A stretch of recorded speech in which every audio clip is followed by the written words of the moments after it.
Okay, wait. So let's say hypothetically you have a photograph of every continent and ocean, and but they're not just it's not just one. You have like a bunch, all like a millions or billions of photographs, and they're all stitched side by side.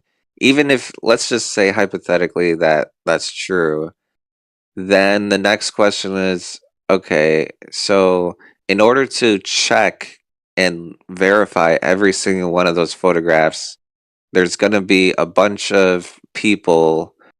So you have to have like a group of photographers or cartographers, and then you split them up into different teams. But then it's like I think this is going to be the same problem with like reporting casualties in wars. Like there's so many different no one's ever counted all the casualties personally, so it's like there's no it's yeah, it's just like overwhelming the task it would take to do this.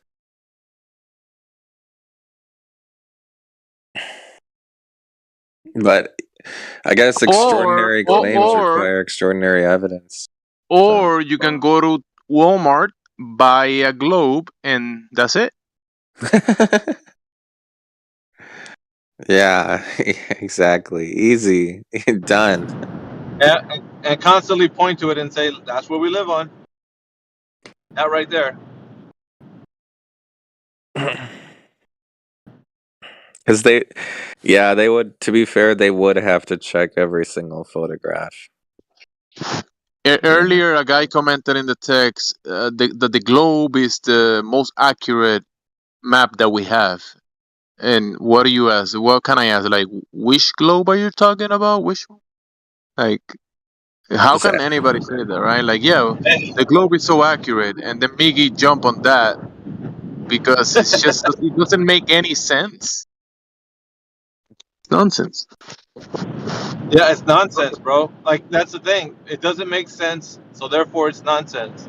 That's why that term is used often. When if you say something makes sense, then please explain how it makes sense in our reality. You have to well, explain it. Like there's no way that you can just say, "Well, this makes sense," and then we say, "Okay, you're gonna use this idea that you have a globe sitting on your desk, and you say we live on that thing." And if you say that, then you need to show it how it's possible that we live on that thing. Because we don't live on that thing. We live on the earth. That's nonsense. yeah, honestly, like that's a claim. Like he's saying, if he's saying that the globe is the most accurate map, that's a claim. That's a claim. So now he has to validate it, which goes back to measuring all the continents and all the oceans using a bunch of stitched together Yawn. photographs. Yeah. Which no one has ever done. That guy's yawning at you, Zodiac. Go ahead and give us your information of how you know it's a globe, Mr. Yawn Guy. Go ahead. Let's hear it. You said yawn, so obviously you have some intellectual conversation to bring forward. Go ahead. No? Jan, where are you at? Come on, bro. We're waiting. Save us from our confusion. We're flat earthers. Save us, bro. Tell us why we don't understand. And he's gone. Okay, great.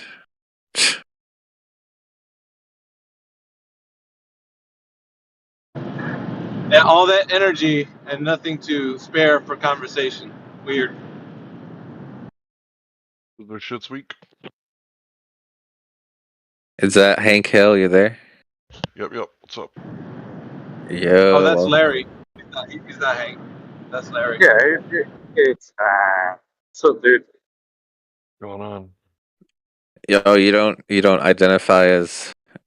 Is this a new? Never mind. I don't want to make any jokes. Yeah, Zodiac. Dude heard Hank was coming and freaking skedaddled. He's actually changed that. Like it's been about a year already, bro. He has it or more probably now. I did the whole Hank Hill thing to embrace the, when someone makes fun of you and you just embrace it, like it disempowers them. So I got the Southern accent right, and most people were like shit kickers, hillbillies, and rednecks. They just don't know much, do they? It's like I just embrace it. So now I kind of just go with my name. Just call me Larry. That's the only thing that that I really identify as these days. But Right. if people call me Hank, I just say OG because I just say Hank Hill because that means I'm an OG because I was here back in the day, yeah. back in the golden Right. days. Right. 100%. You still Hank to me, dude. I mean, I can change my ways if you really want. But still Hank. Yeah, I get that. It's set in. Like you got that mental image of the old profile pic and everything, so Right. Yeah. I get it. Okay, wait. Turquoise, you're back. Okay. I got a question. I got a question Yeah, for go you. ahead. No, All right. wait, stop. I'm gonna head into like a dead zone of the network. Give me like 5 minutes. I'm gonna promise you this. Okay.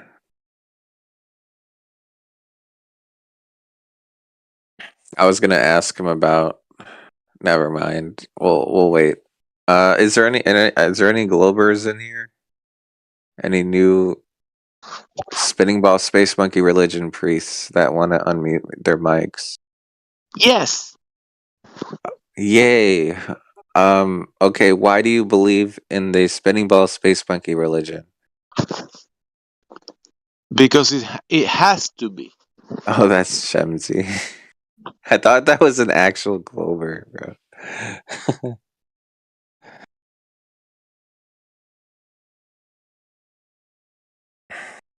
It sounded like Flatsy.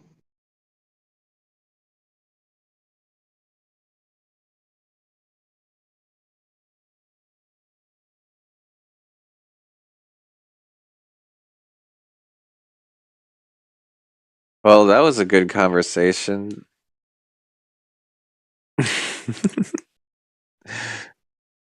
What if I said Earth is flat because it has to be? You would need to provide a deductive argument. Exactly.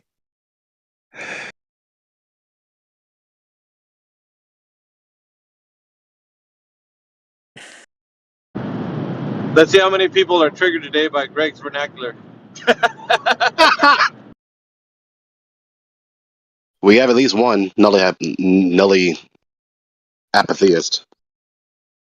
I want to see a debate between Nully hapatheist. Yeah, nully hapatheist. Null hapatheist. Goddamn. Stupid name. I want to see a debate between Gregory and Jekyll. That would be awesome because they're both really solid. Oh no, Jekyll. No. So I guess you've been missing it. Yeah, I haven't heard it. We can probably charge money for that one. Yeah, there's pay-per-view, man. You, yeah. Because both of them are pretty confident, They're really confident in what they say. Yeah, but Jekyll, he's the guy on the table that is the poker guy that is lying to you, basically, so you can, he has a poker face. But he speaks with such it's very succinct. It's very succinct and it's very confident, and he says it with conviction. Yeah, but that's why he will lie to your face and tell you he's telling you the truth and swear under his mother. No, my bad. I'm not gonna make so true. Subtract succinct. Is that it? Jekyll. Let's go. Jekyll is a tricky one. He can give you both. He can act from both sides. So he can be a flat earther, a globe earther, a concave earther. He will do you any side you want. How about this? How did the debate end? Because you guys said that you already talked before. So how did it end? What was the last point of contention? Well, I don't see. Oh, that was. I've got a clip for you if you want to see it on the sec. I'll post it in the chat. It's pretty funny. You're baiting Jekyll into a. You're baiting. Yeah, I'm trying to get them to go. I'm trying That's to. what's going on right now. Yeah, exactly. That's what I'm trying to do. Zodiac's like, come on, little fishy, fishy, fishy, fishy. So what? You know, I What? love What that don't reply you when they see? say that. I love that reply. Well, I don't see. I just don't see your point. I just don't see fill in the blank. As though their ability to grasp the point is the epistemic or logical determiner for the logical soundness of the other person's argument. I could literally hear Jekyll's gears grinding right now, dude. Like where I live at. I can hear them all the way from the UK. They're just like sparks Yeah, are flying out. The moment Jekyll, he do you said want to respond? Jekyll, do you want to respond to what Gregory said just Plastic now? is pretty noisy, so.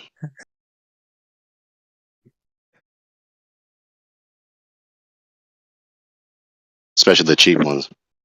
Why is he silent right now? What Oh, happened? dude. Where are you at? Because he doesn't want the smoke, mate. You don't want it. Come on, you can do it, Jekyll. I believe in gauntlet you. has been thrown down. I mean, the gauntlet has been thrown down. I don't know. Something's going on. It sounds like the people want to see a spectacle, but I don't think. Maybe Jekyll's just busy right now. He won't oblige. You can do it. I believe in you. Come on. Right. You're a man, Jekyll. Come on, you can do this. Imagine Zodiac, believing you're clocks wrong. are time.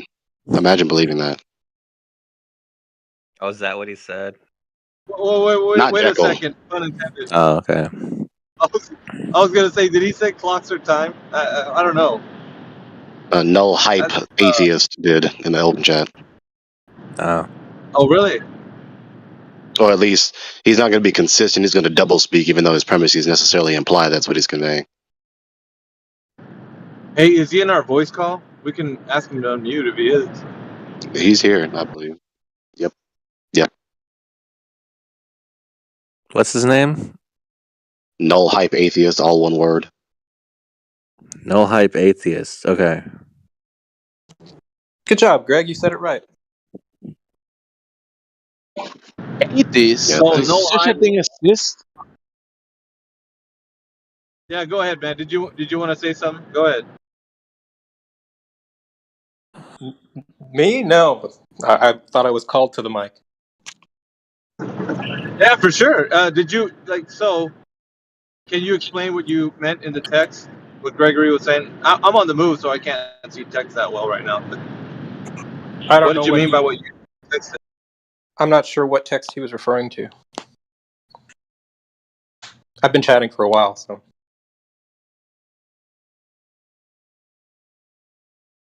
Give it a moment. It'll sink in. They've done this experimentally. Clocks ticking perfectly in sync. One was taken to orbit, and they're ticking desynct. Yeah, the time dilation experiment. Did you want me to comment That's not an further on? instance of time dilating. So, okay, you pretty much summarized it, but yeah, so clocks started out completely synchronized here on the surface of Earth. One of them was taken into orbit and left there for a little while, and then it was brought back, and they were no longer in sync. Yeah, that's not an proof instance of time itself dilating. Which was They're ontologically conflating clocks with time. Which was a proof of time dilation, as one clock It ticking wasn't. slowed down compared It's to the actually other. a causation correlation conflation. Yep. You don't know what the cause is. Did you know that the cause isn't always correlation? Correlation isn't always the cause. You ever heard that? Well, this was a prediction from Einstein's general relativity, and the prediction demonstrated itself out in an experiment, and so That's it not proved what an that. experiment is, sir. Yeah, It so can we proved out not do this? Can we not do the same game where we refute you and then you repeat the claim that's refuted, then you repeat it again after it's refuted, and, we go through the circle again. So I'm going to say this one last time. The instance of clocks moving their hands or changing their position is not an instance of time moving. It's not an instance of time dilating. You're ontologically conflating clocks with time. Yeah, basically, nothing more to if a watchmaker adjusts a watch to move to a certain speed and then makes another watch, a different one, to move to another different speeds, is that time dilation? I mean, they're moving at Well, I a think there's something. different speed. Yeah, there's something Doesn't fundamental right now that needs to be understood. Is time, which is an abstract, is that concrete to say that you're actually doing something to it, like dilating it? How do you dilate an abstract? It's a you can't. convention. It's something that we use. So Well, that would time be is the case, but the passing of time is perceived, and clocks measure this passing of time. So if two clocks are set yeah, up but how and do they you are measuring time, yeah, I understand that, but I'm saying, how do you dilate the passage of time? How do you dilate a concept? it's the perception of time that is dilated. Your reply is irrelevant to the question. He's not asking you, do you perceive the passage of time? I'm explaining that when we use the word time dilation, we are talking about the perception of time. Time passes by slower. So again, another Moten Bailey fallacy. Another Moten Bailey fallacy again. Sorry, are you objecting to the use of the two words put together, time dilation? Would you prefer it be perception of time dilation? No. I'm not objecting to your choice of words. I'm objecting to the fallacy in your position. You're reifying time. It's a fallacy. There's nothing more to it. All right. So how many times do I need to say that clocks measure time for you to accept that? 0. Okay, so you agree then, clocks measure time. Right. So what? Great. Okay, great. So if two clocks are measuring time perfectly in sync, and then they are separated, and one is taken into orbit, and they desync, then that means the measurement of time was different when it was the same. Do you agree so far? Yeah, the clocks are distinct. No. That doesn't mean time is two different, is in two different locations. So the two perceptions of time... Dude, you're not going to dominate the voice channel with this. Listen to the rebuttal. That's not an instance of two entities that are time itself in two different states of affairs. This is the problem with you people. You don't understand philosophy, and you neglect philosophy, including ontology, which is a subcategory of metaphysics. You don't know what you're talking about.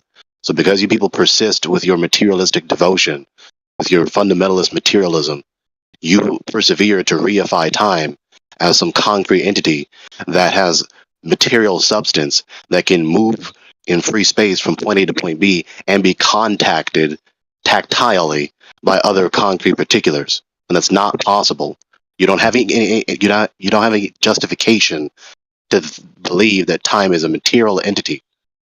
No justification. You haven't given one argument. You just repeated the same premise that we've already refuted. I told you not to repeat that cycle, and you just did it. Greg, when have I ever said that time is an empirical entity? That's not even what I said. Yeah, but the moment you said you could dilate it, it's the same thing when people say that time and space can be bent by the mass of an object. It's the same idea. How can you bend an abstract? How can you dilate an abstract?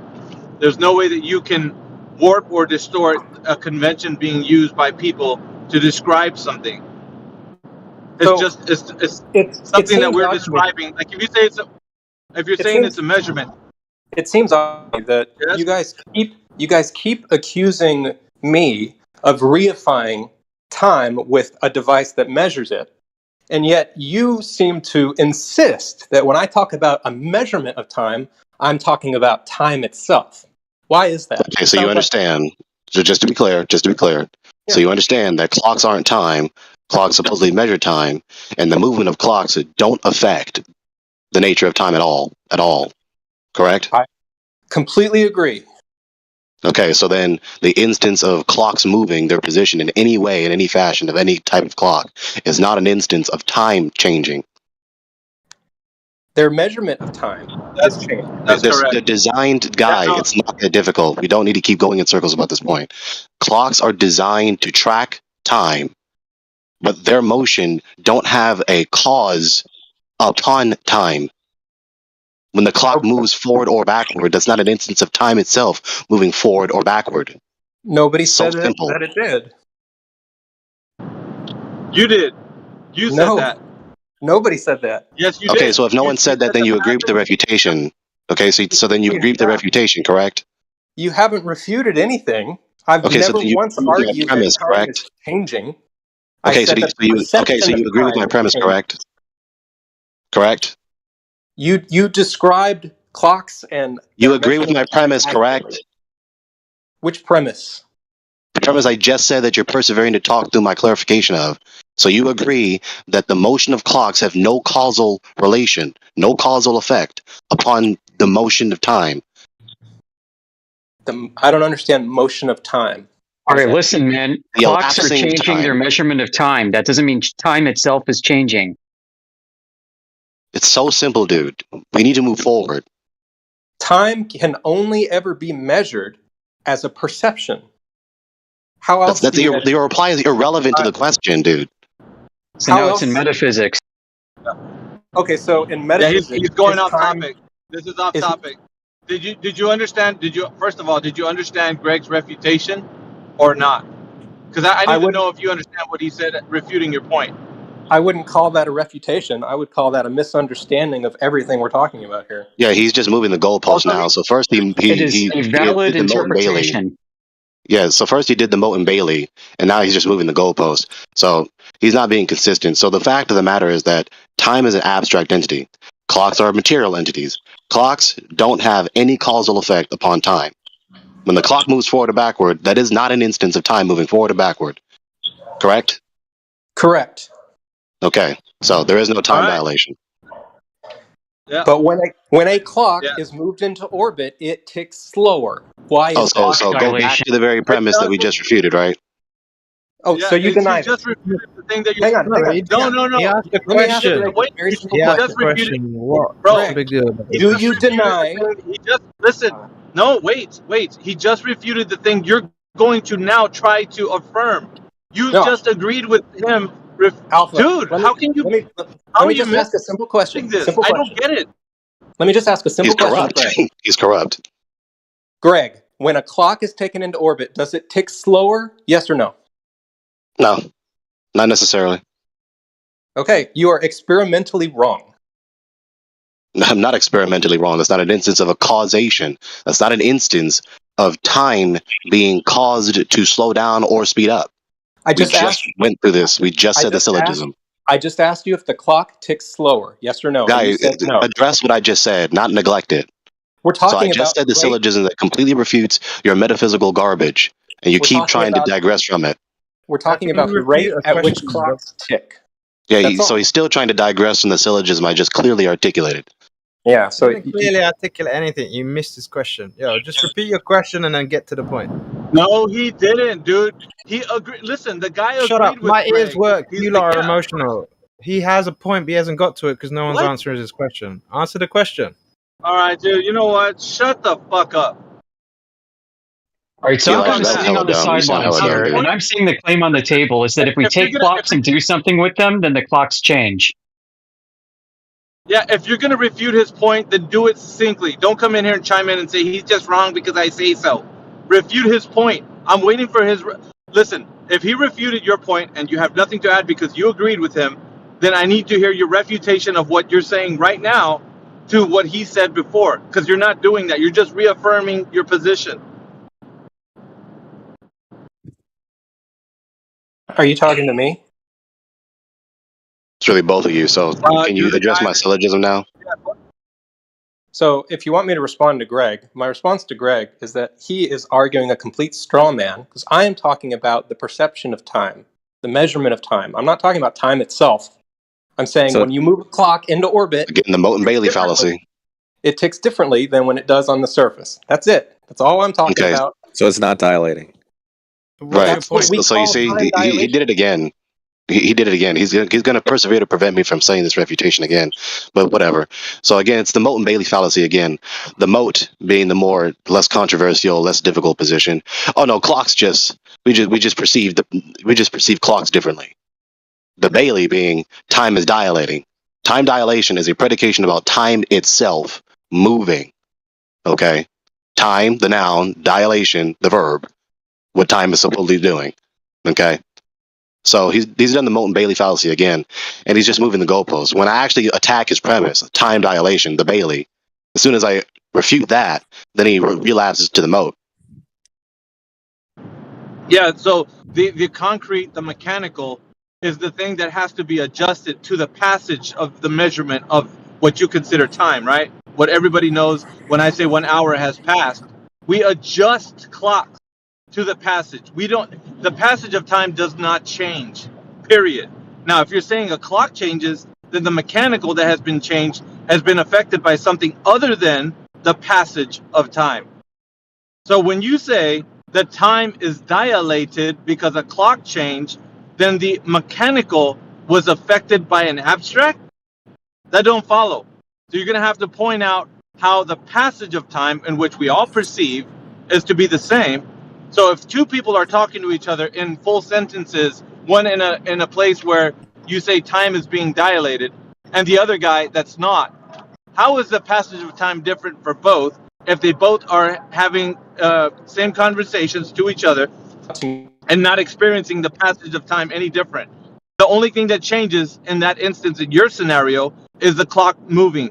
But adjusting a clock or changing away the mechanical functions of a clock work have no regard or relation to time itself, the passage changing. So that's what you don't understand, and that's what Gregory's outlining right now. How can the mechanical have anything to do with an abstract? Like the clock itself. That has nothing to do with it. Clocks get adjusted every single day. We have to change clocks sometimes, physically. It's nothing to do with the abstract. Yeah, I mean, I completely agree. Like, nobody's talking about this abstract entity thing. We're talking about the measurement of Let's time. do it again. That's You it. believe time is dilating. You believe time is dilating. So here, let me ask you something.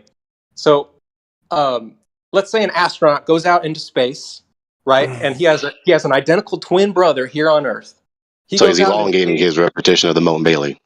It sounds like a Star Trek episode, dude. He goes out into space, he orbits around Pluto, and he comes back. Now, they will not be the same age according to general relativity. Dude, can you exercise some self-awareness? We already heard this. We don't need to hear you say it again. Beam me up, Scotty. Okay, my question to Who you, cares? yeah, my question to you right now, my question is, how do you know? But who cares? Dude, relax. Just relax. How do you know that the guy is like, I don't know, 15 minutes older than the other? How are you going to know this? And what is the baseline for measuring that? He told you he's what? He's reasoning that through a religious worldview, relativity. So well, I general know, but relativity, I'm asking him to. I need him. Yeah. Go ahead. Yeah. Go So ahead. general relativity predicts this, and then it was experimentally demonstrated through the clock experiment that we talked about earlier. Okay, so here we go. We're repeating the circle again. Here we go, repeating the circle again. See? No, fundamentally it's not true, because even if the experiment agrees with the premise, if the premise is fundamentally flawed, then it doesn't matter, because it's only a perceived agreement. The premise is false, and so it can't agree with the experiment. Yeah, let me finish my sentence. Your general relativity and your special relativity are bunk fundamentally, so you have nothing but a worldview that's agreeing with itself. It's silly, so just let it go. That has also been experimentally proven. No, it hasn't. We already exposed that you can't do that. Hold on, you can't experimentally prove that water isn't wet. Okay, so let's dilate. Not too hard. So let me just finish, because he's addressing me. Okay, so once again, we don't need to repeat the circle. You have not justified your position. You're just reiterating your position over and over again. That's just an appeal to reiteration fallacy. You've committed the Moulton Bailey fallacy. Every time I address the premise, the more difficult premise that you can't defend, you relapse to a different premise that is less controversial, and you've moved the goalpost several times. So you obviously can't demonstrate your position to be tenable, because you keep avoiding it every time I attempt to address it. And so this is a reification of time. Time is not a concrete entity that has any material substance, and so it cannot move anywhere, it cannot expand, it cannot contract, it cannot do any motion whatsoever. Okay? Clocks are not time. Clocks are material entities that are supposedly tracking time, whether they successfully are doing it or not. And so the instance of clocks moving forward or backward is not an instance of time doing anything, let alone moving forward or backward. Einstein was wrong. He was foolish on this point. This is what you get when you neglect philosophy, including ontology. Metaphysical garbage. I'm going to remember that of you, Greg. Einstein was wrong, says Greg. It's proven because time is an imaginary concept, and an imaginary concept can't dilate. You can't dilate an imaginary concept that doesn't actually exist. Yeah, it's the same. It's the same fallacy that they use when they say that. I said it before, but time and space are being bent by the mass of an object. Therefore, general relativity would follow, and kind of like with the gentleman saying the same thing. It's fallacious to say that an abstract is being bent or anything is happening to it if it's not anything that you can do something to. So and that's the problem. Therein lies the problem. I have a related question. So it seems like you guys are stuck on the time thing. So what about length? It seems like you're stuck on your assumption that relativity has any foundation of truth in it. Hang on, different question. No, it's the fun, because if you're going to talk about something that is based on a foundation that doesn't exist, it doesn't matter what anyone else says. You're always going to have to go back to that. If you don't resolve that, you can't talk with us properly. And if we don't address that, then you're not going to understand it. That's fine. So I have a different question. Until that's dealt with, you cannot have a conversation of any value in this. I have a different question then. So let's get off time. Let's talk about length, because according to general relativity, length contraction also happens. So do you guys deny this as well? Oh, are you talking about the dimension itself? You didn't listen to anything I said, did you? Hang on. Let's move forward. Is non-existent until you deal. Come on, let's just move forward. Come on. You can't move forward. Okay, so his question. You move forward. So no. How is it possible? Are you asking about length, the dimension itself, or no? Yes, a measurement from the beginning of a thing to the end of a thing, distance-wise. Okay, you misinterpreted the question. Are you referring to length itself, or are you referring to an instance of quantifying length? The quantification of length. Okay, so, yeah, you don't contract the dimension itself, nor do you contract or expand a measurement. That's stupid. You talking about Michelson-Morley? No. Yeah, that's exactly what Elisha was saying. Elisha basically to him is stupid. Yeah, Elisha was saying that. So that's the reason why. That's the reason why he said we can't move forward if your premise of general relativity is still in your mind is still standing, because we knocked it down already with the idea that time is abstract. Now he's going to use length as the way he described to you, Gregory, as that's going to be something that we can contract. How is it possible that you're using these abstracts in some physical, concrete way that we're doing something with? You can't. It's not possible. These are conventions that we use. How are you contracting or bending or distorting any of these things? There's no way. Annihilating them. It's ridiculous. Yeah, so you're fallaciously reifying space, you're fallaciously reifying time, you're fallaciously reifying length, you're fallaciously reifying quantification or quantity or measurement. People are ontologically confused. I agree with Elisha then. Yeah, I definitely cannot have a conversation with you guys. How much does length weigh? How much does... Honestly, you need to at least ask yourself whether you're willing to change. Move on to the next person. Okay. No, you guys like are totally on a what color is length? What color is length? I don't know how to communicate with you. What color is length? What color is length? How much does it weigh? We achieved something. Yeah, see, how much does length weigh? It doesn't. You guys ask questions like, "What is the color of length?" Like, how do I converse with that? Exactly. It's called mockery. Just either play the game or shut up. Because it demonstrates that it's imaginary concept. Holy fuck, bro. It's so easy. It's because he's dilated. He's bent. So length is an imaginary concept. according to Flat Earth. Nice. Thanks. So how much does it weigh? If it's not, then tell us how much it weighs. Length Why is are you playing conceptual. with dead Sorry, fish, man? I'm Leave going to it have to alone. jump in now.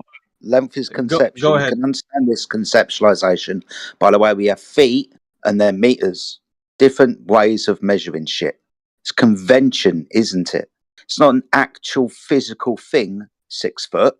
6 foot would be me being 6 foot, but I would be the physical thing, wouldn't I? The measurement of me being 6 foot or 1.8 meters, that's an agreed upon convention.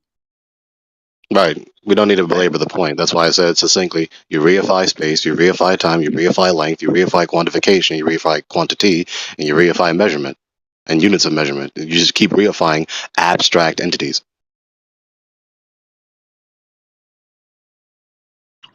Yeah, I agree. They're all imaginary concepts. He doesn't No. get it. I don't know why he doesn't get it. Yeah, but let's not call them imaginary. I Says think why those he doesn't conventions get are it. useful. If he doesn't, leave it. Yeah, they're useful. Yeah, that's not the They're best choice useful of in a- words. They are real. Like, why are They're you just trying to not talk to a concrete dog about entities. chocolate? Why try and talk to a dog about chocolate? Waste of time. Yeah, so let's not be committing the error of denying the reality of abstract entities. There are two types of real entities, basically. And then there are some entities that are kind of in between the categories. They're called quasi-abstract entities. Like the mind. It's not a material entity, it's not a concrete entity, but it does have efficacy upon our own bodies, of course. You know, our thoughts, our emotions can affect our physical flesh. So there are concrete entities, there are abstract entities, and then, like I just said, quasi-abstract entities. And so because these people, in spite of earning, like I keep saying, PhDs, an abbreviation of doctorates of philosophy, these people neglect and spit upon philosophy, and they're also ignorant of it. They don't even know what it is, which they supposedly repudiate. And that's why they fall into these very silly errors. Like Einstein did, and like Null Hype did. There's nothing more to it. Gnostic Christians. It's akin to let's say, if you have a shadow of something, you have the light from, let's say, the sun, it hits a tree, casts a shadow on the ground. People say, oh, the shadow is a thing. But in reality, it's actually an absence of something else, i.e. the light. But we call it a thing. We have a noun for it in the dictionary. A shadow is a noun. But it's not a real thing. It's an absence of other things. Right? So that's another one that People need to falls study to- language before they come out with statements like that. It's not a thing. Yeah, to that example. Colloquially, Yeah, to that it's example. become a thing. Doesn't mean it's a thing. It's a description of a fact. That's not a thing. Yeah, to that example. So to really The reason you might think it's a noun is because you have to name the effect in order to talk about the effect. Otherwise, what are you doing? yeah, so let's be specific because there's a lack of nuance. There's a lack of nuance. So a shadow is a thing. It is an entity. All right. A non-thing is something that can't even be conceived of. Okay. So it is an entity, but now we have to specify what type of entity it is. So of course you define the term shadow. We all recognize what a shadow is. Just people just are not very adept at articulating in the verbal or written language the definition of shadow. But a shadow, of course, is an apparent phenomenon where an area is deprived of light given the obstruction of the light source. Right? That's what a shadow is. And so it is a thing, and it's a type of thing. It's not a material entity. It doesn't have any substance that extends in space, but it is empirically detectable. So it is concrete in wise that you can empirically detect it, right? It's not just an idea. You're empirically detecting the shadow on the floor, on the wall, but it doesn't have any material substance, and it's not tangible. Agreed. So it falls within the category somewhere in the middle of like what you were saying before, right? Where in and of itself, it is detectable. It is a detectable phenomena. We can describe the phenomena and all that, but ascribing it, the term a shadow and saying it's a thing, or using the, giving it ascribing it to the amount. Exactly. So doing that sort of behavior is Well, very actually, similar. I should rephrase materiality. There we go. There you go. Yeah. So that behavior is akin to this to what we're witnessing with all the rest of the stuff. But what's worse in this situation is that these things that they are reifying, they're not even things that are detectable. So it's even worse, right? Yeah, they're not even empirically detectable, right? Exactly. Yeah. So this is just a superficial kind of illustration of what's going on. It seems, but to a level that's let's say less insulting. Yeah, your example is not only excellent, but it's classical. Right. Right. Ken Wheeler, not me.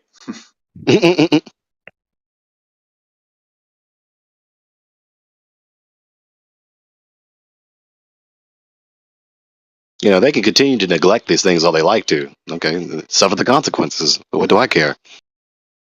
You have the ability to choose what you want to do. You don't have the right nor the ability to choose the consequences of your actions. So if you neglect these matters and refuse to study these matters and understand and know these things, then you're going to continue to be very likely to commit these errors and not know the truth, and then get refuted.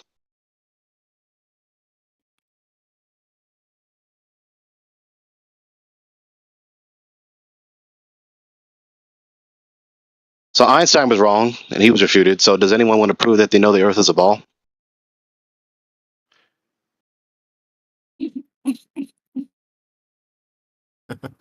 Einstein was refuted. Self-refuted. Concerning GR and SR, yes. Have you never heard his quotes, man? He refused himself. He's not a serious person. I mean, he's I dead, got it. but it wasn't serious. You said what? I corrected myself because I spoke of him in the present tense, but he's dead. So.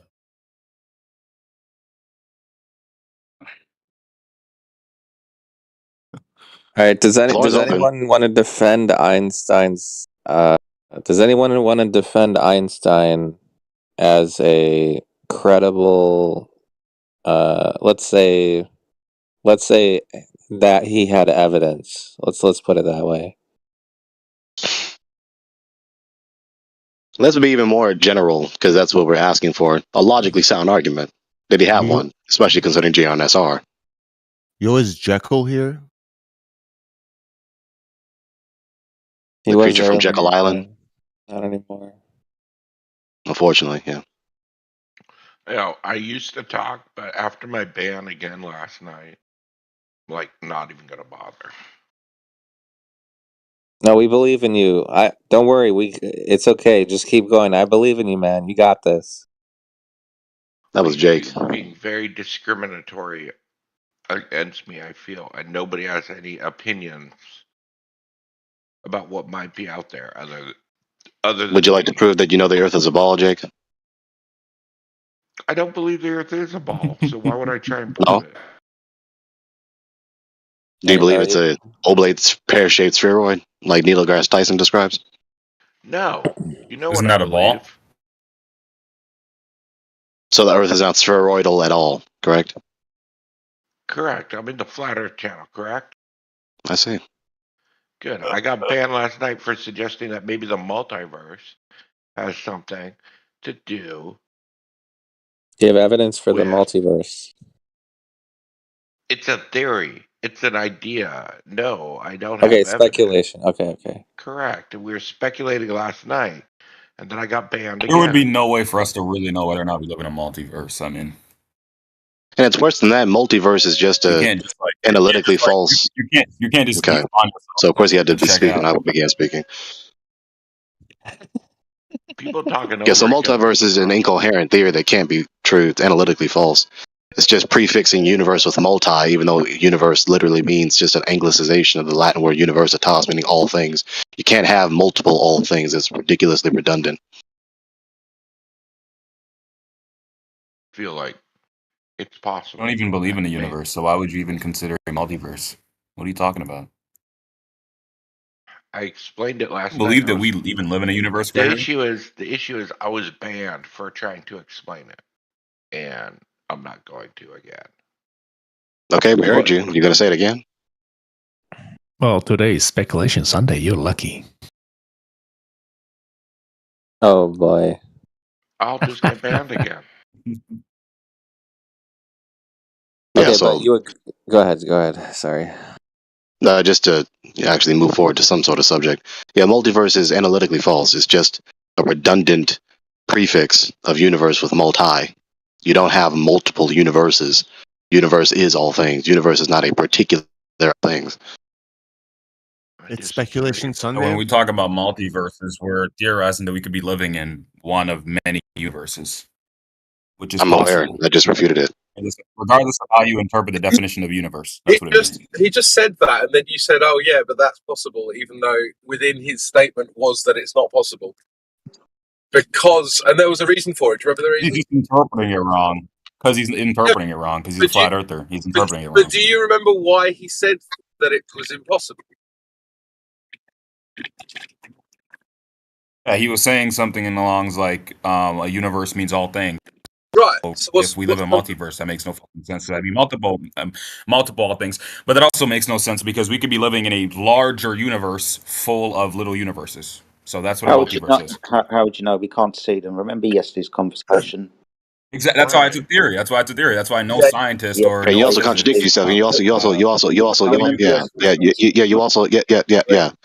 contradicted yourself. Why are you stuttering so much?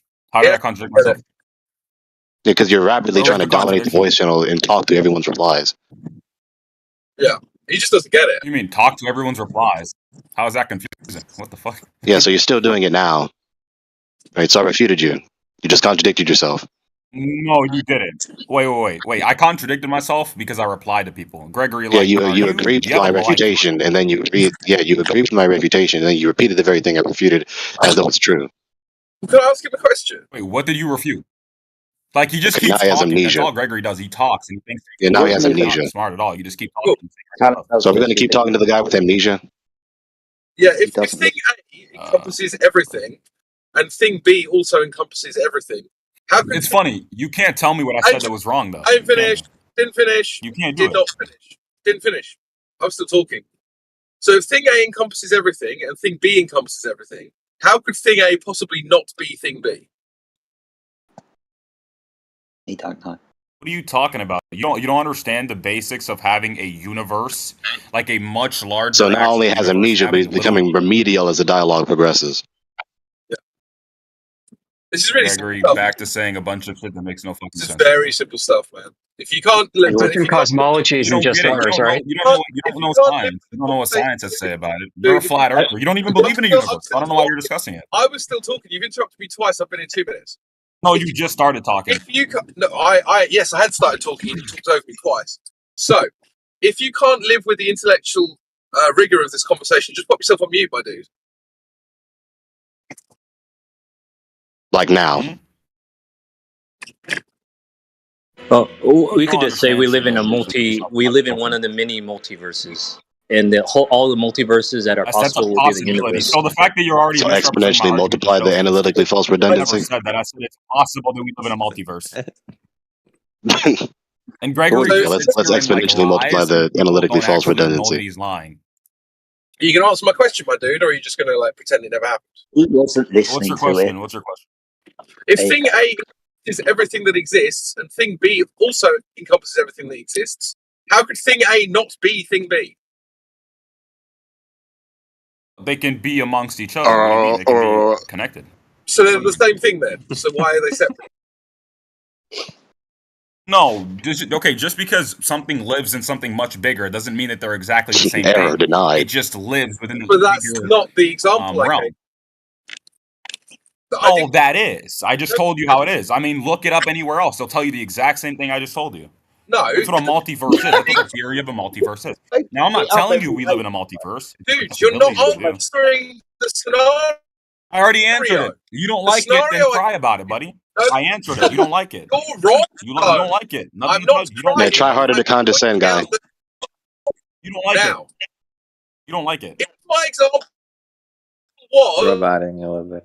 thing A doesn't encompass Mic is awful. I can't even hear you anymore. everything. Your mic's really bad. Thing Yeah, you're roboting. So disconnect, reconnect. Roboting. Just come back. Yeah, crypto, disconnect, reconnect. Buzz? No, reconnect. Yeah, your mic's really bad, dude. Hurry back though, Crypto, so you can hear Talon make some more shit up. Well, the point is that I feel that my bannings are very disrespectful. Do you? As I haven't disrespected you. You're starting to smack of narcissism, guy. Well, it's getting a bit boring. We've got a complaint form. Have you filled out the complaint form? We can send it over to you, and then you can send it back to the admin. I mean, I didn't know that we had that. I'd be willing to. I'm sure you would, Karen. If you want to DM me the complaint form. Damn, this is like low vibe Yeah, Sunday. Isn't Speculation Sunday supposed to be fun? Yeah, This we is were low talking about vibe the as fuck. Yeah, we were talking about the multiverse. It was all fun, but then he started complaining. But go ahead, just talk whatever you want about the multiverse. Go ahead. Jake. Never complaining. I'll like to hear Jake explain it, or whatever the conversation was on Einstein. Yeah, so once again, besides Matt's obfuscation and persevering to condescend, which is really bad, multiverse is a redundant, analytically false idea. It is a combination of the prefix multi with the word universe. As I'm continuing to struggle to complete my sentences because he can't exercise some etiquette. So it's analytically false because it's a combination of an English prefix multi with English word and universe. Universe already means all things. So the universe is not a particular out of a multitude. It is the sum total of all things. So there is no multiple all things. Yeah, but we could still discuss what portmanteau. a physicist mean, right? Or what the theory means. Gregory can't talk about what the theory means. He doesn't understand that. And Theory and idea are separate. You can have an idea that's not a theory. So did Matt say an argument to refute me, or no? Is he just whining? Oh, you were the only one whining. You were like, "Well, you can't talk about Yo, multiverse." it's don't take analytically his false." bait when he does his little satanic attacks. Don't take his bait. I could salvage this. If it's only if it can't be analytically true in virtue of universe meaning all things, then we could simply say the universe is all of space and time that we exist in and their contents. And then Universe you could talk is about also multiverses. equally problematic. It's the same problem. This is my fear. No, it wouldn't be, because it would be like speaking up what we about my exist. idea. So our space and time that we exist in and all of its contents. Whereas something outside of that could be a universe that has, well, we don't exist in, and has a different sort of laws of physics or space and time sort of thing, or contents that So we that's a don't. reification that's not familiar fallacy. to us. Why is that a reification fallacy? Redefinition. Can't be outside of space and time. It's not like your apartment. Well, when you say that, I mean, so outside of our space and time, right? Not to say that we're, there's a place where there's no time or Emphasizing whatever. the word hour in the sentence doesn't help. You're reifying space and time in the sentence. It's just the idea that the contents of this universe that we exist in would be unique, a unique universe, and a universe that exists outside with different contents. A different location with different contents. Yeah, I'm aware of you now. It'll be somewhere else. It's an absurd, ineffable, and inconceivable metaphysical idea that you cannot help but break English grammar. Issue is it's not breaking grammar. It's just changing the definition. You are breaking grammar. You're reifying space and time, and you're using a word that refers to the sum total of all things as though it's a particular. Yeah, but then if you're saying that the universe is the sum total of all things, so the multiverse would be would have to also be a part of a universe, and then you just redefine universe to be particular to our universe. So you talk about all of the contents of our universe, all the physical laws, all the everything so we know just about our universe to be our particular universe. Anything so else just outside there. Redefine the word universe to mean this very antithesis. It's not a reification; it's a redefinition to suit. I said redefinition. Yeah, it's a defiant redefinition of the word universe to mean its very antithesis. That's idiotic. Oh, well, I don't think it's idiotic. I think it's to capture definitions are used to capture concepts, and if there's a concept out there like a multiverse that you can't make analytically true with our universe, and you could just redefine it, and so you're you just can capture a persevering to greater abuse concept. language. That's all it is. So universes and multiverse are both analytically false, and space and time are not concrete entities that you can enter or exit. It would be an inadequate definition if it can't capture as a concept, and it's blocked by a definition that we already have. Yeah, I mean, physics isn't based on language. Physics is physics. So, in different languages, you have different ways to describe things, and they're not pendantly precise. And just what people agree. Oh, this is what we mean. So. And that's why a lot of physics, it's like really simple descriptions. They don't have stuff an like incoherent stipulated definition. Well, it's because it's more like a concept that's more accurately described by math, but we have to have words, right? So we just use a word to reference it. So it's not like this word. I feel like you're digressing from the focus, dude. I think the point is just to say that whether something's analytically true or not just depends on what's true in virtue of its meaning. So, if all married men are bachelors in virtue of its meaning, but then there's a term bachelor that doesn't exactly describe someone that's unmarried, then you just resolve it through understanding the terms that you're using. In this case, we're talking about a particular universe amongst other universes, so the term universe would have to have a specific definition, a particular definition. Yes, you didn't solve the problem. Of course, it's resolved. Yeah. No, it's not resolved. Right, 1 sec. Joe Mama, can you explain what the problem is here? Yeah, you're still repeating the very problem that I just highlighted and refuted. You're using the word universe as though it's a particular out of a multitude, out of a plurality, when it's not. The universe is the sum total of all things. It is the multitude. It is the plurality, sum tota. Yeah, but if you're just denying the idea of a multiverse on the basis of the universe being the sum total of all things, but the concept that's trying to be captured here is that there's this part of for lack of better words, a universe, and the contents of all things within it, and that there could be some other place, other location, like similar to what we're thinking of here, concept we're describing here, over there, but you can't describe it as the word universe. We could call it multiverse or something else to capture the other thing that's going on over there, and you can't say it's false because you decided to lock onto a particular definition of the word universe. Yeah, of course I can. Here's why. So once again, you're still persevering with this inconceivable and ineffable idea where you cannot say it in intelligible, coherent, analytically true English. You have to break English grammar in order to convey the idea. But of course, when you break English grammar, you fail to convey an intelligible idea. So you can't convey it. So you can't really conceive it. And so you do not have an instance where you're intelligibly, let alone truthfully, let alone knowably, conveying an idea where you're somewhere else in some inconceivable elsewhere in question mark. Well, I think that would only be true if all of us struggled to grasp the concept, and I think you're doing basically middle class academic word games where you're trying to say that the concept can't be true because the term universe has a set definition. I'm telling you that the concept, we all understand it in this room. Nobody's confused about the concept, but the term used is the distinction here. Everyone knows that there's a place that we call a universe with all the sum total space time and all of its matter and constituent contents, and then you could just use your brain and imagine that there's somewhere else with different contents that could be, talking about, you use the different composition of a likeness to our universe. You're using the word else, somewhere else. That's a place. And even if we want to let you have time, which is a concept and not a physical dimension, what aspect is the second universe, quote unquote, orthogonal to ours on? That's why it's confusing to talk about. We're trying to avoid confusing mental gymnastics. Can you explain what you mean? Do you know what before you digress to him, not to step on his toes, but to actually refute his latest rebuttal. So he failed to actually address the argument that I actually said to him.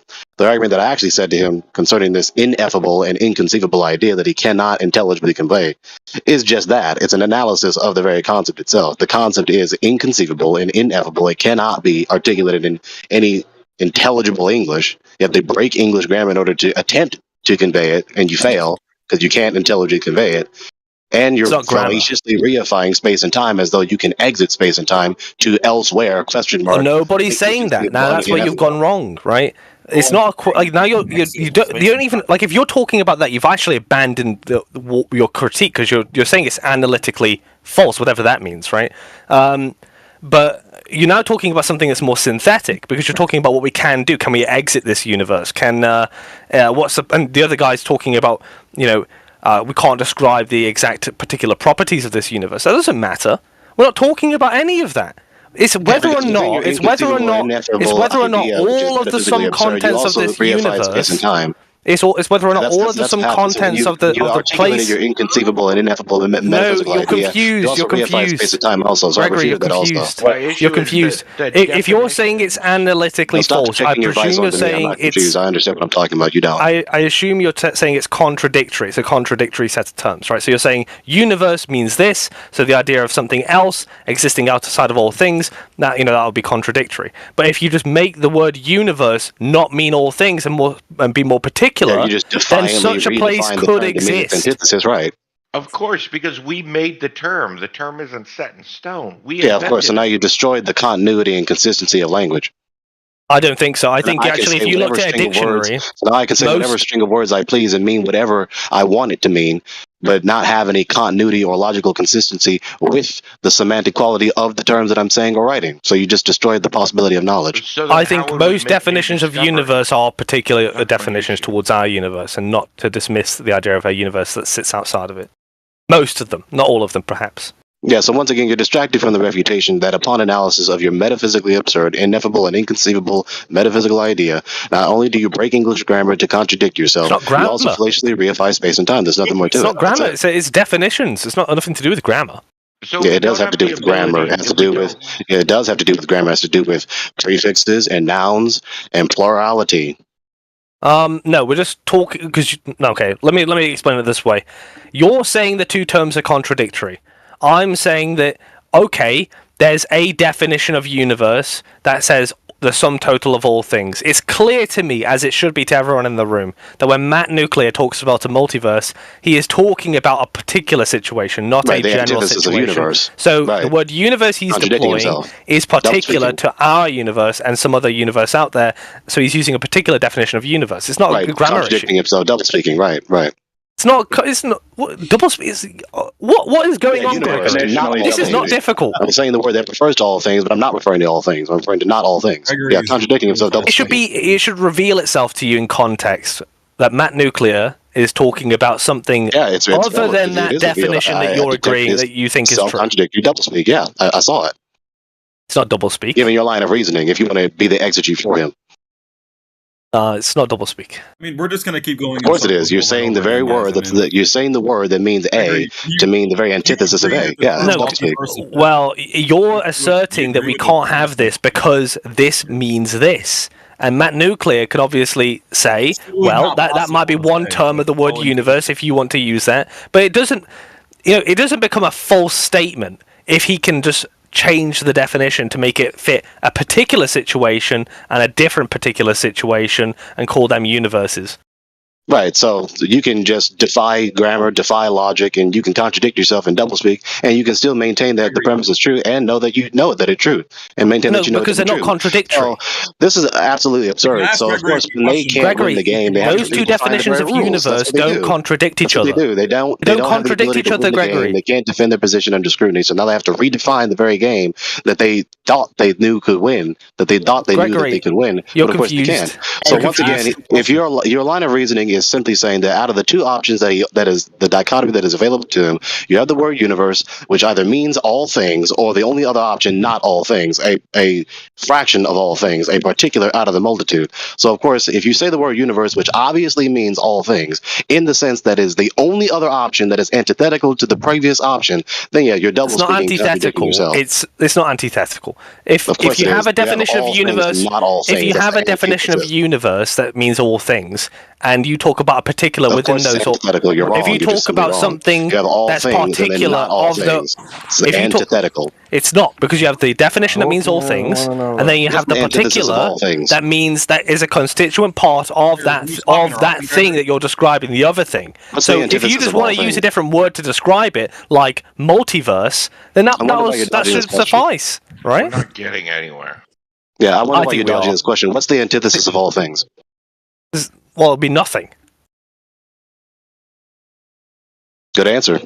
So, out of all things, But he's not talking about nothing. So all things, in contrast to not all things. Yeah, but there'll be nothing, no thing, right? I think that that would be not all things, like I said, right? I think no, not all. No, that'll be different because he's talking about something that is a part of all things. So nothing is not all things. Nothing is all things. No, he's talking about a thing that's a part of all things, right? So he's talking about this other universe that will be a constituent part of all things. Guy's an idiot. We can redefine terms, man. because we created language.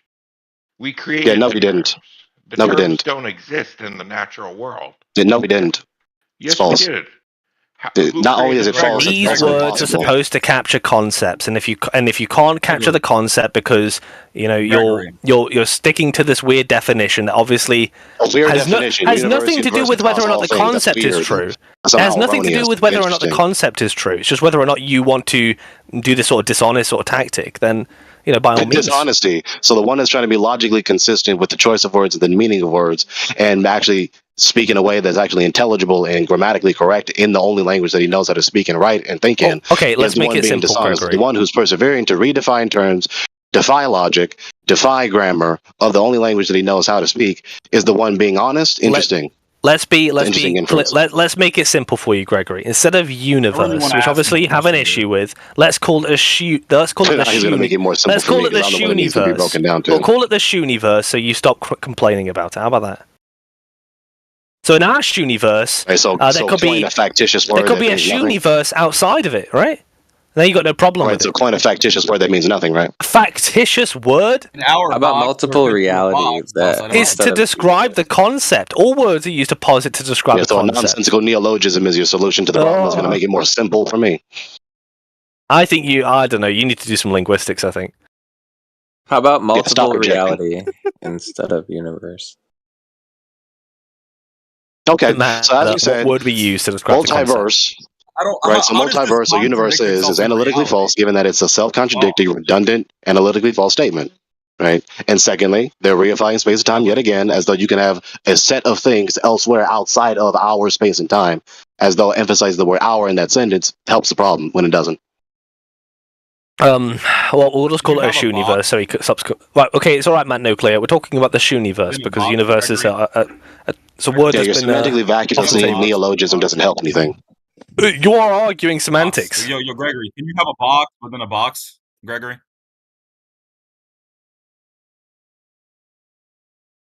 What if we say multiple reality? Or go ahead. Sorry, go ahead.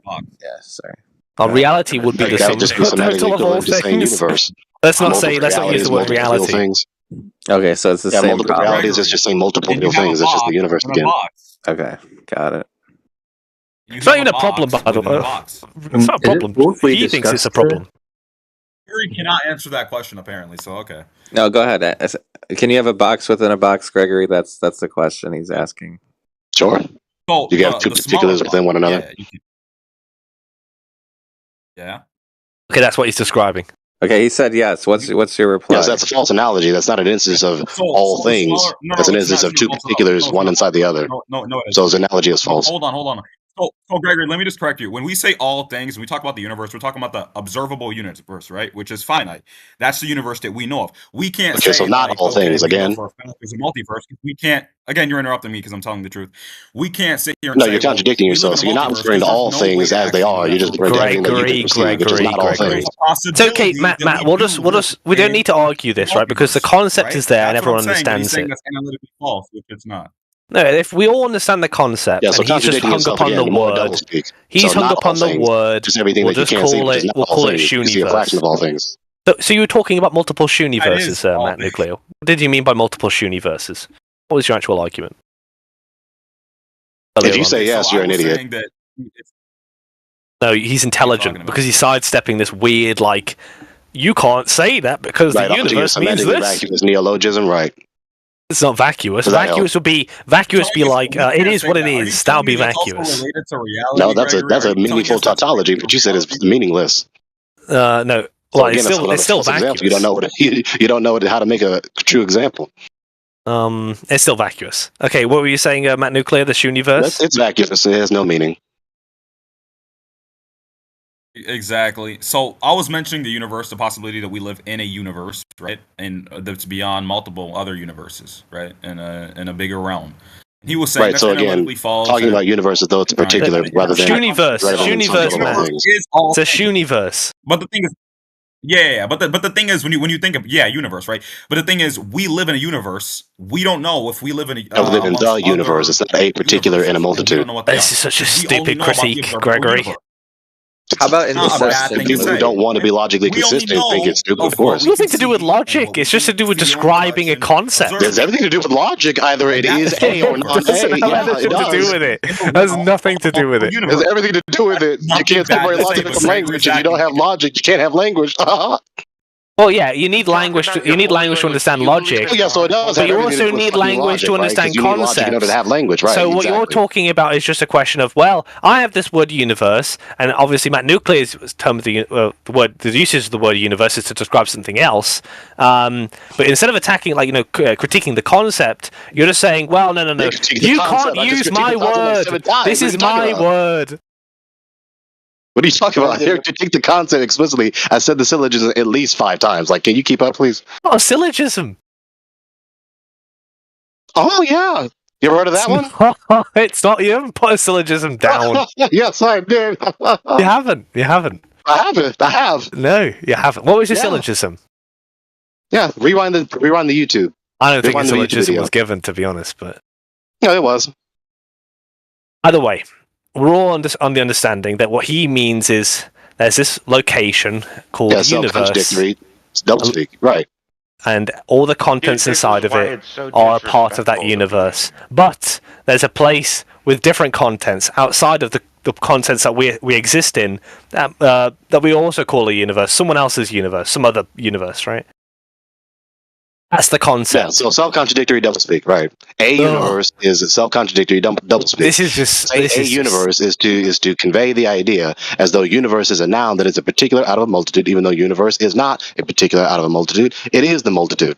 It is the plurality. It is the sum total of all things. So he's all wrong. right, but the concept hasn't disappeared, but just because you're Yeah, we know the arguing concept. I've language. refuted the concept. No, Yeah, you haven't.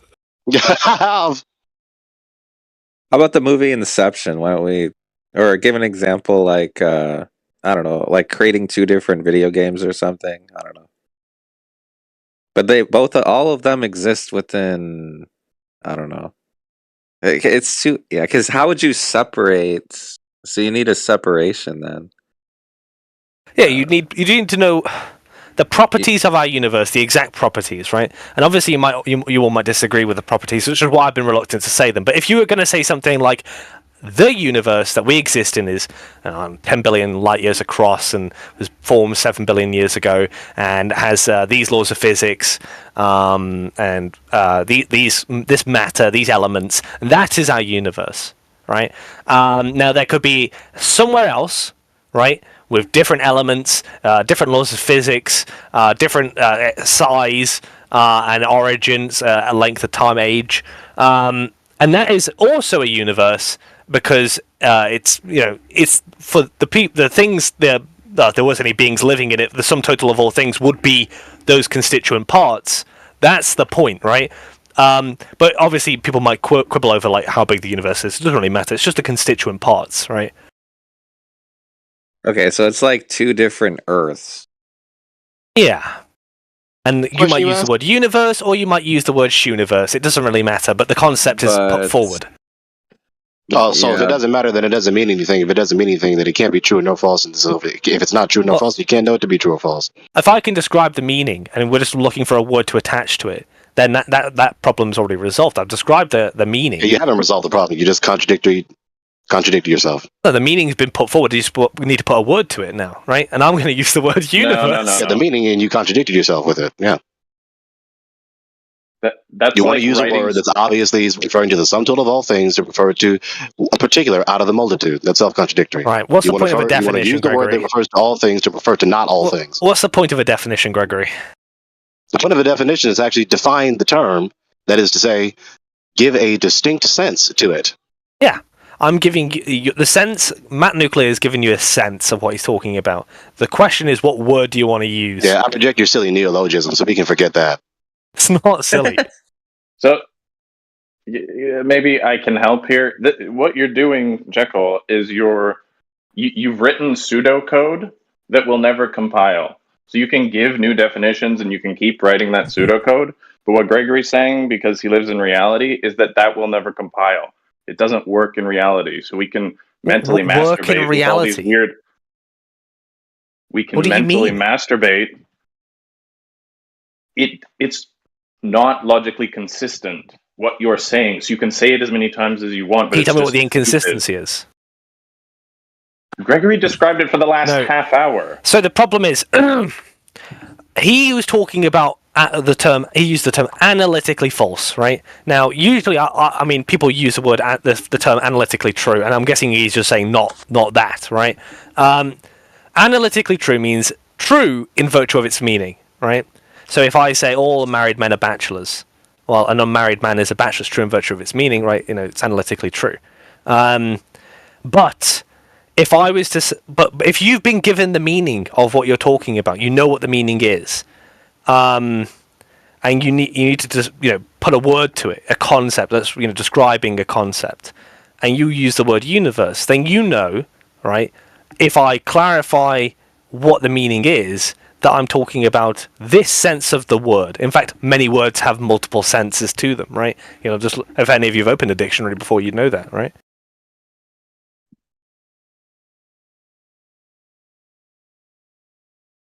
So the meaning's already done. We know what the meaning is, right? We don't have to worry about that. It's put to one side.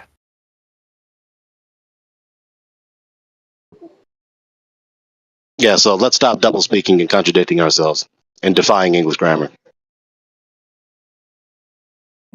which is what multiverse and universe is. Is. I'd like to hear it. I'm out of curiosity. So. Yeah, what was Matt Nuclear's actual point? Because I don't even know if we got to that point yet. Yeah. Jake said he could explain it, the multiverse concept. I'm just interested in physics discussion, so. Like as in the physical and natural world? Yeah. As in imaginary nonsense garbage, MC Escher paintings. Did you just call the physical and natural world imaginary? Is that what I said? That sounds like it. No, it's not. I said the opposite. Gotta listen better. I'm just disingenuous. Or maybe I missed it, I don't know. But really quick before we go, keep on talking about multiverse. Is there any question about flat Earth? Does anyone have a flat Earth or globe Earth related question before we keep going down the same? Yeah, I mean, I wanted to leap in on the previous conversation because I don't know, I wasn't able to earlier. Jekyll, you know that a reification fallacy is not a redefinition of a term. I agree. But that's how you were using it earlier. How was I using what? You literally said that as a sentence. I said the opposite. I said that a redefinition is not a reification. That's true. I remember. That is true, but that isn't what you said. I definitely said that. Even Gregory actually, heard me say that. To be fair, I will acknowledge that he did say that. He heard me misspeak, and then he said that, and then we clarified. I'm going to have to go back and listen to that because I don't think that's true. Because I was actually trying to leap in at the time you said it, so I don't know why I bothered. But anyway. Yeah, I hate when that happens. We also have I wanted to know from you guys, so let's say that we've got this concept of a multiverse, right? So you've got all of these individual elements. So you've got thing A, thing B, thing C, thing D, and we're calling this a multiverse, right? What do all of those things exist within? They can't conceive that. It's inconceivable and ineffable. Yeah, in theory, it would just be another dimension. So, say you have something, right? Because they can't not exist. So they all exist in what? Let Jekyll respond to this. Jekyll, go Crickets. ahead. Go Silence. ahead. They can't answer that question. Jekyll, you there? Are you still there? Oh, sorry, I was muted. But Okay, Joe what do they Mama, exist within? Go ahead. what do they exist within? Yeah. Oh, they have their own contents. Yeah, Well, yeah. whatever. The answer was If you're irrelevant to the asking, if you're question. asking what's between them or whatever, I don't know. Like that. I mean, I don't believe See? in the multiverse shit, right? So it's just me making it clear of the understanding the concept. Yeah, but I'm still analysing the That's a concept. Matt Nuclear problem. If you want to ask Matt Nuclear. Well, no, I want an answer from any of you. So you're Thing A, Thing B, Thing C, and Thing D. What do they all exist within? No idea. Yeah, I could Well, no. kind of. Well, I don't know, but I could provide a conceptual understanding to it. Like, so we have here's a good way to illustrate it. If you're like a 2D person, let's say, there's another dimension that you could travel. Say you're in a circle on a 2D. Say you're a 2D person and you're inside a circle, right? And you could travel in such a way where you don't touch the circle. Which way do you travel, right? That would be a third dimension, basically, right? So when every time you have like another extra dimension, you could say like, okay, that's where that place can exist. So in math, we have that, and so the multiverse is more like an extrapolation from the mathematical models that we have to describe certain phenomenon, right? And so it's more like, okay, I see this happening, so therefore there's a presumed symmetry that if I have this thing on this side, there must be a corresponding other side to it. And so like when you get into like special relativity, if you have different times, like everyone's on their own timeline, in one sense, you could say even those timelines are parallel to each other in that, like, I'm existing in one time, you're existing in another time, but in your timeline I exist and you exist in my separate timeline. So you could kind of say like these are two parallel lines, right? That would be like it's in another dimension. So like if you were that circle and you were that point inside the circle, there could be another circle above you and below you that exists. And so that's kind of like the geometric intuition to like a multiverse. So it would be another universe like superimposed on our current universe, but we don't experience the same thing. It could be a totally different place, or it could be a different timeline, etc. So that's the idea. Yeah, But that's a false analogy. You have an analogy without a point of comparison. Yeah, but can I address that? So you know the Thor films, right? They're all discs on top of each other, and then they converge, and that's the plot line of the films, right? You've got all of these different like dimensions. Mm-hmm. Yes, no. Yeah. You said films. So those places are still different places that all exist within one place. What is that one place called? The answer is simple, but they have to struggle. Yeah, so it's hard to. Just give me the answer, man. You don't have to fucking contort around it. Just give me the answer. No. So just to be clear, you're okay. So I kind of missed a little bit of what you said. You said initially you said a film. It's actually honestly because I missed what you said earlier. I think can I clarify, Felix? Now correct me if I'm wrong, Joe Mama. Right now, usually people picture the idea of like adjacent bubbles of universes, and I think Joe Mama is asking, okay, there's these bubbles of universes, but what is the realm that they exist? What's the overarching realm that they're existing in together? Yeah. Is that correct? Okay. Yeah. Yeah. So I'm myself, like I said in my first comment, I'm not exactly sure, and it's like it's hard to define because like even Einstein is kind of mind-bending because it's saying it's a space-time, which is different from space and time. That's not the same thing. Space-time means it's space and time together. So like if you move, you are technically in a different time than I am. So even within special relativity, there's this idea that we are actually in different timelines, right? Even though that we're here talking to each other, there is actually a future already and there is already a past, which is crazy. So to go from there and then to be like, okay, even a completely different universe, it's kind of the same mind-bending thing.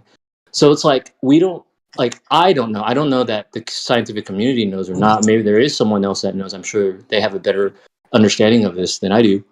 But like, we don't know what that isness is. Just like we're trying to understand what space is. Like space technically is not a nothingness, right? In the glow model, I'll just preface that with the glow model, right? Where there's outer space and there's this vacuum.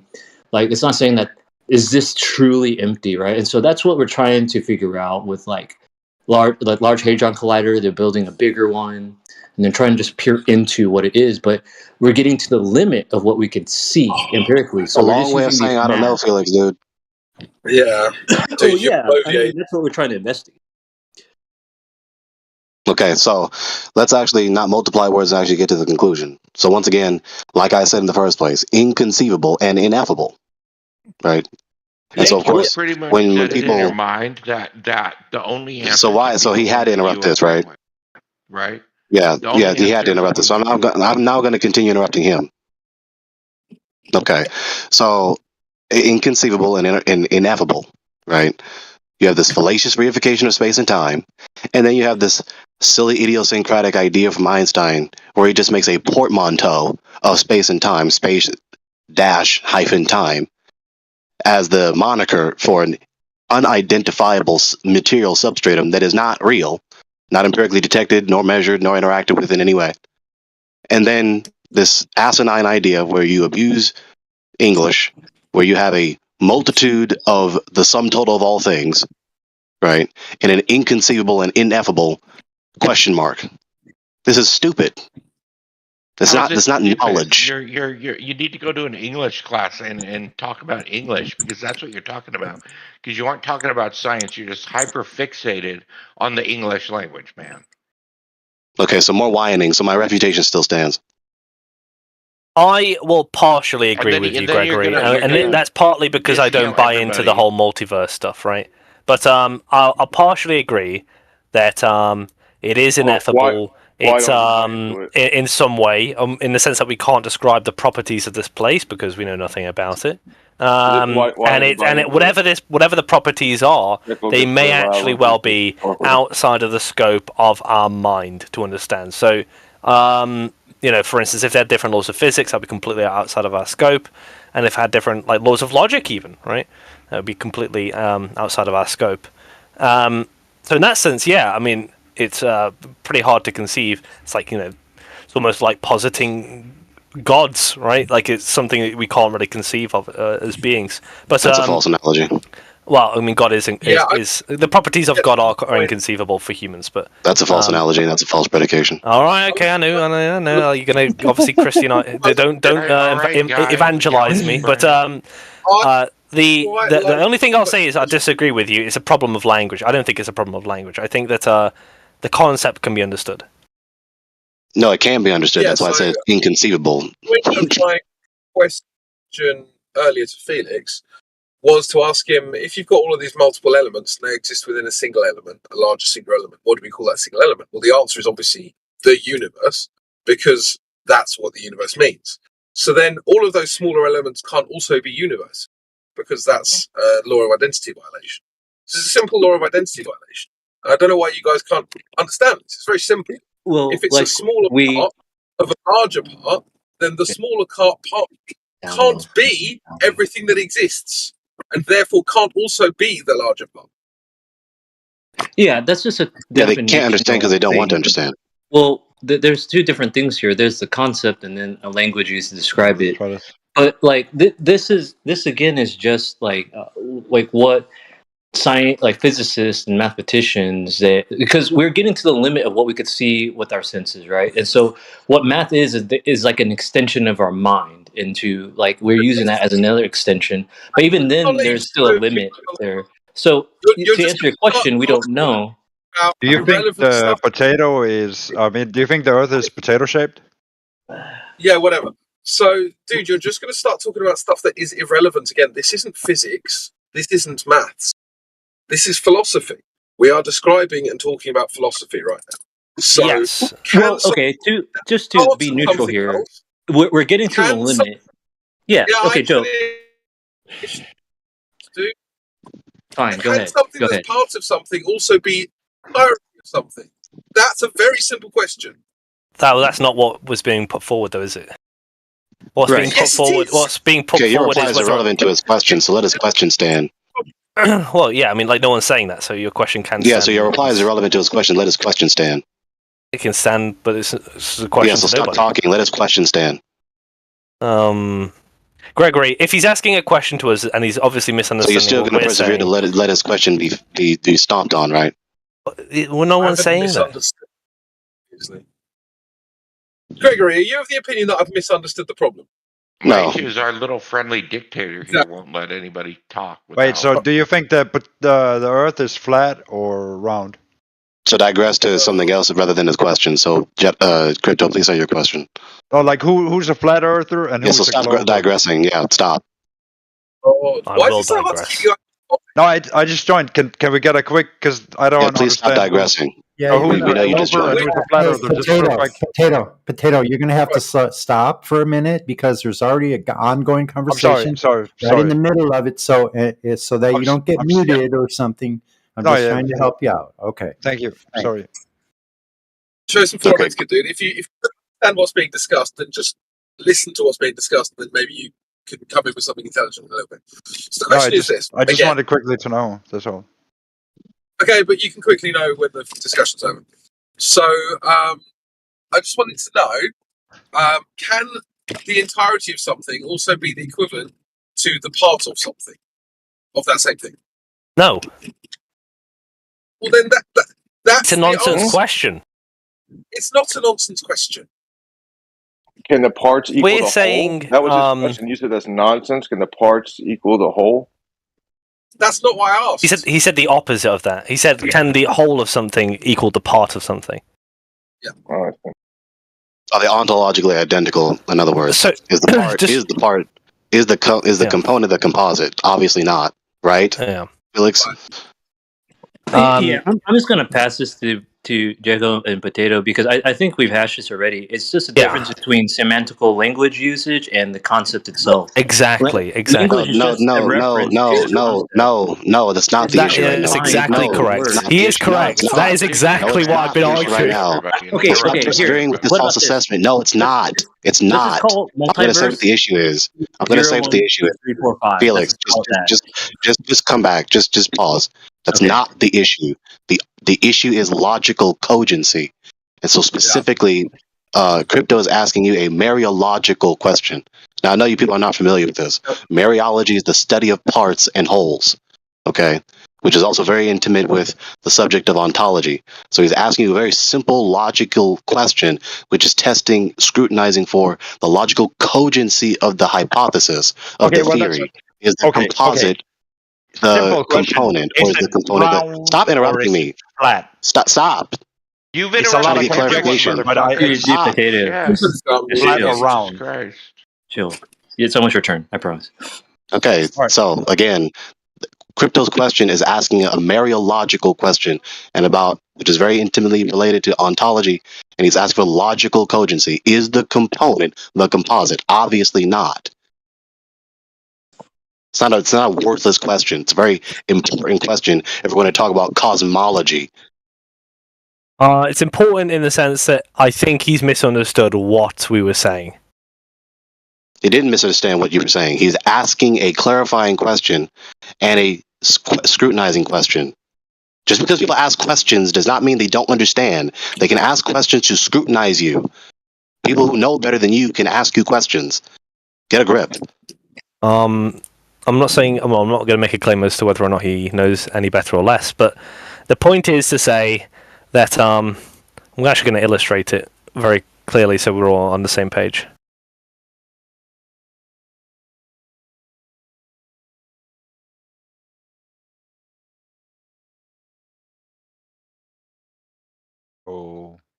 So this is what you get with some of these people. They want to be apologists for this worldview. It's obviously not tenable. It's not because they have such a strong argument going for them to defend this idea. They're just emotionally devout to this idea. Oh, I don't care about the Obvious that this is multiverse. an I just understand the inconceivable, concept. ineffable, logically incoherent, analytically false, grammatically erroneous, and broken idea. Yeah, okay, so I'm going to post in the side chat, so just so we're on the same page. The outside would be what Gregory's describing the sum total of all things, right? Now the inside is a particular of that, which happens to also have the same name, but they're defined Which is a differently. The misnomer. concept is different. Which is a They misnomer. just share the same word to is a describe misnomer. that, and inside of that, you might find that there's other words to describe certain concepts within that universe. It's not a problem of whether or not it's true. It's just a problem of how would you conceive of it, and what word would you attach to the conception. The conception is the particular total of things, and then the word we'll use is universe, but the sum total of all things will also be called a universe. That might be confusing. We can use another word if it makes you feel any better. We could call it a shuniverse, right? Doesn't matter. You'll notice. Yeah, so repeating the very same error that I'm refuting. He's just arguing by reassertion again. Yeah, you'll notice that Okay, during so is the Earth is it round or is it flat? It's flat, obviously. Shut up, you idiots! Can someone mute this guy? He's just fucking wasting everyone's time. Yeah, so you'll notice that within my question, It's like a two-answer question. gaslighting me over. I like the flat answer. That's good. Oh, shut up, man! For fuck's It's sake! amazing. Only one person can answer the question correctly. It's So is someone going to moderate Potato, or are we just going to let him No, disrupt I'm just the room? saying anything you say beyond the point of Oh, just someone going to answering the moderate question. Potato, someone is just going to let him disrupt the room. Let him cook. No, because anything you say is like, oh, let's not I guess waste we're time just going with to let him this. It's disrupt the room. already So I'm just beyond the disrupting answer while of he's just disrupting like the room for round this or moderation. flat. It's So Potato, we're not talking to you right now. It has to be complicated. Hey, Potato, we're not talking to you right now. Okay, there we go. Yeah, to be fair, he's new, ban you and new people kind of do take priority over people that we've spoken. I with agree. for I think we've run hundreds- this hundreds conversation of down. hours before. No, we haven't. I haven't even started in this conversation. Finish, finish If up. you insist. You guys are, yeah, finish up. So there's a couple of things to mention. Well, first of all, right, Potato was just obfuscating. He actually doesn't care. You can tell by his attitude. So when it comes to this question, I never used the word universe at all. So for you to then say, "Oh, we're using universe," I didn't actually mention any of these words in my question. The question was a very simple one, and you could put it in another way. If I was to say to you that I had a problem with my foot, that wouldn't indicate a problem with my whole body, would it? It would just be the foot. If I didn't use the word foot, it would be rather confusing to you. If I said to you, "Oh, I broke my body," that wouldn't mean anything, because you'd be like, "Well, what part?" "Oh, the foot." Right? So when we're talking about parts of a whole and the whole itself, they can't be the exact equivalent of each other, whether you use the word universe or not. We're not saying they're That's why I equivalent said in already, meaning. so we can actually wrap this up. Yeah, I'll just say Jacko's just going to obfuscate the issue and try to persevere. If I may to the just quickly, correction. well, they're not equivalent he's in meaning. persevere to the correction, but he's just refusing to actually let the conclusion actually be said. He just wants to reaffirm the very thing that's being critiqued and being refuted. Yeah, but That's why Gregory, I said in the we're first just saying place, it's not when you say the equivalent in word meaning. universe, that's why I already said this, and he's going to persevere to refuse to let this be said and then move on. So once again, this is why I said it in the first place. You say the word universe in only one of two senses. It's the logical dichotomy. Either you're saying in the sense of all things or not all things, be it Gregory, nothing. if we could just close this by saying, as he continues to do this. So If we could obviously he's going to persevere to refuse to let me finish this reply. And I'm trying to hurry up and finish this dialogue so we can move on. So I strongly recommend someone mute him so that we're not interrupting. So we can move on. I get it. So what you're saying is that everybody Earth. that disagrees with I you think I muted get it. now. What you're saying. Okay, so I'm going to finish this reply. Not actually be stomped on. I get it. I get it. So we can move on. No, I get what you're saying. Yes, I'm going to finish this reply. I'm going to keep interrupting you now. Okay, so that's why I said it in the first place earlier. I said it at least 3 times now. You can say the word universe in the sense of all things, number one, or not all things, or not all things. So he just locally muted me. So someone please mute him, please. Interrupting him. So Jake has locally muted me. Please mute him, please. Nobody can get a word in edgewise. Yeah, so someone please mute him because he locally muted me. So now he's going to be disruptive. Schizophrenic babbling. So I'm not going to continue until someone moderates him. He's locally muted me. Mute Jake. This is absolutely insane. What is up with the moderation? Like, there's like all these globals coping by trying to interrupt Gregory. It's insanity, man. all right, Clay. Whatever you say. Yeah, it's like it's a demonic possession you guys have. Like once one starts interrupting, the next one starts. It's crazy. It's just I give up because it's just like you just don't understand. They're not equivalent to No, meaning. you do understand. So I'm gonna finish this explanation. Like you're not gonna just stomp on my voice. I'm gonna persevere through this. Okay, so you can say the word universe in one of two senses in its absolute logical dichotomy: all things or not all things, either in the sense of nothing or in particular out of the multitude. Now, either way you say it, if you say the first sense, then you're contradicting yourself. You don't have a multitude of all things. If it's all things, then it is that multitude. It's not a particular in the multitude. Or if you say the word universe in the latter, either nothing, then you're identifying something, nothing to be something, or you're referring to a particular out of the multitude. And so then if you're just referring to a particular out of the multitude, then that's it. That's not a universe. You're just calling a particular a universe. There's literally an absolute dichotomy that is clearly defined in metaphysics. There are universals and then there's particulars. A universal isn't a particular and a particular isn't a universal. So it's stupid to call a particular That's a when you're universal. equivocating between the two. That's the problem. No, I When haven't I say they're equivocated not between the two equivalent because in I'm making meaning the distinction. and they're No, I haven't different, equivocated between the two. No, I haven't. that should equivocated resolve between the it. two. No, I haven't equivocated between the two. You're equivocating. Because I literally just defined the distinction between the senses that are available to you to say the word. So you're not going to stomp on my voice You're equivocating. as critique because You're taking two things with different meanings so with you're the not gonna same stomp on word. this critique because your Definition pride of is cut. equivocation I'm gonna keep fallacy. interrupting you until this Definition of moderation. it. Yes, I'm going to keep interrupting you to this moderation. Right? So you're not going to stomp on my critique because your pride is cut. So I already explained the options that you have when you say this word universe. So if you say it in the sense of a particular, not all things, just a particular out of the multitude, then that's a misnomer. You're calling a particular a universal when it's not a universal. It's not the sum total of all things, and it's not even an abstract thing. So this is why it is stupid to talk about the so-called multiverse or universes that are existing in inconceivable, ineffable question mark. It is dumb. It is analytically false. It's self-contradictory. Yeah, you're equivocating. That's fine. We'll move on.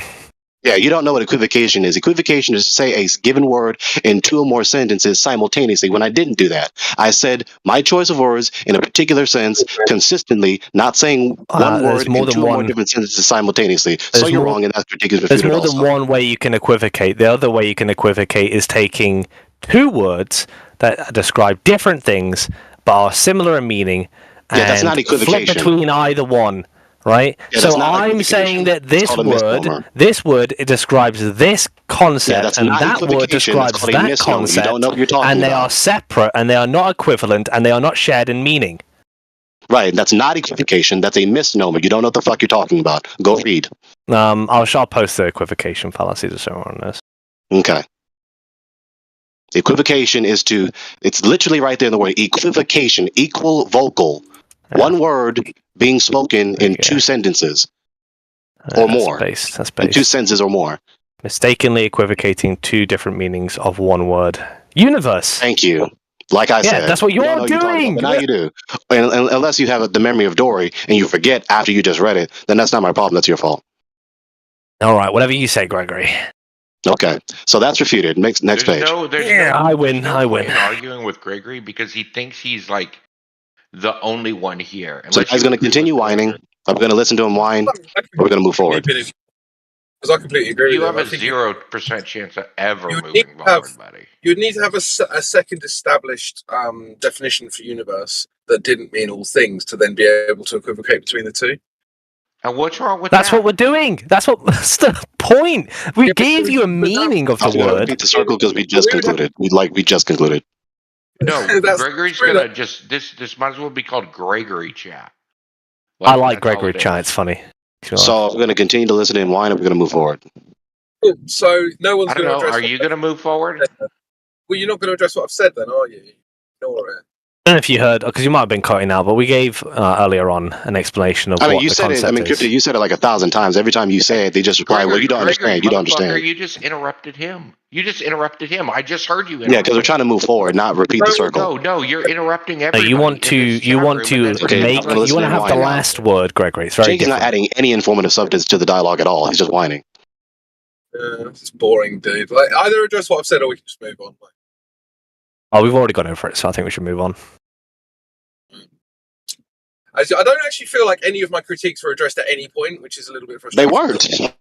They weren't. Yeah, but your critique was based on a misunderstanding of what we were saying. We weren't saying See, that there it is again. See, we, you just, we, you just we weren't misunderstood. saying we weren't saying they're equivocal in meaning, which is what you were suggesting.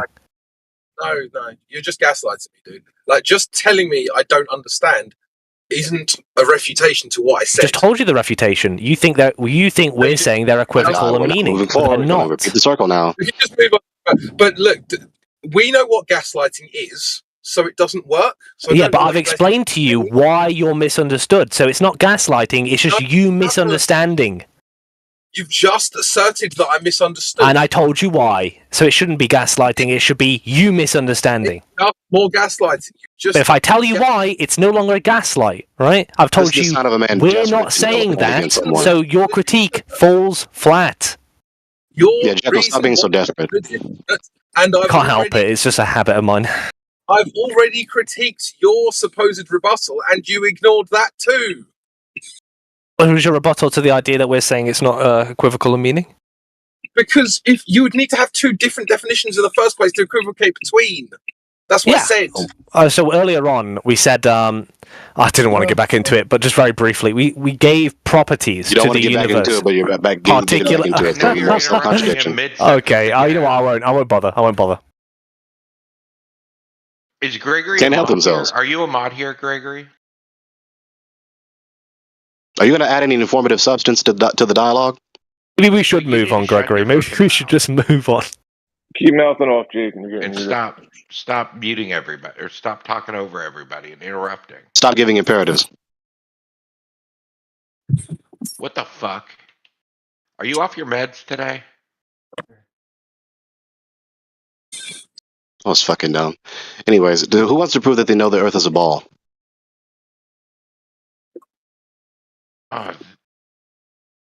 Can you prove that the Earth? I think Matt Nuclear wants to prove the Earth's a ball.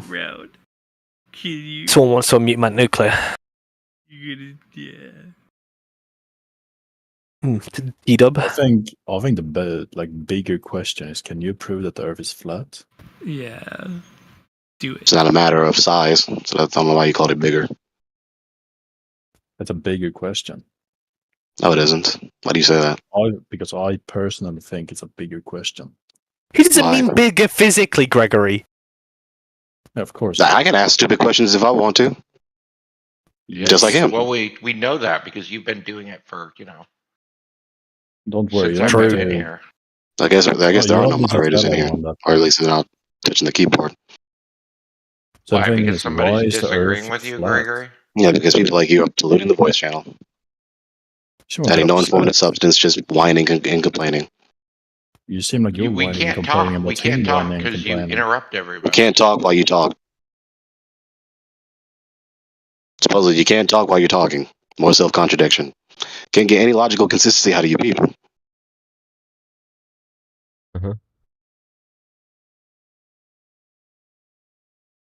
I mean, you're kind of complaining and whining about other people complaining and whining. It's a bit weird. And now you're complaining and whining about me complaining and whining about other people complaining and whining. So you want to continue this Russian nesting doll? But I'm not complaining about people complaining about people complaining about you whining. Yeah, now you're complaining and whining about me complaining and whining about other people complaining and whining. Oh shit, he's got it. I think we just entered the fucking multiverse. Are you on Adderall right now, Gregory? This is a good example of. A chance, maybe? I don't know. What the fuck is Adderall? I already Adderall. said he's off his fucking meds. Adderall. I love Adderall. Or maybe he's done something else. Maybe. I think if I remember correctly, it's also like a flat earther because he's a Christian, I think. So none of you want to prove that you know the Earth is a ball, right? Wait, Orion's here. Orion, you there? Hey, Gregory, it's interesting when they have nothing to say against you, they just adhere to ad homing. Alright, cheerleader. Just a punching bag Get for your all the pom-poms insults out, that be a people try cheerleader. to mouth to say. Yeah, they literally, their intellect is so low. Yeah, we get it. Such a low intellect. Oh, Only people with low yawn. intellect need to do what you guys are doing right now towards Gregory. What else can they do? If I may quickly get Orion's attention. You're so triggered. Listen, you're so. I want to get Orion's attention. Let me talk. Because you're just rambling about how stupid you think people are. You're just rambling about him rambling. You're so easily triggered, dude. Yeah, it's so funny, man. Yeah, really triggered right whatever, now, yeah. whatever. You're still trying to ramble about him rambling. Anyway, Orion, are you there? Where's he gone? Oh, no, he's so gone. Triggered. It's so funny, man. Oh, yeah, I'm triggered. Yeah. I am very upset. Yeah, you're triggered by his intellect. Whose And not only intellect? You.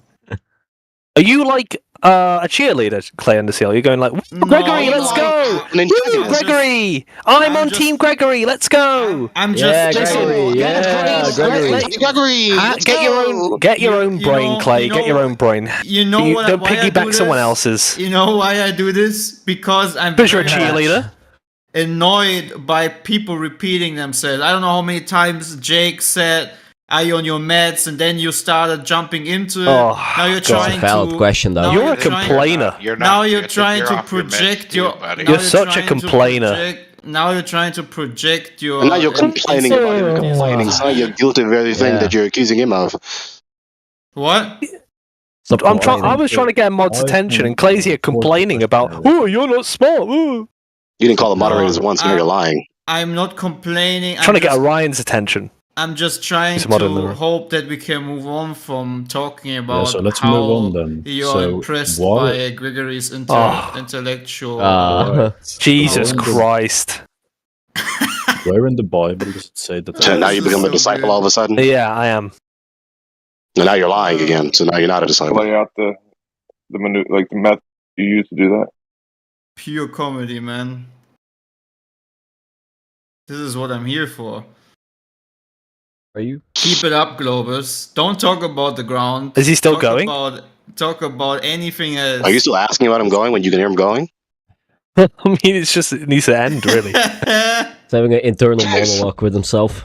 He's talking It's so This is funny schizophrenia how me- right now. It's so funny Might be, honestly. It's another how- pseudo-diagnosis. Do you hear voices in your head? I bet it grew up It is, for a shot it is so funny how 4 minutes of me doing this is already way too much, but you guys can do it for 50 minutes towards one person and you just say Oh my nothing God. towards each other.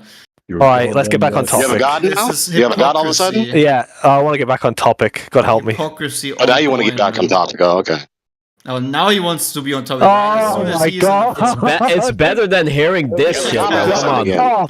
Oh, it's so long. Hey, Gregory, they can't consume their own medicine. They just can't. They can. If they get a taste of They can their dish it own out, but they can't take medicine. it back in. Exactly. Yeah. They're so weak, fuck is man. happening, Such bro? weak Oh my lord. such This is. weak individuals. He has a lord, too. You hear that? Is this him trying to convince himself or the rest of the room? I can't tell. I think it's like a He invoked Jesus Christ. He has a God. He has a Lord.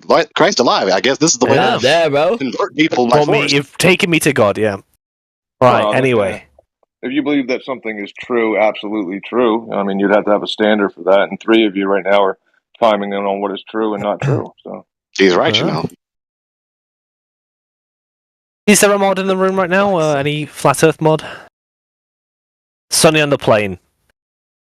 No, not him. Okay, never mind. I'll give up then. So what do you Well, expect from even- intellectual midgets when your acumen is insufficient and you know all the way down there? All you have to do is just pretend to be intellectually superior and just multiply cavils and calumnies. Oh, I don't need to pretend, Gregory. I just am. Complaining coming from you. Ah, Gregory. but you failed to demonstrate it after more than an hour. Said of you. So, anyways, where in the Bible does it say that the Earth is flat? Hey, so anyways, do you want to prove that you know the Earth is a ball? Do you want to prove that the Earth is flat using your Bible? Hey, do you want to prove that the Earth is a ball? Do you wanna Yeah, prove go it's to flat? Wikipedia, type in biblical cosmology. There you go. Then you can come Yeah, back I and did, ask but that I found question it again. explained Wikipedia? away by several Christians that know the Earth is Yeah, go it's spherical ball. to the official narrative of biblical cosmology. When you have been through it, come back in here and ask that question again and realize how stupid Yeah, you sound. I looked it up, right? I see Yeah, some okay, what does compelling evidence biblical against okay, it what and is some biblical compelling evidence cosmology for it- then? for it. What is biblical cosmology? I mean, explain Is it it the to spinning me. wobbly I want to know space how with you never got to the explaining world of conclusion that the Earth is darkness? flat. Darkness. Is biblical Dude, cosmology you're the one to spinning talk about wobbly having an space accent, with Jekyll. never explaining world of I darkness? love accents, bro. Hello, Mister. Can you prove with the Bible that the Earth is flat? Is the Bible Yeah, talking do about the that. spinning world into the space, both length and ever expanding void of darkness? Darkness? I don't know.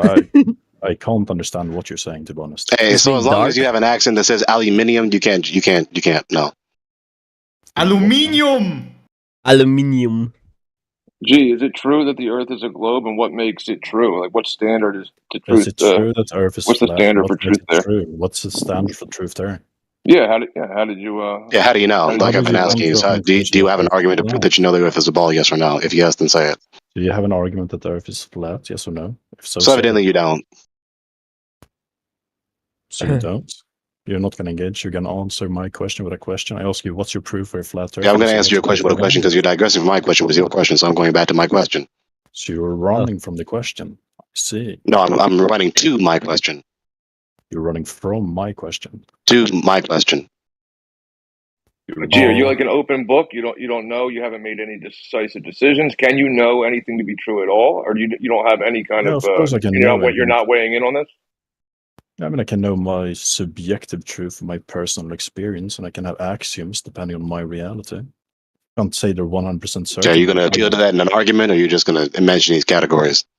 I want to hear your argument for why the Christian book says the Earth is flat. I want to hear your argument for why you believe the Earth is a ball flying around in a cosmic vacuum. I don't. I believe it's created by dragons. They breathe fire. Really? That's You have an why argument to it's believe created that? the universe. That's the Big Bang, bro. Because the Big Bang, what the fuck is that?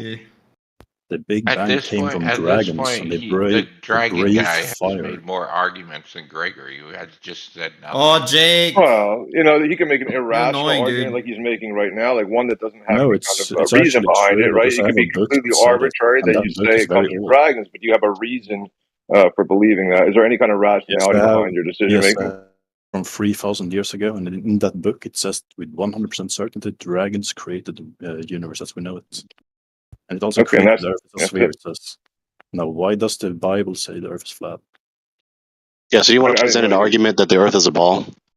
No. Yes, dragons created the universe in the same doctrine that says. All right, he's not gonna. He's How not do you gonna know move on. that? He's stuck on this point. G, Because you this need book to. is 100% accurate. What's you? Dude, you need to move on from the point. We're not gonna be talking about that. We need to know how you know that the Earth is a globe. Present your evidence, please. You can tell Gregory about your evidence of the Earth being a globe. Go ahead. I have a book from 3,000 years ago telling me. Okay, so if you're not willing to engage Oh on my how the Earth God, is a this- globe, we're just gonna move off to another point. I'm gonna give you, You, one you last don't chance. like what he's saying, right? It's not the point. The point is we're trying to figure out what the Earth is. So if somebody You're thinks that the asking Earth me. is... All right, You're gonna asking him interrupt a me? open question. You're also gonna interrupt me? Don't do that. All right, let's go to G. G, you got one more chance. That was 2 times that I've already muted you for not getting to the point. So I need you to demonstrate, or at least provide some evidence to Gregory. You guys can continue, but go ahead and present your evidence that the Earth is a globe. Go ahead, sir.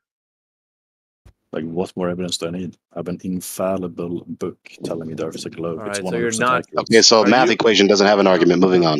He's not. Yeah, he's not willing to engage. So, Monkey, you're next. Do you want to provide evidence how the Earth is a globe?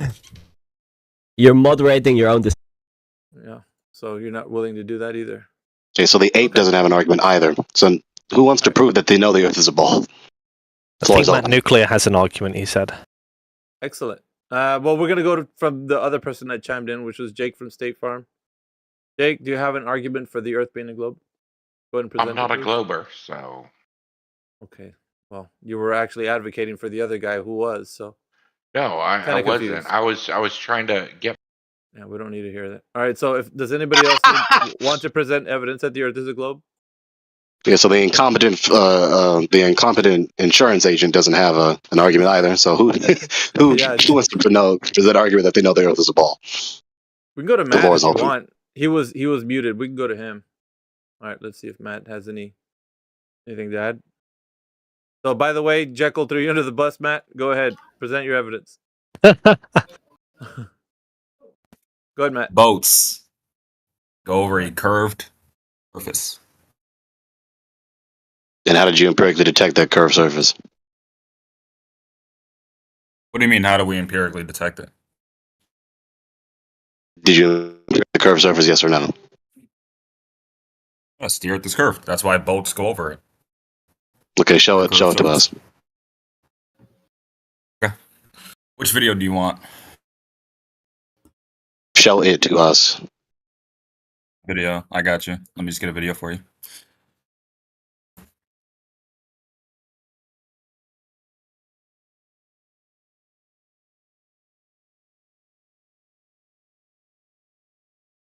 Mm-mm.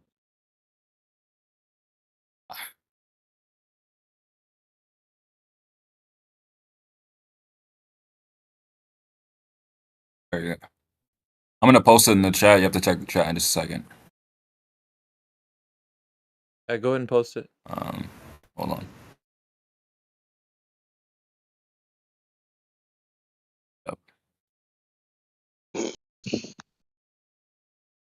Someone needs to cue the Jeopardy music. Or Never a mind. drum roll or You something. go, baby. There you go, baby. There you go. And that's only possible if the Earth is curving. All right, wait. No, we're gonna look into this video real quick. No, Yeah, give us a moment, will you? You can look at the. No, I'm just gonna say some things though. It's physically impossible over a flat. You guys talk about the nature of water, how it's flat and whatnot, and water isn't curving when it's at rest. It'd be physically impossible for boats to be going over the horizon if the Earth is actually horizontally flat. The fact that boats appear to be sinking like that proves that the Earth is curving. It's going over a curved surface. You don't have to argue the geometric horizon and say this and say that. I can see that it's not So we're at gonna rest. It's moving around. Yeah, we're gonna quiz you a little bit on this little evidence that you brought forward. What is the distance from the observer to the ship? I don't know about the exact distance for this one. I can find you one where we probably wouldn't know the Well, exact distance. I But we need can to- just watch it go. No, we're not gonna watch it do anything because we need the missing information that's not supported by you with this video. So you either have the evidence to support the claim or you don't, Matt. I don't want What to do you see mean evidence? This is evidence. We're No, it's visually not. seeing this. No, it's visual is not. How is it not evidence? If you look onto the distance and you say, "Hey, that's the abominable snowman," and I say, "No, it's not. That's just a tree." How are we going to find out who's right and who's wrong? How do we do that? But this is a video of just Answer boats the going question. over the horizon. What are you Answer talking the about? question. Answer the question. How do I figure out who's right and who's wrong? What do you mean figure out who's right, who's wrong? These If are we're boats both, going over a if, horizon. yeah, if It's you not say that you, complicated. yeah, I'm not. I'm asking if you say that it's something happening, the boat is going over the horizon, and I say it's not. How do we know who's right and who's wrong? Well, how is it not then? I mean, Well, how is it not? I'm asking you the question. Use your critical thinking, Matt. I know you're young, we could be think there. about the Say question. we were there. We could see this happening. Right. You ever I seen know that that. happen? I know that the video is showing something happening, but if you're saying that it's going over a curvature, then we need relevant information to then formalize it to say, yes, I know it's actually curvature because from the observer to the ship, we know the distance and the predictable amount of how much curvature there would be between those two. So we need the information that's missing, Matt. So please support the information that I'm asking for. The observer Find to you the a ship. different video that actually has distance. I was only trying to show So you. why are boats you going why over are the you now horizon. running away from this evidence that you brought forward, Matt? I don't want I'm you to not running run. away from the Stand. evidence. I just didn't know you were going to ask me for the measurements or the Well, distance. of duh. it. I What do you thought it think? was pretty simple visual. No, we're not just gonna Alpha, look at Alpha, something. Alpha. Hold on. We're Let not me just gonna say look at something. something Alpha, let and me say declare something. that it's the truth, man, of what you're saying. We're not gonna do What that. do you mean the truth? This is wait. Hold on. What are you doubting about this? I'm doubting that you have This information video to is support likely your another claim. black swan. Can I just succinctly say this Just tell me refutation? exactly. Alpha, can I just What succinctly say exactly this from this refutation? video are Yeah, you sure. doubting? I just want to know Yeah, this. please mute him because he obviously would not control himself. No, I'm asking Alpha a question. Dude, just wait. Let Gregory finish his point. Go ahead, Greg. So here's the succinct refutation. His argument is, if the Earth is a sphere, then we would see boats obscured past the horizon. We see boats obscured past the horizon, therefore the Earth is a ball. This is a weak-inductive appeal. The reason it's a weak-inductive appeal is because it presupposes, as though it is the only option or most plausible inductive inference, that the Earth, being a ball with water wrapped around it, is what is obscuring the boat in the distance. But that's not the only option. It's not the only logical option. It's not the only empirically detectable and detected option. you don't actually see the water curving, right? You don't actually see the water wrapping around the ball. So this is not an instance of empirically detecting the water wrapping around the ball. Rather, it's just an a priori interpretation. It's just a presupposition of the Earth being a ball and the horizon being the tangible edge line of the curvature, and the boat being obscured, the ball obscuring it in our the bottom half of the boat in our perception. But the other option that we have is that the water is obviously flat, as we always observe, and it's at a distance where in our optics it is at a distance where its angular resolution and angular acuity is obstructing a fraction of the bottom portion of the boat. So there's the refutation to being a weak inductive argument and the logically cogent and empirically adequate substitute to account for this phenomenon. Okay, so he identified the flaw in your logic and also said that it could be obviously something else than what you're claiming. So go ahead, Matt. Thank you.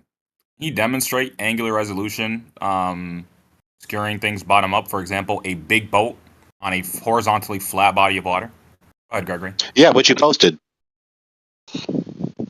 Hilariously Go enough. ahead and demonstrate it. Yeah, what you posted. No, this is not what this Done. Scientifically, this is not what this is. That's nothing to do with science, Matt. You don't know what science is. You're using that word. With science, no, you don't know what science is, Gregory. I asked him to Hold on, Matt. show this, and he can't show it. So okay, so he says basically the It same actually did thing show that it. you're the same thing that you're using as your demonstration is the same demonstration that he says he can use. So you're basically showing the thing that he's saying is what's possible. Exactly the same thing. There's nothing different, Matt. So that's what he's saying. He's using stop your muting me, dude. Hold on, information. Alpha. Please stop muting me. I know when to stop talking. I don't like because you don't know how to Then stop. you have to Matt. mute Gregory too. Then He was not over talking. Like he's basically saying the point is stopping. sure, fine. Let me just make my point. Can he demonstrate angular resolution being what's obscuring boat? Go ahead, Greg. Go ahead, Gregory. Yeah, it's a categorically malformed question. It's not that angular resolution is obscuring anything. That's a property of your optics. The object that you're perceiving is obscuring the other object that you're attempting to perceive. Okay, go ahead and demonstrate that. Yeah, your video. Done. Demonstrate it. Yeah, your video. Done. He's using your That's not evidence. demonstration. It is demonstration. It's empirical data that demonstrates my point. It's a naturally observed phenomenon that it demonstrates my point. Yes, it is. Okay, see, he stops talking. I know it's frustrating to you that it's that easy to meet your demand. I know it's frustrating, but get over it. Grow up. So you're not going to mute him, Alpha? Although he's clearly interrupting me. You're not gonna mute So him now? well, your point was that the point was that the video that you're bringing up is going to show evidence that the Earth is curving, and then he says no, it's not. Yeah, but I know. But Because listen, it's optics. And he can't prove it other than just saying it, Alpha. That's he a did. problem. No, If but he I'm showed saying me he did. evidence and saying this is Big Bang cosmology evidence, right? No. Check this out. Check this out, That's not Matt. showing Matt. anything. Yeah, he's basically saying He's that so the reason. triggered. Yeah, the reason behind why he's saying supports his claim is because that's how optics work, and so he's saying your demonstration, the video that you posted, is evidence of what he's saying. Demonstrate it. The boat, the video that You you're can't showing demonstrate is something by just saying something. Then that's Just your saying problem That's what too. you're doing, Matt. That's what you're doing. Yeah, I didn't demonstrate it by just speaking. I demonstrated it by appealing to the very empirical data that you appeal to. Horizon. Matt, that's what you're doing. Do you understand? That's exactly what you're doing. But Yeah, I'm not just speaking. I'm not just speaking. I'm gonna keep clarifying this because he keeps misrepresenting my argument. So I'm not just speaking. I'm appealing to the very same empirical data that he appealed to. I know it's frustrating to him to think that how could it be that easy for him to just answer my demand, even though he's supposed to be stuttering and stammering after I blurt this demand at him with idiotic contempt. But of course it is. So yeah, the video that you appealed to is an empirical demonstration of what I'm talking about, and I already refuted your question because it was malformed. It's not angular resolution that's obscuring anything. It's obviously a non-transparent ocean that is obscuring the bottom portion of the boat, given the position that you're standing at, the nature of optics, the nature of light, and the distance between you and the object. That's it. Here's the thing, real quick, Matt. Real quick though. Yeah, no, but hold on, real quick. We know the dude. I'm trying to tell you something, right? So we know the distance where the angle of vision that we see things obscure, right? Not only just because of the angle, but the ambient air temperature that's going to cause distortions, and like there's a lot of known factors that we understand, right? But on the case for you, you don't have any data that supports your claim. So when I was asking you earlier, how far is it? Do you want data? I was asking you the question, Matt. How You know one far thing is I it can from? tell you right now, Bro, Gregory will not provide a single No. ounce of data Listen, here, listen, ever. listen. He knows he's I'm just spewing bullshit. Okay, Matt. I I'm already told asking. you for that specific He's so video, triggered. I don't have the distances. I don't find you a video that Okay, mentions well, distances and everything. all right. So like, so both this, below the I horizon. did right. So I didn't want you to like the number one. I didn't want you to run from your specific evidence that you posted because it was like for you was a slam dunk, right? And I just exposed how you didn't have all the information to support the claim. So I wanted you to get the information correct and then bring it forward and say, okay, from the observer to that ship, we know the distance, and then we start to figure out, okay, so we know how much curvature there should be predicted from how much what the drop rate is on the size of the Earth that we understand there to be. So you're connecting the dots and filling in the missing information that you don't have currently. So if you were posting this and previously thought it was a slam dunk, I'm just exposing the point that you didn't have all the relevant information to support your claim. Because just like Gregory explained, he can easily say that demonstration is supportive of what we're saying on our end, that it's not curving. It has everything to do with perspective and the angular view from the observer at whatever height the person was. Angular acuity, angular resolution, right? So all I'm saying is, okay, Alpha, please, Alpha, please. I know you keep going on, but you go on forever. You need to let me respond because there's a lot. Look in the mirror, guy. Look in the mirror. First of all, my claim, right, was providing. I told you that bolts going over the horizon is due to Earth curve. Now I didn't argue distances or anything like that. So that was never that. So my claim is true in what it was. If you want distances, I said I would be able to get that for you. Then now, you have Gregory an said something very. claim. He said angular resolution is causing the obstruction. He just said it. I never said that. He didn't mention. I never said that. Can you actually? That's a straw man fallacy. Can you cite me any scientific website? Many reliable physicians that would say that they would say angular resolution or optics is what causes bolts being obstructed at the horizon. Can you successfully steal my argument once? Can you successfully steal my argument once? Because you didn't. Matt, you can look what up. did I say that was wrong? You can look up the diffraction limit. Go ahead, You can look up the Rayleigh criteria. Is when when the two wavelengths of light get blurred together, and the angle where you can resolve something. Yeah. But the gentleman said it's true, but No Takes said it's true. So again, what No Takes just said, and in addition with the fact that I never predicated the premise, angular resolution is obstructing. Obviously, that's stupid. I never said that premise. I said that the water, as you can clearly see, is what is obstructing the boat. I think Gregory's point. Matt, if you understand Gregory's point and you think that it's not true what he's saying, then you could steel man his argument and then say, "This is what he's saying, and I disagree with it." So what is he essentially? Clarify. What is he saying? Alpha, hold on. It's fine. Let me respond. He clarified. He said water is obstructing it. Now, can you justify that with any sources? Cite something else or someone else that says that as well. Go ahead. Yeah, the empirical data in the fucking video where we see that happening. Exactly. You're running from it. Okay, you're saying the empirical data. I'm running from the thing that I'm running to, right? Yeah, I'm running from the thing that I'm running to, right? Exactly. You're saying water is obstructing it. So if the water is horizontally right, flat, so you agree with my refutation of you with my sarcasm, right? Height, correct, Gregory? Right, so you agree with my sarcasm refuting you, right? So water is just persevering to deceive yourself and lying and double speaking, saying the very antithesis of what is actually happening, and the very antithesis of what everyone else hears me saying. Obviously, I'm running to the evidence, and I was running away from it. Why don't I engage with you then, since he wants to run? He doesn't. Yeah, so you're not actually trying to engage in good faith. You're not actually trying to engage in a discourse. You're just trying to dominate someone else's voice, Jonah, because you're so irritated that a flat earther is actually with an acumen and a vocabulary that can articulate these reputations against you. You are so confident that it was a shutdown, knockdown, closed case argument, but now you're saying that the very thing that you're appealing to is actually self-defeating, and you don't actually have a sufficient empirical appeal to demonstrate that your premise is true. The premise being that the Earth is a ball. So I know it's difficult. I know it's difficult for you to turn off your pride and stop being an asshole, but you have to do it. So triggered. Because I'm talking now. Okay, I'll tell you why this is crushing to the flat Earth. And can I just explain this, Alpha? Because if you have horizontally We already flat heard your water, argument. you can Just take going to hear him repeat the circle again. horizontally flat water, it's impossible for a Moderators bubble are going to hear him appearing repeat the below circle the again. horizon, like it was appearing there, unless it's going I over a guess so. physical curve. Yeah, Horizontally Matt, flat. I It's, showed you in it's fighting I physics. showed you in here. a We're fighting picture physics that is here. not. I showed you in a photo of your video that is not horizontally flat. I put a straight line in your video and showed you that those waves that are going up and down, they're not horizontally flat in the first Yeah, but instance. I could show you a the waves. demonstration of Okay, what I'm you're going talking to about. argue that the waves are horizontally Well, I flat. mean, it's just not We're talking horizontally about flat. I could water. show you a hold on, no tanks. Hold on. Like I the don't waves. want to get it. What Matt, at what height are the waves for them to Matt, be we're obstructing the boat? focusing. Yeah, let's not focus on the minute things like that. What I want you to realize is that you don't have the sufficient data that we need to make this a logically consistent point on your end. So that's why listen. I'm gonna still stand by that, Matt. You don't have the data that's needed to know at a specific distance that that wasn't my claim. the curvature. Wait a minute. No, but the claim is that it's disappearing behind the Earth's curvature, right? Yes or no? Yes, it's going over a curved horizon, and you Right, don't have. so- you don't even have so- to. Can this be the last time we repeat the circle?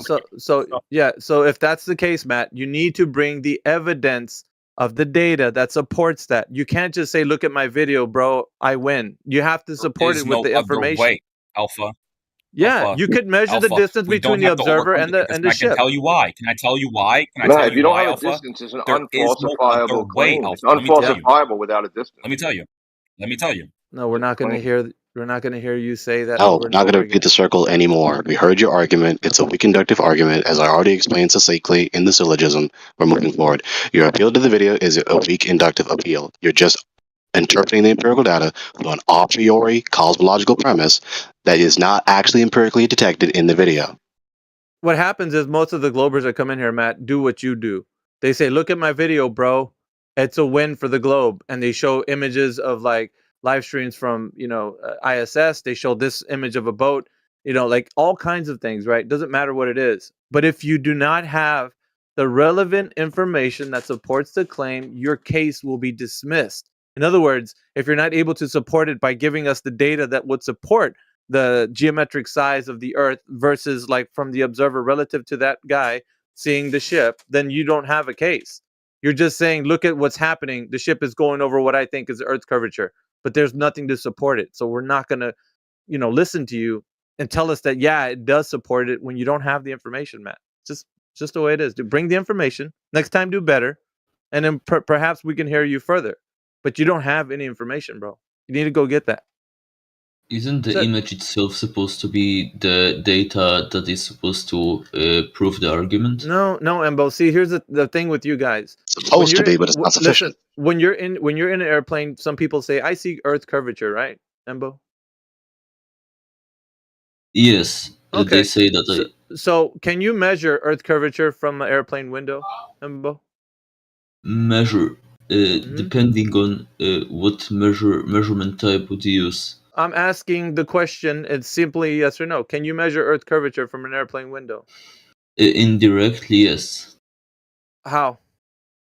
You can take a photo and then compare the horizon, its curvature from left to right to the predicted value that you would get. For example, by making some 3D simulation, like Walter Pieslin, for example, has a simulator for left-right curvature. Yeah, but we're not simulating anything. We're using eyes as a measuring device. Can your eyes be a measuring device to see off into the distance and measure the amount of curvature that there is? Or even using like a camera, taking an image. There's no way to do that, sir. You're very inconsistent with how people do measurements. That's not a measurement. That's just your idea of what would fit a model. You're not measuring anything, Embo. I mean, why should it have to be explained to a full-grown adult that just sheer visual detection is not an instance of mathematical quantification of the thing you're visually detecting? No, it's not. But Embo, itself, you should already know this. But the analysis of the data that you make later is what analysis? How can you use analysis when there's nothing? Listen, you don't garner the information. Okay, so basically, nothing's been done on the ground level to say, I know that the Earth is curving at a specific elevation drop rate. You haven't done any of that groundwork. So because of that, You are just assuming that a specific model fits the description of the image. And so therefore, you're superimposing the model over the image. You aren't measuring anything, sir. You're just assuming. So that's what I'm telling you you're doing. You're not measuring anything when you look outside of your window of an airplane, nor is the airplane a measuring device. You have to go down to the ground and see how much drop over the distance there would be congruent to the information of the Earth being a globe as per the claim. That's it. It's In pretty the simple. second case, if you want to stay consistent with your definition of measurement, you also wouldn't be measuring the thing, because you would be simply looking at the horizon and seeing at what distance So it we're in appears. agreement. Are we in Yeah, agreement? which is a truism that doesn't refute what Alpha just said to you. No, we aren't in agreement because I don't hold the same definition of a measurement that you have. I simply adopted that definition for the sake of the Okay, you don't argument. agree, but what you said does agree with what he said, so you're not being logically consistent with yourself. Right. Because I You have also to stop acknowledge persevering to rebut and actually think through things. You don't think through things, that's your problem. You don't think through the matter, you just persevere to rebut. Do you know what an indirect measurement is, Gregor? Do you know what that is? Yes, I know. What is it? When you have some two variables that are correlated, for example, by some mathematical formula, you can measure one of these variables, but that measurement isn't the goal by itself. It's simply a step that you take in order to derive some other variable, because you know these two are connected. Embo, let's put this into perspective. Let's put it into perspective. Let's give it. Hold on, Embo. Let's put this. Embo, wait. Okay. Let's put this in perspective, bro. If you look at my foot, could you tell me how my foot measures by looking at it? Just by eyeballing. No. But if I had more data, for example, by taking a photo, I would be able to derive that. Yes, persevere to rebut and distract from its points. So now you just replying to the red herring. Wait a minute. No, wait. I'm answering the point. I agree that you really could be able to do it. No, dude. It's the same thing with this guy every time. It doesn't matter what the subject is. Embo, relax, dude. Like, I asked you looking at my foot and taking a picture of it wouldn't matter. It's the same. Like, you're seeing it either way, right? Doesn't matter. That doesn't change. Just because you took a picture of my foot and you saw my foot, it's not going to change from looking at my foot and then saying, oh, the picture, now we have a picture of it. So what? It doesn't, if you can't measure my foot by looking at it, that's what we're doing with the same thing. When you say, I look out of a window and I see curvature, you're not measuring anything. I'm trying to help you along here. Man. It's the same thing. Not even in the sense of a geometric comparison. Like, that's the point. Like, you just keep whistling past the point with some persevering to lecture us with some red herring. Stop. So if I had when you take a photo, that camera, if you know the specifications of this camera, do it again. Already gives you some information. Yeah, for example, if you know the focal length and magnification, from that you can know. It doesn't matter, Embo. If you have the sharpest camera, if you have the sharpest camera with all the specifics of to like what the camera can take and the optic and all that, it does not matter. It's not a measuring device. You're not going to measure something because you know the specifics of the camera. It's just going to tell you optically the resolution you're going to get out of it. That's all you're going to get from it. But as far as like measuring, Paraplegic, you're hot micing, bro. Paraplegic, are you there? Yo. Okay, I'm going to mute you. Just whenever you fix that, just let me know, Paraplegic.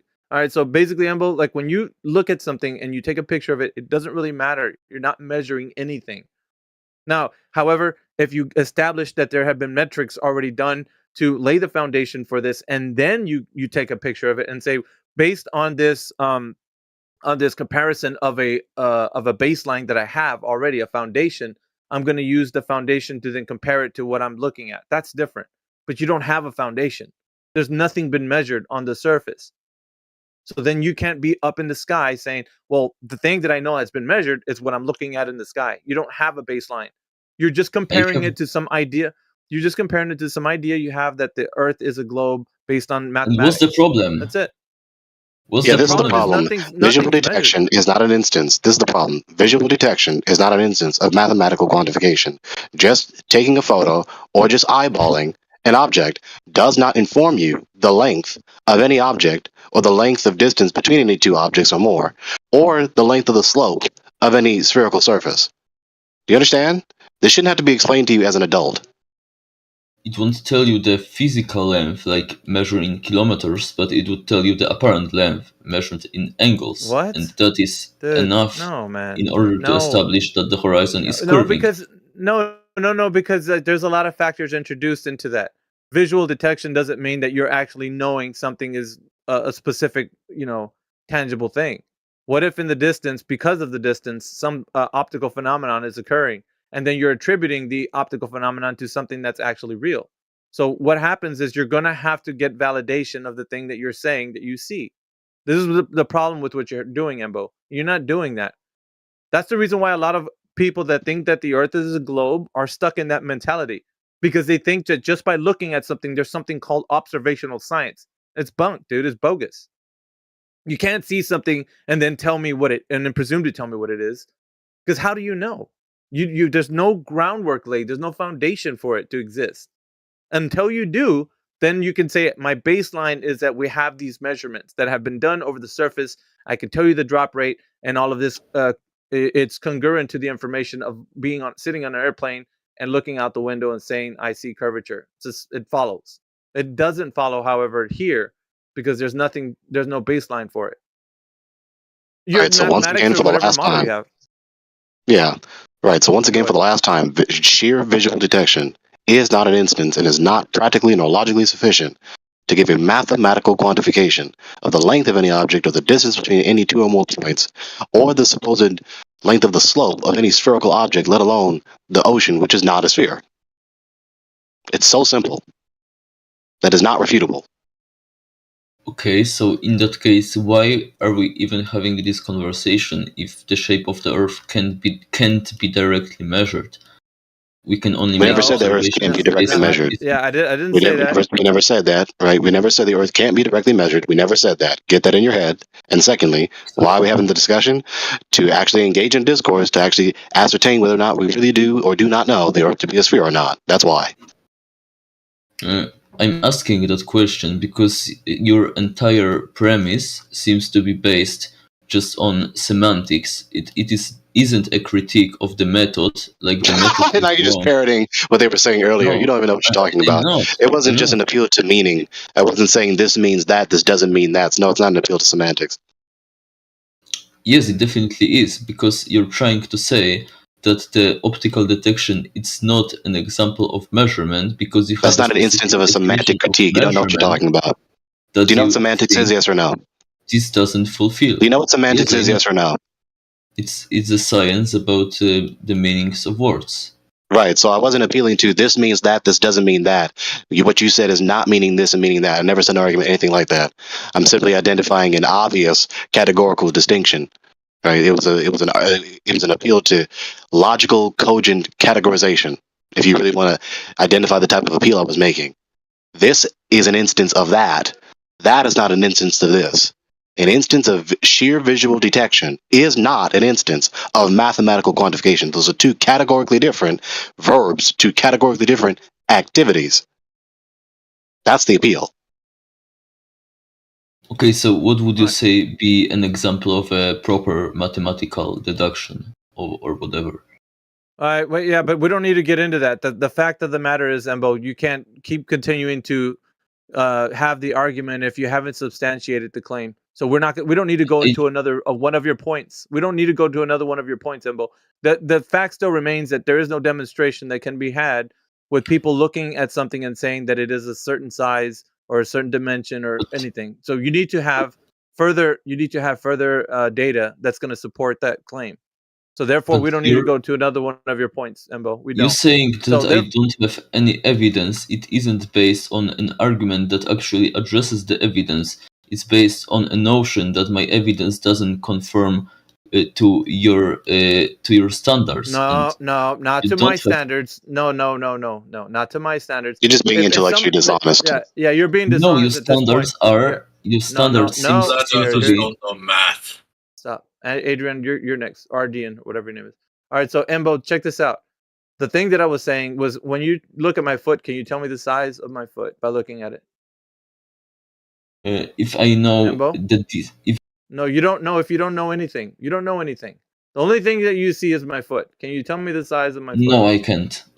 Okay, thank you. That's all we needed to address. Now you understand, and we don't need to go and talk about I see something, therefore it's this specific length or measurement. It's not a measuring. You're looking at something's not measuring anything. Now that you understand. Now let that point sink in real quick. Okay, I'm gonna unmute you, but don't keep talking. We gotta get to Ardian. Ardian, go ahead.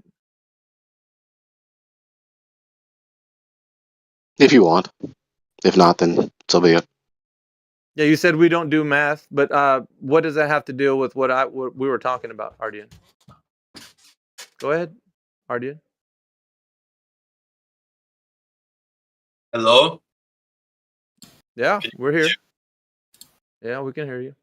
I'm sorry, I have a phone call, man. It's business. Okay.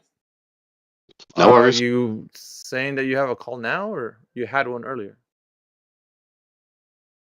You have one now, huh? Okay. We're here 24/7, man. Hey, can I have 24/7. Can I have a, So, go ahead.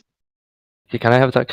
The thing about hi everyone. First of all, the thing that you said about the measurement of the Earth, that it's not only based on the photos. You know, there are okay. What's it equations. based There are equations. Well, we said it several thousand times. Let's say it one more time. Yeah. The point So, is, can I- the act of sheer visual detection is not an instance of mathematical quantification.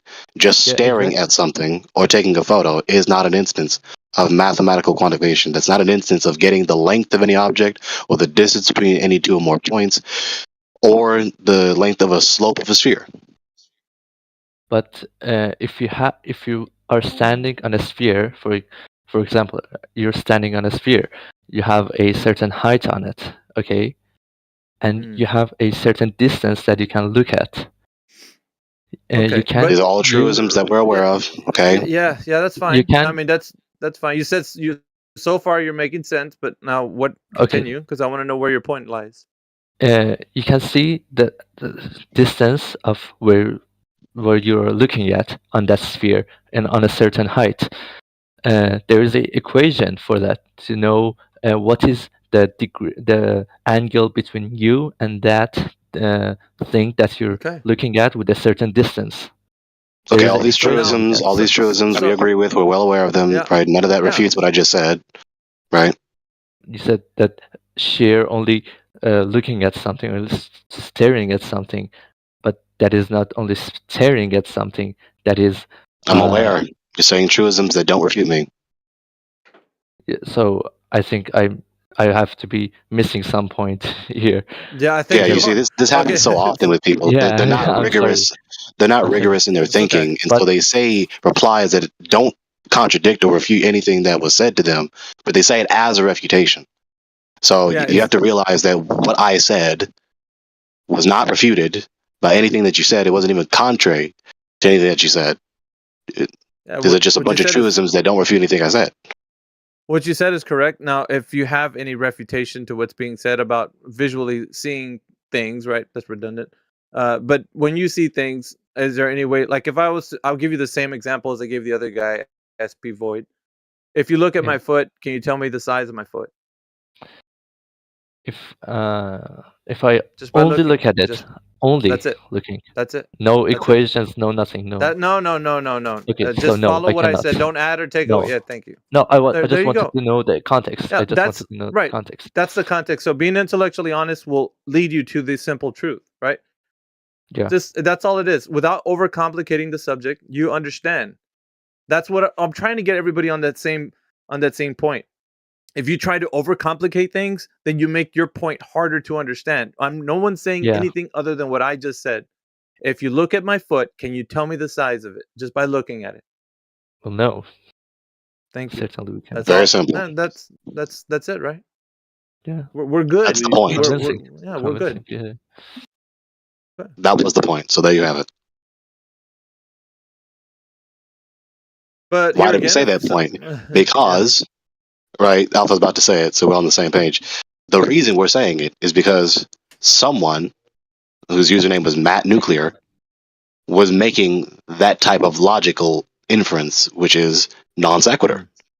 Right? Just by sheerly looking at the boat being obscured in the distance is an instance of quantifying the distance from the observer to the boat and or the length of the slope of the ocean around the supposed ball, which we'd never see.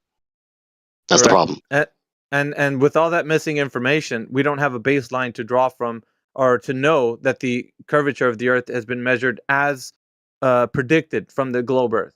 We don't have any of that. So just saying, look, bro, look at my image or look at my video is not evidence of anything. You have to support it with the information that gives us a baseline for understanding what the metrics are.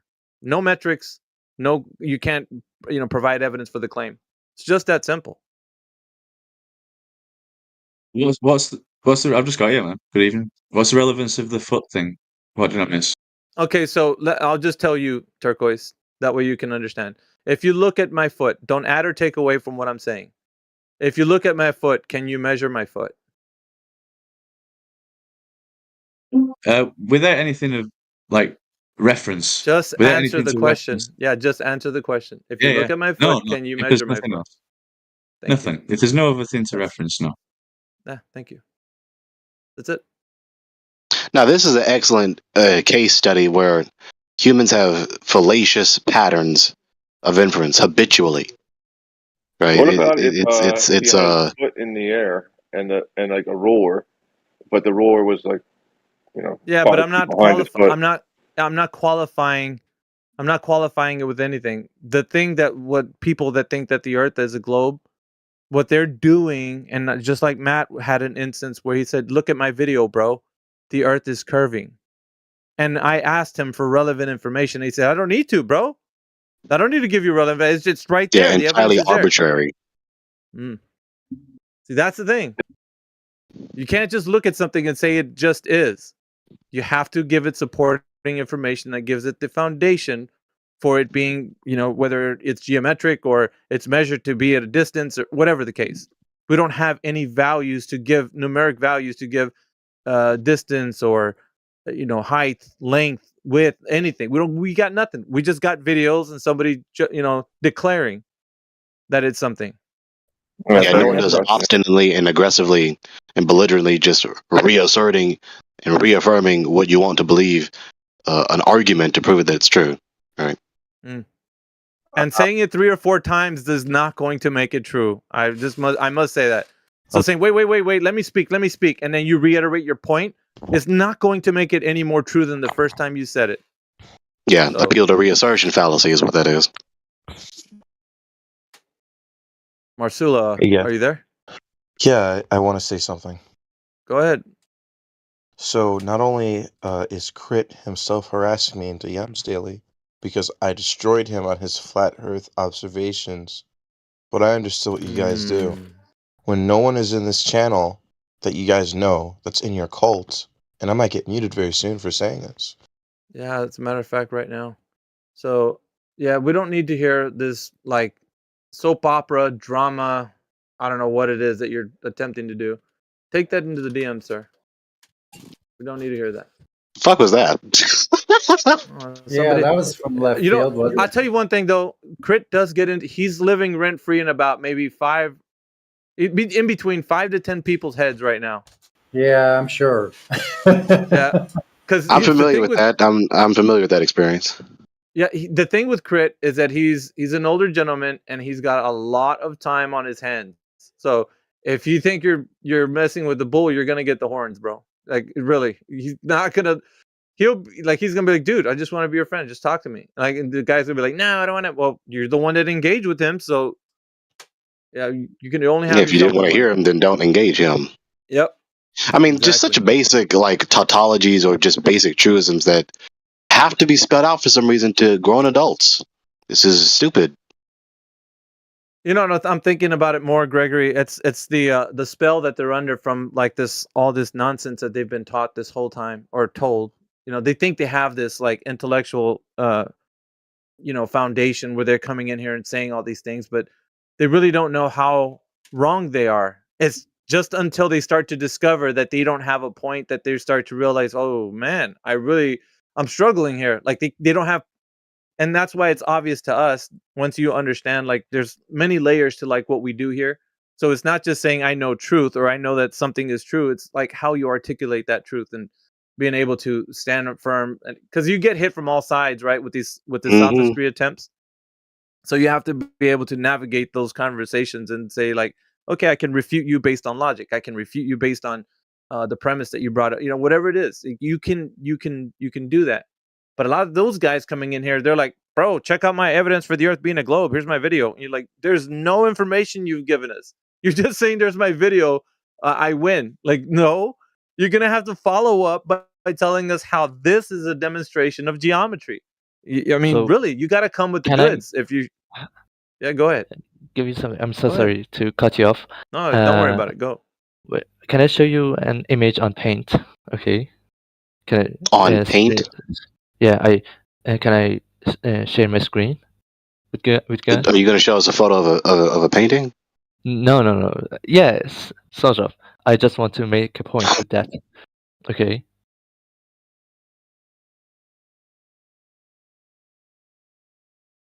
So this don't worry about don't worry about this image. We're only going to talk about this one. This is like, I've talked with many people that believe in flat Earth, and when I asked them what does the Earth look like if it is flat, they showed me something like this. Okay, so based Are you on going to show us? What are you doing? Where is it? We're not I'm seeing so anything. sorry. I'm so sorry. Go live. It is not letting me to share my screen. Man, I don't know if it's. Dude, can you take can you take a screenshot of what you have and then post it in the text? That'd Yeah, be sure, better. sure. And then take a screenshot of the other thing you want to talk about and post it as well. I live in a country that there are a lot of filters, so I don't know if this is going to work. Really? Yeah. So sorry I to hear hope, that, man. yeah, no worries. I really hope this works. Man, I'm gonna mute you. Just don't overtalk people, man. That's a bad idea. Well, I don't. Well, I can't unmute him now. He's been. Somebody else has got a mute on him, I guess. I was just gonna let him sit there, but yeah, I tried, but I Okay, don't know, for some so reason it yeah, doesn't let so me. this photo that No Tanks uploaded, we can just take this one. For example, you see those shapes of flat Earth? Did someone upload it for you? Is that what happened? Yeah, I don't think know, he's going but off No Tanks. Are you saying that I can't? For some reason, none of these images are loading for me, man. I don't know. shit. Okay, so Me, everybody, can you somebody else might see them. The other guys might be able to. I can't see them. can you Because my imagine a internet. flat thing with some sort of mountain beneath it? Okay. So you are referring to this meme that No Tanks posted? Is that it? Yeah.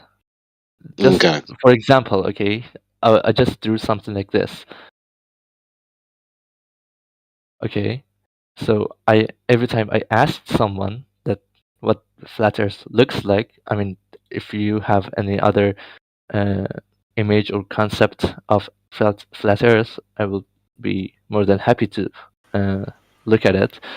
But Okay, based I on can give you one right now. yeah, sure. It's solid it's solid upon a foundation. I would say go outside. Do you see a globe? See any curvature outside? So if you So wanna let's know if it's concentrate flat our Earth- answer to his question. Wait, So if your question is, what is the appearance of the macroscopic structure that we exist in, which is really what Yeah. you're touching on. So we don't live in a cosmic vacuum. Okay, so those illustrations in that meme that No Takes posted are only fictitious, right? It's not a disk flying around in a cosmic vacuum. So we can only see what we can see, and we only see from the ground or at most from more than 100,000 feet up in the air, but we don't really see much more than a black or very dark upper atmosphere with the illuminated Earth below us. Okay, so now we have to appeal to something else. Because it isn't only empirical detection, it isn't only anecdotal empirical detection that is available as an appeal to know the macroscopic structure of the cosmos. So, of course, I appeal to the God's revelation, not only external to his sacred scriptures, the Bible, but also internal to it. And so that appeal is explaining in more detail the cosmological structure, the structure of the... Do you need to get that, Gregory? Say again? Do you need to get that? Oh, it sounded like a phone call, right? That was my alarm. Never mind. Yeah. Oh, Okay. okay. Yeah, I thought maybe you were getting a page or something. So the point that I wanted to get from the shape of the Earth. Every shape that flat earthers say or give us is very wrong with the physics rules that we have. Like we have gravity. What defines gravity? SP, 1 second. I think there's a straw man. There's a straw man argument that you're building right now. Before you build it, I want to stop you, and I want to say, who's made a claim to any type of Earth that you're refuting right now? What Earth? Well, to be fair, he didn't say that someone in here said that. Yeah, so we can address his question. Yeah. So yeah, but I'm asking, like, why do you have this concept of a flat Earth in your head to use as a something you're saying you're standing against? I want to know where that comes from. Where is it? Where did you get that from? I think that every person that believes in flat Earth, I asked them, they have given me something like that shape or something like that, or something that. So every person that believes the Earth is flat would give you that. Not image? every person that I've met. Okay. Okay, so let's not. So in this room, nobody would claim that. So therefore, we can just toss. We can just toss that out. We don't need to use that as you coming in here telling us what these flat earthers are saying, and you're refuting that because it's not anybody's premise in here. Yeah, I already explicitly denied that when I first answered you. Void. I already explicitly denied that when I first answered you. So. Yeah. So we're not doing that, is what I'm saying. So you're basically at this point gonna, if you continue, you're gonna be punching air. Yeah. There's nothing. You're gonna hit nothing. Right. So I want you to actually get to a point where you're gonna be actually addressing something that either the globe Earth is addressing or flat Earth is addressing. So before that, I'm not trying to convince anyone. Okay. That's fine. That's fine. But get to a point that's actually relevant to like what flat Earth is. So I'll give you one, right? So that you can. Sure. I'll help you along. Flat and flat and stationary are two things that you can look at, and then if you disagree with that, then you can go based on that. Flat and stationary. That's what we are saying, not what we're not. What we are. Go ahead. So Gregory, the thing that you told me about the shape of the Earth was that basically you didn't know. You just know some. You're just saying some. I'm not trying to attack you. You're just saying some things that represent the shape. Okay, you know what I mean? Or I just no, I didn't say I didn't know. Do you have an exact shape? Or a shape? Do you have an exact shape of it?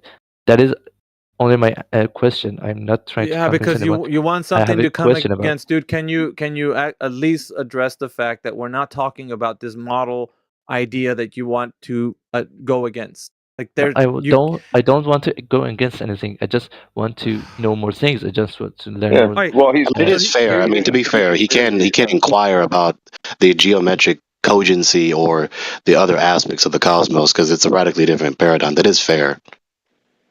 Well, maybe he's not understanding that flat is not a shape claim whatsoever. Yeah, that's the point. That's why I said address the claim, not what we're saying. Address that, not what we're not saying. So if you're addressing Gregory on a specific point, then you guys are going to get into a discussion about how what he's presenting to you of what he thinks the Earth is to like what it actually is in perspective to like saying that he knows what the whole entire Earth looks like at a vantage point that no human has ever seen.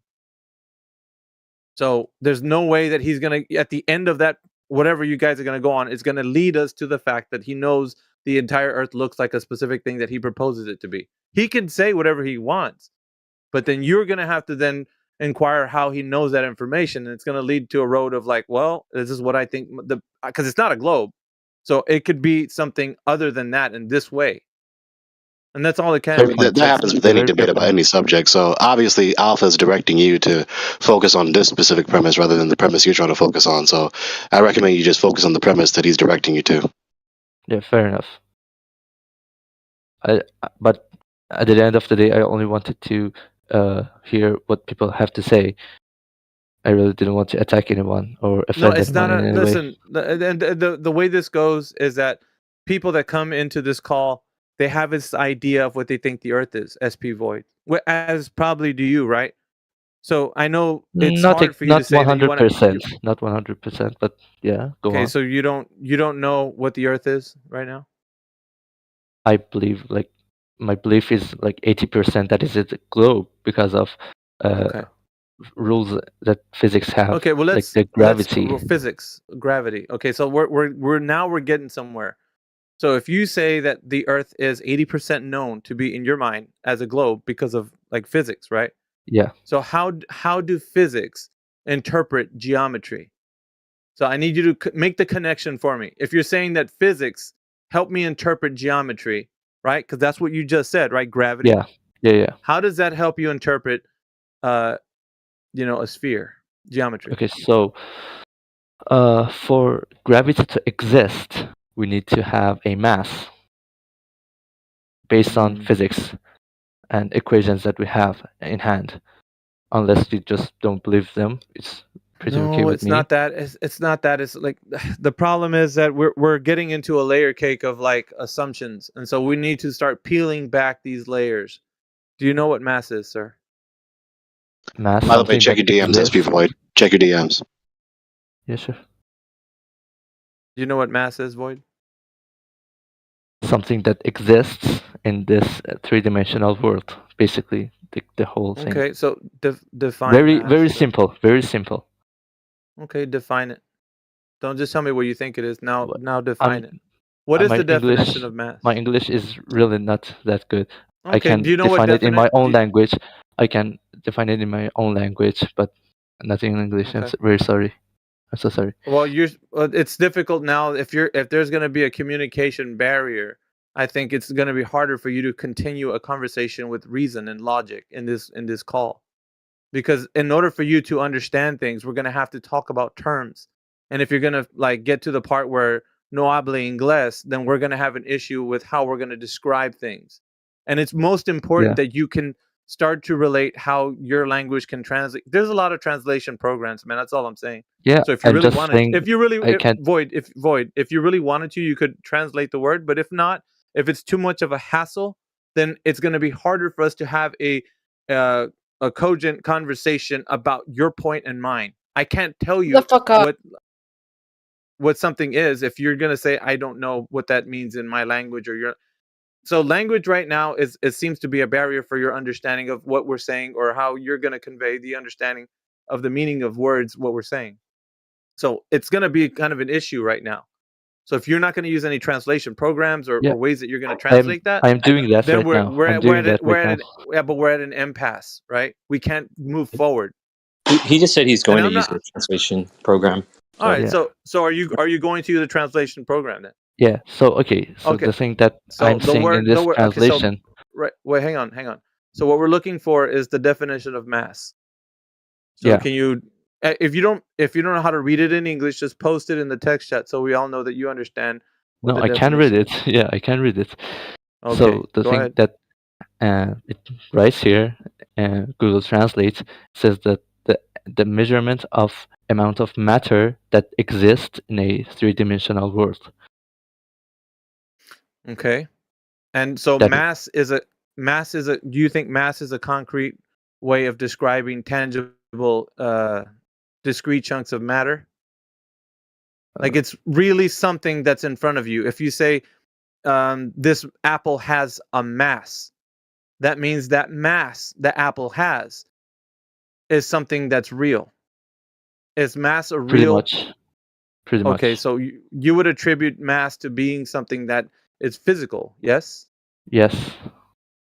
Okay, so how much, I'm going to ask you this question. How much mass would something have? How do we quantify it?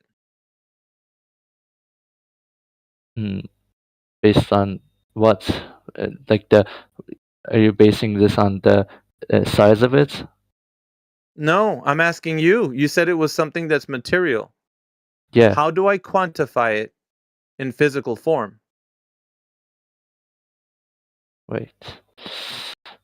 I really need to use the translator again. Okay. Take your time.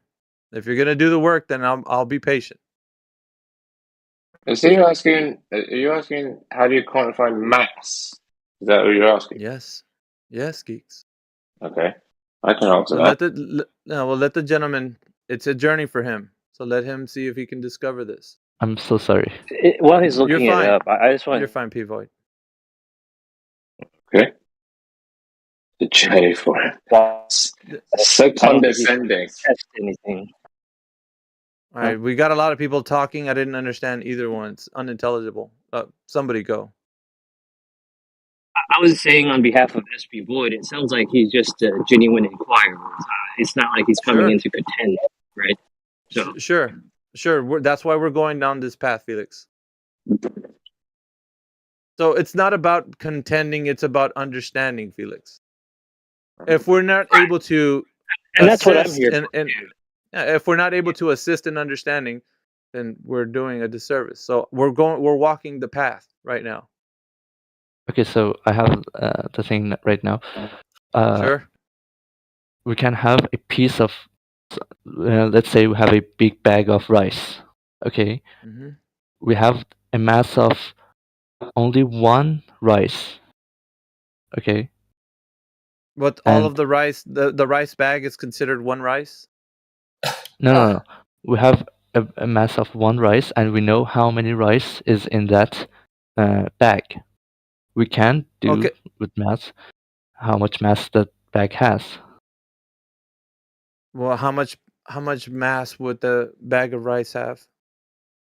I mean, I don't know how much mass does one bit of rice have, and we just multiply it to the how many rice is in that bag. Well, let's look at that example. If I have 1 grain of rice, how much mass would that 1 grain of rice have? I don't know. You just measure it. Just call it one rice. Hold on. Call it one rice. Yeah, geeks, please.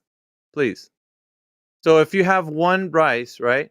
How would I know how much mass that 1 rice has? With measuring it on a scale or something, Okay, we measure the rice. We put the rice on a scale. What is the unit of measurement I can measure that 1 rice with? Is it 1 rice? Grams. Hold on, dudes. Grams. If you listen, here's the thing too. If somebody chimes in and then they give you an answer and you advocate for it and you say that's the one, hold on a second. If you advocate for the answer that someone chimes in and gives you, I'm going to hold you to their answer. So hopefully somebody doesn't chime in and give you a wrong answer, because now I'm going to hold you to that answer. And if you say, yeah, that's what I mean. I like that rule. I like that rule. And I'm only saying that because I don't want you to just jump at the first person that says something, because that's not a good thing. Okay, they might be misleading you into some part that you're not understanding. Okay, so just take it with a grain of salt, right? Oh, a grain of rice. Don't leap into the first person that advocates for whatever answer to help you out if they don't know themselves. So you get my joke. I really wasn't going to do with that. Right. So you're saying that we kilograms go or ahead. grams. So kilograms. Okay, so when we're weighing the mass of one rice, you would say that we're gonna use what unit of measurement? The grams, for example, or kilograms. It really So matters in this kilograms. context. Okay. Kilograms. So Okay, kilograms. so when I say that the one rice has a mass of 1 kilogram, why can't I just say the rice measures 1 kilogram? Why do I have to qualify it with mass if I could just easily describe it and saying this is one rice and it measures 1 kilo or whatever kilogram measurement that I have to it?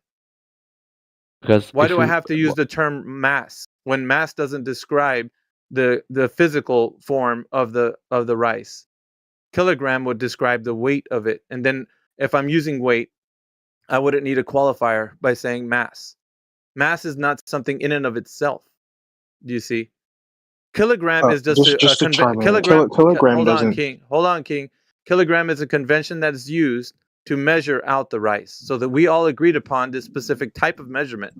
And so this measurement that we're using to measure the one rice has been used as, you know, an agreement between all of us in saying 1 kilogram equals, you know, whatever, so that we can measure the rice. Alpha, So the when you're rice, done, I need to correct you. But when you're done, all right. So the one rice measures a specific type of kilogram, right? So we're putting it on the scale, and now the scale is reading a specific type of measurement, right? In this case, kilogram. So when you say the one rice measures this amount of kilograms, you're not telling me how much mass it's weighing. You're telling me how much kilograms it's weighing. So I don't know. So- What do you think about that, SP?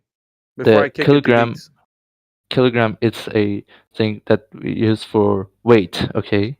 Sure. I agree with that. So for mass, I think it's Newton, right? Now we're getting somewhere. All right, so hold on, Geeks. Did you want to So, add to this real quick? the I thing- don't want it to get the. Hold on, SP. I just don't want. no. it to get I'll let you and the gentleman finish, and then like if there's anything that needs like clarification, then I'll be happy to jump in. It depends on how technical you want to get. It depends on how technical you want to get, Alpha. If All you want right, to get technical, we can Just go to down that clarify. path. It just depends where it goes. Go ahead, King. Just to clarify, when you say kilograms in weight, that's different from kilograms in mass. Right? Typically, when you're measuring for mass, you use grams, but you can also convert it to kilograms, and the context is what determines how you use those words. So when you said kilograms in weight, you were mistaken because you're talking about mass. We want to restrict it to mass. Mass is weight divided by the weight is the weight divided by the acceleration of gravity. That's what mass is. So when you say kilograms in mass or weight, you have to distinguish what you're actually talking about. Go ahead. What did the gentleman know? Well, so ahead, Alpha, it might actually be worth me just jumping in and Yeah, if you want to add to it, that's fine. just to sit in the middle here, just to make because I don't think English is this guy's first language, so there might be like a language barrier. Okay. But I think it's important that you're both speaking the same language so that you can progress amicably. Right. Mass, okay, is nothing to do with your kilograms that you're talking about. Okay.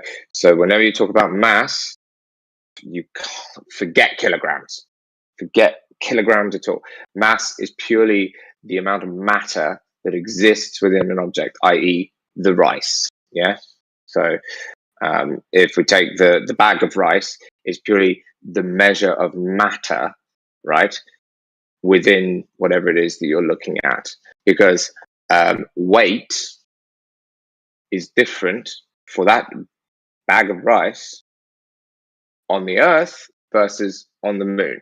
Yeah. Because as Mr. King pointed out, the weight is a product multiplication of the mass, as in the matter within whatever it is you're measuring, multiplied by the gravitational constant of whatever celestial body you are measuring it on.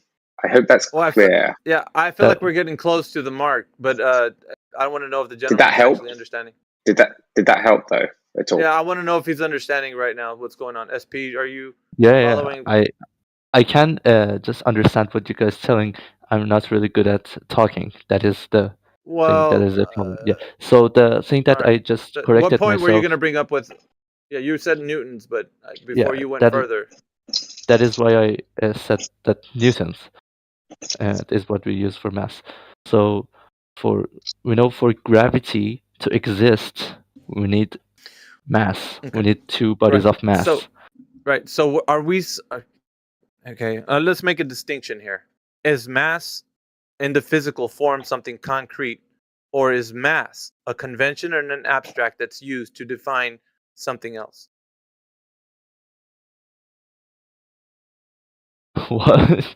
I'm really Is sorry. mass something? Can you hand me a mass of something? Like a If mass I of may, if I may, wood. Alpha, again, maybe I can, because I don't think English is like this guy's first language. So, can you hand me a mass of something? I don't know how to answer that question, but mass is purely the amount of matter within whatever it is you are looking at. So I understand it now. no. I'm just explaining to Mr. Alpha that's all. That's all. With the thing that you Uh, told me, I understand it. With the thing that you told me, I understand it now. Thank you very much. It really helped. So yes, I can, but in the context of which planet we are on, you know. Well, here's the thing though, and I said it before, and I'm gonna say it again. So, and I'm really standing on this point at the moment. I want you to realize the word is used colloquially, and it's used in a way to describe other things. It's not in and of itself a thing. I think you're using it as a thing, a physical form thing. So if I say this thing has, mass, then I want to know how much mass this has. So that's not something you can do. Mass Yes, it is. used, and it's used as a convention. No, and no, it's used you to, can. it's If I arbitrarily. hand over my phone to you, I'll hand it over you mass because my phone has mass. All right. It's Well, how literally. much mass does your phone have? All right, Well, I King. can do the How much mass calculations does for your it. phone have? I can do the The calculation. I weight. don't know off the top of my head. Yeah. The Hold weight. on. How would you? Yeah. So hold on, geeks. I'm asking King. How would you figure out how much mass your phone has? You would Weight take the weight divided of by my phone. 9.81. Right. That will give you the mass. Right. If I hand my phone to you, that I would be handing over to you physical All right. mass. All right. And No, you're mass not. has No, mass you're not. has No, you're applications to not. different things like No, you're density. not. No, you're not. Okay, Mass how is am I not? Mass is not something in and of itself a physical thing. Okay. It's Okay. used as a term. Listen how Geeks described it, and I think Geeks got it wrong too. But not the fact of how you described it, Geeks. How you're saying it actually exists in physical form. Mass doesn't exist in physical form. It's an No, I abstract. didn't say that. No, I didn't say that. I said No, it's no, the no. amount of matter something King. has. I'm telling King. It's an abstract that's being used to define something else. In and of itself, is not something. It's Define an physical abstract. form. Define what you mean by physical form. You said your phone has mass, and I Yes. said that's incorrect. It doesn't have mass. It Mass does. is not something. It's not. Once again, geeks. Now you're advocating for this position. In and of itself, mass is not something in the physical form. Okay. It is. It's not some. You don't hand somebody something that says this phone has 10 mass. You don't say that. It's not physical. You don't say 10 mass. 10 mass is not a thing. You say So 10 how much grams mass does or it? 15 grams or 20 grams. Right. So therefore, mass is not physical. Oh, okay. Grams are like the measurement of like what you're saying, the weight of something due to the fact that you're measuring it. That's like saying miles don't exist because you can't hand someone a mile.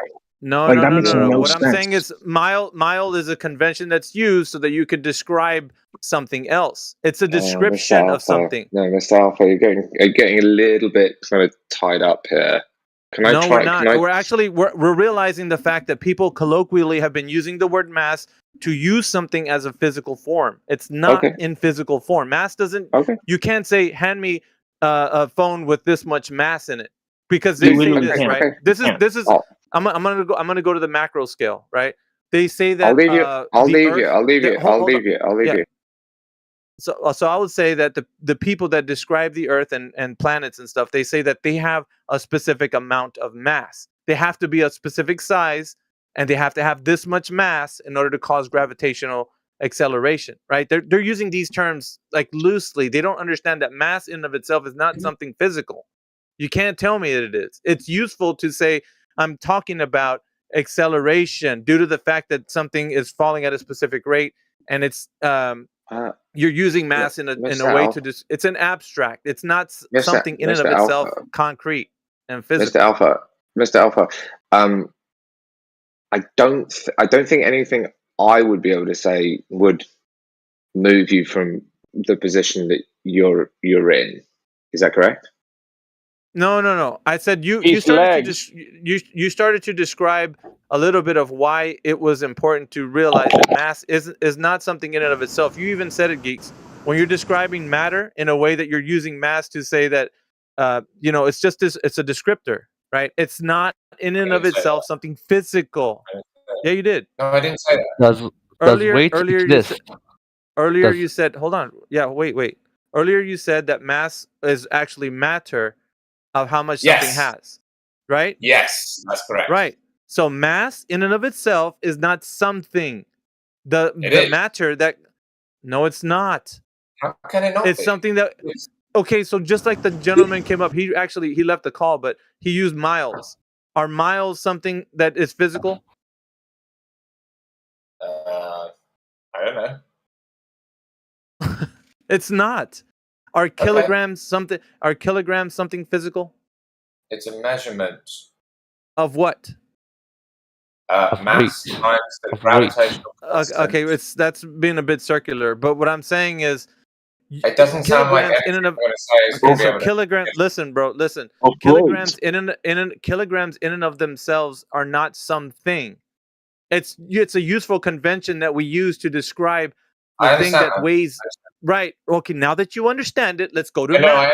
I understand. Nothing I'm going to be able to say is going to be able to shift. No, it's not going to change the fact that mass is not something concrete and physical. That's the point that I'm making. I got it. Cool. Which is why I think the issue is when people come in here thinking that the Earth is a globe and planets and that they say, well, the mass of Jupiter is causing gravitational fields, and it's like, wait a minute, you're saying mass is something concrete. It's a physical thing. It's not. Do you get it? I mean, does anybody get it in here? Because like this, we're using it colloquially. Maybe. And we're not. I could be pedantic, like a nerd, and be more like precise here with what a kilogram is, mass, force. Okay, so technically a kilogram is just 1,000 grams, right? So there is like a kind of a confusion between how it's colloquially used and scientifically used. So a gram is a unit measurement of mass, but in the past it's been used as a form of weight. Weight and mass are different things. So Alpha, you're kind of correct, I could say. If I follow what you're saying, is that the mass that we get on Earth was derived because because we assume the gravitational acceleration. Yeah. Right. So it's not a direct measurement. What's a direct measurement is the weight force, which is in newtons. So newtons is a kilogram. Yeah. See, that's what times Geeks was saying acceleration. earlier. Geeks was saying that earlier, but he kind of like went back on it and said that's not what he means, and now he means No. I went back on what you said my definition was. Nothing about what I said my definition. Well, actually, you were on the right path at the beginning. So, and I think we should be heading towards it. But okay, so the word has been misappropriated many times over in this arena. People are using it as something physical, and I think it's not the word that they're using. Well, you should help. You should help remedy that. Then you should help. Well, we're trying. See, the problem that we're having is that because of the fact that it's been misappropriated so many times, the people using it in a different context, thinking that it's correct to say it, are like, dude, what am I? We can solve that together, though. So that's what just I'd to make hope it for. clear, there's a good way to make it clear. Just say gram mass or gram weight. Or if you use if you're using English, you need to say pound, a pound force and a pound mass, or you could go pound versus a slug. A slug is a mass unit for a period. Right. So let's without leaving with. It depends. It depends on kind of what answer you're expecting for yourself, really. So I guess what I'm outlining though is that if we're using the term to describe something in physical form, then we can't use mass to say, well, that phone has, it's got a mass. It's got a certain type of mass, and we're like, okay, Yeah, so well, how much? that's How the much? thing. Like, You can. It's like because yeah, okay. Now mass- that you're back on it again, geek. So if I was to ask you how much mass does a phone have, what would your answer be? how much mass? Well, what's its weight on Earth? Let's See say a how you kilogram? just changed? You see how you just changed? I'm That's trying to what answer your question. I'm trying to answer I your know question. that's the problem. That's the problem, geeks. When you try to answer know the what? question I'm of trying how to answer your much. No, listen. You're not understanding. When somebody's asking for mass, they want the mass. They don't want the I'm weight. trying to give it to you. I'm trying to I tell know you. that's the issue, because what I'm asking for is not something you can give me in physical form, because it's used as a convention to describe. Dude. Alpha, I'll help. I think what I'm saying will help the whole conversation. So you can try, Felix. So where Alpha's going with this, geeks, and I'll preface this: I'm not even a flat earther, right? But what he's trying to say is that, like, along with that what's the mass of this phone, right? The problem with that is that you don't actually know the mass, because the mass is dependent on the acceleration of gravity, which varies. Start with that. So you're not directly getting a mass. You're getting a directly. You're getting a weight from the weight. But, yes, I agree. Yeah. I think that's what Alpha's going with it. Yeah, that's what I'm going. That's why mass. So, like, for example, this phone, its weight, I could directly measure its weight, but to get its mass, I have to assume a gravitational acceleration. Yes, right? dude. And that's the gravitational acceleration could vary on different parts of the Earth. So Felix, mass is a derived quantity, not a directly measured quantity on as far as we're on the Earth. Well, But, I disagree. anyway. I circular disagree with reasoning, that. right? It's not circular at all. I'd agree with that. Actually. Well, sorry, I disagree with that, because one could say that you could derive mass independently of the weight, but I mean, okay, of course not. I mean, this comes back to what kind of answer do you want? Do you want to work through this together so that, like, not a circular I can show you, like, the reasoning, or is anything I'm going to say just going to end with you saying this is circular reasoning, this is impossible, etc., etc.? In which case, the conversation needs to end, because there's nothing I could say that would help. It's not the conversation isn't based on solely you, geeks. If you leave this call right now, it will still continue. So the fact of the matter is that people need to understand whether or not mass is being used in a specific way to describe the thing that they're saying. So if I say the phone has a specific mass, the Earth has a specific mass, I'm giving the thing that I'm saying physicality. I'm telling you that it has something. So that means that if I say the phone has matter. Yeah, you can change the word to mean something else. But if I ask for how much mass does a phone have, you can't give that to me, because then you have to say, no, I do. Wait, not without saying weight. Hold on. Yeah, you're gonna use another way to describe what I'm asking for instead of the thing that I'm asking for. Therefore, always showing you that what I'm asking for is not what you're gonna give me. You're gonna give me something else to describe. Because, okay. I know I'm belaboring the point at this point. No, I hear you. There's nothing I'm going to be able to say that's going to be able to satisfy you. You're not getting it, bro. You're not getting it, geeks. That's fine. You're not getting it. It's hard for me to penetrate that really thick understanding you have of mass. If, pun intended, man. Like you have like this really strong view that it's the way you think, and that's all. So we can find a lot of the components of something. You mentioned a phone, Veritas. You mentioned a phone, right? And he's gonna argue the phone has a mass, but then in the realist level, we know the phone has certain materials like gold, silver, aluminum, and many other materials, silicon or whatever, right? We know that the phone is made because we need the components, each material, each element, we put it together to at the end have the end result, the phone, right? How much mass do we put into the phone to build it? Like where is the part that let's add this mass so we can complete this phone and make it functional? It's a good point. Okay, that's actually a good way of thinking about it. Yeah. That would lead to an infinite regress fallacy. Towards Geek's side, the mass could be in reference to another thing. So when we talk about like any unit of a measurement, it's actually in reference Yeah. to something, right? And so like it is possible that we could get the mass of the phone in reference to some other thing that's been measured, say on the Earth, where we know Like the gravitational acceleration, and outside in outer space, or for on example, the moon. and then use that as the standard metric to base all other masses, right? Yeah, but you So can't do that, Felix, it's just a because reference. you can't do that because everything that you so the thing that you think that you know that's static changes, because if you take that thing and go somewhere else on Earth, it's going to weigh differently. So the mass that you currently thought it had at a specific place is going to measure something differently. So then the reason how you got mass in the first place by weighing it is going to weigh something differently. So does that mean the mass changed?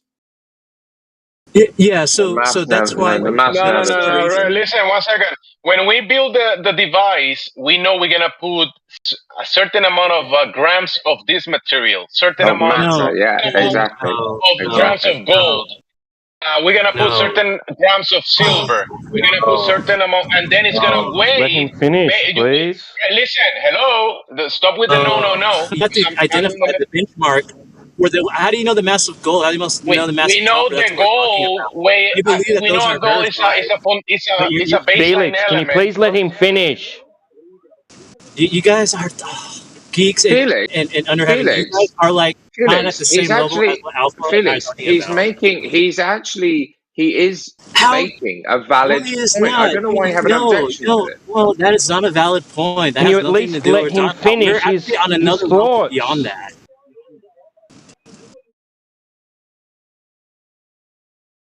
Please allow people to finish their thoughts. My goodness. Go ahead. Felix and Veritas are having an interaction. Go ahead and go ahead. No. Under Heaven Earther, I'm actually on your side in this one. I think you're making a good point.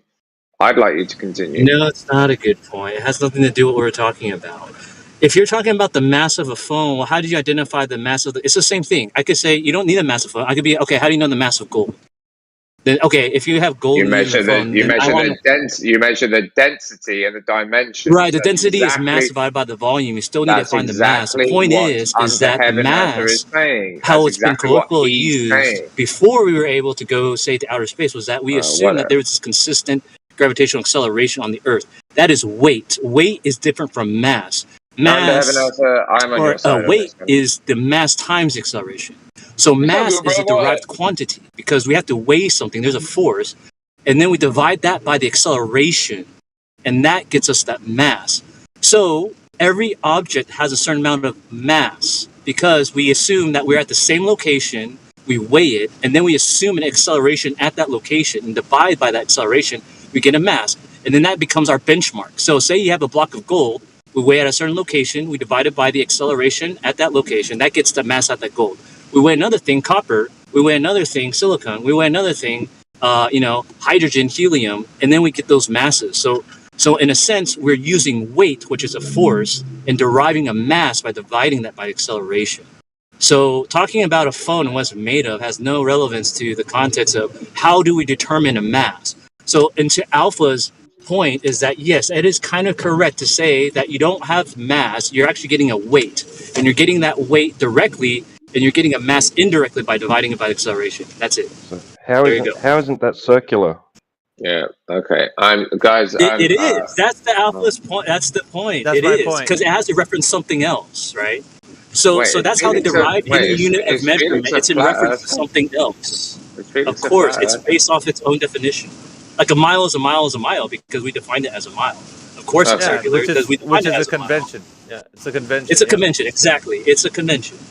I don't know. I think. Okay. So you guys are like speaking at an elementary level. We're like on fifth grade, not like I just like to put it out there. I'm not on Felix's side on this one. Sorry. It's not about being on a side. It's about whether you understand what we're talking about. And I'm a globo. You're just wrong with Because how you don't you're understand what I'm talking defining. about. You don't understand what's being talked about. That's Okay. why.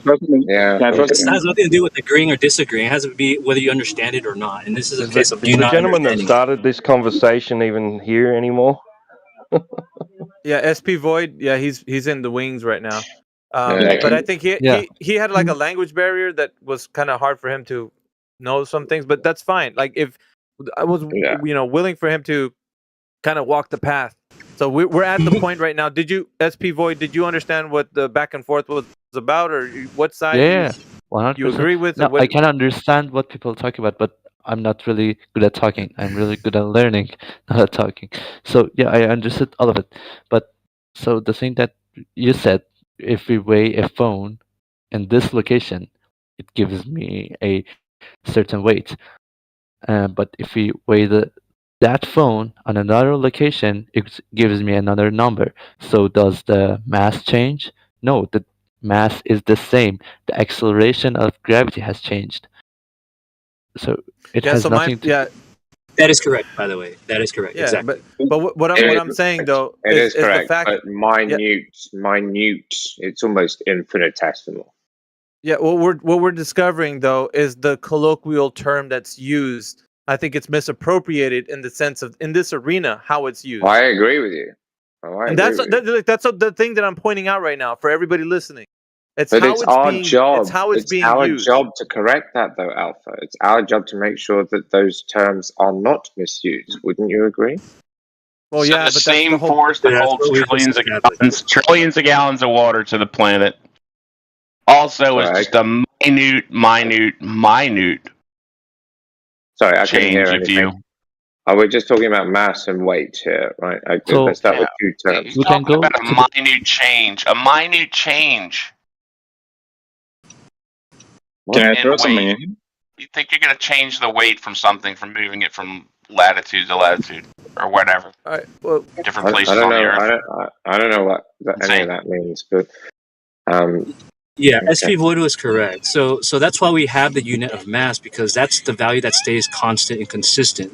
Whereas the acceleration, the force, the acceleration from a force could change. Is there a way I So can that's why we maybe have like a draw something? Can I draw something on like a whiteboard maybe for Alpha? Like, can I yeah, do that? you know what? Can You know I what? You add know what? something small? Yeah. Go ahead before I go. Sorry. Go. So you said that mass doesn't exist because we need to have the No. weight of something. No. Mass I isn't a didn't say that. physical thing. Yes, that's what I'm saying. Okay, because we need another thing that is weight There's a to. qualifier. Yeah, there's a Okay, qualifier. so to add to that, we can imply this to also weight. We can't know what a weight of something is without knowing the gravity, the acceleration of You're that. getting it, man. You're getting it. Like I think we're getting somewhere. So we can That's what I imply this believe. to everything. We can imply this to everything because everything Yep, that you're you getting it now. say, okay, this thing isn't physical because we need this and this and Ah, this to listen to him. see what that is. You know what? Who said whoever said that it's hard for us to get like I'm serious, So, man. I think maybe this so back and forth SP, was essential for him. You're making, I think. you're wait, making wait, progress. wait, And it's also done- Alpha, hang on. SP, I think the issue now becomes the 9.81 meters per second squared. Oh, Geeks is getting. Listen to him. All right, so what are No, we it's going to the talk about now? Because I think it's the understanding of what that actually means. Mm. I think. I think before Can when I we throw first something in? started, I said that this. I'll give it to you, Mick. I said that this was a layer cake that we're gonna have to like peel back layer by layer until we get to the ground. Well, that's why I mean, I'd like to share like a whiteboard if that's possible. Like draw Well, some let me whiteboard let stuff. Mick. Is that possible? Yeah, let me let Mick. I'm not sure. Try it out. I Just don't know if you can or not. But look, I I'm gonna tried pass that. it to I Mick because I tried think he that, but wants. it didn't happen. I couldn't Mick, do Yes. that. did you want to say something? I do, and I guess in the interim, if you want to pick up means to do a whiteboard or whatever and share your screen, I would like to share a little tidbit hinting at the concept of all this being layers upon layers upon layers that we're trying to peel back. Check this out. I guess it's a little bit more of a trivia thing, but it does paint a good picture to what we're talking about here. By definition, I was kind of curious. Because we're talking about mass and weight and all this stuff, and you know, what's a genuine property of something versus what is not really exactly a property, but only a property in reference to other things. Check this out. By definition, a kilogram is actually, by definition, a unit of measurement in relationship to a liter of water.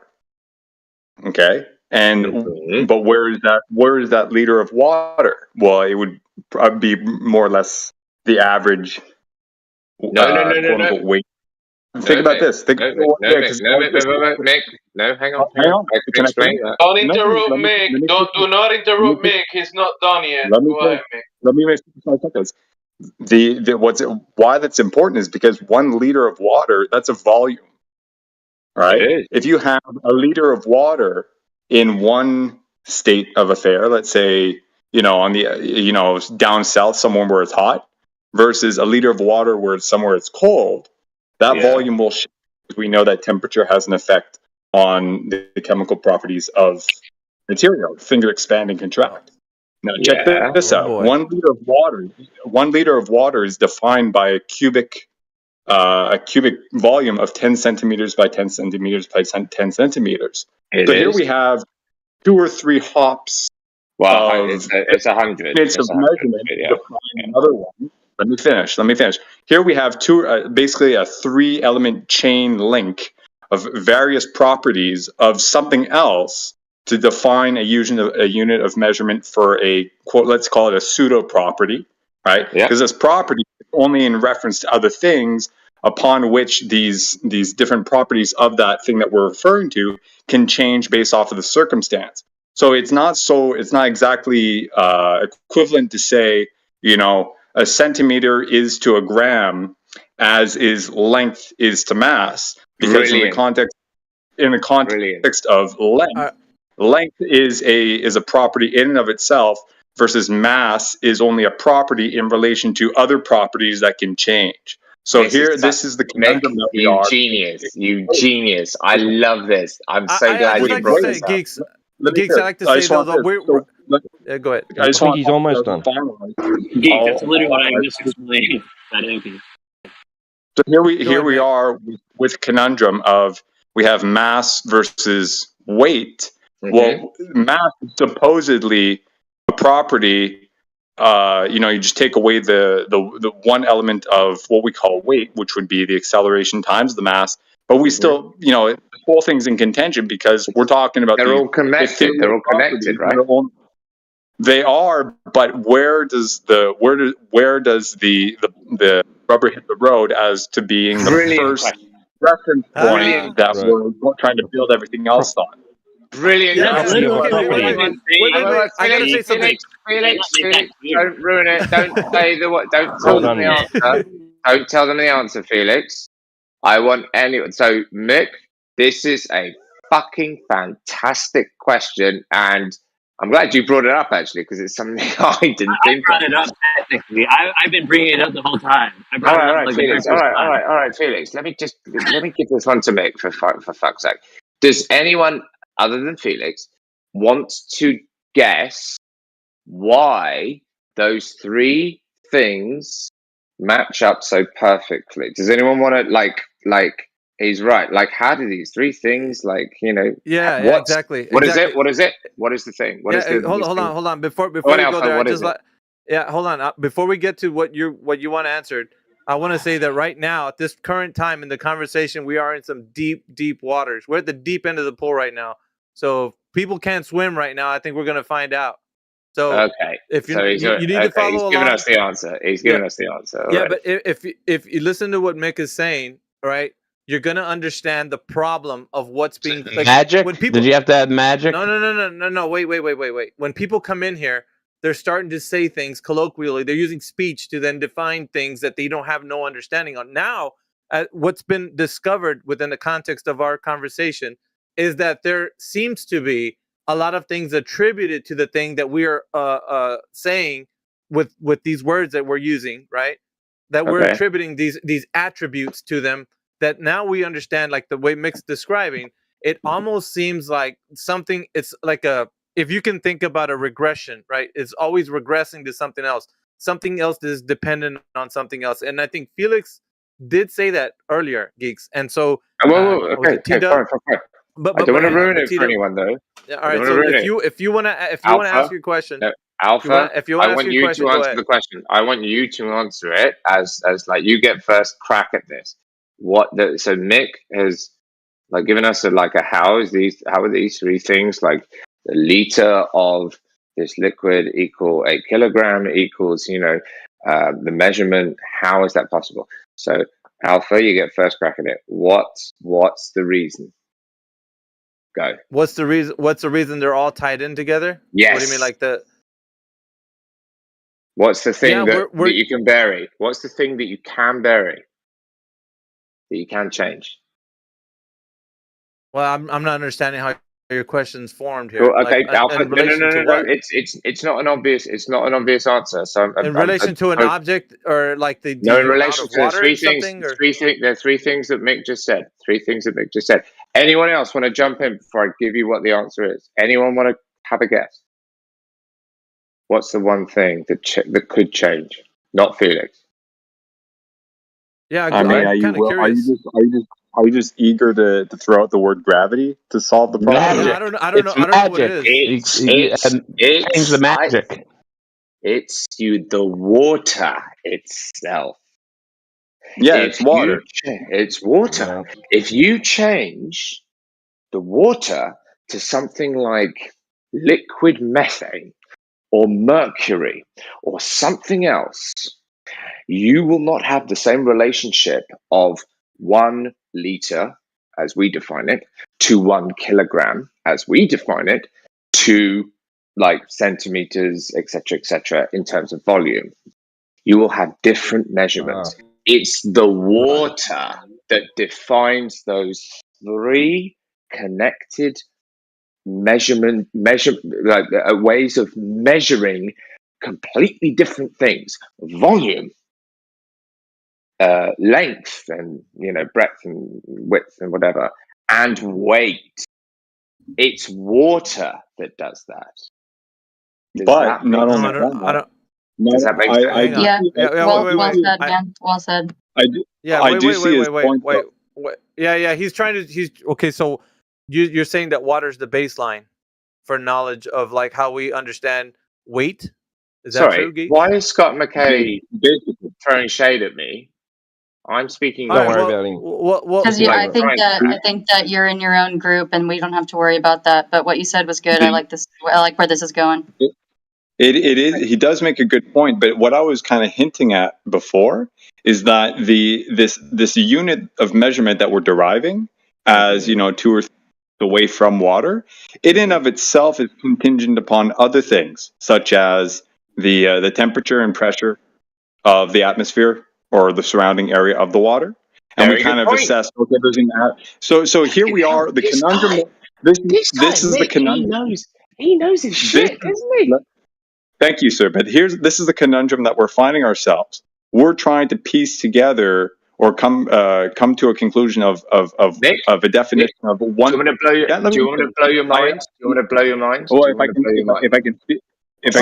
Let him finish. Sorry, I'm just excited about it. The issue that we're coming to is not necessarily trying to define what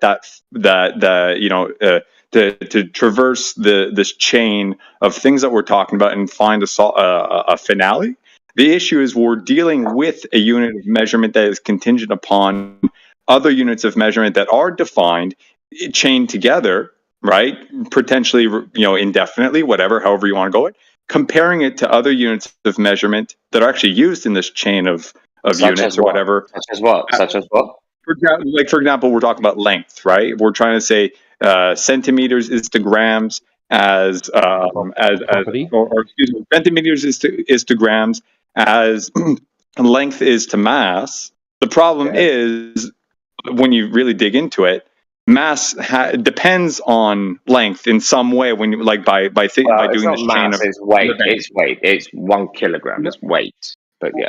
But the kilogram is defined by these other things that I'm talking about. So we're the issue that we're dealing with is we have units of measurement that are, let's say, static, right, independent, kind of standalone, versus another unit of measurement that is kind of ethereal, up in the air, depending on these other ones. Which ones? Like Which ones are ethereal? like I just said before, you have mass.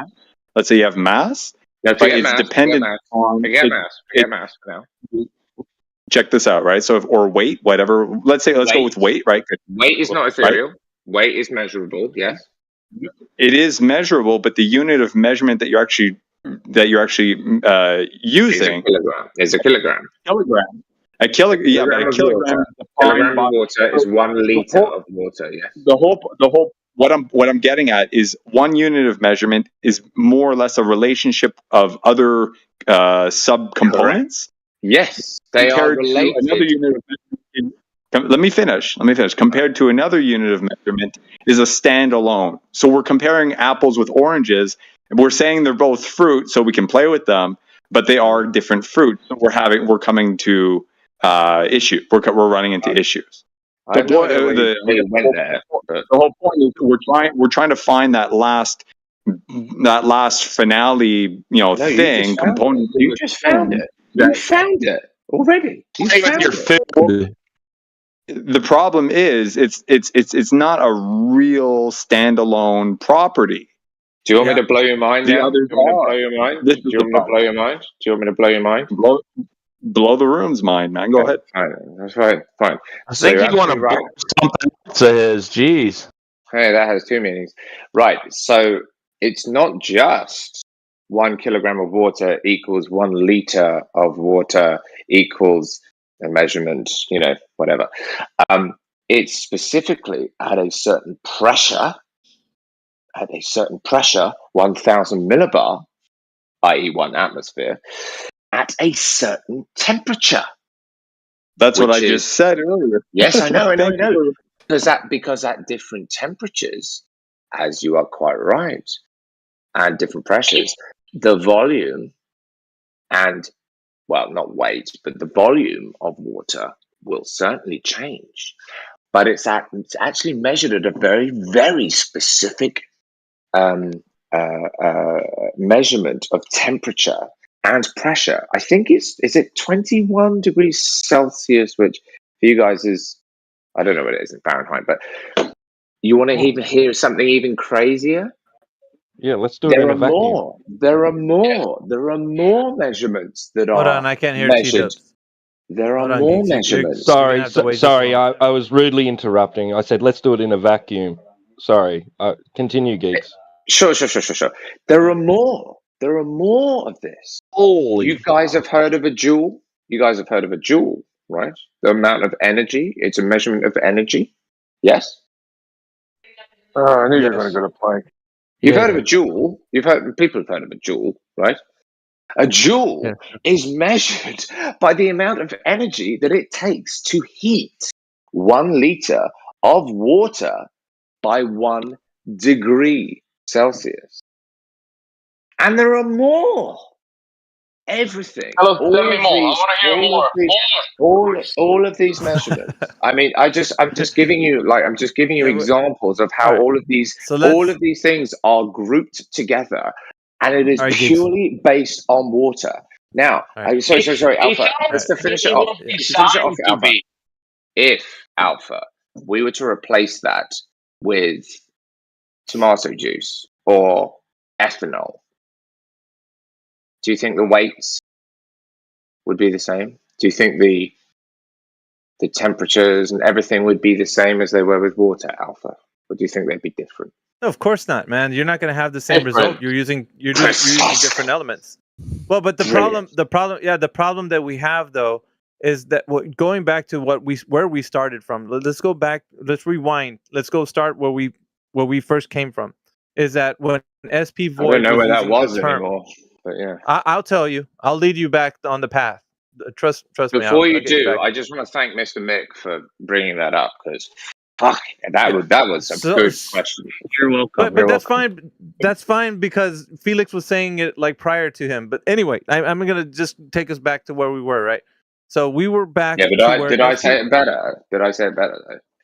No, I mean, You like said something everybody's. very obvious, and Nick did a good job. So thank you. Thank you. Yeah, that's fine. All right, carry on Listen, now. so SP Void was talking about like his understanding of like how he thinks the Earth's a globe. So we got into like the idea that Yeah. we're speaking of things that are concrete in this world and how he knows things are a certain way. So he said the mass of an object, which led us into this whole conversation for a while, which is interesting, right? Now we're starting to realize Yeah. that certain terms that are used colloquially aren't being able to be discovered as something in the physical form. So we know that already. Now, hopefully everybody can walk away from this conversation saying, yeah, I can understand that when I use the word mass, it doesn't mean I'm handing somebody something. Like if you say my phone has mass, okay, what does that mean? Are you handing me something physically? Like when you say my phone has mass, and if I say, well, how much mass does a phone have? How could you then tell me how much mass it has when you can't describe it in the physical form? It is not something that was used to be a descriptor of something physical, right? So we're not. It's a term that's being used that people are misappropriating to say, yeah, that thing that I'm looking at has mass. Okay, that's physical. It has an attribute of physicality. It's not what it is. Mass is not used in the term to define something that way. And I It's a think we've property of a already went property. over that point. Yeah, So it's exactly with right. that T-Dub. logic, with nothing is physical, nothing is concrete, because we need other things to define that. You know, there is nothing that you can find that is pure at itself, that is independent of anything else. You Yeah, need but no, other that's things. yeah. No, I know what you mean, but the way we're defining terms, right? So even the Yeah. way mass is defined is not defined as something physical. In and of itself, it's not something physical. So then you can't attribute it to having physicality. When you say it does, then you're misappropriating what mass means to mean something that it doesn't mean. On the other hand, if I tell you that something in the physical form, like my shoe, exists in a way that we can describe what a shoe is, the attributes of the shoe, the materials that make a shoe up, I could then say it exists in the physical form because I can hold on Yeah. to it. It's tangible. It's something physical. Mass doesn't have that attribute that you could say it has. It is something physical. Because when I ask for the physicality of it, you're able to only describe it in a way that you're attributing weight to it, not something physical. It's basically an abstract, and you're using it as something that it is physical. Like that Earth has a mass. Earth has a mass, and therefore it bends and warps the fabric of space-time. Well, how does something that's an abstract have been something that's an abstract? You know what I mean? We got into these really crazy ways of thinking, and just because people are saying them that the Earth is a globe and it has a certain type of mass and all that, then you don't know how much you are in the wrong when you start to peel back the layers of like what each thing means, the terms that you're using, and you're starting to find out that they don't actually mean what you think they mean. So this is what we're understanding now, hopefully, right? Hopefully now we're in a place where you understand that. Is that making it more clear what the whole point of that taking SP Void down this path was about? It's about him understanding, like when you say these words, the value of those words, they have to mean something. How you're using it in the statement. So the statement that he made that the Earth has a specific mass, what does that mean? And that's what we're describing right now with kind of looking into these words. Does that make sense to the group? Because I really want you guys to realize that's where we're at right now. We're understanding that people use terms, and now when they're using them, they're misappropriating those terms to mean something else. Because when I don't want to belabor the point, but you guys know what I'm saying? Yeah, but I don't think SP Void was doing that at all. I think he was just referencing mass. And the thing is that any kind of unit of measurement has to have a reference or baseline, right?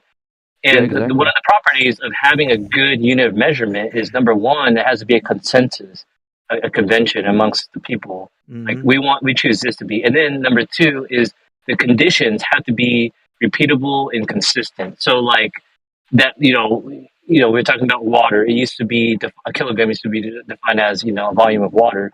Well, that volume has to be at the consistent temperature and pressure, right? And as time goes on, we're finding better and more accurate ways and consistent ways to have a good baseline for all our units of measurement. And that's all agreed upon by like an international consensus, right?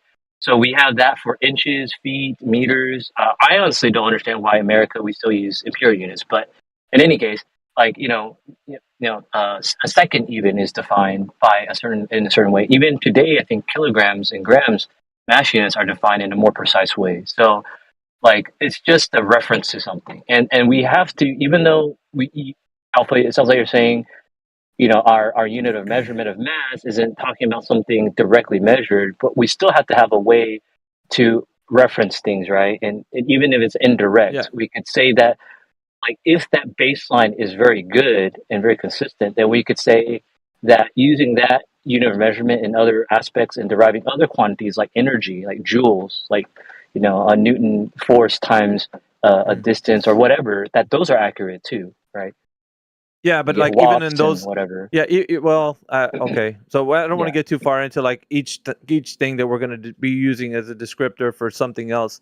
But I will say that when we're using terms in this arena, certain terms are being used, and we have to identify what those terms mean in relation to what the context of the conversation is about. So if we're saying that they mean something, and then we don't know what they actually mean, basically misappropriating a word is going to lead us down a bad path. I agree. Kilogram is often conflated with mass and weight, and there's a lot of disagreement of that amongst engineers, physicists, and the layman, right? So there's a historical thing that needs to be teased out there. But as long as we're clear on what we mean, like a kilogram as a weight or a kilogram as a mass, right? So, yeah, sure. So, Well, again, I mean, this is what happens when you get inconsistent with your choice of words or definitions thereof. So, can we conclude? Right, matter is the concrete entity itself, and mass is a unit of measurement. Is that right? Yeah. Yeah, we should be at that place already with SP. SP Void is right now the guy on the call that he's, I'd say, fairly brand new to this whole topic. SP, you might correct me on that. Are you brand new? I mean, brand new to this? I'm brand new. I'm not. No, I'm not. I mean, I've been studying these things not in college or something like that, but I've been reading it for a long time. But the thing that I wanted to say earlier was that, so for gravity to exist, the first point that I wanted to make, for gravity to exist, we need to have, to use better words, matter. Okay, we need to have an existence form of something in this 3D world, right? So in most of, at least every flat Earth design that I have seen, okay, I'm not telling all of them, including the one that Gregory sent me, they have one thing in common, that there is a part that the mass or the matter is more than other parts. So if that is true, the gravity should be pointing at that one part of the Earth that it has more matter. But okay, if you sustain the premise that universal matter attracting matter, gravitation is real, but that hypothesis has never been empirically verified, nor can it be. So we cannot answer that, the question that what makes gravity to exist. We cannot answer that. No, you can't. You can't prove the premise that matter attracting matter, so-called gravitation, is real. Oh, this is another lesson. This is another science lesson. Do you not believe gravity's real? In the sense of matter attracting matter, just by the sheer existence of matter, no. Okay, before you guys go like biting each other's faces off on this one, I'm not. because this is going to be a bloodbath. This one. Yeah, what Mr. I agree with a lot of what Mr. Alpha said. The definitions, very important. I think I don't know if everyone was thrilled by the whole like a liter of this, blah, blah, blah. What I would love to do though the next time anyone's interested is go through this whole gravity thing, this whole acceleration thing, where did this 9.81 meters per second squared thing come from? Because this is the thing that is causing the confusion between mass and weight. That's the very subject we're talking about. Yes. Let NYC tunnels. Hold on, geeks. Let NYC tunnels kind of engage with Gregory for a bit. Let's just. No, I'm just going to go away. I'm going to go away. I just want to say it's been a fantastic time engaging with, well, Alpha. I mean, me and Alpha have always, always locked horns, but I actually quite like the guy now. So yeah, I'm going to leave you guys to engage. But yes, hopefully next time something like this magic happens once more. I will leave you all. I love you all. Good. Likewise. See you later, bro. Take care. God, we are brilliant people, aren't we? All of us. We're so fucking brilliant. All right, I love you. Bye. Love you. So, the thing that defined gravity, a gravitational pull between matter and matter, that took time to get to that point. It wasn't overnight. It wasn't like some scientist just slept at night and woke up the other day. Oh, this is the gravity. It took time. It took a lot of things that they. Wait, I need the word. Yeah, take your time, man. I think the other guy slipped out the back, so I don't know where he went. Greg. I'm here. No, the other guy. It took a lot of NYC tunnels. Sorry, Void. Yeah, continue. No, there was another guy that was asking a question about something, but he left. So it took time. It took a lot of experiments to take that gravity is a gravitational pull between matter and matter. I'd love to hear some of those experiments. Well, I didn't do them, but there is Google, there is YouTube, there is Google. You can look it up. I mean, okay, so you don't know about the experiments, right? Yeah, but you're focusing on explanatory instead of like something that would be demonstrative. We need demonstration, not just an explanation. Because first of all, you're saying, with the mass attracting mass, we parsed out that mass is kind of incoherent. And something attracting another thing by how massive it is to another massive object, you don't see that. You don't observe it. So to just already have the conclusion and then your premise comes after that, that's not the way you empirically find out anything. Okay, so this is SP Void. So you supposedly say that this has been empirically verified by experimentation, but you cannot give us any experiment. Okay, so that you're demonstrating that you don't know an experiment, unless you'd like to refute that. Well, I know that, but I mean, I haven't memorized them. I know that is a foul on my side. I do understand that. But what would they be showing, and what do you think they're showing? Well, he just said he doesn't remember, so you don't know the hypothesis, and you don't know the independent variable, and you don't know the dependent variable. That is a foul on my side. I know that. Yeah. So let's not obfuscate the issue. So you don't know the hypothesis, so you don't know the independent variable, so you don't know the dependent variable. So you don't know this to be true. You just believe it. But I know something that if that doesn't define gravity, the matter between the gravitational pull between matter. So what does? I mean, if you can, anyone can have an opinion on that, and they can prove it with experiments, I would be very happy to hear that. I'm not telling that I know the experiments done for the gravity right now, but if it's not that, so what it is? Okay, so just to be clear, you don't know the hypothesis is true. Yeah, what's the phenomena even? Yeah, that's what I want to get back to, is what you observe. We can all agree and observe and even manipulate an object to medium. relationship. So there's something in the medium of air. If it's heavier than air, it goes down the path of least resistance.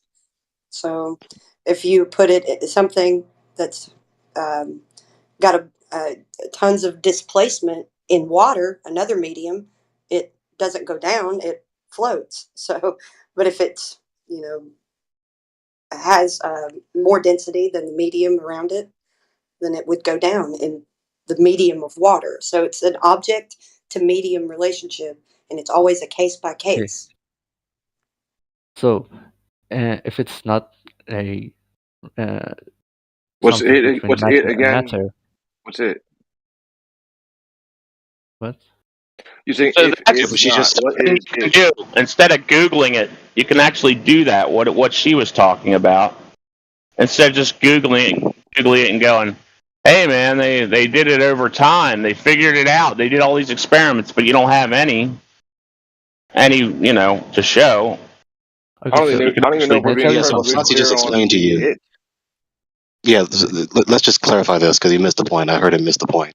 What Flossie just explained to you is that it is not necessarily the case that something is pulling or pushing something down when you observe the phenomenon of things falling. It's just finding rest because it's not making contact with any support for it to rest on. When you jump up and down, that's not necessarily an instance of something pulling or pushing you down.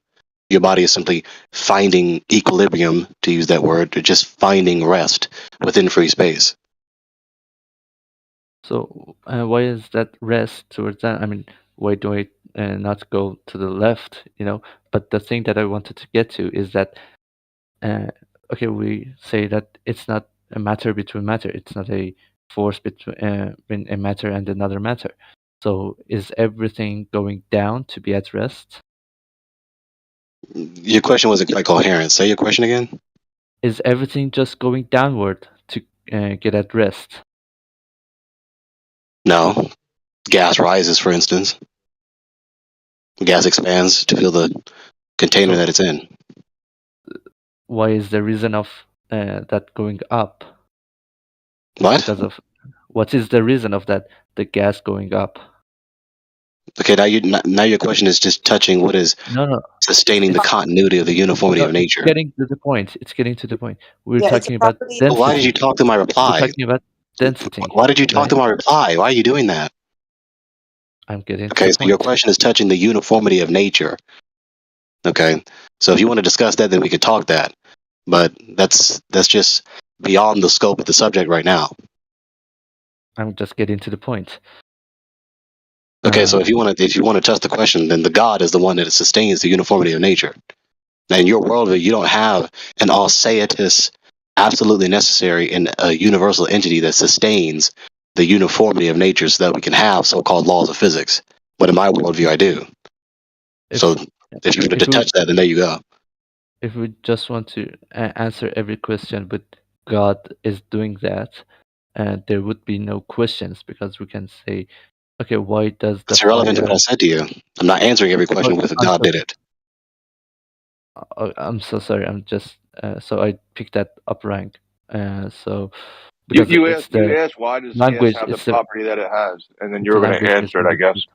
You asked a question about the uniformity of nature. Why does this law manifest in the behavior of the concrete particulars? That's your question. There's your answer. So there's no reason to digress into if you answer this way. If you don't need to digress in all these hypotheticals. I answered your question. the thing that I wanted to get to is that if everything wants to get at rest, things in this world have different things that they get at rest. Like for example, gas, it goes up. For example, an apple. It's not just up; it's expanding to fill the space. It's omnidirectional. Expanding. I'm just saying an example. I'm just saying an example. For example, an apple. Well, I get it's an example, but you didn't say it correctly. It's not just up. It's not just only up. It's expanding to fill the space in all directions. It's omnidirectional. Yeah, you're right. Yeah. For example, an apple, if it wants to get at rest, it has to go down. Is Earth right now at rest? Unless the F is Obviously. water, then it wants to go up. Obviously, yes. So Earth is at rest. So it's not falling, it's not going anywhere, it's just stationary. Yeah. Okay. Obviously. Why are you asking? You know that. It's what you experienced your whole life. It's what we've all experienced our entire lives. Oh, we just don't want to get there because it's a long talk in that context of the whole Earth moving, or is it stationary and all of that. I don't want to talk about that right now. So the Earth is at rest, and everything in it is not, and it wants to get at rest. So it either falls down or expands in a room. Continue. But, the question is, why does different materials get at rest differently? Once again, you're asking a question about the uniformity of nature. Again, I already answered that. Yeah, why does grass didn't grow, understand. I didn't grass grow understand. upwards on a little angle sometimes, and then why is it green too? So yeah, and some people, SB, have answered you like in a way. They said, "Listen, a certain object will move in a certain direction dependent upon what it's relevant to." So, like moving up, the apple moves up relative to the water that it's in, or it moves down relative to the air that it's in. I mean, things move relative to each other. So it's relative to the density of the space that it's in, right? I mean, go ahead with it. Even is up. Seems like that was your question. And the properties of each state of matter. So you're talking about different states of matter and how they will either find rest or seek it. Yeah, everything operates, functions, behaves according to its nature. So given the nature of solids, liquids, and gases, and light, they behave accordingly. Given the nature of water, and given the nature of a bowling ball is going to sink through the water. And given the nature of you, and given the nature of air, you're going to fall through the air until you find rest upon some surface where you're no longer falling through free space, etc., etc. And you can test this. I mean, you can demonstrate this. No, I understand. I understand what he means, but the thing that I want to say that it depends on. Does it depend on the density of the space that an object is placed? The apple. That's a factoring property, among other things. So, like a ball, we just put a ball in air, it will fall down. If we put a ball in the middle of ocean, it will rise up. Depending on the nature of the ball, yeah. Depending on the nature of the ball. So it like a basketball. According to the density of its space, of the space that ball medium. is placed in. The density of the the density of the medium that surrounds it. Yeah. Or the medium, or the density of the object. So you can form a scientific experiment. You can change the surrounding density, the medium around an object, and then you can do the opposite, and you can then keep the medium consistent and change the density of the object and find varying effects. We'll get different results. Yeah, exactly. You will get different results according to the density of the object and the space that. Or the surroundings. So there's that. Is Earth, according to the density surrounding it, what is the density surrounding Earth? Yeah, well, you're categorizing Earth as a whole, right? But what we have to look at is the parts that make up whatever you're considering to be the whole. And then you're saying, well, what if we take the whole Earth? What's happening here? But that's not what anybody's able to, scientifically experiment upon, right? What we're experimenting on is all of these, different objects, these different mediums here. We take a piece of Earth and we put it into a ball shape and we put it in water and we see what happens. The question was, what is the density surrounding Earth? That was my question, actually. Are you talking about the gases that surround Earth? Yeah, is it gases or is it water or is it what? What is surrounding Earth? Is it nothing? Well, technically, to answer your question, technically, the Earth is in water and out of water. We're standing on the dry land. The part of the Earth that is dry, that's not below the water, while the water, the oceans sit, while the oceans sit on the Earth that is submerged under it. So and of is course, that there's water air above, and of course, there's air above the surface of the waters in the dry Earth. So is And that of course, water infinite? Is that water infinite? If it okay, can I finish the answer? Why do you keep talking through it? oh, I'm so sorry. I said you finished. I'm so sorry. Okay, and so the air is contained, right? The air is contained in the firmament, and the whole entire terrarium, as it were, that we exist in, is under the cosmic waters. Hence, why the sky is blue, and all things are sustained and existing in the God Himself. So is that water that you're talking about? Sky is blue There because is in the there's middle. ocean above it. Water's above. Yeah, I've Water's seen above. clouds, yeah. Okay. You got Water's air, you above got and air. water's below. There's waters below and there's waters above. Is that water above at rest? We don't know. In standing reason, been yeah. there. No one's Because been there to report back. No one's reported back from that location. Yeah, I mean, I don't know of any human that's went in, took a swim, or looked at the cosmic waters How high? I have a question. from the surface, but That is I have a question. that is the point I want the to standard make. reason Yeah, is I have a question, stationary. From the Gregory. logic we're How talking, high it's, is the water? you understand? No, Logic, once again, How no high one's is the water? reported back from that location. We don't Okay, have a so report. so No one's How high told us can you what go up? that. okay, No so one's someone's been there. Mr. Green, if you disrupt you. So the answer I'm trying to say to Okay. as people is, it would stand to reason, given our observation from that we can see. Yeah, sure, they're stationary. Yeah, that's how we measure the movement. Okay. We say the Earth is stationary, and then we can measure, like you would say, I dropped something and it went this fast, right? But the Earth's not moving, Yeah. so that's why the object went however fast you measure it to go. Okay. So how high can you go then in your Earth? No, you don't go in the Earth Or out of high, the Earth? dude. We just talked about that. You go up in the air. What are you talking about? Yeah. How high can you go up? A Air. mountain? No one Before you touch knows. the water, he means how high can you go before touching Nobody the knows. water? No one's ever went up that high. More than 120,000 Once feet. We have again, high altitude air balloon footage. if So someone that's has my found answer. out, It's as high if as you can someone get. has found out how high the firmament or the container is, they He's haven't just come back trolling and you told us. anyway. Yeah. We just answered that question to be rid of him. So there's that. So next question, SB Ward. Okay, so if that we have water, I can have water, a glass of water in my hand. I can pour the water down. It goes downward because you said it wants to get at rest.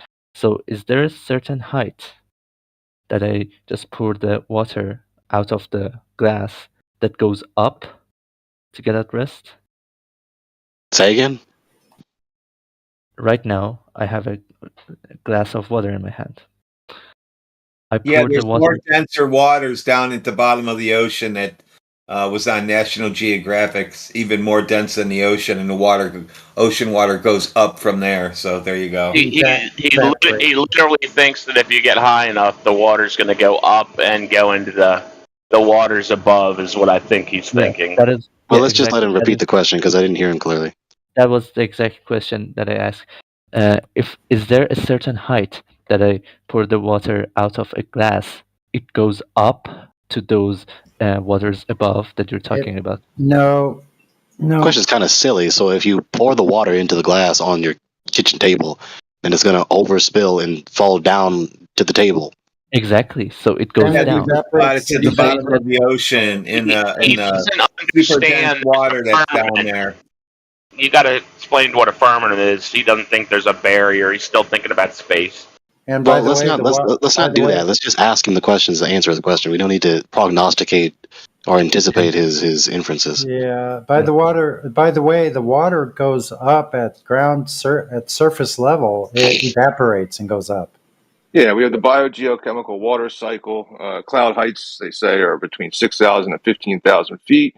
And you have the system as a circular system of evaporation and recycling. Then the cloud density gets heavy, it falls, and then it evaporates, it goes back up, gets Well, that's not. displaced. I mean, We're talking about not to stop liquid. him in his toes, but Talking about he didn't ask any of that yet.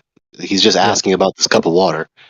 So we Yeah. answered your question about your cup of water. Yeah, if you pour enough water into the cup, then it will overflow and spill Go onto the down. table. Yes. So the rest of my question, it goes down right now, but you say that water is above, water exists above Earth at a certain height, right? They call those clouds. Are we talking? He's talking Whatever the about height something is, else. which is unknown to me. Liquid water, not gas water. Yeah, whatever the Cloud height water. is, whatever the height is above the Yeah, firmament, X. sure, unknown to Okay. me. So is that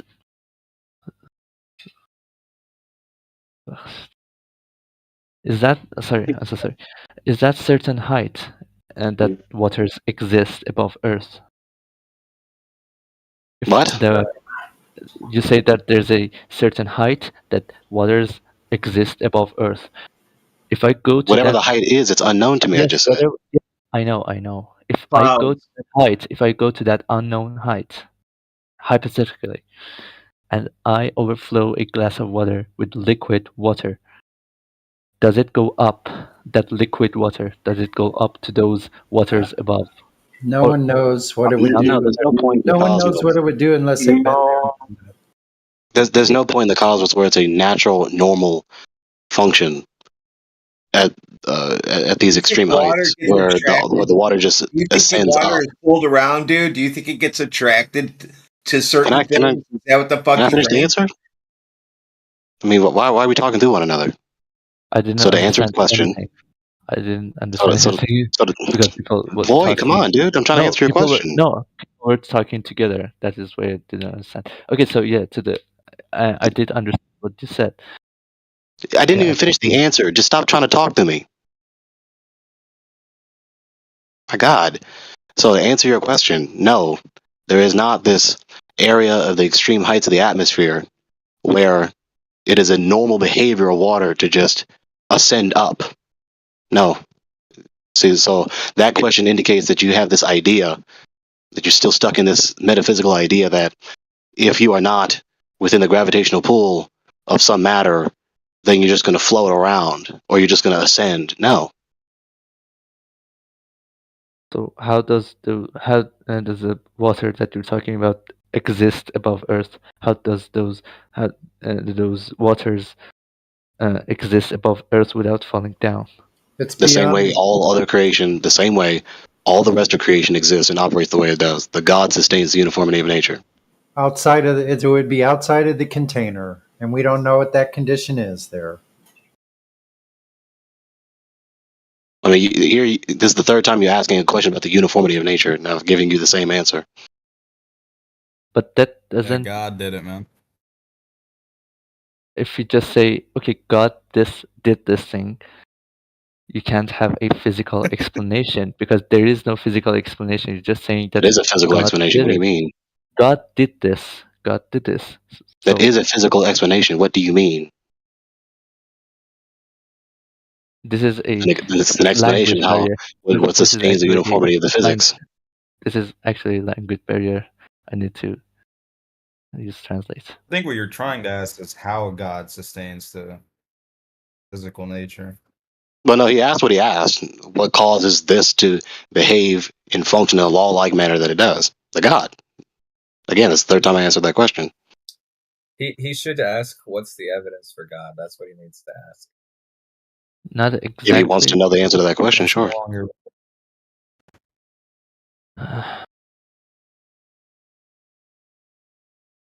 But we have I understand. several. Yeah. We have two explanations. Okay, say, Felix. Oh no, go ahead. No, well, SP, I was just saying, SP and maybe other people want that because I don't find SP is trying to contend. I think SP wants to understand the alternative models to a glow model. So more Yeah. like a naturalistic explanation, right? I So just it, Felix, I'm exactly. sorry to cut you off here, but to no the worries. to the listener, I feel like everybody beside I understand the language barrier if that's all it is, but I feel like everybody's been speaking for him when I won't speak if he just needs some time to get his points out. I just feel like I don't like hearing other people speak for anybody unless it's like been requested. So it's a little hard to understand what's going on. Does that make sense? Yeah. Thank you. I agree with her. That's why you heard me not trying to interpret him unless I ask him, do you Right. mean this? Instead of just saying Right. what he means is. Right. Yeah, I just don't like it when anybody speaks for anybody. Thank you, Greg. Yeah, I know what you meant. Okay, so I answered your last question, SB Void. The thing that I'm trying to do right now, it's just really to understand that model that you're talking about. So if Hey, how there are about I touch this? alternative, Go ahead. it's a small thing. There are alternative explanations of why the sky is blue. Okay, then and that doesn't include that God doing this. No, it's not. Okay, It's not you like failed to reiterate what I said to you, specifically concerning that point. if I fail to do that, I'm really sorry. It's a foul on my behalf. But what I'm trying to say is that there are alternative explanations of why the sky is blue. Okay. There are alternative explanations. And there is an Okay. explanation of why sky is blue. It's because that water exists. And when you ask why water exists at that height, it will just answer to me as God did that. Me personally, I want to believe that there are some rules and there are some specific. What do you say? Wait. Yeah, rules and specific machinations of the operations of physics is not antithetical or exclusive to appealing to the God creating all creatures, including sustaining the uniformity of nature. That is to say, manifesting the laws of physics. So I have the. In fact, that's the only sufficient account for the reality of the laws of physics. I was just googling the word that I was looking for. I'm so sorry.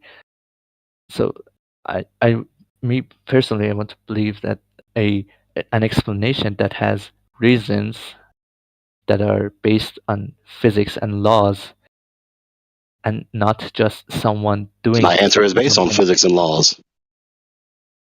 How is it based on physics and laws that when you say someone is doing that or a god is doing that? Yeah. So again, like I said, so you're just rejecting a personal and theistic account for the reality of the laws of physics. That's not exclusive to, like, it's not as though that's against the rules to say the God sustains the uniformity of nature. You're just indoctrinated into this anti-theistic, materialistic worldview. This neo-hermetic hermeticism. That's what you're stuck in. But it's just a metaphysical, unargued philosophical bias that the uniformity of nature only is manifest by impersonal, non-living, purposeless matter and or so-called laws. And that's not a sufficient account. That doesn't logically account for the reality of the laws of physics. So once again, you're touching on a lofty metaphysical question concerning the uniformity of nature. It's concerning causation. Is there any equation to that thing that God is doing, holding the water upwards? SP, I just sent you a DM, so it might be a little helpful. But if not, continue, guys. Sorry. Yeah, this isn't a matter of mathematics. Your question is not a mathematical question. A formula? Yeah, formula. Yeah, your question is not a mathematical question. It happens a lot where what we're all able to do is describe like something. We're going to describe like the properties of something, the attributes of a table or whatever. We're going to describe it, but then there's a prescription, like what makes these things what they are, right? So that's a different question. So we can describe these things, but then the prescription, where what is it intrinsic of the material itself, and then where does it get those laws that it follows? Right. So I mean, SP, when you're asking, you're saying you're kind of confused on descriptive, right? So we can describe it, and then you may follow up with saying, well, then what makes things the way they are? Why do they follow these invisible laws? That's a different question. Yeah, so I answered that question. So there's that. Also, he's asking for an equation, and many of these equations that they make don't equal anything to in the realist level. They just use numbers that don't equal anything in the realist level. So yeah, those equations. Yeah, they don't correlate to any empirical data. Yeah, it's just numbers on a piece of paper that correlate to some type of construct in mathematics, but it doesn't equate to something in reality. Those numbers on a paper, they make us, they help us understand things. You know, those. Yeah, supposedly. But again, some of those equations are wrong. They're not empirically adequate. Math is only a way to understand something.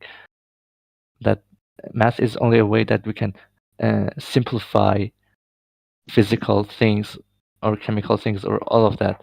Good point. Yeah, so No, it's not a matter of simplification. That's not an accurate description of math. Yes.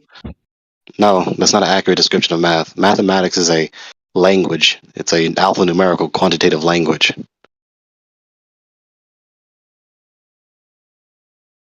Yeah, you can. I was going to say it was a little, kind of a good, maybe a meeting point, right? So you can use math to describe something. Doesn't mean it's going to be a perfect description, but math, the numbers that you make up, can't prescribe. Again, they can't prescribe an action. They can only describe to a point. Even in like chemical things that we just do something. Wait, I don't But know. why the do they word, do that really. thing? I really They don't know just the do it. word. They just do it. Why do they do what they do? Because they do. I mean, what are you going to say? Yeah, we're going in circles right now, so you're missing the point, SP. SP, the point is your question is not a mathematical question, so it's not rational for you to ask a formula, for me to present you a formula. It's not a mathematical question. You're misconceiving the nature of what you're asking about. But everything, like in the knowledge that I have, everything that exists has to be some sort of explained. Has to be explained by math, and Math doesn't what math? explain. So, yeah, so that's just another unargued philosophical bias. Not everything needs to be explained or described in mathematical terms. It's not true. Not everything is a matter of math. Some things are quantitative and some things are qualitative, so that Right. barely go together.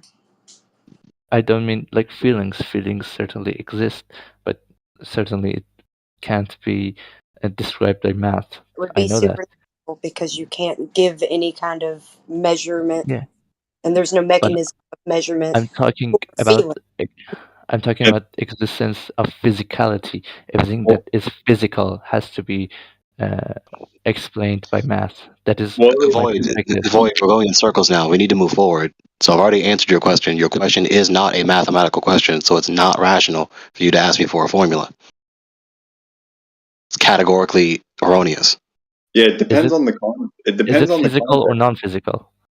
It depends on the context you're asking the question. Like, for example, if you go back to the feelings thing, if you're at a certain level, you can ask a question that can't be described by math, but if you change, what you're looking at, you can ask a question. Like, for example, if you want to talk about, emotions and shit, well, why do we have them might not be the right context for it, but you can ask a question that you can use math to describe it. Like, oh, okay, we have chemistry in our body, we have electricity in our body. You can do some math to figure all that out and see, okay, under certain emotional states, I have a certain voltage or whatever, or certain chemistry in my brain, etc. And you can quantify that out, right? But it's not sufficient to describe everything. So it really depends on what you're asking, and that's up to you to formulate it properly. Yeah, Mick is charitable. He's elongated the answer that I've already said to you. He's explaining to you that if you want to get mathematical information out of me, then you have to ask a question that is categorically a mathematical question, but you didn't. Okay. So if I want to do that, it will be like, is water existing above a physical thing? Say again? Is water existing above us a physical thing? In the sense of material, yeah, for sure. Okay. So the logic that I use, at least, and I know a lot of people do, anything that is physical has to be explained by math. I know that this really sounds like the last question that I asked, but I promise It you doesn't is has different. to be. It can be explained by math, but it doesn't has to be. It I doesn't mean, have it to. has to be for what? I mean, it has to be for what? It For has what? to be measured. It has to be measured to exist physically. No, it doesn't. That's non sequitur. The existence of an Bro, object is Gregory, he just asked you about the waters above, and he's saying that has to be measured, and he's saying that he's gonna do math about the waters above. How is I don't know how he's right. gonna So get to right. that. So really make any so sense, yeah. bro. What he said is non sequitur. What you said is non sequitur. That obviously doesn't follow. The existence of any given material object is not contingent upon you or I or any creature completing a mathematical quantification of it. That's ridiculous. There are plenty of things that are material things that exist that we have not gained any knowledge about whatsoever, including mathematical knowledge. No, you didn't think that through well enough. Can you give me an example on that? Can I give you an example? The sun. What sun cannot be explained by math? No, it's not what I'm saying to you. Follow along. You said it must be mathematically quantified in order for it to exist. That's what you said. Now, if you forgot what you said, then that's your problem. No, Right? yes. So if I you know. say things and you don't remember them, Exist physically. right, then To that's a exist problem. physically. That is what I said. To exist physically, it has to be measured by mass. Yes, that is what I Okay, said. no, it's not. What you said is non sequitur. So if you're following along with what you're saying, premise one, material entities exist. Premise two, they must exist. Their existence is contingent upon them being mathematically quantified. That's non sequitur. It's flagrantly non sequitur. It's not rational. Makes no sense. I'm not gonna lie.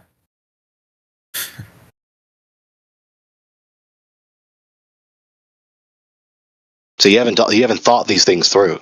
No, You just I'm have this habit you have this infatuation with math because you've been raised that way, right? I'm You've searching been the raised word. in this materialistic, I'm not. naturalistic, neo-hermetic type of worldview where I'm not everything can be thinking. quantified. Can I finish I'm the not reply? thinking. He's still You talking to mean the reply. scientific? I'm I just would say saying the that scientific He's is the still word talking to the scientific. reply. I'm Can you using stop that? translator.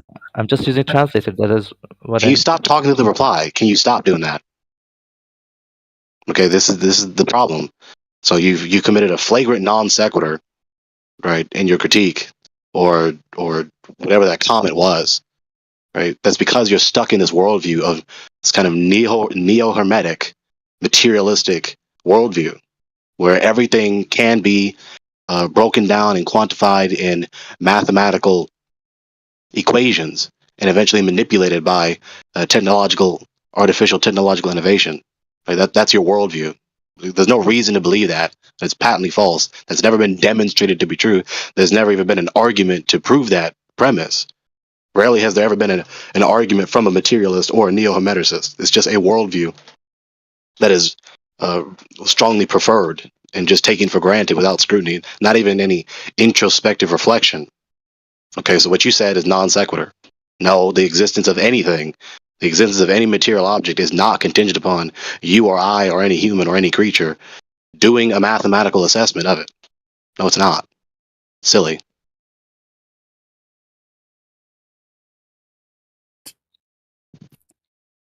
So okay. Yeah, that made no sense, bro.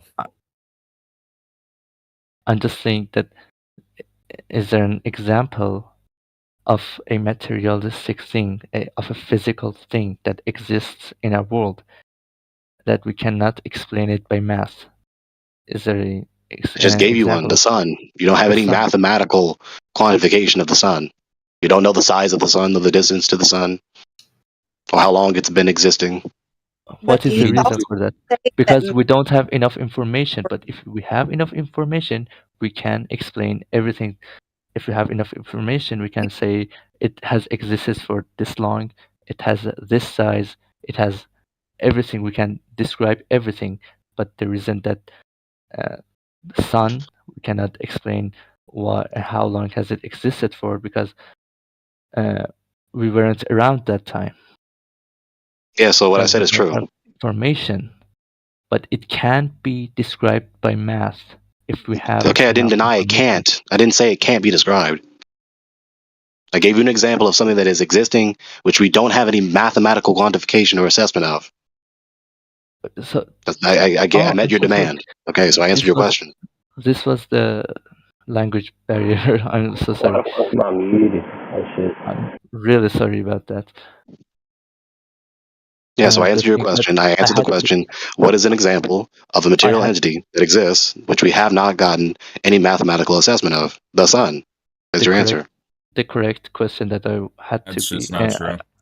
I should be asking the correct question. And correct question that I should be asking is that is there anything that is physical that we can't give it a mathematical explanation if we had enough information? You know, is it? You just contradicted yourself in the question. Something we can't mathematically assess, but if we did, then we could. If we had enough information, we could. Yes. Okay, well, no, it's not possible. Either you don't know which question to ask, or you contradicted yourself in the question. So no, we can't quantify what we can't quantify.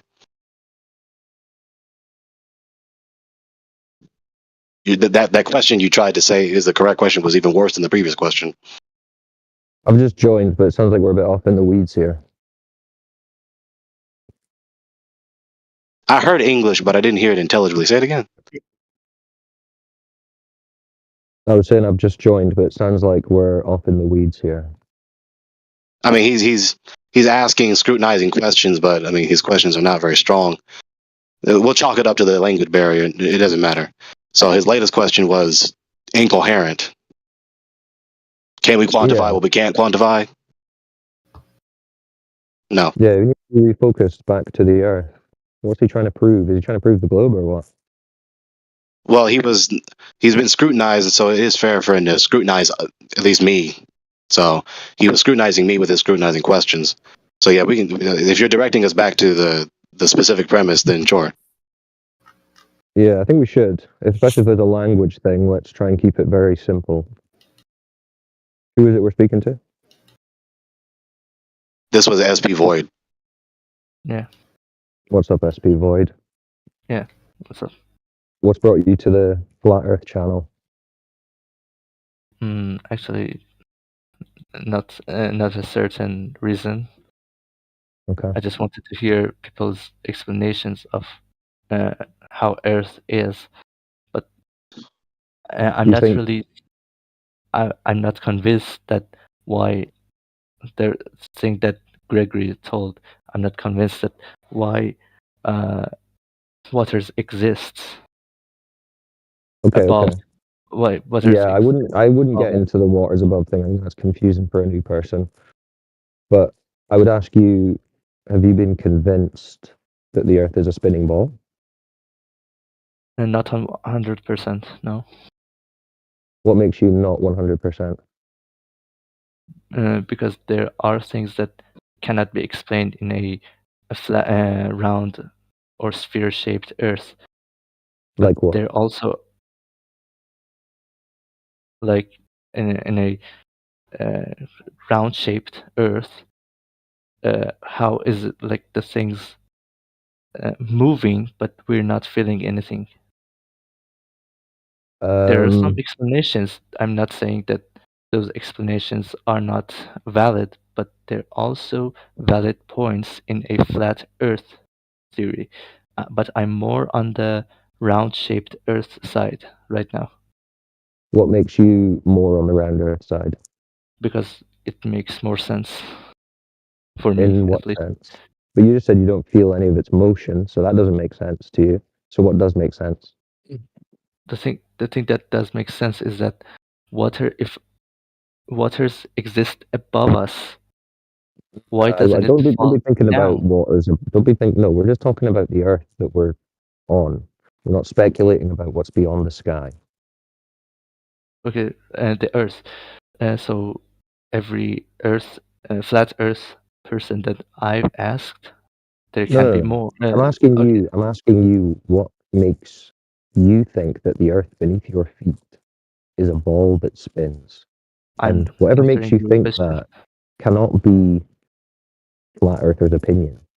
There must be some positive evidence. Answering your question. Okay, I'm go on. answering your question. Every flat Earth person that I've asked, they said that Earth is a flat thing that has more matter, at a certain point. Okay, like I don't understand upside that. down mountain, like an upside down mountain. No, listen. When you were at school and they were teaching you the Earth is a spinning ball, they were not saying because some flat earther says something about the mass No, I'm of not the Earth. talking about what they taught us at school. I'm not talking about that. But this can't be what convinced you that the Earth is a ball. I'm just an saying. opinion of a flat earther. Okay. Gravity to exist, we need matter for like the physics that we know now. Okay? Like people have different opinions. It's okay, but the thing that I do believe right now, and right now physics say that for gravity to exist, we have to have two matters that have a gravitational pull against each other. Okay, so let's think about what that looks like in the real world and how that Yeah. convinces you it's a spinning ball. So me and you go outside. You're trying to show me that the Earth is a spinning ball. So you're talking about gravity. So are you going to drop something? You're going to drop a rock or something? Okay, so no, it's not like that. We're walking. You say we're walking. Yeah, Okay. we're on the Earth. We can walk like 100 million miles. No, I don't think we can. Let's talk about what we can actually do. How about like we are on a motorcycle and we go from a certain country to another. If the Earth had to be like, if the Earth is flat, that it has more matter at a certain parts of it. SP Void. When SP I'm on this Void. motorcycle, SP when I'm Void. hold on, Greg, hold on. When I'm on this motorcycle, though, we're just traveling across what we can observe to be a flat surface. Well, hills and valleys, maybe, but we're not experiencing any curvature. So I don't understand why you think traveling on a Getting motorcycle to the point. would tell you So that you're on we a ball. have to feel different gravities. We have to feel more gravity at a certain point and less gravity. Okay, so listen, we don't need to waste time with this space disk with the gravity. We don't affirm that. I don't affirm that. Cyclone doesn't affirm that. You don't live on a disk flying around in a cosmic vacuum with matter attracting matter. Yeah, listen, just think, don't add any of this extra stuff. Just think about what you're doing on the Earth, what you're observing, what you're experiencing. That's what I'm interested in. If I could show you like a shape, it would be awesome. But Trying for to some dumb me reason, down. I cannot share my screen. For some reason, I cannot share my screen. Okay, so we're on a motorcycle. Okay. And then how do we get to Earth's a spinning ball? I exist on a certain point of this flat Earth, like on the edge of it. Okay. No, you're trying to prove that it's a ball, are you not? Yeah. Bora. Wait, I need a translator for what I want to say. Sorry. I'm really Okay. sorry for that. Maybe Google Translate it and then let us know. Yeah. I'm not sure what being on a motorcycle has to do with Proof of gravity, but country. I'm using the proof of contradiction. no, not if you're making some claim about some gravitational pull that the flat Earth would have, because none of us are claiming that. So your proof should have nothing to do with what you think some flat earthers are saying. This is just you and your motorcycle and the Earth, whatever your proof is. Okay, so the motorcycle, we're traveling, but all the time we're going downwards. What do you all mean? the time. All the time we're going downwards. We're just on the. When you go, what if we're going up a hill? No, but again we're going down as the gravity is pulling us down. But we're No, but if we we're have going more uphill. power. We have Oh, more power so than gravity. so you mean we're not floating off the ground? Yes, exactly. Right. Why do you think we should? Why would we be floating off the ground? Because there is gravity. Because of there is gravity, we won't be Right. floating. So you not floating off the ground, that could happen on a flat Earth or a round Earth. That's not a proof for a round Earth. I'm getting to the point. Why don't you just say the entire argument already? Let's let him get there. I have to use it. Google Translate all the time. Okay, so we agree. We're on a motorcycle. We're not floating away. Now what? We're not floating away. But all the time we're going. The gravitational pull is downwards. Yeah, we're not floating away. We agree. Okay. Whatever you want to call that. It would be so easier on a shape. So okay, I mean, you've on that Earth model, on a flat Earth model. No, I'm not talking about a flat Earth model. We're just talking about the Earth that we're on. We're not talking about models. We're on a motorcycle. We're not floating away. How do you link this to a ball Earth? You can use the reason that I say that. So in a flat Earth model, that doesn't work. So it should work on the I'm round not Earth. talking about a model. I don't know why you're saying the word model. We're talking about being on the ground on a motorcycle. Maybe because. Okay, so by now we need to just tell him that his argument is not sufficient. He's obviously, if you repeat the question to him, he's just going to say the insufficient argument again. If we were talking Persian, this would be way easier. If we were all talking the same language, it would be way easier. Okay, well, if you can't make your point, then... I'm very sorry for that. A foul on my side. I know that that's a foul on my side. That's all right. My English is not very No worries. If there's another argument that you have that you think you can present, feel free. If not, no worries. And with the English knowledge that I have now, no, I cannot. Okay. What's your native language? Persian. Persian. Yeah. It's funny y'all say Persian sometimes and not only Farsi. Yeah, I mean, it's easier for me to say Farsi, but for most people that when I say I talk Farsi, that is, they say, what? What is that? Mm-hmm. But when I say Persian, they will understand. That is the reason. Well, I'm sure there's some Farsi speakers who could have this discussion with you somewhere if you join the Muslim Flat Earth channel or Flat Earth server, whatever it is. But yeah, that's cool. Don't worry about it. Yeah, I'm so sorry for that. Your English is better than my Farsi. Okay, so since you yield, we can move on. Yeah. Anyone else want to jump in with some globe evidence? See if they can interpret. Take us on this motorcycle journey to globe Earth.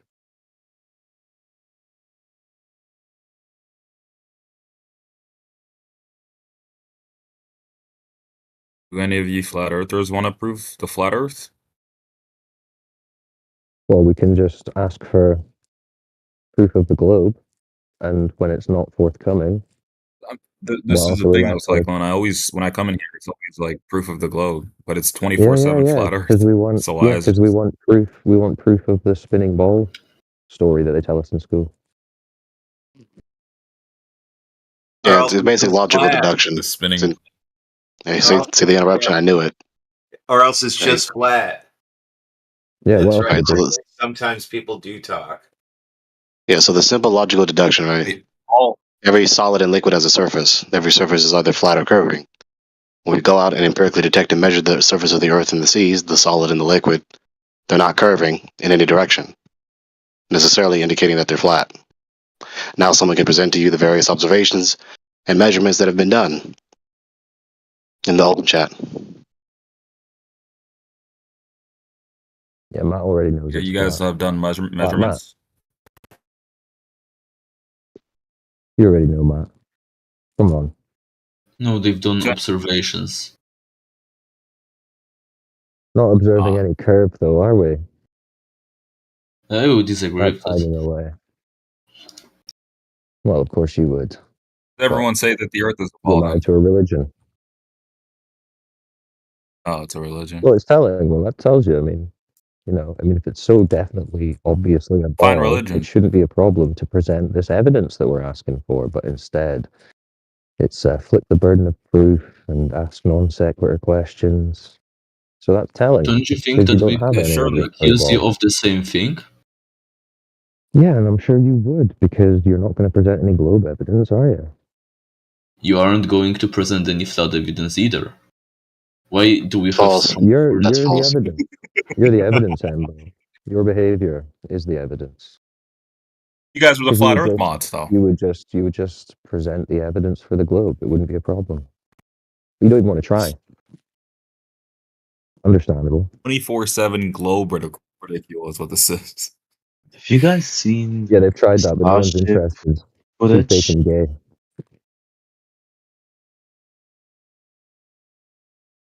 Like, I'm believing. Yeah, so I just said the deductive argument that necessitates the conclusion to be true, and then I gave you the empirical data there in the open chat that is measurements that falsify the globe and empirically detect the flat surface that we live on, both the Well, it's Earth okay. topographically They've already and the seas. Oh, they've this is already the Black conceded Swan? on their Is this the positive Black claim. Swan? Scroll up, in addition with a couple others. Oh, I see what you posted, Gregory. It's still a van. You're a few years back. Yeah, so no curve, no ball. It's pretty simple. Mm. You Can don't I have any add a curve. little I think they thing? got us, man. Yeah, you don't have any curve. You So think? that's it. Have you They got guys it, man. seen They got us. Can't have a ball with the no curve, can you? SpaceX launch and how they couldn't penetrate above the? They couldn't go to the Firmament? stratosphere actually. Yeah, no use to wrap yourself up into failure, Matt Nuclear. There's no. You don't include yourself in us. You've done nothing. You've done nothing but buy the myth. So there is no us when you speak of it. No, Matt ate a lot of chips during that broadcast. He's doing his part. Real image. Are you talking about seeing Chicago from North Carolina? That is. That famous image. Why can we not see It was already Chicago from North Carolina? Why can't we see it across the Great Lakes where it's supposed to be beneath Earth's curvature? Ah, let me see. What's the global explanation for that? Do you know? Chicago from Great Lakes. Why don't you tell us your fantastic tale, Matt? I'm asking you. What did Yeah, the Globers say about you seeing it? what was the insta rationalization that the weatherman made, Matt Nuclear? Since you're such an expert in this observation. Tillman, the argument. This guy's hilarious. Yeah, it's okay. Question It's is okay. non-proposition. What I did don't know the why you're weatherman say? question. What did the weatherman say, Matt Nuclear? This guy gets so mad. Mad? I'm chuckling along with Are you. you going to answer the question eventually, Matt? You're just being annoying at this rate. Like, just stop. Are you going to answer the question or not? If not, then be quiet. No, Matt's just here to spiral Why don't you out do the same? for our Answer the question. Be entertainment, quiet. as usual. Matt knows he can't That's tell a us very why simple Chicago is question. visible. What did they say about it, Cyclone? Because the Earth is not a globe, obviously. That's why it's visible. That's what they Because said. it's not behind. It's not behind. I'm not asking you why is it visible. I'm asking you what did they. You didn't hear the weatherman's insta rationalization, Nuclear? No, I didn't hear it. So what did they say about it? Okay, well then go back and learn about the damage control. Pull the strings on all these. Pull the strings on all these damage control attempts, and maybe you'll figure something out, Nuclear. Okay. So what did they say about it again? What you're seeing is a mirage. Got it. That it was special Yeah, atmospheric go conditions. pull Right? the string on all these excuses that are given, and maybe you'll figure something out, or just continue to cope here. So wait, hold on. So if it's not certain atmospheric conditions, then why don't we see it every day? Oh. Because it's only behind curvature Same on reason if you Sunday, stand in the Matt, fog, right? if you stand in the thick fog, you can't see across the street. No, Matt's right. On Tuesdays through Thursdays, it goes behind the curve, but the rest of the week it flattens out. Matt's right. It just turns into a ball sometimes. Obviously. Okay, so the Earth is shape shifting then. According to you, Matt, yeah. Can we Yeah, stop that's your engaging claim. him? It would He never is a be. waste of It would time. never be Yeah, visible. your claim is shaping up, nuclear. It's all right. You guys Listen, are so Matt's all right to spiral out every now and again, just to let him flap around in his delusions. Well, I'm trying to add something that's informative and substantial. Yeah, well, it's informative to people to hear people like Matt spiral regularly, being unable to present any globe Not even evidence spiraling, man. whatsoever. Just chilling. Yeah, this I mean, is I all get that much, spiraling. but there's been plenty of Yeah, content where yeah. he's spiraled enough. Okay, like enough now. Yeah. Well, Fine, spiraling have we got any non-spiraling globers whose lives haven't already been destroyed by flat Earth? Yeah, someone who says I'm not spiraling and then says define spiral, that would be a spiral. Your life, That's a Matt. spiral. Okay. That's the definition. So I wanted to add this in addition with the deductive argument that I just said and the strong inductive argument that I just presented with those three images, those three photographs, and the argument in them, which is also deductive of modus tollens, but also this strong appeal to authority from Helmert, which AI just quoted. What was it yesterday? Right in this this volume here. In spite of the fact that the surface of the Earth cannot be reached elsewhere, it has been made possible to have a general knowledge of the shape of the Earth, the existence of a simple law of formation of the shape of the whole body of the Earth. This is a law of formation of which the factors are the gravitation of mass particles and the centrifugal force created by the rotation and axis around an axis.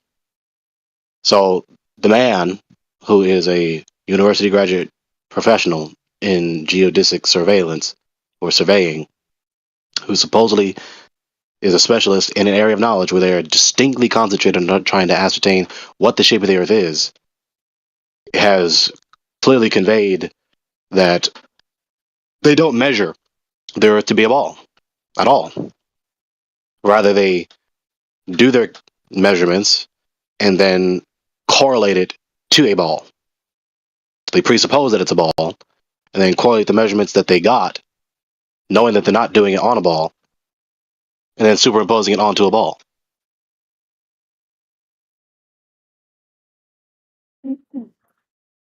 Can I add a small thing?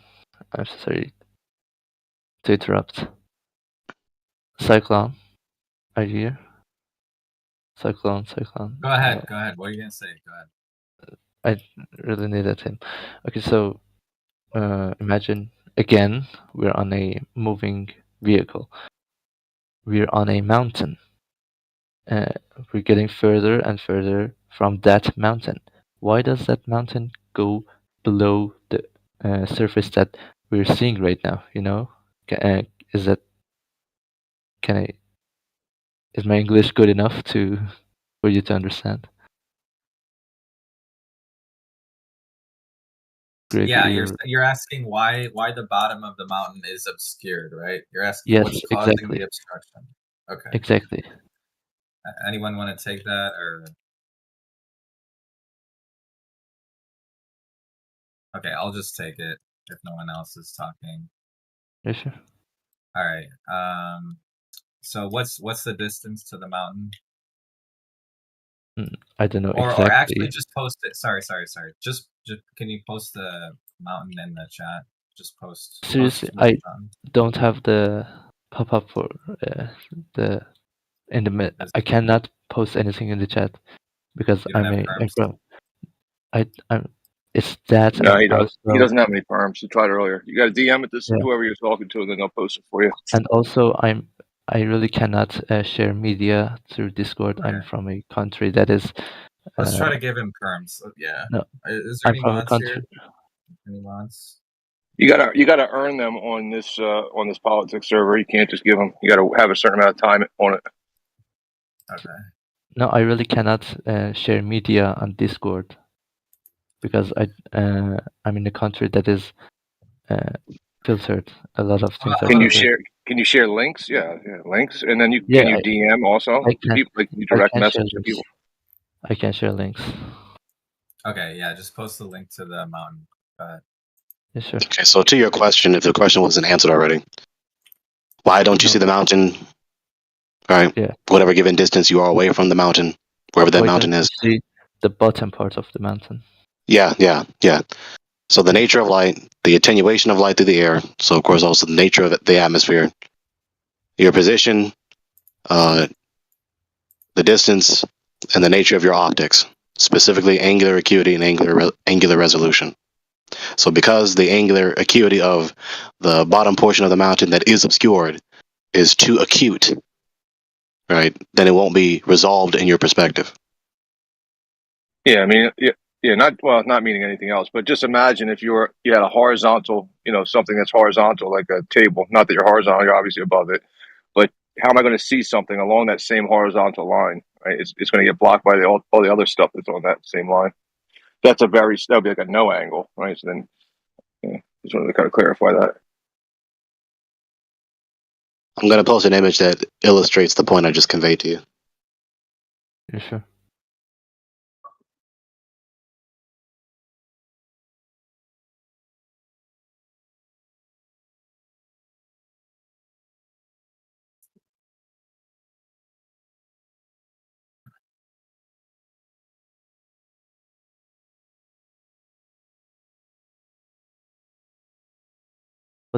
Niggers.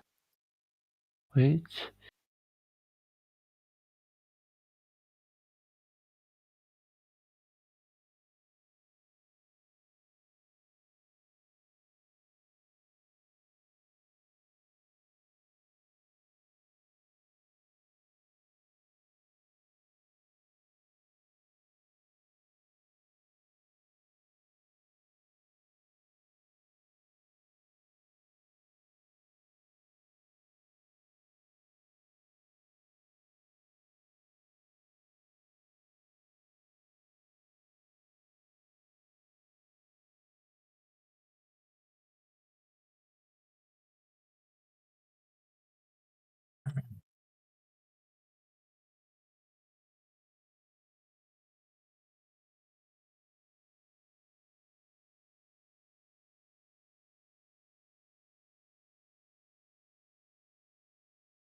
I can understand that it gets smaller the further that it gets due to the perspective.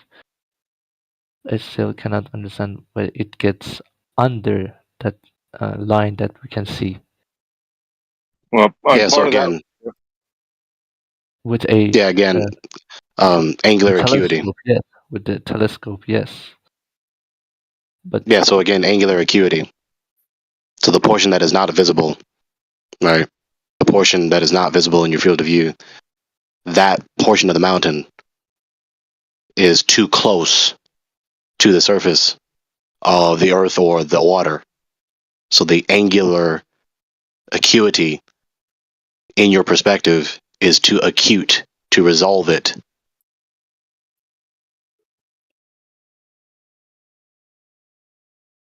Small.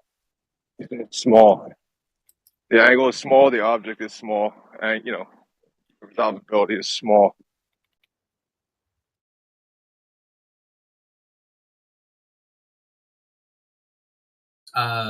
So whoever asked the question, are you familiar with the term? Are you familiar with angular? What angular acuity means? Just so we're clear on, just so he understands the argument. Yeah, if you don't understand what angular acuity is, that's just a form of saying the acuteness of the angle. Because geometrically, you have the line stretching from your eyes, your optics, to the object you're trying to observe. Then you have the baseline that is the surface you're standing on, you and the object you're trying to observe, and the height of the observer directly to the focal point of the optics, all right, which would be the third line. So that would be a triangle. And so the angle, which is formed by at least two straight lines, is really small or acute or thin rather than being wide or obtuse. So it's the angle of your perspective, given your height, given the angular resolution of your optics, given the distance between you and the object you're trying to observe. Yeah, and the photos that Gregory shared are excellent, right? But they are also like, I don't know what the term would be, like ideal perspective photos with nothing else involved. Just no light involved there. Everything, the pictures are lit up evenly. There's no sun, no sunset. There's no atmosphere in those photos. That's like ideal perspective conditions. Yeah, it's a geometric illustration rather than a photorealistic illustration. In addition with the photos that illustrate the phenomenon being explained.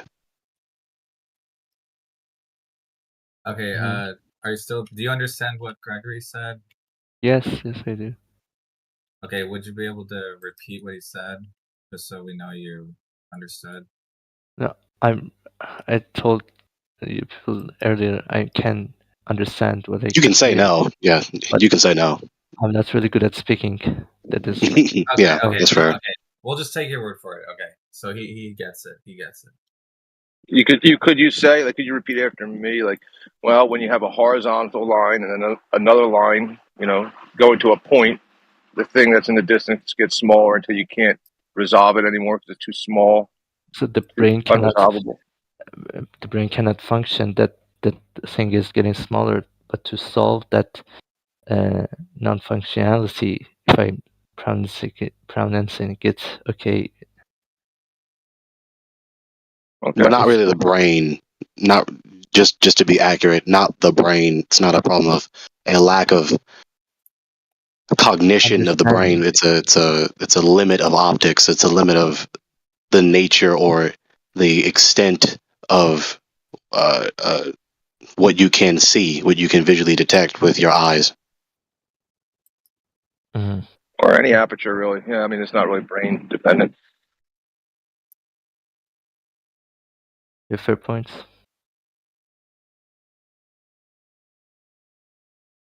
Yep, so there's that. Yep. Thank you very much for the My pleasure.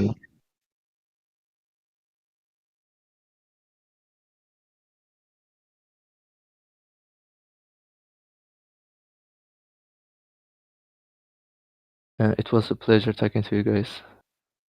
My pleasure also. Thank you. Thank you very much. Catch you on the flat side. Get it? No one gets it.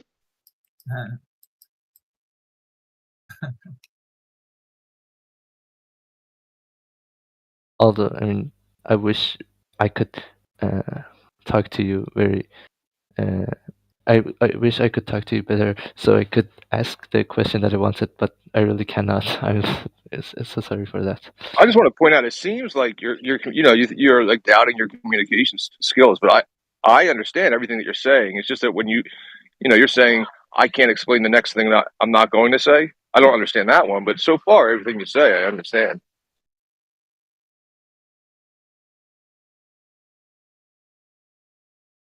So sure. Yeah, I mean, next time maybe we can get someone that speaks Farsi, whatever Farsi you said. Yeah. I'm sure there's people out there that are flat earthers that can speak that. Probably. Oh, yeah. I'm sure that people have got the proof and evidence of the curvature. I'm sure there's somebody out there who has it.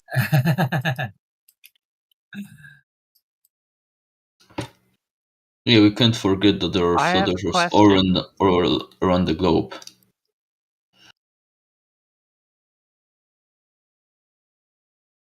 You mean across the flat Earth? Yeah, I agree. No, I mean all around the globe. What I said is what I mean. What globe? The one the flat earthers are living on. Okay, that would have a measurement to go with it then, wouldn't You it? have evidence for that. Yeah. Isn't that do you have funny evidence though? for that? All of these arguments are taking place in a globe Earth. Do you have evidence for that? Irony. It's the irony. Let's hear it. The You haven't evidence. When you received go any outside, evidence do yet, you see dude? a sphere? You've been in here for like how many hours? When you go outside, You go outside and you see a sphere. Do you see a sphere? Of Yes course. or no? I experienced the globe just like you do. So you do see a sphere when you go outside? What do you mean see a sphere when you go outside? It's exactly what Earth the is question really, is. really big. It's You not a could be trick seeing question. the sphere, the complete. How do you see, Okay, even how on a big is it? basketball, if you like, How big what do is you mean it? how big is it? You're asking In front of because you the said Earth? it's yeah. You brought it up. You brought up the size. Really, really big. Look it up. Look up the circumference of the Earth. It's never been proven. Yeah, they say it's Never been proven. 24,901, right? Like so big. I got a truck out here that's got like 300,000 miles on it. How big is this tiny little ball of yours? Well, okay, let's Do some math. Do you have the measurement of 24,901? I have it What on do you mean my by truck. measurement? The circumference, remember? You said that there was a circumference. What do you mean by measurement, though? How about evidence? Let's Well, every time a perfect flat sphere, earther though. says measurement, they don't actually say what we say, so it's different. Trucks are not Let's just go with evidence. trucks are not measuring devices, by the way. Exactly, which is exactly why I asked him, what do you mean by measurement? Because he's going to be like, well, you can't really calculate this and claim it's a measurement, so tell me exactly what you mean by measurement. Okay. Yeah, I'll give you an example. So let's say how should I say this? Okay, so you know how we have a claimed radius, right? They claim that the Earth has a radius. I know what you mean by measurement, dude. Yeah, so the evidence for the radius would be the measurement. Yeah, so how would someone theoretically measure? I don't know how they do it. How they do So it, I know bro. exactly what you mean. Theoretically, how did you do it? How they do it? Like in theory. That's the thing. I'm that asking. We're contesting. We're I'm asking. contesting that there is no radius. This dude. That's why we're asking you. That's why we're asking for evidence of measurement. Or What do not you even- mean by physical? What do you mean by measurement of the circumference? What do you mean? All right, so let me help the room out. So, hang on, Zodiac. So what he's saying is the Earth is physically measured to be a globe with the geometry of the size of the Earth. Radius value, diameter, and circumference. Do you understand before I proceed? Yes. Okay. Don't change So this point. while you're at it. how did they measure the ball, the sphere that we are on? In Yes. what way did they? Hold on, In what way hold did they? on. I'm asking In him what way? what Now, you mean okay, by so measurement. that's exactly what he's telling. I'm telling you right now, Matt. So, in what way, what method did they do to use to measure the sphere, the ball that we're on? Yes. Go. Okay. And It's now the the thing. method. Okay. And now I'm asking him, what does he mean by measurement? Because we get confused Yeah. and people toss around the term. No. By measurement. That's simple. That's simple. What method did they use? I said it again. What method did they use to measure? We're trying to figure out what they did to measure, right? We don't know what method they used. If I We're measure, if I asking- tell you this is the measurement, you're like, well, that's not a measurement, then we're gonna have a problem. So what do you mean by measurement? When you So say if when you if say you're saying- measurement, what do you mean by measurement? when you say measurement, when you say measurement and you really mean calculation, of course it doesn't mean measurement. When we talk about Okay then. measurement, Okay then, so we don't mean the it's same like thing. this. Alright It's then. like no, it's like this. If you directly measure my foot, gonna refute this you will one know the size of my foot. If you directly Yes. measure the Earth, you will know the size of the Earth. So how can you directly measure Yes. something like the Earth and the curvature? Do you know a method by which can Okay, be finish done what so you that do. you can know that? Now that you know And what thank is you for saying that, required, actually, because hold on, now that you dude. know You have to what's finish. You have required, to finish can you talking, provide? dude, so I can respond to you. You kept going on for forever. I just want to respond to this correctly, how it's supposed to be responded to when people say this. So first of all, there is always that confusion when we're talking about measurements and calculations. But All right, you guys don't say, need well, to it's not go an into actual that. physical You measurement. don't So need to go into that. circumference. You don't need to go into that. Hold on, You dude. really don't. No. Hold on. Let no, me finish my no, point. You can't cut me you're off. Let not me going to finish. go into that. Yeah, I can. You're not going to go into telling us some other thing. Just give us the way it's been measured. That's all we're asking. Stick to the point. Give us the thing we're requiring. Now that you know, just give us what's required. Go. It wasn't measured in your standards. Okay. Okay, so that's the answer. Thank you. And it's not my standards, it's the standard. When you measure something, it's not, you can't say it's your standards. It's not my standards. When you measure something directly, then you can know something is a specific length, breadth, width, or height because you've measured it directly. It's not my standard, that's the standard. Yeah, like When you say empirical you measure or something, metric it's standard. directly. It doesn't matter.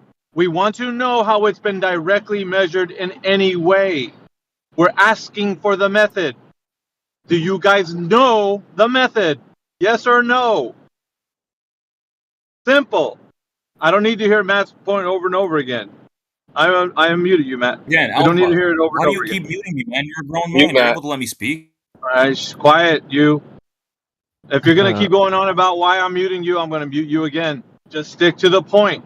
Answer the question. All you got to do. Stay on topic. Yeah, it was Go not ahead. directly measured to your standards. I already answered Thank that you. question for you. Thank you. That's it. No one's done a lap around the Earth with a measuring tape and been like, "This is the direct measurement." No, we haven't done that.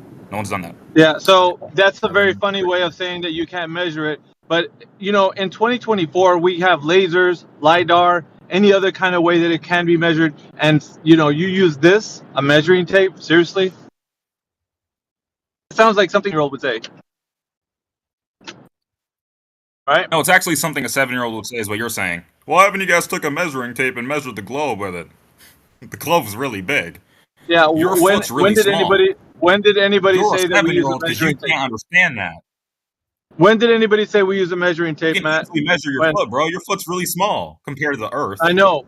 So I was giving you an example how something is directly measured. I'm not telling you to use the same standard.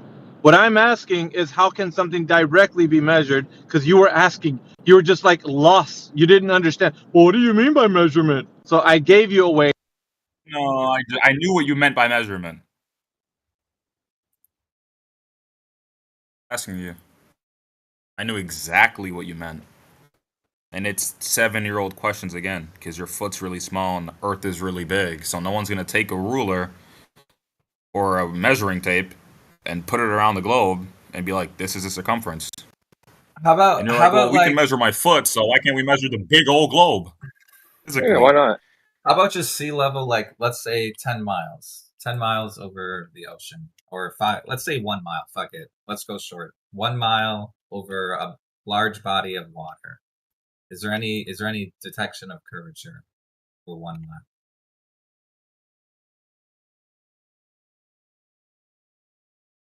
I don't know, is there?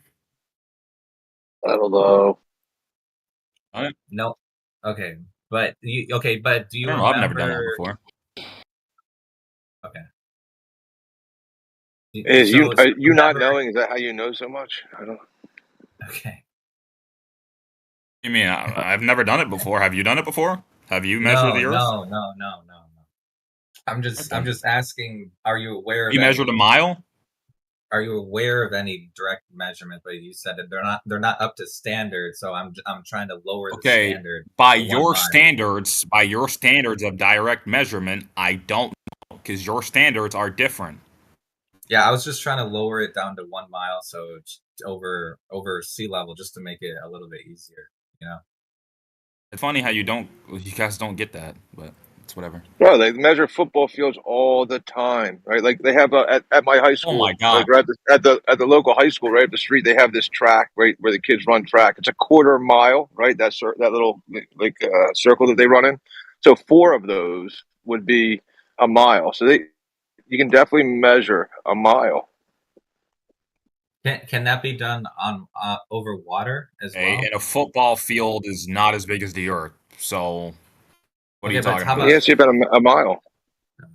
Just over water though, not on land, because land the reason why I'm asking over water is because 70% or allegedly 70% of the Earth is water, right? So that's the reason I'm asking, because if you can show, How do you doubt that? Well, 70% of the Earth's that's what surface they would be covered in water because the Earth is definitely not water. But yeah. So the argument is that if you can, And it's covered in horizontally flat water.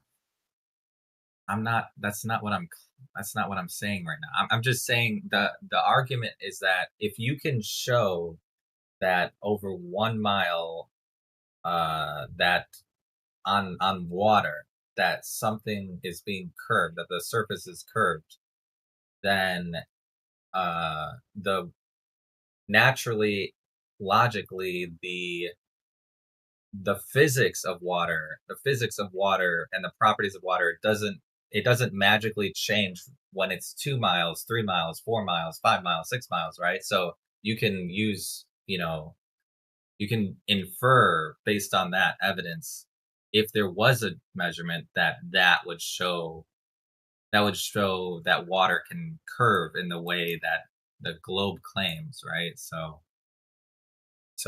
yeah. Or yeah, maybe water like, curves over really long distances, not on the surface of the Earth. You wouldn't be able to detect it because the Earth is really, really big. so it doesn't curve within a mile, but it does curve somewhere else. So it's horizontal locally, and somewhere else. Well, it's curving, but like it won't appear to you to be curving because the Earth is really, really big. So on the surface of it, you're not gonna realize that it's curving. How big is that Earth? How big is it? What happens if we start going 100,000 feet high? Then you can see the curve. But then you're just like, well, that's the lens. It's not a measurement. It's just going high up in the air. I'm so sorry. You can see, right? Can you still see something? Maybe Can you see it'd curve be like then? a vertical. It'd be like a vertical measurement. You would say, "Hey, I went you can do high the like 10 feet, 20 feet, 30 feet vertically." You can measure that. wait. Dude, you know what you can do the math with? Wait, you should be You able can do the to. math based on the radius and circumference of the Earth to know how much curvature you're going to be seeing at 100,000 feet. And you should be actually seeing left to right curvature, which we do see on high altitude balloons at that height. But again, it's just a lens. The lens is distorting stuff. You have okay. Okay, post. Wait. You said there's curvature at 120,000 feet. Do you want to see that? Left. 100,000, not right. 70,000, not 120. Yeah. Post that. I wanna Okay, I see. got you. Were you being Got you, give me a facetious second. when you said it's just the GoPro lens, or were you being genuine? Because I have like the Ring camera set up at my house, and my front yard and backyard all looks like it's got curvature left to right as well. Were you being serious, or were you joking around about the camera? I mean, there's different there's different cameras. I mean, there's wide angle lens. What do you say to wide angle lens? It's still being manipulated. Let's take a look at one. Just post one, and we'll. I would say that if you want the light to come into any lens, it's going to have some kind of convexity to it. Okay then, but like at what point can't you just say that it's the lens? At what point do you just say that's Earth curvature? You'd have to tell me how you were able to differentiate the lens from Earth curve. It's not my claim that it's the Earth curving versus the lens. Okay. Yeah. Here, let me find a good video for you. I'll show you what I'm talking about. Okay, thanks. For people that say a method for the measurement of Earth, I will just share a link that there is a method for that.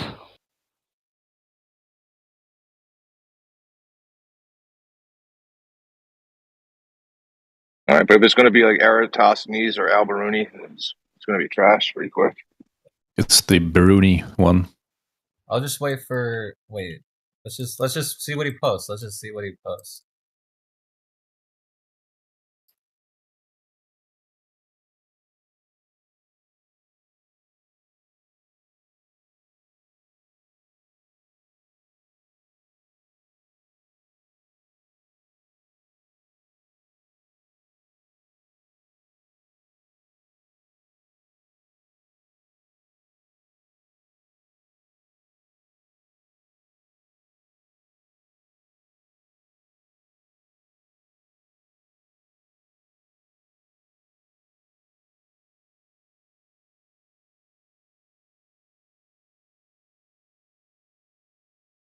No, I just want to point that both Al-Biruni and Eratosthenes both assumed first that the Earth was a globe, and then went to make measurements, one to match the idea and the What would they imprint just of assume?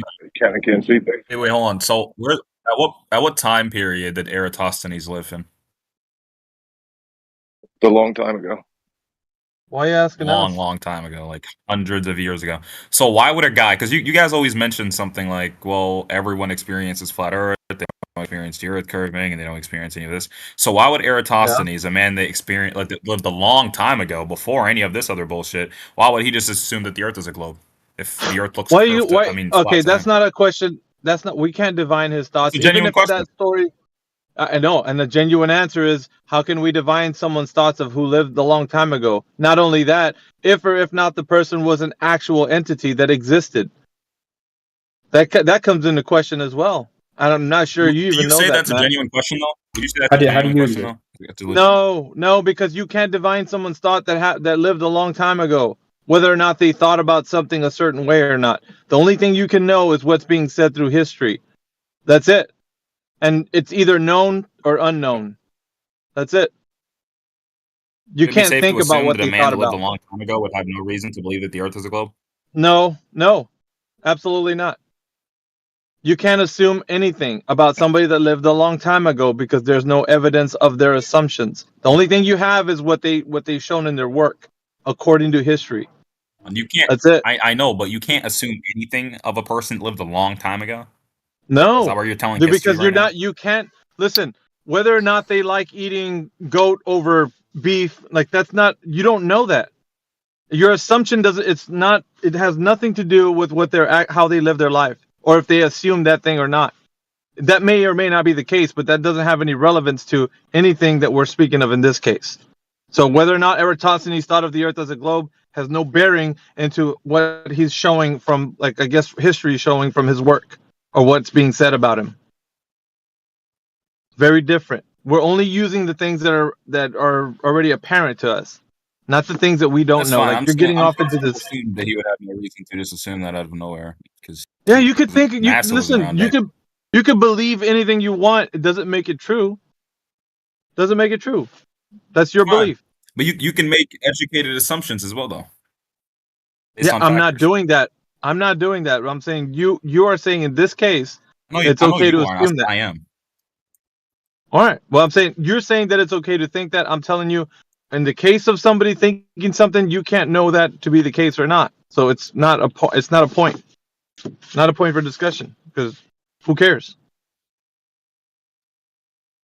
All we know is what we have. I was That's just it. That's I all we found know. it interesting because I mean, I can make a Eratosthenes would be the best example because he lived a Listen, long time dude, ago. we don't even know if the guy existed.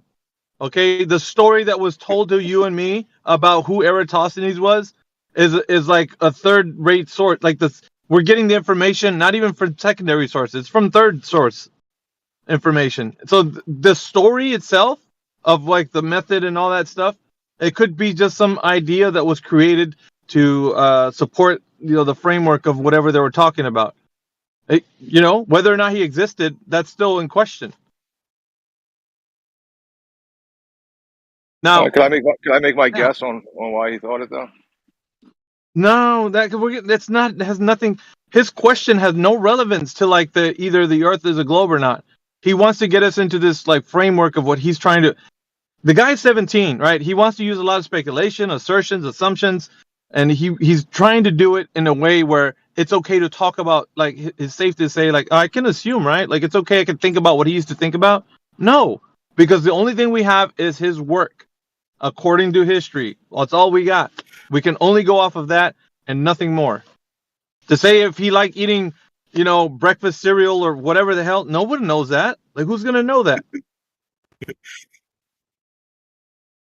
Yeah, I wasn't going to have any evidence with what I was going to say at all. Yeah, I'm just saying. I know you are. That's why I'm telling you it doesn't have any bearing on this conversation as far as whether or not he was pontificating if the Earth is a globe or not. We don't know that.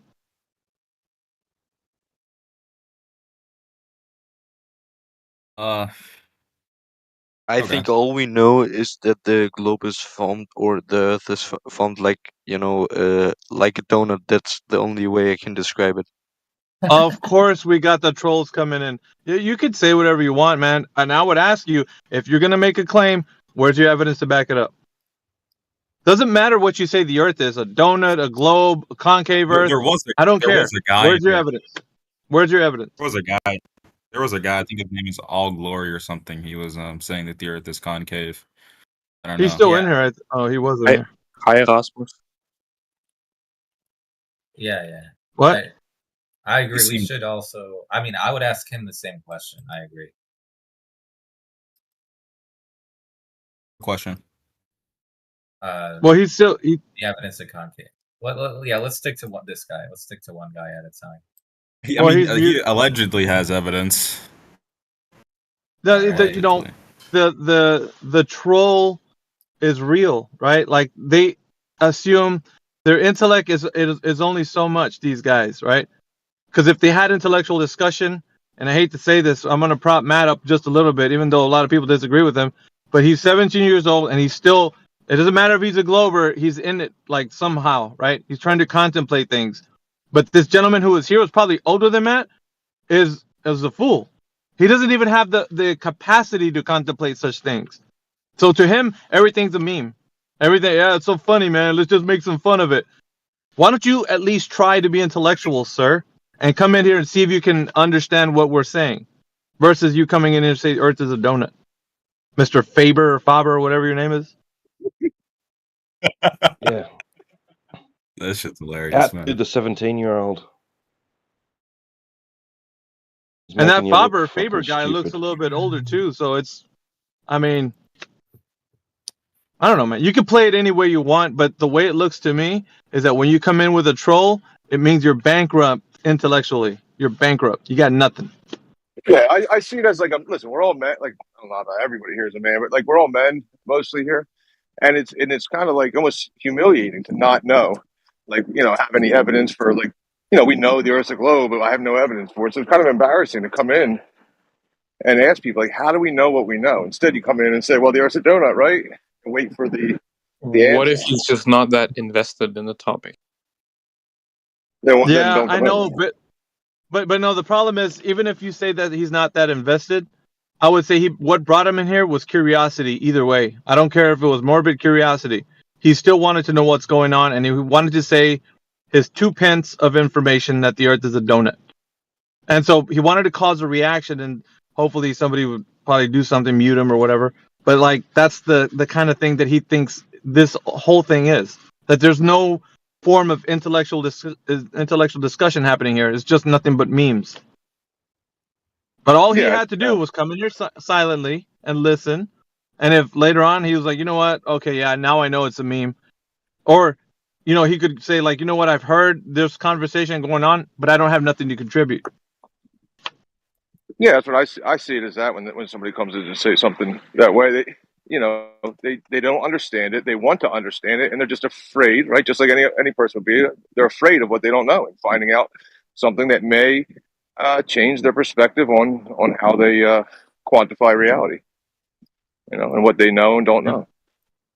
They're scared of the unknown. That's all it is. Yeah. So let me. I'm gonna do this real quick because I don't got too much time. I'm gonna unmute Faber. Faber, if you're there, maybe you want to try again. Reset, dude. Do it again. You still holding to the Earth as a donut? Yes. Nice. But that's because otherwise, when you're standing on the top of the Earth, it doesn't make sense because you would just fall down. So when it's formed like a donut, it makes more sense for me. So you were gonna take the road of, the troll road, right? You just want to go and make it all a meme because you can't contemplate I'm anything in your serious. mind. No. I'm serious too. I'm serious Because too. You I've can't seen contemplate picture of the anything in your real mind. Earth and the moon. I don't know. Fuck the moon landing, but Stop trolling, man. Stop trolling. I'm not trolling. Hold dude. on, Zorga. So what is the real Hold what on, is the real man. image of the Earth, Faber? Okay, if it's not a donut, then it might be like a bagel. You're trolling again. Okay. Yeah. No. So that's all. That's all you got. That's it. Yeah, Everybody's yeah. trolling. That's the end. That's the end of your intellectual discussion. You just going on a troll mission, really? Okay. What's the evidence of the bagel? Go ahead. Tell us. What's the evidence for the bagel? Go ahead. Is it going to be because things fall down? I What? think He can't think that far, guys. I think we're giving him too much credit. Like he can actually think of things. Yeah, he's Guys, just trolling. He's trolling. Yeah, no. I get. Okay, what's yeah, the you evidence? got nothing. Oh, okay, never mind. Sorry. Yeah, he got nothing. He's trolling. Yeah, he's trolling. It's sad. Yeah, I just would recommend to anybody who believes in whatever they believe in, right, the globe or whatever, go find out how they measured that, right? Find out what is, the where it's derived from, like what measurements were made, and find out the origin of your globe, right, and find out what it takes to make this model, and then you'll see what some of us here see.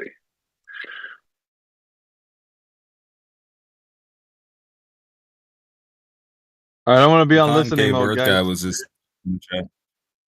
Yeah, he's in here again. Yeah, we know. I want to be on listening mode. You guys have a good rest of your day, whatever night. I'll be listening. All right. Catch you on the flat side. Yeah. Wait. Are you making a claim to what's underneath the Earth? No, I'm joking. It was a joke. It was a I joke. know. I know. It's like your third time. It'll land one of these times. Kit Jones. I used to love that movie though. Boondock Saints. Is it? I thought Boondock Saints was the cartoon Adult Swim Cartoon Network where the guy I can't remember. Never mind. You know, black kids? With Uncle Fuck Ruckus. all you flat earthers. You're all disingenuous. Why? Facts. He already left. Okay, summarize. Someone summarize why you believe that we are disingenuous. Go ahead. If anyone wants to argue that. I don't think you're disingenuous, dude. You're like the only flat earther I've ever heard on here. A lot of people. What makes know them that. seem? Yeah, what makes them seem like they're disingenuous? So, can I jump in? They come off quite combative, some of them. Yeah, I think they're like I think I like Gregory as a person, but he always turns it into like a epistemological kind of discussion. But yeah, I think I get where his perspective. I think I understand his worldview. But it's just not. I think the people that come into here, they're looking for like a naturalistic explanation. And to some degree, yes, there is this kind of ontological, philosophical difference, but they're kind of talking on different. They're kind of.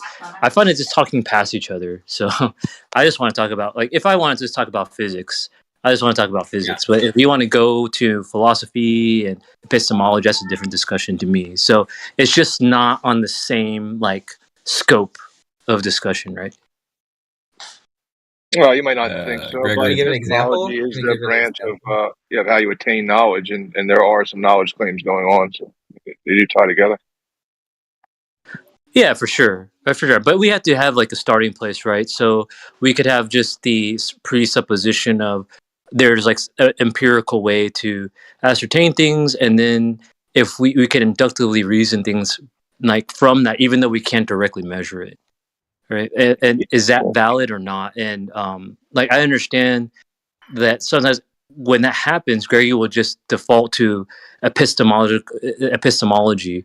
So it shifts from this empirical way to ascertain things with our senses to, oh, now we have to go to philosophy. How do you truly know that? Well, yeah. I Because mean, that's what I feel. I'm not saying that's. Well, Yeah, it's always a empiricism headache debating with Greg.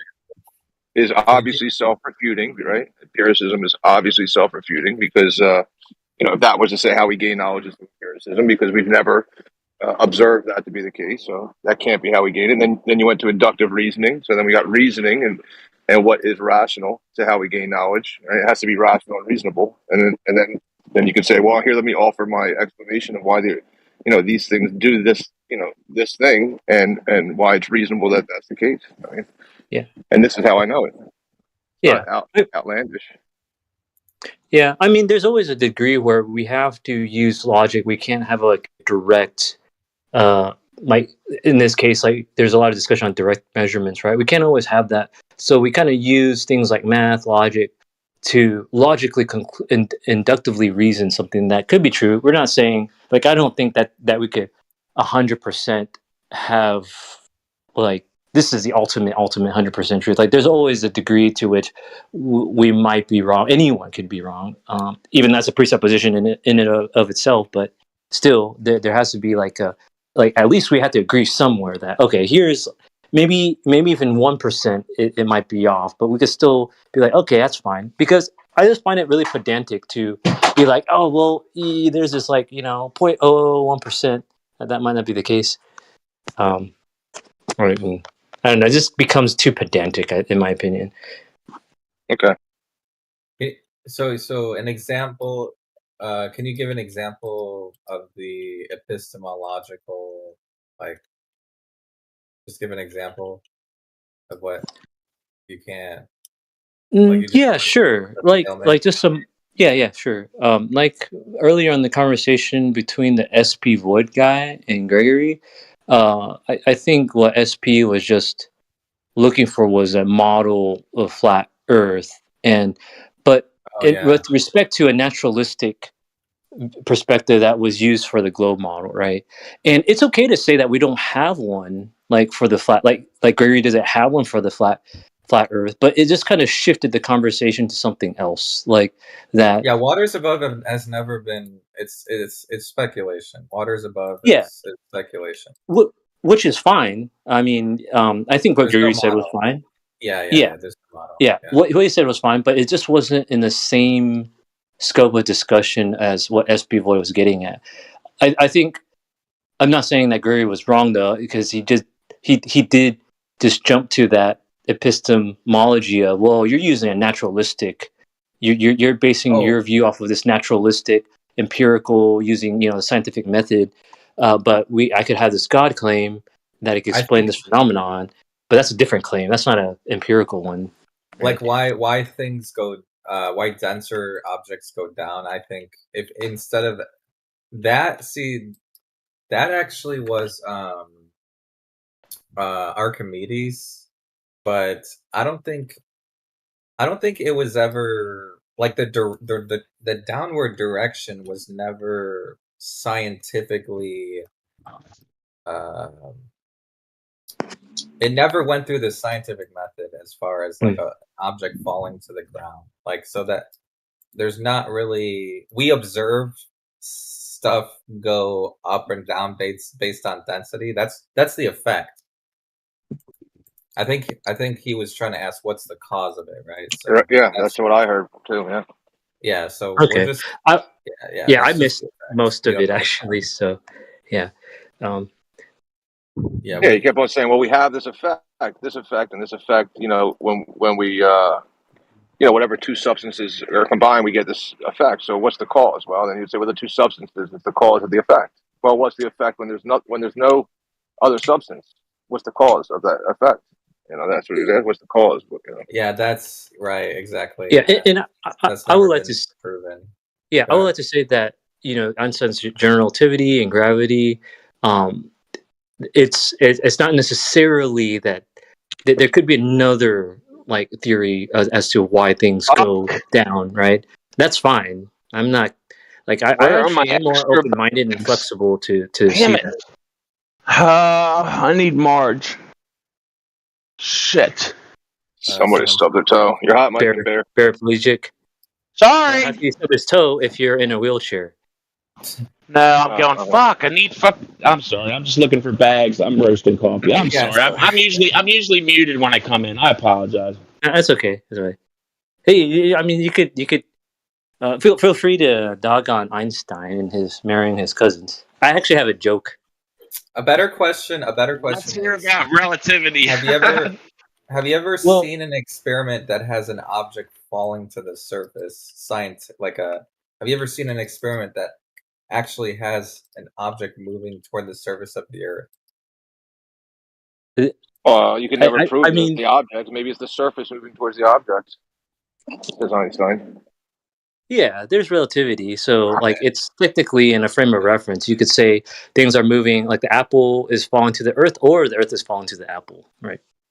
But in reality, it's like, the Golden model is just you have two forces, equal opposite reaction. Third law of Newton. What do you observe in nature, though? Do you observe in nature that the Earth is moving upward? No. That's interesting because that's, by the way, that's like Einstein's equivalence principle in a way. But on Earth, we just experience more directly like some kind of force, right? Like, i.e., weight, right? We experience like this weight, and then things will fall consistently down towards our ground, right, locally. So, Is there that's what we see. any experiment for an object moving toward the Earth, though, that has that as part of the test? I mean, it's hard to see what you're asking because I mean, wouldn't you say like an apple falling from a tree is falling to the earth? Okay, that's a Like good what start. scope? So, Yeah. Okay, so in that scenario, how would you manipulate the cause? So I don't know if that's like we're manipulating the cause as much as observing. So it's more like we observe we observe what's happening. So we see, okay, there's this apple in a tree, and it just for some reason this falls, and okay, yeah, and so it's observation. Scientifically? Okay. Yeah. So what would be? Okay, so what's the hypothesis in this? Okay. Instance?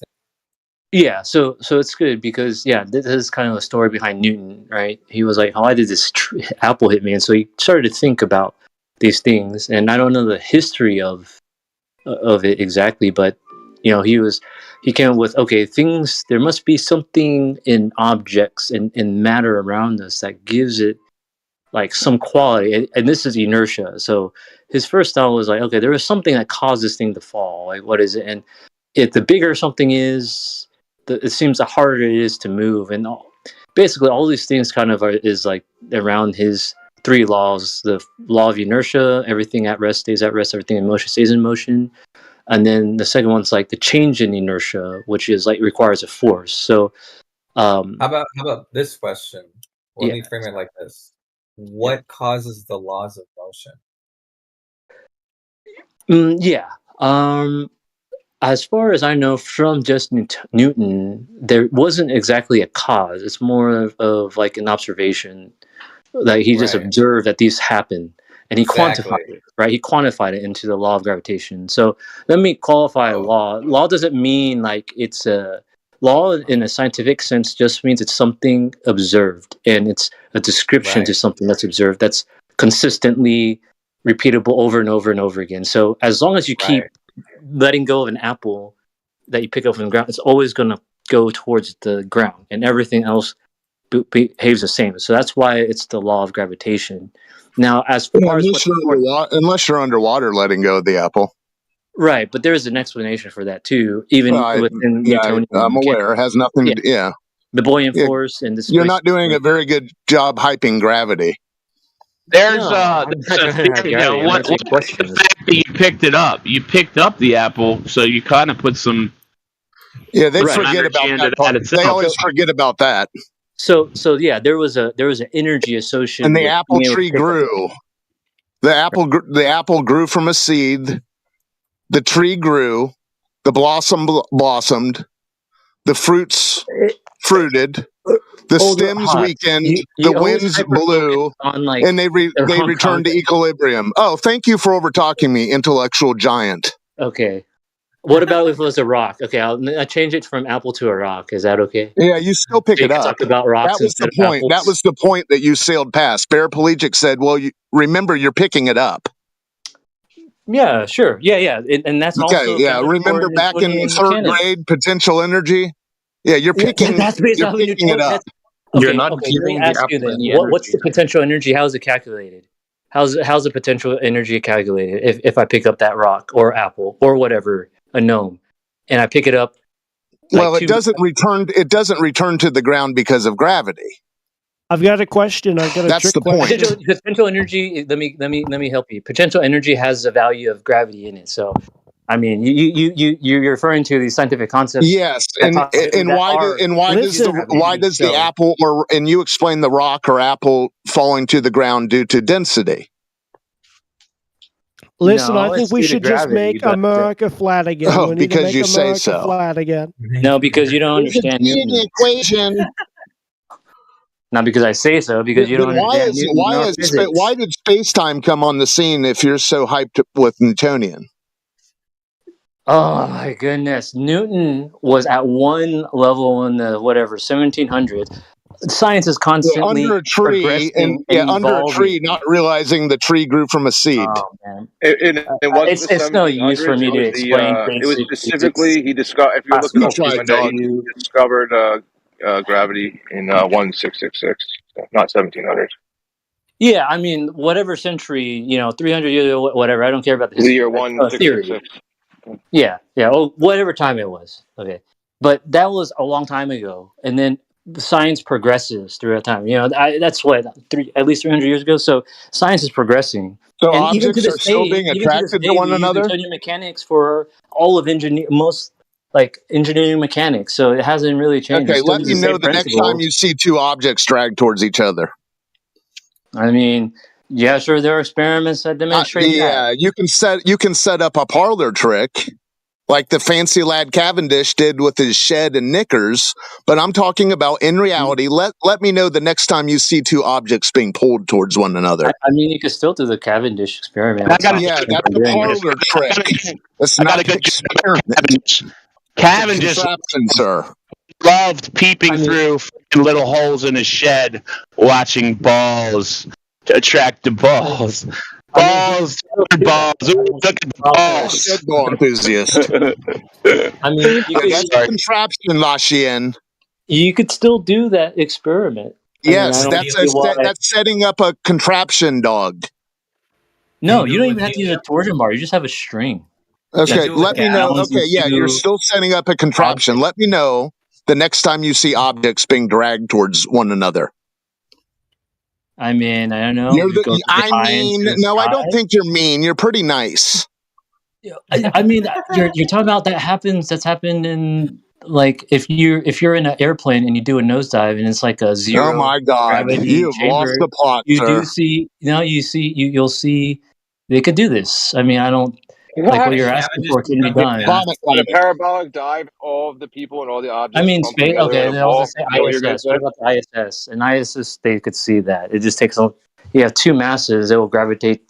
There's some kind of force that wants to bring them together. So I don't know. Can you do this with gas, like helium? Can you show helium and Cavendish? Depends. No, you have to have a sufficiently large mass that. Oh, I mean, it could. Theoretically, it would. It'd just take a long time. But when you have something that's such a low density, like such a small mass, then other it's just harder to see. So they use you want to use something very dense, like heavy, like lead or I don't know, depleted uranium or something. But just you want something really heavy, heavy, very dense. There's no way to show that gases are attracted to each other. Is there? Well, you'll get into issues with the ideal gas law, and you have different forces involved in that. So it's harder to do a gravitational experiment with a non-solid object. Why do you assume that gases are affected by gravity, though? Well, all matter is, right, but this gas is less dense, it's less mass per volume than solids. Do you think so? Right? Adds credence. Dude, just one at a time, please. You're Well, you believing said that all that Newton observed these things falling, and then all objects are affected by this falling thing, and then gases aren't affected because they are affected by this falling thing. No, they are affected, but there are other forces in play at that. There are other forces. So you also have intermolecular forces, and so those could. Can you demonstrate gas being affected by gravity? So okay, there's a confusion here. So gravity The short answer is no. No. So It's very difficult to set up an experiment. That was you. You want to answer, or you want me to answer the question or not? You already answered. Well, no, I haven't. Do you want me to answer the question or not? If you're going to just interrupt and you don't want to hear it, then I don't waste my time. Okay. Go ahead. Okay. Go ahead. So the gravitational force is always there, but the gravitational force by Newton, it's a function of two masses. So if one of the mass is really small, then that gravitational force is also small. So with a gas, it's a less mass. It's a less dense object, which density is mass over volume, right? So you have less of a mass, right? Whereas when you have a solid, you have more mass. So when you have something that's less mass, you have because there are other forces. You have the electromagnetic force. All right. Well, I just And- got two gases in a container, right? Two separate gases. Aren't they going to move towards each other? They're the only masses around. I mean, there's yeah, technically, yeah, they will, yeah, they will. But in the container, yeah. I mean, there's something. Some of them are going around. There is like a associated energy that they have, kinetic energy, which i.e. heat. That's basically heat, like what we understand in terms of heat. So they're moving. So those two, if you just have two gas particles, yeah, they have this kinetic energy that they're going to keep moving around. So sometimes that their masses, So yes, no, isn't enough to stop the kinetic energy that they already have. So they just keep bouncing around. But their masses do affect each other. So it's just like asteroids in say in space, like the Earth isn't attracting all of them just because it exists. You There don't is a realize mass. when you cross over to Fairy Tale, do you? We can't verify asteroid. Yeah, he doesn't realize that he crosses into Fairy Tale land. It's amazing. Well, that same principle, regardless, I don't. Okay, That's we don't fine. use a drill I model. don't care, but yeah, you not I'm realize explaining you go over into Fairy Tale land quite often?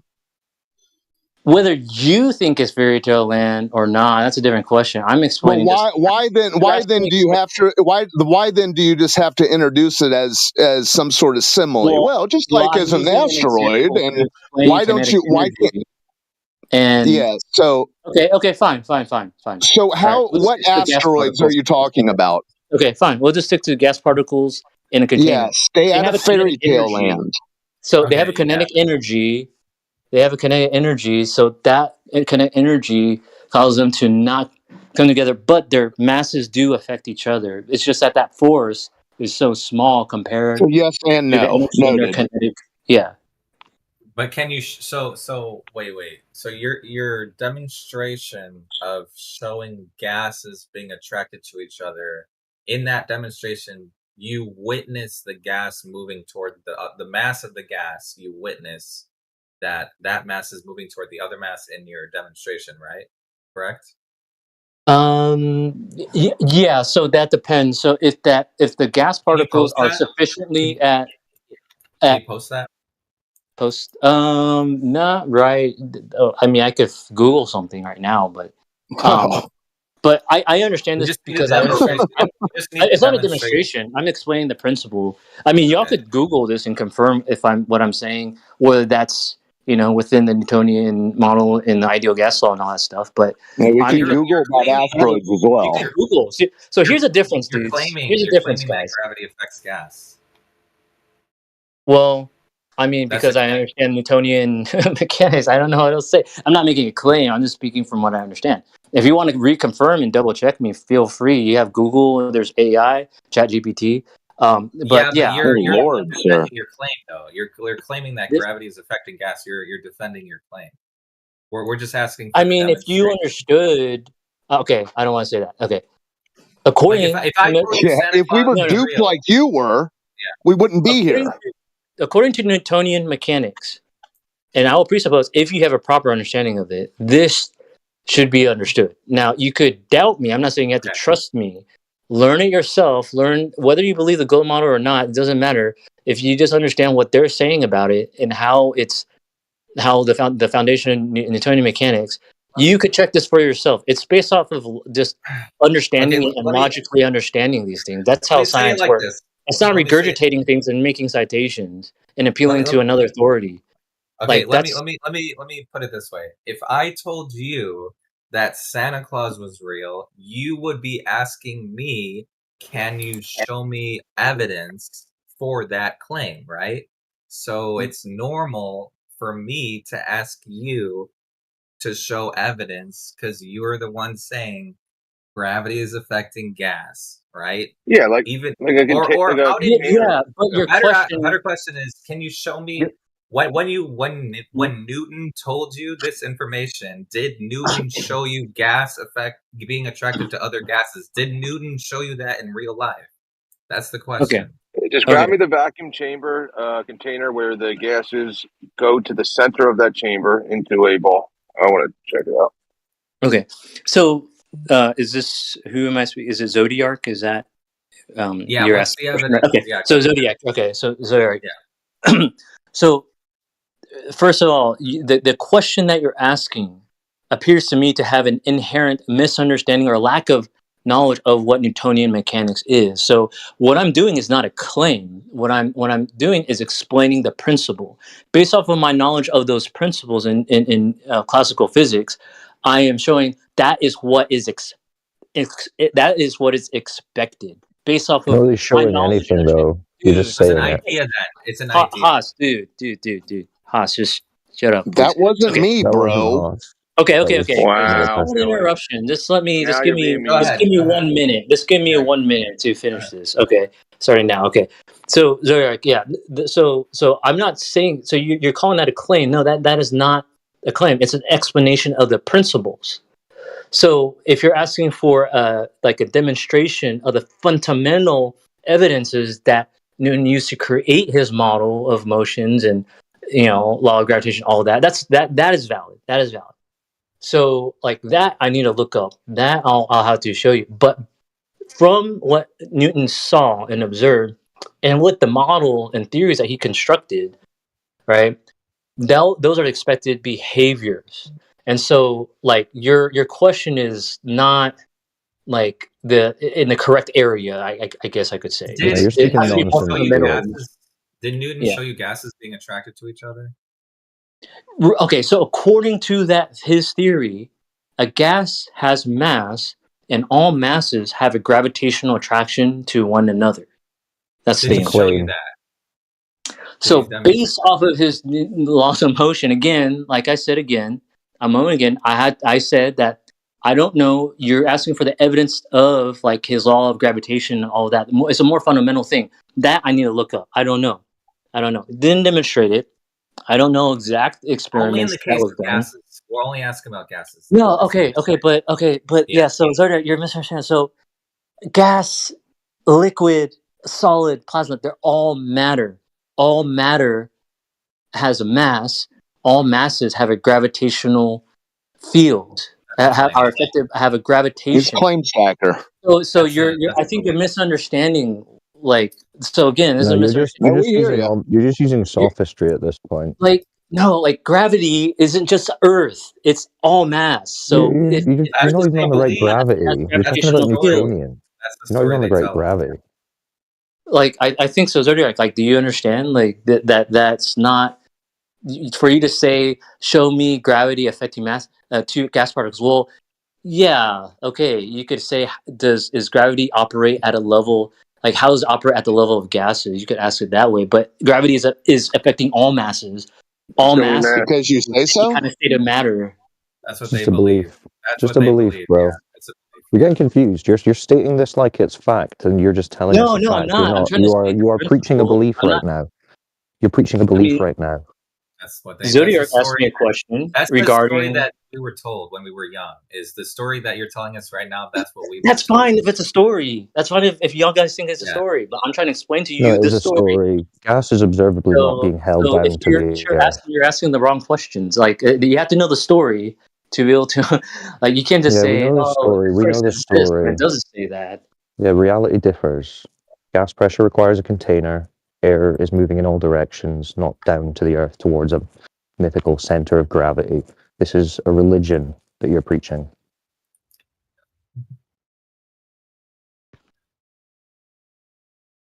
He was going to grab a demonstration of a vacuum chamber with different gases, and they were going to accumulate in the center, attracting to each other.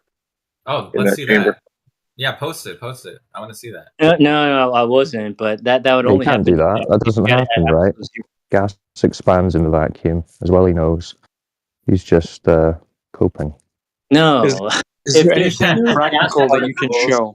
If Is there there's two anything gas practical you can particles and they show? have a kinetic energy, they're going to move around. Yeah, the gas will expand in all Yeah. directions in a vacuum, exactly. not just Yeah, down it's the towards same reason the why gravity you're of Earth. assuming- container to a But you're So sufficiently high threshold. observably, your claim is untrue. It's the same principle. Observably, your claim is untrue. Well, Felix, observably, you guys don't Felix. understand classical physics. That's the No, problem. you're just talking about a story guys that have you're claiming no you believe, and idea. you're telling us. Well, I it's mean, regardless fact. of whether you think it's You just reality don't or understand not, my the thing is, story. you don't understand you don't understand basic physics. Felix, cut the bullshit. Cut the bullshit. Show us demonstration of gas pressure without a container to show Okay, that the if globe gas is is even at possible. absolute zero, if they have very low temperature and they have You very don't need low words. pressure, Just and link the containers demonstration. they will become a solid. They will become a liquid. They will No, become a just show liquid. us gas And pressure that's without a the same container. principles that I've been trying to explain. Just show us They gas will- pressure without a container. Post it in the chat. The demonstration. I mean, okay, your spiral is Is your new. new theory that things rise and fall due to temperature? We. That's the cause of the effect. Newtonian mechanics. Don't distract him. Don't distract him. Classical It's physics either at this point, it's accounts either a for all of that. demonstration or it's nothing. The fact that you Felix, guys are not familiar with it is not my Felix, problem. You got a demonstration of gas pressure without a container or not? We're asking for a physical demonstration. Yeah, post I it in mean, the chat. okay. Just post the link in the chat. That's all we need. Okay, well, I'm too lazy to Google. You guys, You're not the academic giant you claim to be then. Whoops. You guys can Google it. And whatever I'm Lazy as saying, shit. double That's check okay. that. There's YouTube, Listen, right? Recording listen. this right In absence Go of this back, demonstration, everything that hold I'm on, saying Felix. Hold on, to Felix. I don't know, ChatGPT. Felix, Like I'm chill, not gonna. chill. Felix, chill. Yeah. In absence of this demonstration of your claim, we will proceed with what is observed, which is that gas pressure requires a container, which means no globe, until you can show otherwise. All right, fine. Okay, let's move on. Yeah. What's next? All right. Any other globe or does anyone have any flat Earth or globe Earth related question? I just wanted to ask if Felix had yeah. anything practical that he can show about what he mentioned before. Anything to look at.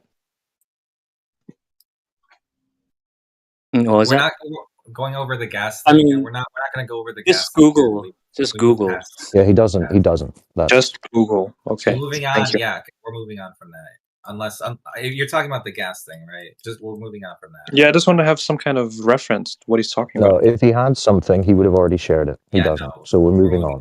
Yeah, we're moving on. No, it doesn't mean I don't. I'm just too lazy. Well, to. yes, it does. Everyone can Google this. This is like if you're too open lazy to, that means you're too lazy to get the evidence for your claim. So we dismiss your claim. Well, no, I'm not obligated to have to do something just because someone tells me. You're not. This is But if something that make you the can look claim, up we can yourself. dismiss it. I'm not. You're too speaking lazy. anything.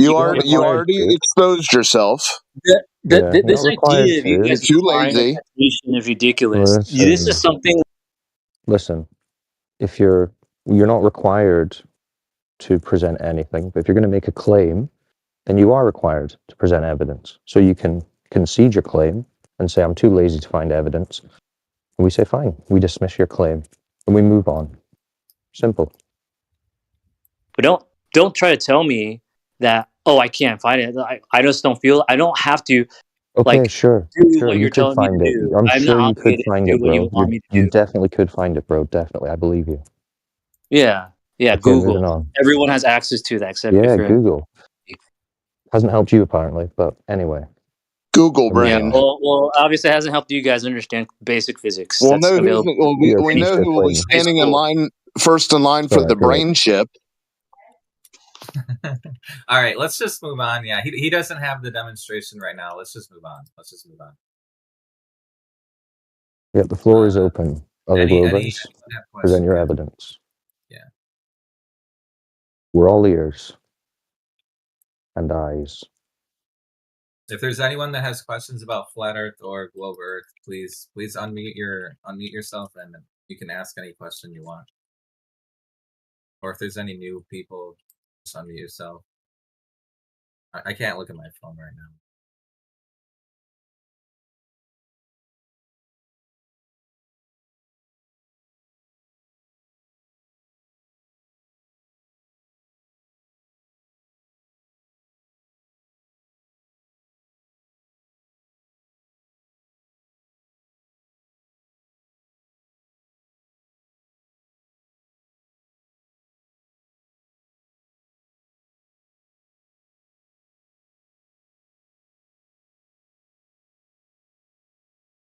By the way, just as a point of clarity, I know I said this before, but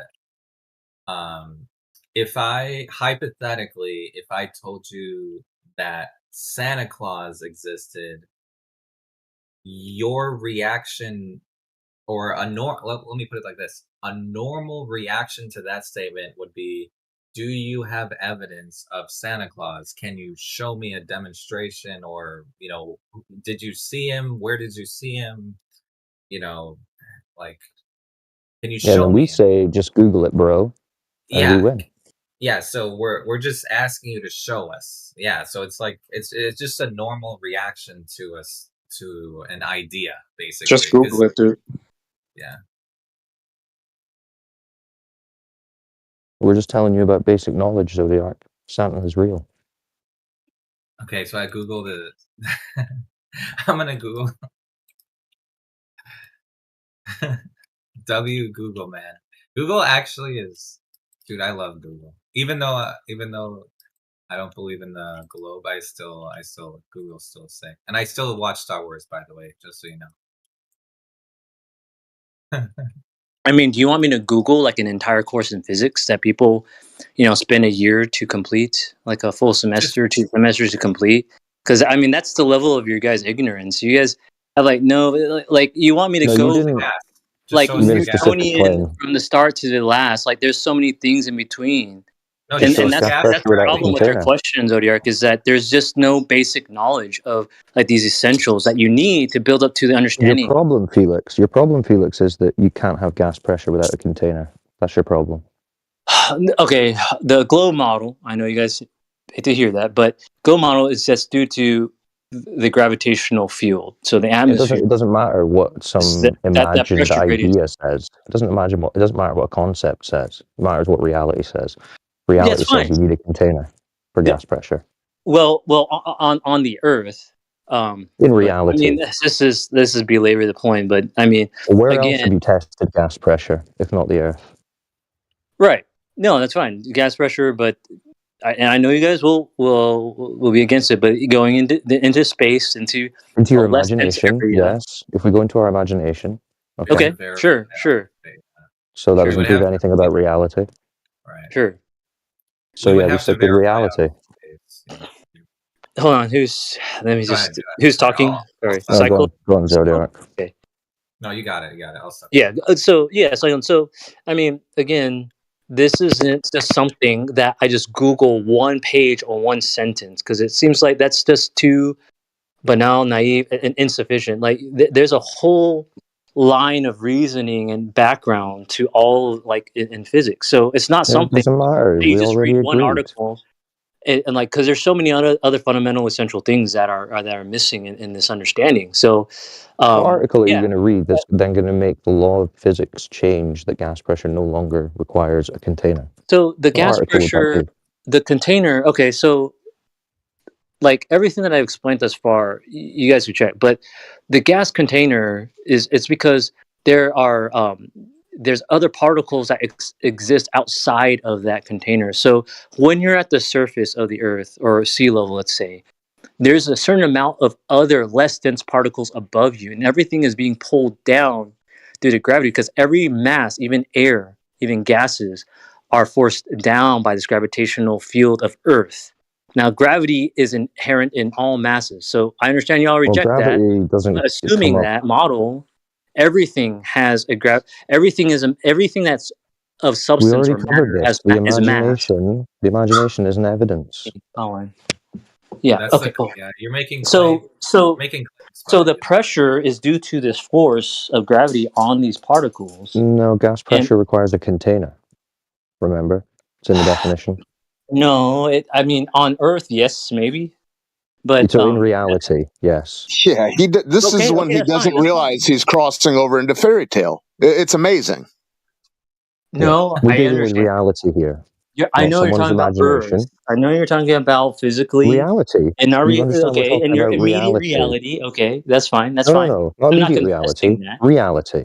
Immediate. I'm not contesting that. I'm not contesting that. If you guys want to understand the globe model, I'll answer that. But you No. We stop. understand the we've imagined heard No, so the idea. you're fairy trying to. tale. So I'm trying to explain how the globe model, Do you like, think we We were don't not need you counter to. that. indoctrinated by this Now, whether story? We you don't need believe you that, to explain it. We don't need you to explain it. And it doesn't matter if we believe anything. We're just talking about reality. so you claim. I'm sorry. So you told us that the gas is being affected by gravity. We want a witness. We want a witness for that. He's already that's agreed. It's the like this imagined belief model. against it. That's fine, but don't waste my It's not a time. I'm not belief gonna waste my against it. time. It's not a belief against I'm not gonna it. waste my It's your fucking time. belief. It's a withholding of belief because you have no evidence. Why would we just need believe Okay, it? fine. All right, need I a gotta do witness. other stuff now. See you guys. All right. Yeah. Self Gonna go and get ejection. some.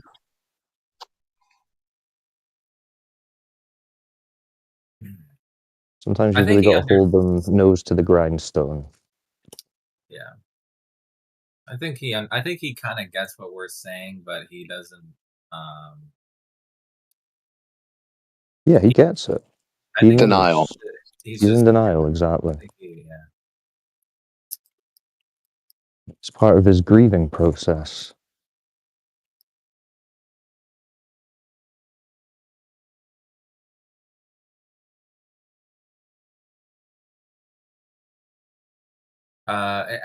Is there any other globe earther in here that, or anyone have questions about flat Earth or globe Earth? You can speak up. If there's anyone else that has questions.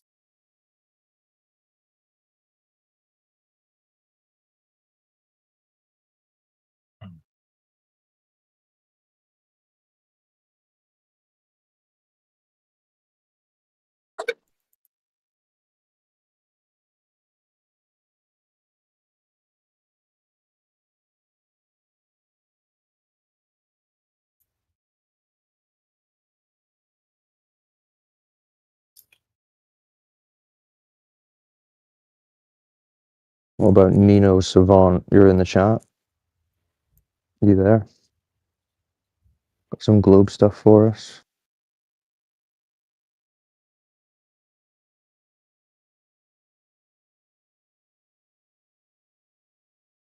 Guess not.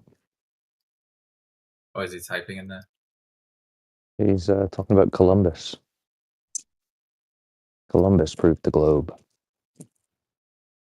With by sailing? I guess so. All right, let's see What about that. dogs or Post gods? Columbus in the chat. Yeah, let's see that. Sorry, go ahead. What about dogs or gods? He's pretty well versed in the globe model. You there, dog? Dog the god? You there? I think he's muted though. He's server muted. Someone unmute him? Yeah, I'm not a mod. Yeah, he's like Matt Nuclear's older Australian cousin or something. Yeah, he's a known spiral around these parts, but if we've got no one else in and someone wants to speak to him, Zodiac, fill your boots. There's no other. Okay, wait. So he's a veteran. He already knows all the arguments. Yeah. He's the guy who says his own chin is refracted.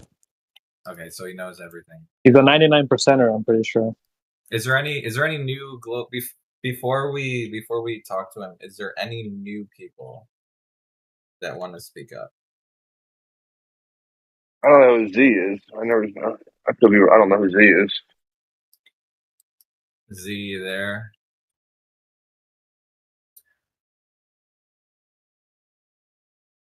Okay. If no one else is talking, we can go back to you there, dog? You there?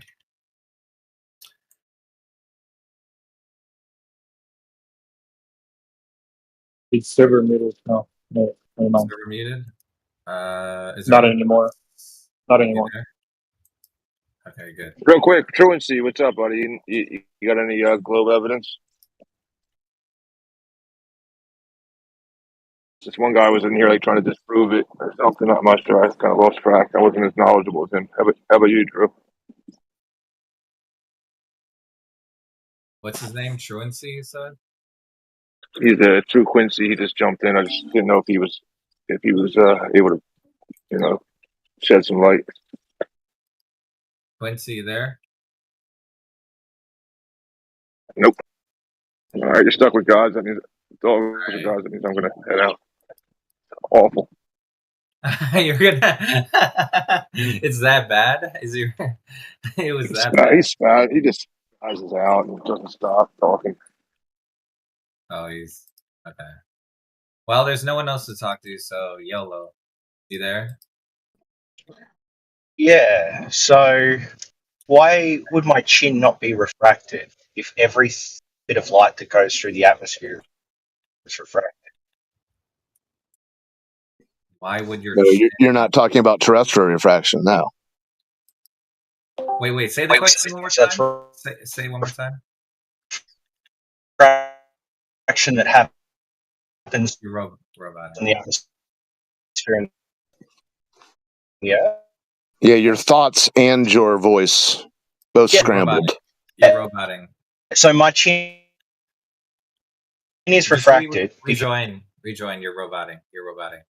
Rejoin. I look at my chin. Your mic is. He's staring at his chin. He's asking why his chin wouldn't be refracted. What the fuck? Okay. That's through the medium of air. You have refraction. You have refraction in your ears. You are roboting. By the way, that's actually an argument against the globers. Actually, why wouldn't my chin be refracted? That's actually against the glober. And light, when it moves through air, will always have some refraction of light. His microphone is So reflecting. how are you able to shave? What are you, a bloody mess after your shave? That's funny. That was good. Yeah, this is a good introduction to dogs for you, Zodiac. Asking about his refracted chin. Yeah. Is this any better? Okay, yeah. Repeat it. Repeat what you're perfect. So every time I see my chin, it has to be light traveling through air, and light traveling through air will always be refracted in some way. So my chin should be refracted, right? So the air is traveling. I'm sorry. So Tell me this: do you invest in Band-Aid companies? Wait. I think I get what he's saying. He's saying that no matter what distance, right, everything would be refracted, like even his own chin, right? I see what he means. Yeah, I see the point here. Is the joke here that he has no chin?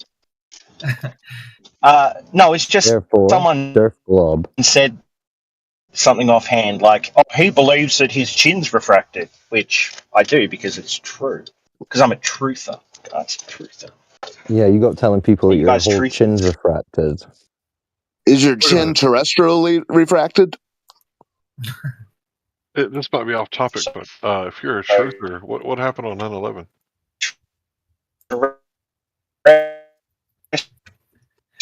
Wait, this is actually funny. Oh, he's roboting again. Damn. Those planes I were think just he's saying refracted. CGI. Those planes were just refracted, bro. Would be refracted. Planes when Pentagon, a plane went into that. Yes, they were refracted. Did you say a plane hit the Pentagon? You're roboting, by the way. You're roboting. Yeah, just to be clear, did Yeah, you I say a think plane there's a hit the power Pentagon? outage around here today. Yes, a plane hit the Pentagon. You have any evidence for that? Yeah, there's pictures of a big hole in the Pentagon and a heap of eyewitnesses. You got any evidence Okay. against that? Or better evidence? So when a aluminum plane hits a building, it creates a big hole, and that's the only thing that could create a big hole, right? No, but because there were witnesses there, and there was tracking on the flight, and there were people that died on the flight, and a whole lot of other circumstances that at least lend credence to that theory, it's better to believe than whatever theory you're going to pump out. Oh, so you don't have Am I any wrong? evidence, you just have beliefs. Okay. I guess that's how truthers operate, right? What do you mean by that, Larry? Could you explain the difference between evidence and belief? Yeah, first-hand eyewitness accounts, they don't really hold up in court very well. You know, Of because... course they do. They do all the time. Well, I mean... It's put literally millions of people in prison. I look at it like this. Either the government wants conspiracy theorists because they didn't release any evidence of a plane hitting the Pentagon, or two, they can't debunk the conspiracy theorists who say no plane hit the Pentagon. But either way, there's no... What do you mean they didn't release footage. any evidence? There's pictures. There's pictures of a plane at the Pentagon on 9/11? No, there's pictures of a hole in the Pentagon. Oh, well, how many cameras do you think surround the Pentagon any given day? I don't know. Why? Probably more than one, right? Yeah, I said lots. Yeah. Now, So you said you're a truther, but you're not really entertaining the idea that they might be lying to you with the official 9/11 Commission report was originally headed by Henry Kissinger, and then he stepped down, and then they what makes you published think it. I didn't entertain that? Yeah, he's a narrativer. Well, Actually, no, it's the opposite. So right now, I'm saying that there are people that have come forward, first-hand accounts, which is some evidence. There's pictures of a hole in the Pentagon consistent with a plane hitting it. That's some evidence. So a and narrative Larry's giver. argument against it is a narrative of the government could be lying and a narrative of Henry Kissinger headed the report. So Larry's a narrative of it, and I'm just going off the evidence. Well, we know the government's lying because there was a Fairbanks, Alaska, the structural engineering college, who released a 4-year report that shows that they lied about Building 7. So there's no doubt that they're lying. It's just to what extent are they lying? And had you been an I've read actual that report. So what that report says they're lying. Yeah, it says that NIST lied and gave like a straw man version of the building, and when they showed it toppling, it was a progressive collapse. When we have actual video footage that shows that it was a near simultaneous, how they say, destruction of the pillars and a near free fall speed. So there was no progressive collapse. You have that at the very beginning. You have that at the very beginning, but once the top part collides with the bottom part, after the pillar collapses in the damaged area where the fire was, after that, it is a structured part-by-part collapse. So the confusion you're having is a NIST report says that it was like an accordion collapse, a floor hit a floor, or the collection of floors above hit the lower floors, collapse at, hit the lower floor, collapse at, so on and so forth. Whereas the government report is just talking about the start of the collapse. I can't believe that you called yourself a truther. Please stop LARPing as a truth seeker, sir. I implore you. I'm begging you. Well, so far, all you've given me is a narrative and then another narrative that, like, one college somewhere disagreed with the official narrative. One college. So I guess you've never heard of the engineers and architects that begged this college to do it. And the only reason he did it is because he was old and he knew that they couldn't do anything to him because he was old and, you know, they can't take his degree away. That's just more narrative, Larry. That's just one narrative. You know how many architects and engineers wanted this done? No, do you know? Can you give me a number right now? Over 200. Great. I don't know what the number How is many now. architects and engineers are there in the world right now? How is that relevant?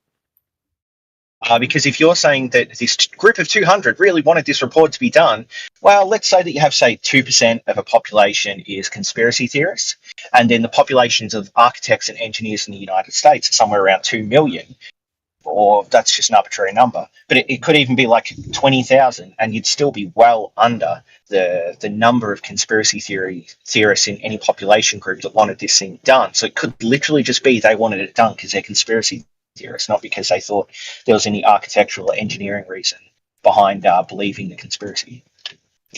So was that some sort of weird, like, appeal to majority that you did just now?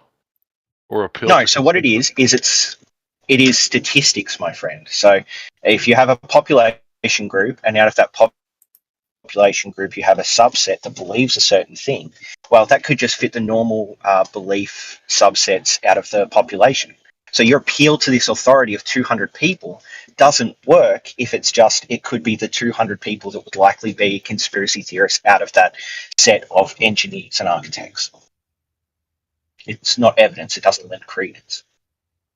So you think the truth is the government's official narrative? You think that's the truth that we should be seeking? That's the most likely truth at the moment, yes. What about the weapons of mass destruction in Iraq? Was that true? No, that was a lie. Oh, but they said it was true. And they used satellite images, even though they didn't actually test what they were looking at. So they used observational science, right? And saw that they were weapons of mass destruction. It wasn't science, no. Wasn't it 500,000 dead children because of that lie? It wasn't science. But what you're doing right now is you're saying because the government has lied previously, this means that they must have been lying about 9/11. But I can use that for any human being that exists. My mother lied to me about how handsome I was as a young boy, clear lie, and so I can say now that my mother's a liar, right, in all things. Are you the type of guy that if you hypothetically walked in on your wife and she was cheating on you, that you would continue the relationship and believe her when she told you? I understand you're upset right now, Larry, but that's a really low blow. Don't be I'm not upset. I'm not upset. This is hypothetical. Yeah, I don't even know if you got a wife. So you're the one that's You clearly are. Right now, you're trying to say something about me like I'd let someone fuck my wife. That's a real low blow, Larry. No, bro, it's a question. I'm asking you. No, it's not. It's you trying to project and insult me because you're upset that I just called all your bullshit a narrative. It's a hypothetical question. I don't care. Don't talk about my fucking wife and don't insinuate that I'd let someone fuck my wife. I had a wife, bro. Sorry. I was assuming that you I don't care, Larry. So, are you going to actually give some evidence against this narrative? Can you name another building that with a steel structure that fell down because of the fire? Nope. Anywhere in the history? Nope. Oh, thank you. You're welcome. Can you name another building that has had a jetliner fly into it? Yeah, but that's not building 7. I mean, no. Yes, there's actually videos of airplanes flying into concrete walls, and the airplane smashes into pieces. Yeah, a bomber I didn't know those buildings flew, were a thick bomber concrete flew reinforced into the walls. That's Empire State interesting. Building. Sorry? There was two people talking there. A plane has flown into the Empire State Building. Yeah, it was a little single prop, right? No. I think it was it a 747? Yeah, it was a bit like I thought it was some sort of bomber or military. I don't know. It got lost in the clouds. But yeah, that has occurred. Anyway, guys, this is what's happening. Tally ho! You've got videos of the planes going into I love the how World Trade Centers. so many outside of America think Americans are idiots, yet they buy the story weaved by the Americans. It's bizarre. Anyway, guys, what's happened here is that there is actual evidence, physical evidence. There's eyewitness testimony. There's official structural design notes you can see of the towers and the buildings, all of which are evidence towards the official narrative. You guys right now have only given narrative, so I'm waiting for a actual piece of positive evidence. Bro, it's really whatever Uncle Sam says, right? You're claiming that we've only given narrative and we're conspiracy theorists. Isn't a conspiracy theory that a bunch of Wahhabi Salafist Muslims from Saudi Arabia got together and hijacked some planes? Isn't that a theory about conspiracies, about a guy named Osama bin Laden who committed a conspiracy, even though he worked for the CIA at one point, was CIA asset and CIA funded to fight the Russians back in the 70s, given over $3 million in CIA training. Isn't that all just a conspiracy theory and a narrative that you're pushing too? It's not a conspiracy theory in the term, the way that the term is used. It's your novel definition of conspiracy theory. So I just invented a new definition. Can you define my new definition of conspiracy theory for me? Because I didn't know that I did that. Yeah. So the definition of conspiracy theory that you use is any group of people that came together to conspire to do anything. That's it. You just have a theory of that happening. That's the legal definition Actual of conspiracy, usage bro. of the term, the definition of the actual term conspiracy theory is because it's used by, experts, people in media, as it's defined, I think even on the internet, is it would be a conspiracy theory that goes against the official narrative that requires a group of unknown entities to be conspiring. So what So makes it anyway, official? because Because you're Henry just going Kissinger against. did it? No, he wasn't the only one that did it, buddy. So what makes it official? Because the title of the book says so. 'Cause That I it got is. the book in the other room. It is a list of documented facts that have been released by an official entity, such as a government body, a expert panel, intergovernmental panel, a university, anything like that. So I got this definition here. You said that it's a novel one that I just made it up, apparently. So that's what novel means, new, right? So it says an agreement to perform together an illegal, wrongful, or subversive act. So you think I made that definition up like recently? I think you did. I think that you're taking just one portion of the definition for conspiracy theory. When we all understand a conspiracy theory is something without evidence that has a narrative behind it that goes against the official narrative.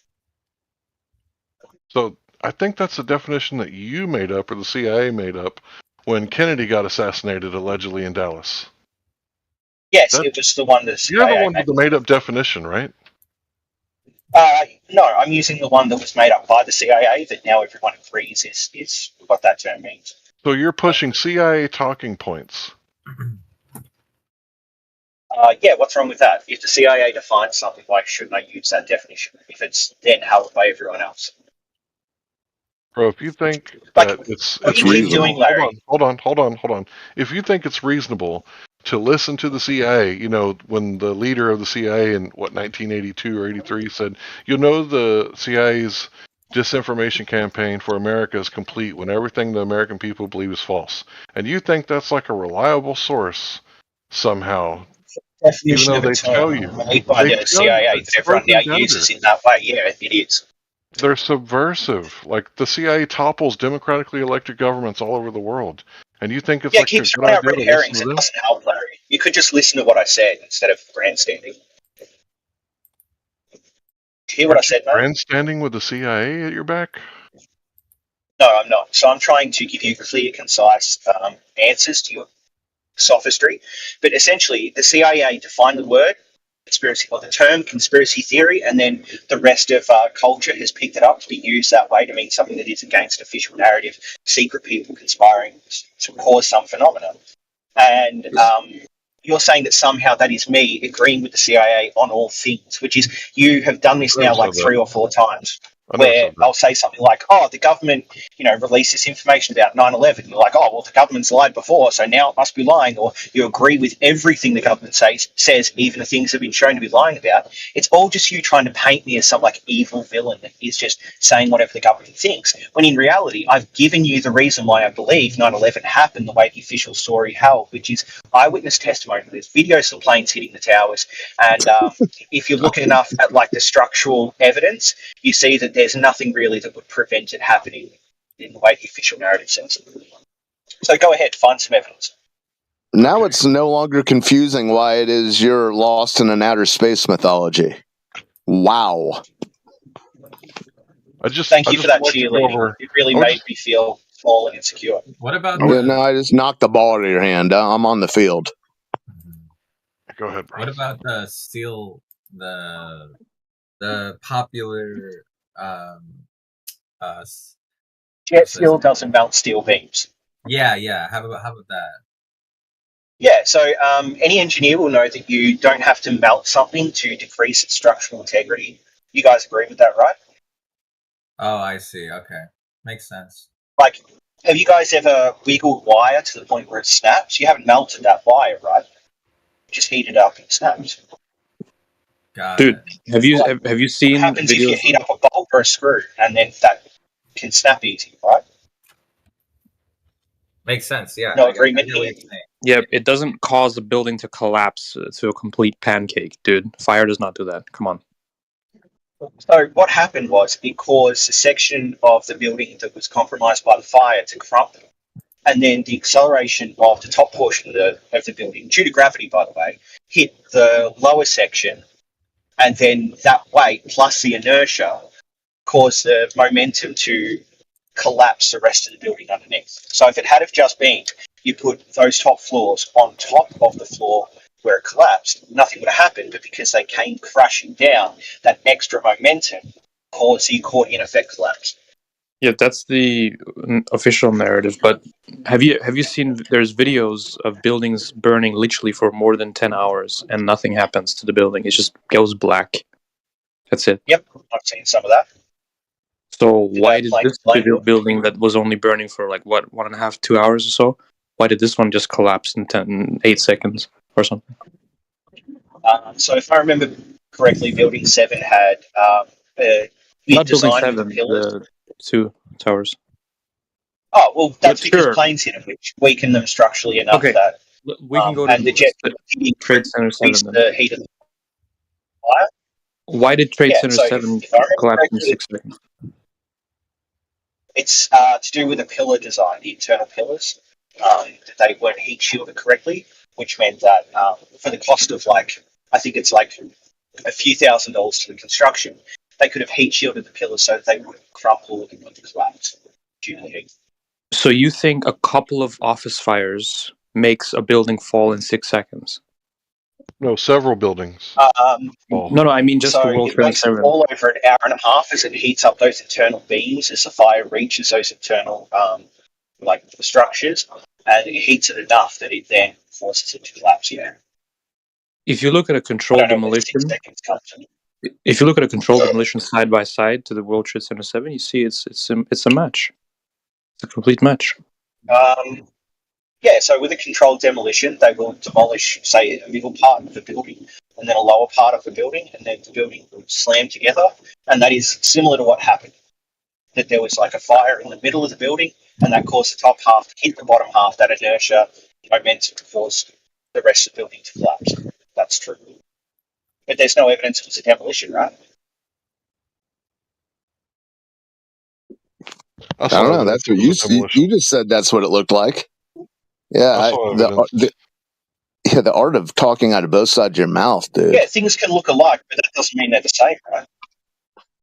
Well, I mean, the structural pillars were cut at an angle. I saw the wreckage. It's pretty hard to get that to happen from an office fire.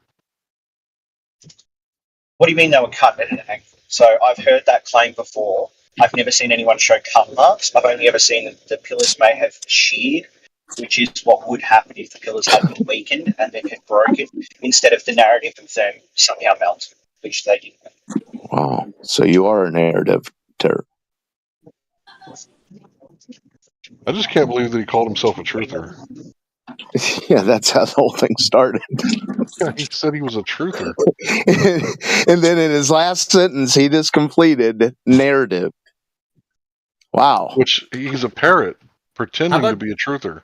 Okay, how about this question? Besides, you know what's really interesting about this? All of you guys are right now parroting conspiracy it's so theories. interesting that you must interrupt someone in mid-sentence. Okay, how about this question? Yeah. Besides weapons of mass destruction, what other lies are you aware of? Oh, a whole lot of military stuff. So, we were operating in Ukraine. We've probably done some operations in Israeli territory or for Israelis against Palestinians. We're probably the whole Bay of Pigs, a lot of stuff around the Cold War. We were spying on our Five Eyes partners. There's all sorts of stuff like that going on as well. Operation Northwoods, the Gulf Israel. of Tonkin incident. I mean, there's no shortage of conspiracy theories that are true. Okay. Okay. Yeah, but that okay. doesn't mean all of them are true. No one said that, except you. Now, how about this, Larry? Here's something really interesting. So, you know this, the government lied, therefore it's reasonable to believe they're lying about things. Well, conspiracy theorists lied about the whole jet fuel melting steel beams thing. Yeah, it doesn't melt steel beams. The claim was that the buildings couldn't have collapsed because it did get hot enough because the jet fuel didn't heat up beams enough to cause a collapse. But when you look at any engineer ever, you can see that all it had to do was weaken the beams enough that they would collapse without having melted. Now, that is a lie told by the conspiracy theorists to prop up their conspiracy theory. And it's been proven untrue. So why do people still believe the conspiracy theory? Because there was molten steel at the bottom of building 1, 2, and 7. So for you to say that there wasn't, and it wasn't burning for days on end after the building collapsed, shows that you haven't done your research. What do you mean? When did I say it wasn't burning for days on end? How do you get molten steel at the bottom of the building after the collapse? Hold up. When did I say it wasn't burning for days on end? Dude, it collapsed. You didn't say that. You never said that in this whole conversation. You never said it. Oh, so I didn't say it means that I said that it didn't. Is that it, Larry? Just focus on the part that I'm telling you where there was molten steel near the foundation of the building, and it was burning for days. How do you get molten steel? Yeah, what part of that disagrees with anything I've said or the official narrative? Planes hit the top of the building, near the top, near the middle. There's molten steel in the basement. How does that make sense in your head, bro?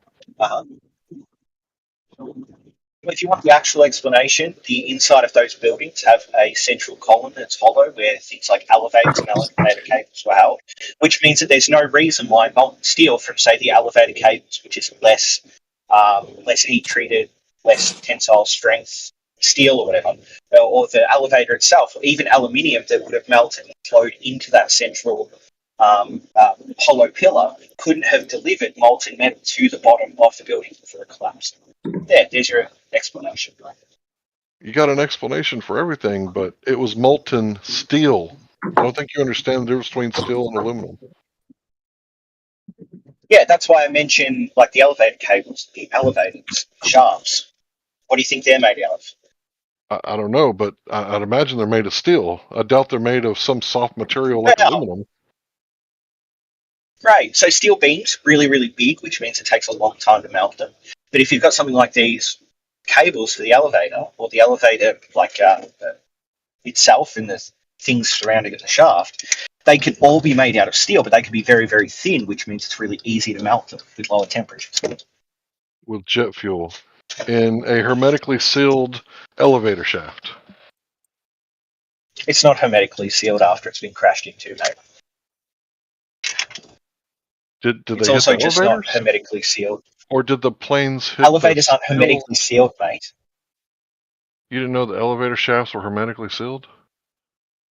They're not hermetically sealed. Okay, it's just not true. Of course it's true, Larry. You can't have something like that moving up and down the shaft if there's no exchange of air. So I just made that up, that the Twin Towers elevator shafts Yeah, were not you did. hermetically sealed. I mean, were you there? Did you see the elevators? Or someone else made it up and you're just repeating their narrative.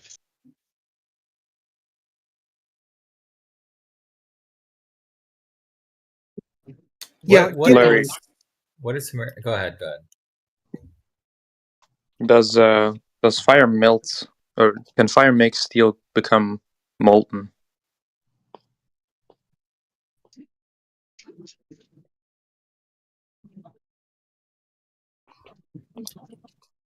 Anyone want to answer that? I don't. Say it again. Can fire cause steel to become molten? If it's over 3,800 degrees for a sustained period of time. In a Okay. somewhat confined space. So you can't just do it for a few seconds, right? It's got to be... Because we're talking about AAA grade steel. Like, this is la creme de la creme, right? The good stuff. And it wasn't just the core in the center of the building. If you look at the outside of the Twin Towers, those are all steel beams on the outside of the tower. Now, we're talking about, aluminum plane made of lightweight material, right? Like birds don't have bone marrow. Why? Because they wouldn't fly very well, would they? Same thing with an airplane, right? It's mostly hollow aluminum, right? Aircrafts are very lightweight, except for the engines and the fuel. But for the most part, we're talking about very lightweight material, kind of like an aluminum foil airplane, if you think about it like that, right? And it's hitting like steel You've and repeated the concrete. airplanes are made of aluminium 3 times, mate. No, he was doing a very good job. Go ahead. Yeah, so that's why they say the planes were going 550 miles an hour when they struck the towers. Now, that's a really incredible speed for, low altitude flight, right? Now, they can get them speeds pretty easily without the plane falling apart up like 40,000 feet, no problem. There's not a lot of friction, but to believe that those planes were doing those corkscrew maneuvers and going 550 miles an hour, it just requires a great deal of faith that I don't possess. Yeah, they just have to throw it on a green screen, show it on TV, and here Dogs 25 years later is chanting the narrative. I guess it's truly amazing. So are you for the war in Iraq? Because that's what this ultimately led to. Like all these wars, this perpetual war where all these innocent people have their blood spilled all over the Middle East. So are you for that or against that? Yeah, why are you asking me that, Larry? What the fuck do you think that question has to do with the facts? You don't know It's that just there's something narrativizing, to do trying to with paint the me as a bad perpetual man war? again. Did you not You tried to realize paint that me as an 9/11 incel, was you like... tried to paint me as an idiot, tried to paint me as a liar, you tried to paint me as someone that wants a forever war. Good job, Larry. Okay, so all you have to say is no, I'm against war. So what about the manufacturing consent? Are Yeah, you that's against fine. that too? I know what you're doing. What you're trying to do is give as much emotional baggage. What you're trying to do is give as much emotional baggage to your narrative No, I as don't care possible. about Right now. emotion. You're trying to say all Don't these care people about killed, emotion. the 50,000 dead Talk about babies, all this reality. sort of It's stuff. That's what you're trying to 500,000. do to reinforce your narrative because you've got no facts. 500,000 dead children. Say it with me. 500,000 dead children in Iraq alone, sir. In Iraq alone. Yeah, that's bad. That's really bad. But that doesn't mean that your conspiracy theory is correct. So stop with this bullshit. Well, I don't pretend to know exactly what happened on 9/11. I do know this. It wasn't worth all the blood of the innocent. Yes, you do. No, I don't. Yeah. Okay, so you're walking away from your claim. You don't know anything about 9/11. Do you have any evidence against the official narrative? Or is it No, all he just said he doesn't speculation? know. He doesn't know everything. That's what he said. Not anything. Everything. Okay, so what thing do you know? I know it wasn't worth the blood of the, millions of people who died after 9/11 because of the narrative that, we got to have a war on terrorism. And a war on terrorism is like such a loosely. Right, if you give me a PO box, I'll send you a virtue signal board, Larry. Can I just finish? The whole idea of like war Why? on What's the terrorism is point? like, hold on, bro. It's like war on drugs, right? There is no war on drugs. It's just war on people, right? And if we can define war correctly as when governments fail to do their job and it leads to maggots eating the eyes of dead children, if we could define it like that, maybe we could take it a little more serious.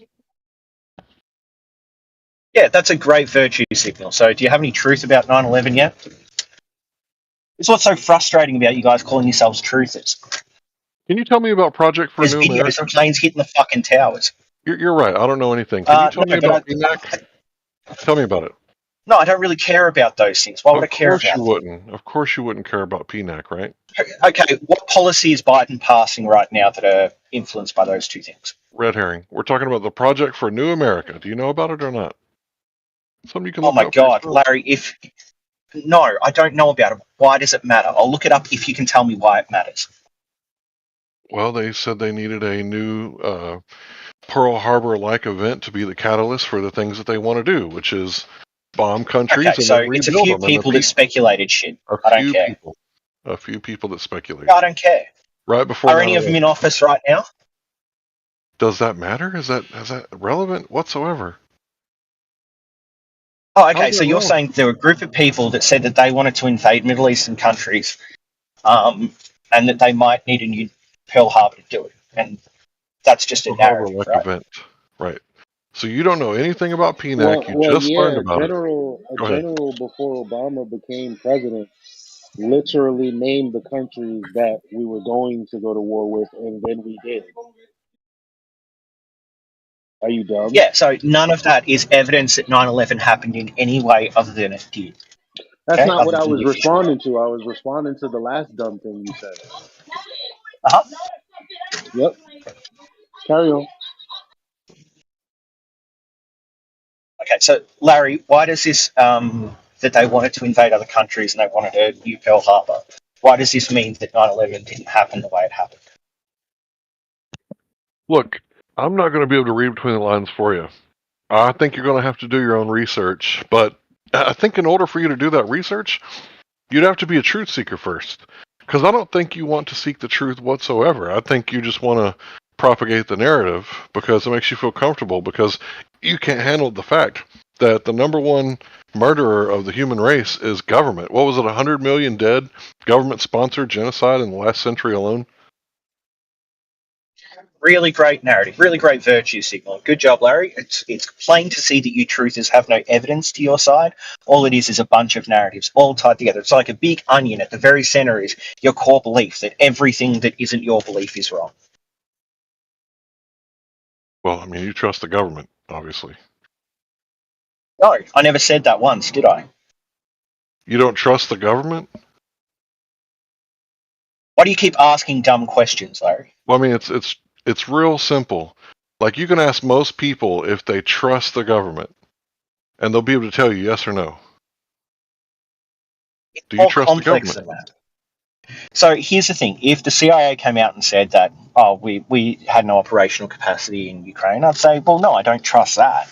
But if, say, Kamala Harris was to come out and say something like, we are going to do this initiative and it's going to do this good thing to this community, I'd probably trust that. Or like, we need to implement this thing into schools to increase the number of students that, get through to college. Yeah, I believe that. I trust that. Even health stuff. I trust the health stuff, even though I know you guys reject it all offhand because you all became insane. We're not talking in about health 2012. stuff. Yeah, we can't talk about that. But I know you did say that I'm you not trust. going to do that either. You did say that you trust Kamala Harris. Is that right? Yes, on some things. Do you know that we're actually the majority when it comes to that? I think she has the lowest liking rating out of all history in America. I don't think anyone has liked anybody less than Kamala Harris at this point. I don't care, Larry. Why does this matter? This is vote. the real appeal to It's consensus, weird that isn't you it? trust her, right? Because it's funny because she was a district attorney, and when that lovely congresswoman from Hawaii had a debate with her, she pointed out that this Kamala Harris put people in jail for marijuana, and laughed when she was talking about smoking it, and held people in jail longer. Even though there was court orders to provide the evidence that would release them, she held that evidence back. I mean, how Do you could know you what the support genetic and trust fallacy is, someone Larry? like that? She also had the Do you know power what the to genetic release. fallacy is, Larry? Do you know what a genetic fallacy is? Yes, She I also do. had the power to release What is it, Larry? Could you an define it for me? innocent man, release an innocent man off of death Whoever's row, talking right now is basically in a bathtub. I can't hear shit. All I can hear is wop, wop, wop, wop. and dragged out. So that's what Kamala Harris did. She basically damn near let a dude who was innocent on death row die because of her incompetent office.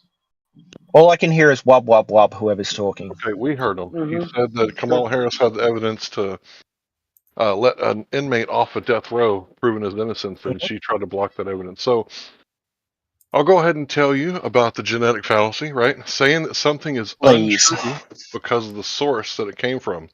I'm not saying that everything she says is a lie because it came out of her mouth, although that is something that people say and generally accept. That is what you're actually saying, though, isn't it? If I could just finish. People do say, a politician is lying when their mouth is moving, but that's not what I'm saying. I'm saying this woman is a known perverted criminal holding back evidence that would set people free, and you trust her still. So I guess you'll just There you trust any go. old liar. No problem, right? There you go. So we finally got to it. What I said about Kamala Harris is I'd trust her if she said something like schools. If we do this for schools, it'll help kids in this way. I trust that because she's just repeating some set of facts that she has every incentive to give at least semi-correct numbers, because it'll be really bad for her re-election if she gives just completely wildly dumb things. They implement this policy and it fails.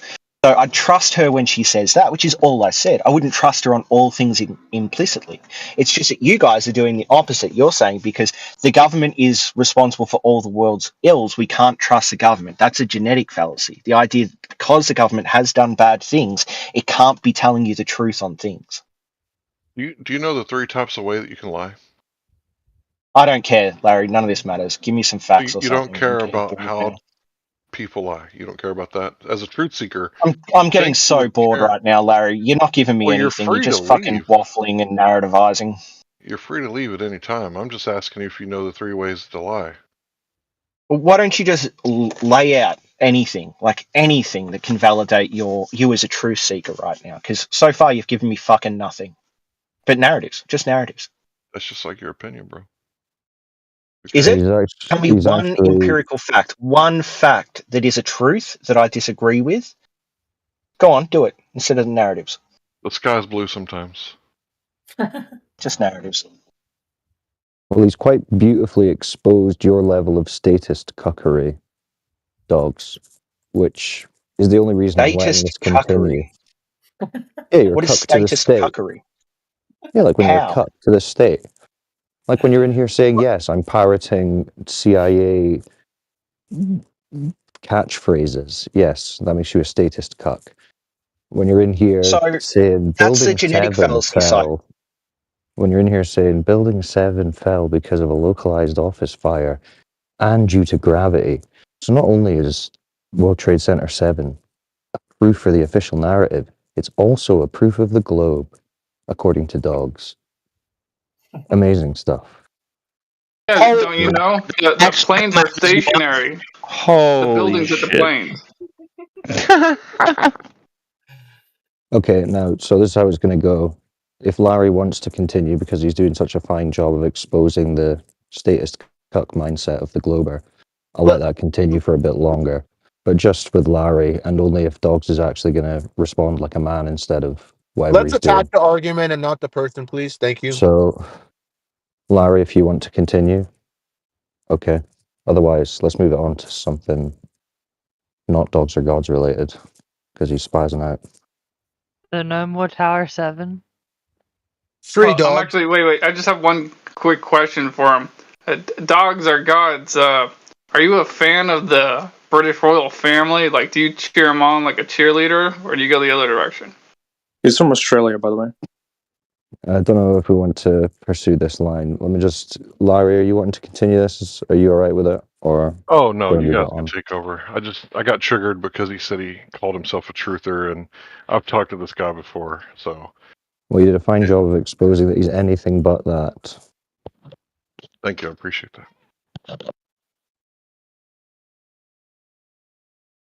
Yeah, I have a I had a question. Go ahead. Yeah, let's keep it to the earth, yeah. Yeah, of course. So like I've always kind of like wondered like the photos that apparently like we see from Earth, like who verifies those photos? Who fact checks the fact checkers? No, I'm just Good saying. question. Just like Larry, Larry, are you still here? Yeah, what's up? Would you be able to answer this guy's question? Who fact checks the fact checkers? Well, no, he's saying, my real question. What I really said is that like you know how our NASA reports of pictures of Earth from space, like I don't know. Do we just take that at face value or like what? Like how? You know what I mean? It's like Okay, so when it comes to images from space, right? You have to understand this. Like, if I handed you $100 bill and you wanted to make sure that it was real, how would you figure out if it was counterfeit or not? there's usually like a pen that's designed to when you scrape it across the bill. If Right. it's Let's say you didn't have the pen. You would get another $100 bill, right? One that you knew was legit from the bank, right? Yeah. And you would compare it. So how do you verify that these photos, alleged photos from space, are actual photos and not counterfeits? Do you have any originals to compare them to? No, that's what I'm asking. Right. You can't verify any of it. That's the thing. You have to take it on faith. It's faith-based. It's belief only. There's no way to have first-hand primary knowledge. Not even Richard Branson or Elon Musk can go to space, according to Neil deGrasse Tyson. They didn't go to space. So not even, quote-unquote, the richest men in the world, never mind the Saudi prince. But yeah, not even the richest men in the world. Right? So you have to trust your government. And I see no reason to do that. Absolutely no reason whatsoever. Now, is everything the government's saying a lie? No, that would be the genetic fallacy. But just to have blind faith and trust for your government, how'd that work out for the Armenians? How did it work out for the Cambodians? How did it work out for the Chinese? Didn't turn out too good for them. You can't ask them because they're dead. Like, what purpose does the International Space Station really serve? Because the only thing I really see from there is just like photos. Like, what do they really do? Propaganda. Yeah.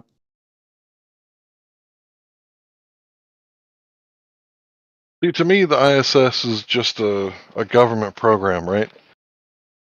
And I don't really see any like benefit in it because ISS doesn't benefit like the everyday American, right? It probably benefits the people that are contracting with the government, like Elon Musk and the type. So I don't really see how it helps us at all. Like, do you gain anything from the ISS other than, I guess, if you were a fanboy, you get to watch some footage that you think is live? You know that Don Pettit, somebody said this the other day, that Don Pettit gave the height of the International Space Station in nautical miles. We were laughing because it's filmed underwater, so it's kind of funny that Don Pettit did that.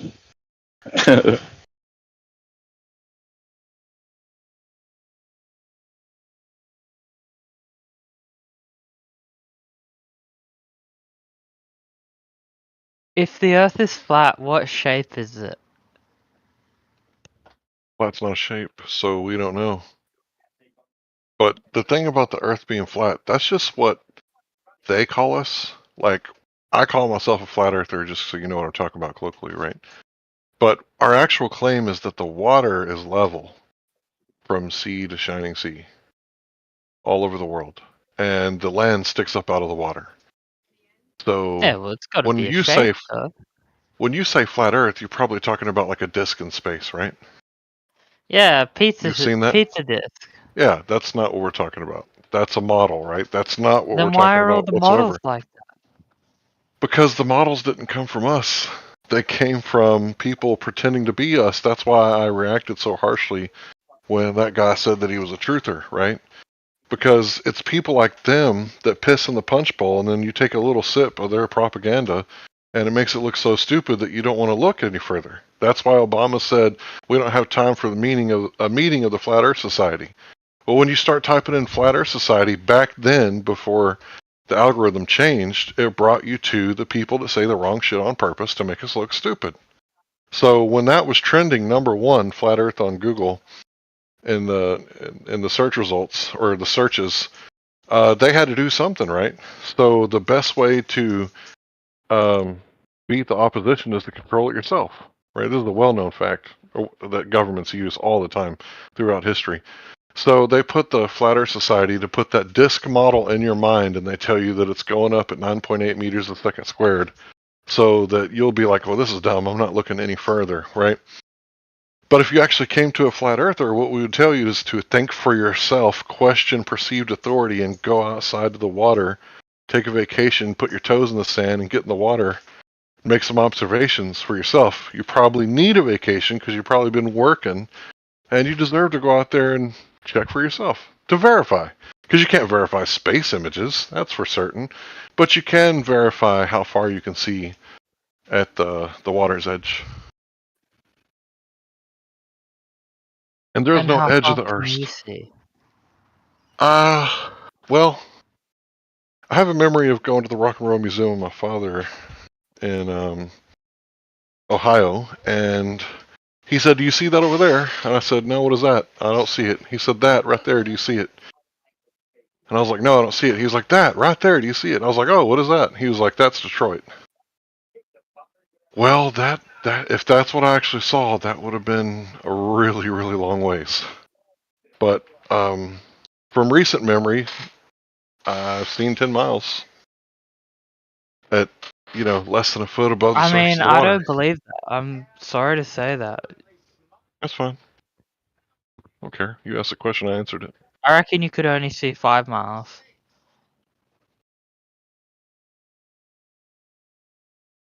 Here, let me ask you this: what reason do I have, if any, to doubt that the Earth is flat?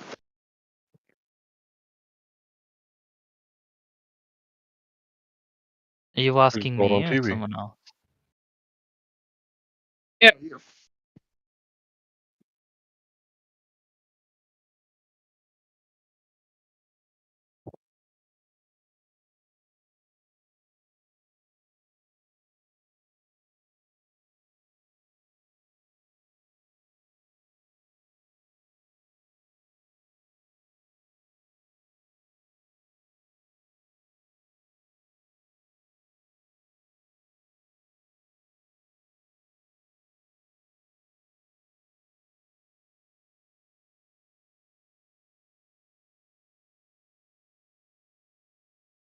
Hello?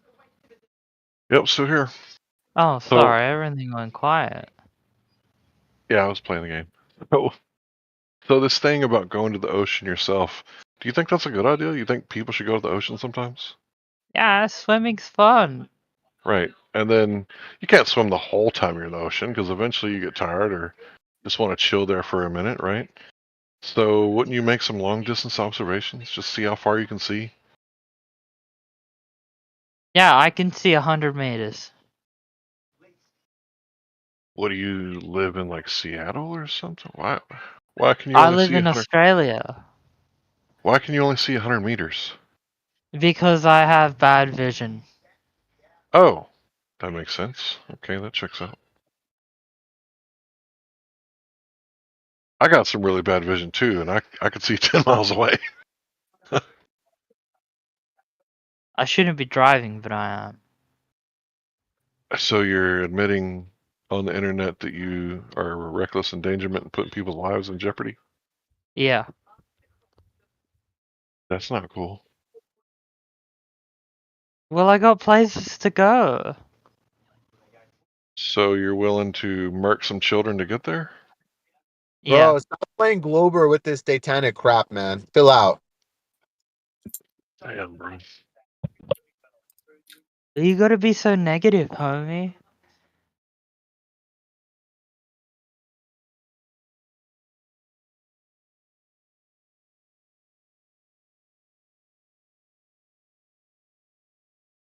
Yeah, that's the end of that chapter. Another L for the globe. Ooh, Globers. Do better, please. Man, that was rough.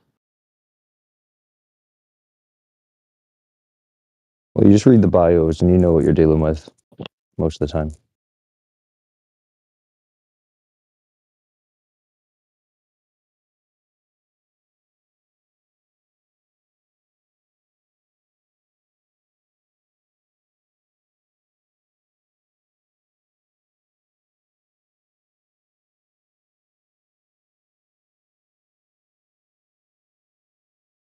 Okay, so I clicked on my bio to see what it said.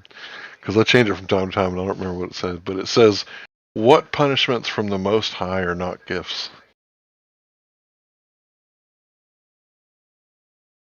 It was actually a piece of shit who said that. But it was true.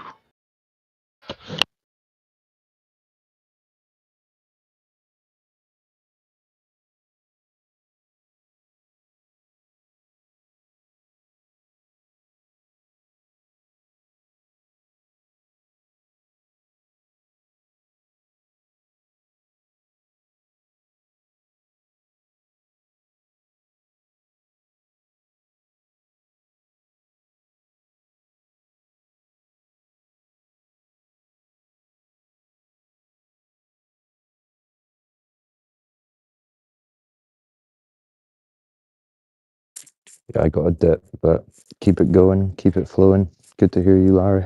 Yeah, sorry I took it off topic for so long. It's just, It the was people LARPing as us. It's out of control. yeah, that was a fair demonstration. Thanks. You have a good one, boys. Peace. I like that guy. Yeah. Anybody got evidence for that thing that they saw on TV? The globe.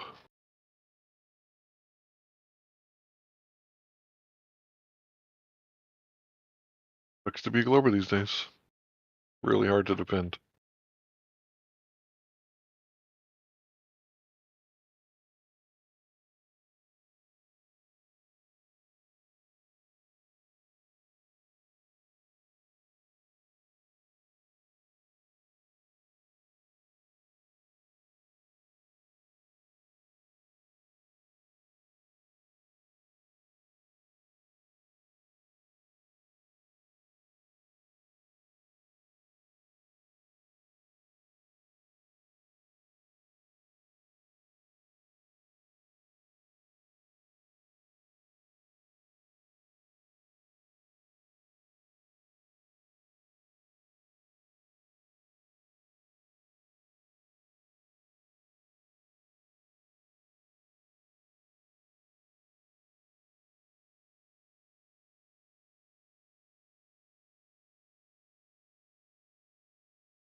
That gravity thing really trips me out.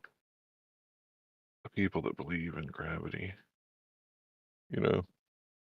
Really crazy stuff. I'm going to read something from the CERN. Let's see, where we go.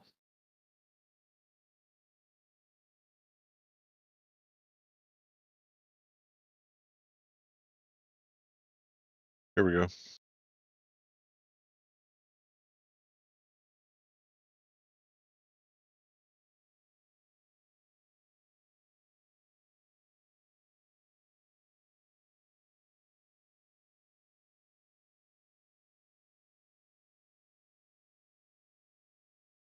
Physicists have run particle accelerators and unified the electromagnetic force and the weak interaction and the higher energies. The same thing should also happen with strong nuclear force and eventually gravity. But even though these theories say that should happen, nature doesn't always oblige. So far, no particular particle accelerator has reached energies high enough to unify strong force with electromagnetism and the weak interactions, including gravity, would mean yet more energy. It isn't clear whether scientists could even build one that powerful. The LHC in Geneva could send particles crashing into each other with energies in the trillions of electron volts. That's about 14 TeV, or tera electron volts. To reach grand unified energies, particles would need at least 1 trillion times as much, so physicists are left to hunt for indirect evidence of such theories. So, can't find any direct evidence of gravity, according to this article I'm about to post. So your shit's weak. How could it bring down buildings? It's weak.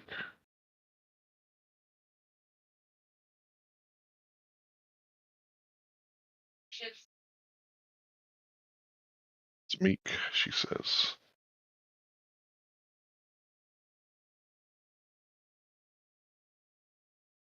Go. And if you wanted to read it for yourself, it's under the paragraph that says, does the universe forces merge into one? I'm sure they do, just not the theoretical ones that don't exist. So yeah, 14 TeV isn't enough energy to find gravity. So they would need at least 1 trillion times that much. What's 1 trillion times 14 TeV? Well, we're talking about trillions of electron volts times trillions of times, according to this article. So they're looking for gravity, can't find it. Sucks to be you guys who believe in gravity, because no evidence of it.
So all they need is 10 to the 24th power volts, and they can prove gravity.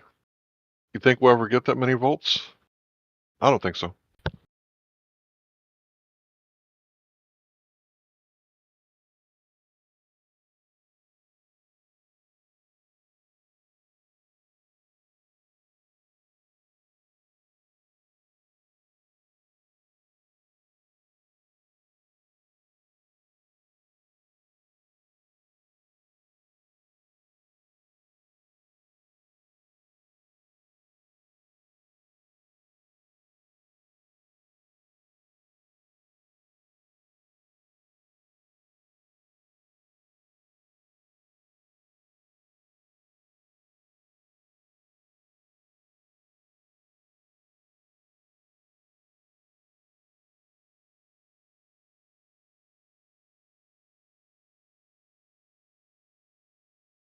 Hey, Larry. Yep. You know what I hate the most about jet fuel? What's that? When it hits a building, it doesn't run downhill. What does it do?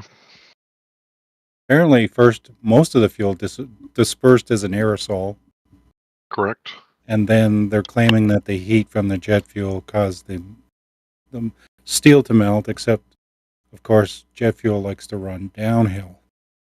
So shouldn't there have been fires in near the bottom of the building?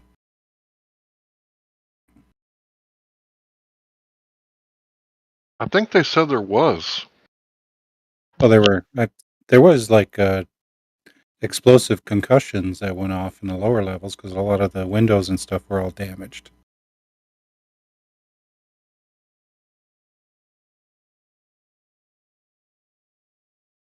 But I'm unaware of any fires because a lot of these people made their way down the emergency stairs.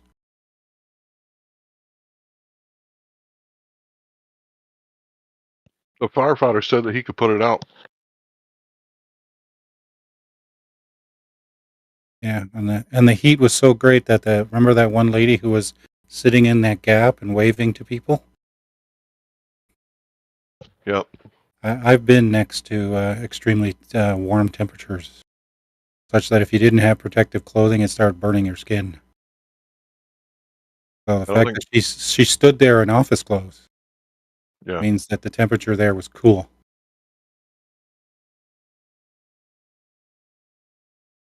I don't pretend to know everything that happened on 9/11. I just know that it was not worth me giving my consent for the blood of the innocent, which I did. And I gotta meet my maker one day and give account for that. So Yeah, exactly. I'm gonna make sure that I don't do that again. Well, you know that Saddam Hussein had weapons of mass financial destruction, right? Yeah, it would have been really bad for the world banks if he would have cut out the petrodollar. Exactly. It would have collapsed the American dollar. And then a lot of the inflation is being sent overseas as petrodollars. Right, we export debt more than any other thing in the country. Have you seen the video of the Russian guy saying that the buildings were brought down from underground nuclear energy? No. You haven't seen that? Mm-mm. Well, he explained that basically that it was some kind of nuclear energy that was pre-planted underground as the buildings were constructed.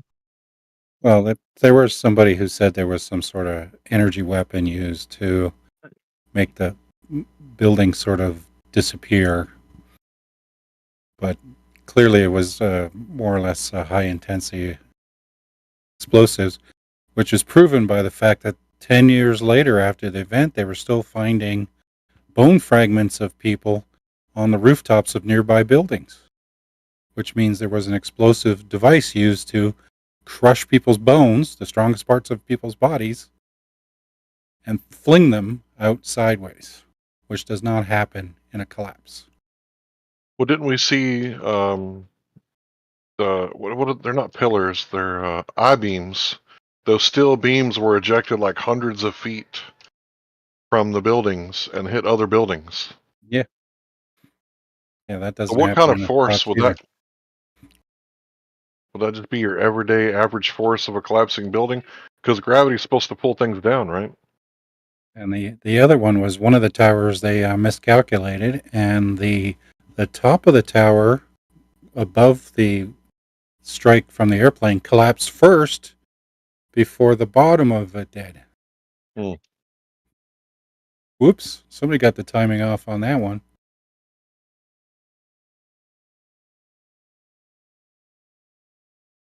And then the building that burned for last time, and the fire was already out, was the one that collapsed first.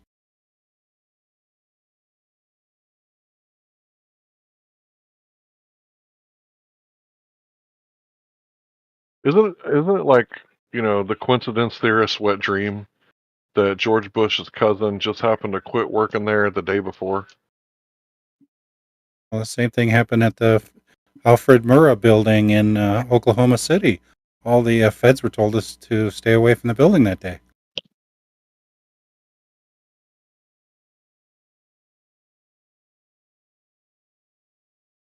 Wasn't that just like the Titanic, where J.P. Morgan, I think it was him. He was supposed to get on the ship and just happened to not get on there that day, and Larry Silverstein was supposed to be in the towers, but he didn't go that day. It seems like a coincidence, right? Strange thing about the Titanic as well is that there was a coal strike occurring at that time. They were having extreme difficulties in getting coal for ships. But somehow the Titanic, one of the largest ships in the world, needing the largest capacity of coal, managed to get all the coal it needed for its transatlantic flight travels, right? So it's amazing how that was a serious coincidence.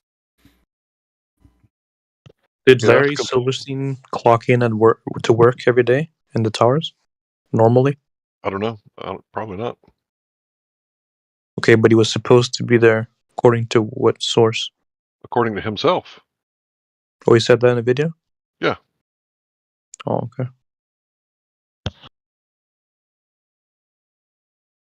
And, Larry Silverstein's really interesting because he got paid twice because there was 2 separate attacks according to the court. And he just happened to take out those policies right before it happened. Right after PNAC. Lucky. Very, very lucky. What policies are you referring to? So no one company would get together and give him that policy. So it was a conglomerate of a bunch of insurance companies who came together to give him that policy. That if there was a terrorist attack, specifically with an airplane, that he would get paid. And Judge Hellerstein, I wonder if he's somehow related to Mr. Larry Silverstein. That's probably just conjecture. I'll give you that. Ruled in his favor. He ruled in his favor. The policy was airplanes flying into a building for insurance? Specifically, yeah, a terrorist attack involving airplanes. You're talking about winning the lottery. Can I find that on if I Google that No, information? you definitely will not find it through Google. You'd probably have to go through Rumble or find someone like what's the name? The Corbett Report. I think you can find him on Rumble. You could do Follow the Money Corbett Report, and that would probably pull it up for you. But you can't search for it on Google. There's no way they're going to let you see that. How do you spell the first word? Corbett? Corbett Report, Corbit. Okay, thanks. James Corbett. That should pull it up for you. And then his documentary, Follow the Money, 9/11. 9/11, Follow the Money, something like that. Yeah, wasn't it amazing how they were able to clear all those hundreds of billions of dollars of bond without having to declare all the information you normally have to declare when you do that?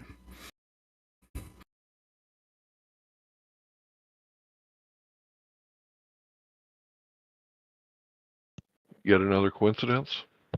Yeah, it's all coincidences. And that actually the parts of the building that were hit, they had been reinforced actually recently. Within recent history, they had been made fireproof.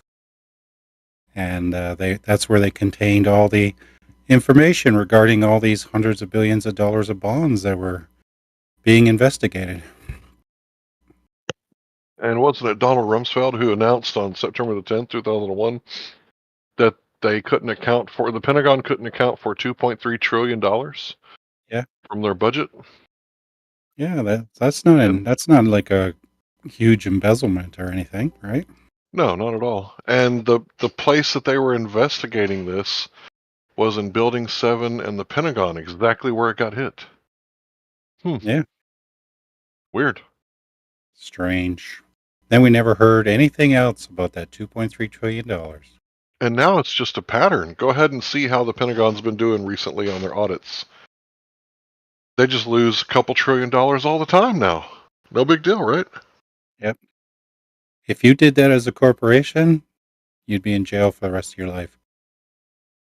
But I guess if you're the Pentagon, I mean, who's going to arrest the Pentagon, right?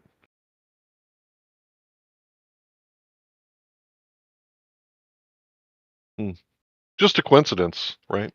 Yeah, well, it's been going on for a long time. It's like Social Security is a Ponzi scheme. If you ran a Ponzi scheme, just ask what happens to regular people who do it.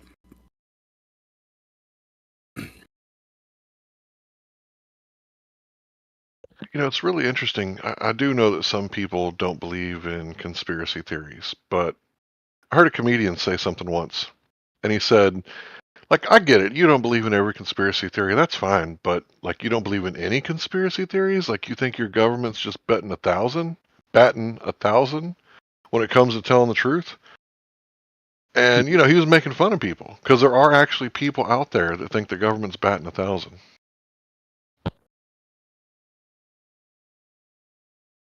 Yeah, the World War I and World War II, those are huge conspiracy theories too, and almost nobody talks about them. Yeah, Franz Ferdinand, right? He gets killed, so allegedly one anarchist killed one guy. Therefore, the governments of the world had to kill how many people died in World War I?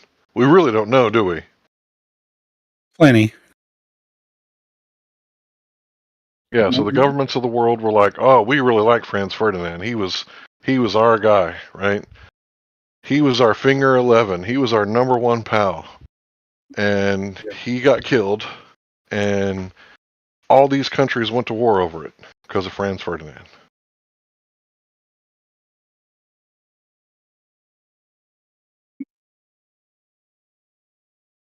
Because one guy. I mean, yeah, it didn't happen in a vacuum. There was other things going on, but that's what started the war. Yeah, that's what they claim started the war. But what started the war was the formation of the Federal Reserve, because now they had money to run a war. Who are you? What's your name, bro? I like you. What's your name? I'm Chris. Good name. Yeah, I've read Secrets of the Federal Reserve and all that stuff. Modern Money Mechanics. Yeah. Manufacturing Consent. Yeah. Yeah, my favorite is the same story happened in World War I and World War II. World War I, Germany's getting tired of running the war after 2 years. They want to pull out because they can barely feed the people. So, Belgian relief from the United States comes in, and a British nurse is telling them, Edith Cavell, she's telling them that they're sending food supplies by train through Belgium into Germany so that they can continue the war. So the Germans execute her. Only because the British demanded that she be executed, because she was letting them in on the secret. Well, not to change the subject too much, but you seem like a rational guy. You seem like somebody who understands cause and effect. Would I be correct? Yeah, definitely. Okay. So, now I'm not taking sides. We're just talking about facts from World War II. So, I'm against war altogether, and all parties that were involved. I'm against all the governments that were involved. Not the people, but the governments. Okay. So, during or before World War II, Germany was importing 1/3 of their foods, and they were selling stuff and exporting stuff to be able to buy food from other places, because that's what they were doing at the time. So one of the first rules of the art of war is to cut the supply lines, right? After you cut communications, you cut supply lines. So obviously people in Germany were starving. So if you understand that, and Yeah. I kind of learned this from a guy who calls himself Chaiki who lives in Israel. He said we didn't save them whatsoever. The American people did not rescue them from the concentration camps. And I really didn't understand at the time, but now I think I do understand. If the Allies were cutting the supply lines to Germany, who starved the people in the camps? Was Yeah, it it the was the Germans? Americans. It was the Americans and the Russians and the French and the British, wasn't it? Yeah, and most of the deaths that occurred in the so-called concentration camps, which were really work camps, um, happened to be the ones that the Soviet army liberated. Yeah, the Soviets at the time were kind of notorious for war crimes. But then again, so was the other allies too, weren't they? Yeah, but the Soviets killed Egregious. all the Polish army officers and policemen. They took them into a forest in the country next door, and then executed them all, like 50,000 to 100,000 Polish officers, things like that. So, You know, yeah, it's things like that, studying history, that kind of makes me think when someone says to you, hey, can I see your gun? If they're not your best fucking friend, like, that's a threat of war. Like, they're threatening you with violence if someone says, give me your gun. Like, yeah, it better be exactly. your best fucking friend since high school if you say something like that to another man. Yep. And then, did you know about the German officer resistance during World War II? No, go ahead. They were more than willing to take out Hitler and conditionally surrender to the Americans and the British, so they could continue their war against the communists, who they said was their real enemy. They And weren't. Franklin Delano Roosevelt told them no.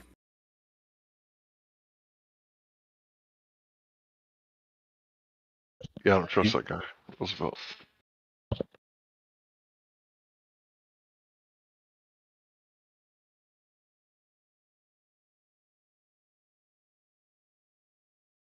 By the way, did before World War One, did Germany have central banking before World War One? It was controlled by the Kaiser. They did, though.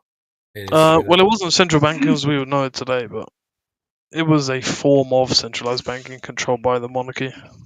Okay, got it. So Hitler sued for peace several times and was denied.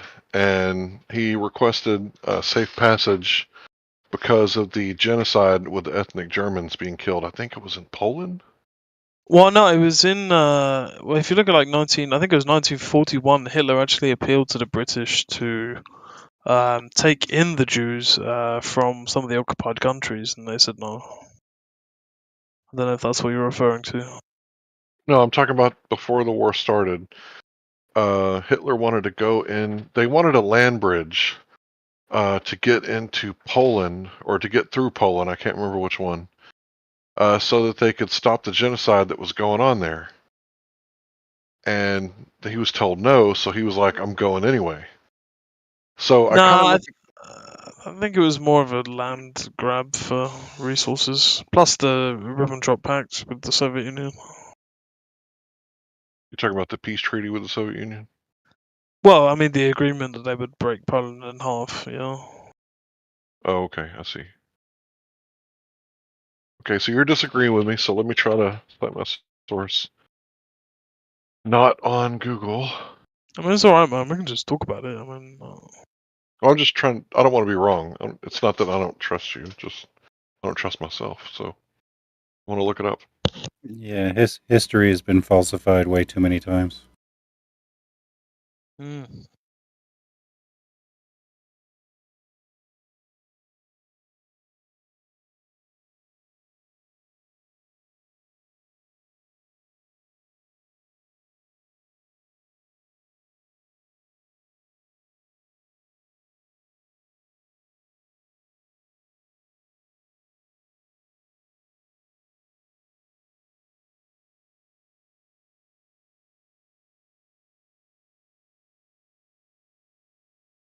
Yeah, it was the invasion of Poland. So he wanted to cut through Poland. I don't even think he wanted to go to war with Poland. Hitler's non-aggression pact with Poland, so...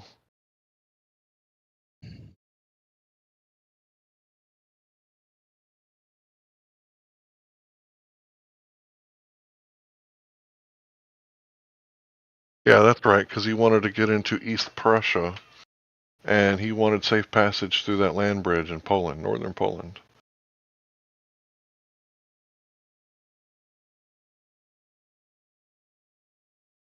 So Poland wouldn't let him, so that's why he invaded. Because in East Prussia, they were genociding ethnic Germans. Yeah, that is true, but I suppose my point is you also have to factor in the Molotov-Ribbentrop Pact, where they decided that the Soviets and the Germans were gonna divide Poland up.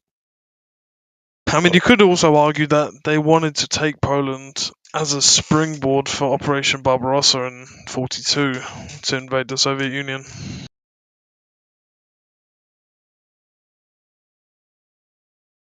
Well, the way I see it, this chessboard that we're looking at pre-World War II is divided up into three parts. You got the capitalists in the West, you got the National Socialist, and then you got the Communist. So, capitalism without socialism is, what do they call it? Fascism, I've heard. I don't know if that's true. And then socialism without capitalism is communism. So, well, communism is the end stage of a socialist goal. But I'm not a socialist. Don't get me wrong. I'm a pure capitalist. No, I know, but like communism is the end goal of socialism. Okay, I'm not going to disagree with that. Yeah, a socialist is just someone who's not smart enough to know they're a communist. That's funny. So yeah, I'm a pure capitalist. I do believe in some socialist programs, like take care of the vets, as opposed to illegal immigrants. But I digress. But yeah, what Hitler was doing, he took the economy that was straight up trashed, and he turned it into like a booming economy. And it's kind of weird because he was like nationalist socialism. He wasn't just a socialism like anybody can come here. It was more like an ethnocentric socialism, right? Like Germany for Germans, and everybody else can piss off.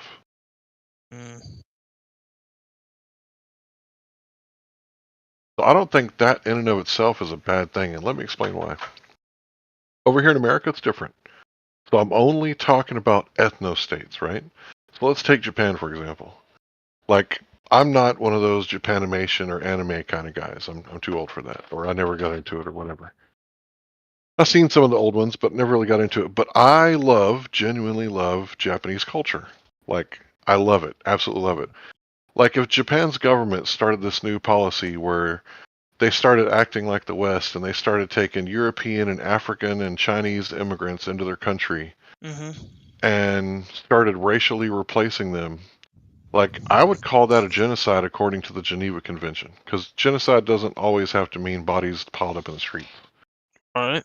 So, if there was no more Japanese culture, I would say that's a bad thing. Like, that would be terrible if Japan got genocided, right? But if you look at the clergy plan, like, that's what some people want to do to the West.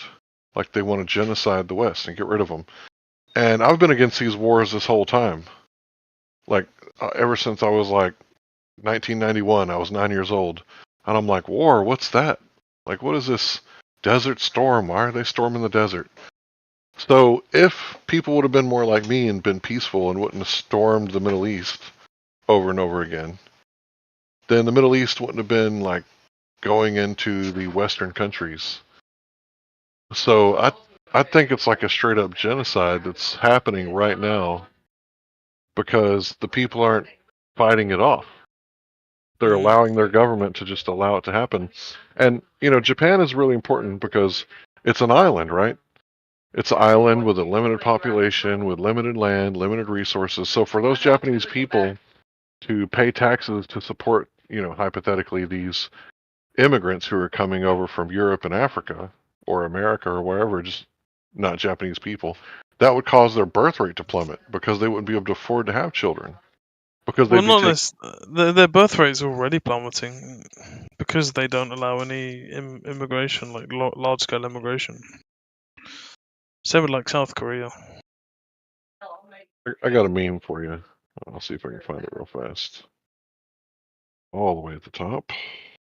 So you're basically saying that if it was like a Japanese country that was protecting their culture, it's not racist, but if it's white people that protect their culture, then it is racist. Right, because Ireland is a island state, right? Yeah, yep. And the UK also. So I'm all for them maintaining their borders, just like I'm okay with Israel maintaining their borders. But why is it okay for some people to maintain their borders and not others? It's the double standard that I'm pointing out. Well, it's the world government. I'm afraid there's lots of problems with mass immigration in the UK and Ireland. Lots of protests. People are protesting about it, especially in Ireland, in small villages. Yeah, they're locking people up in Ireland for talking about it. Of about 3,000 people in the whole village, like native Irish, and then like 1,000 migrant military-age men get put into the village. People are pretty concerned about that.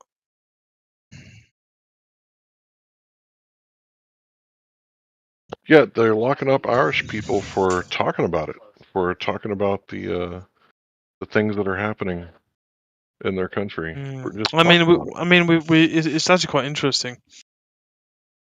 I'm not really, let's just say in terms of I'm not against it. But it's quite strange now because we have the First Minister of Scotland, who is like Arab or kind of Pakistani. We have an Indian Prime Minister, and we have a black First Minister of Wales in the UK now. That's just a coincidence.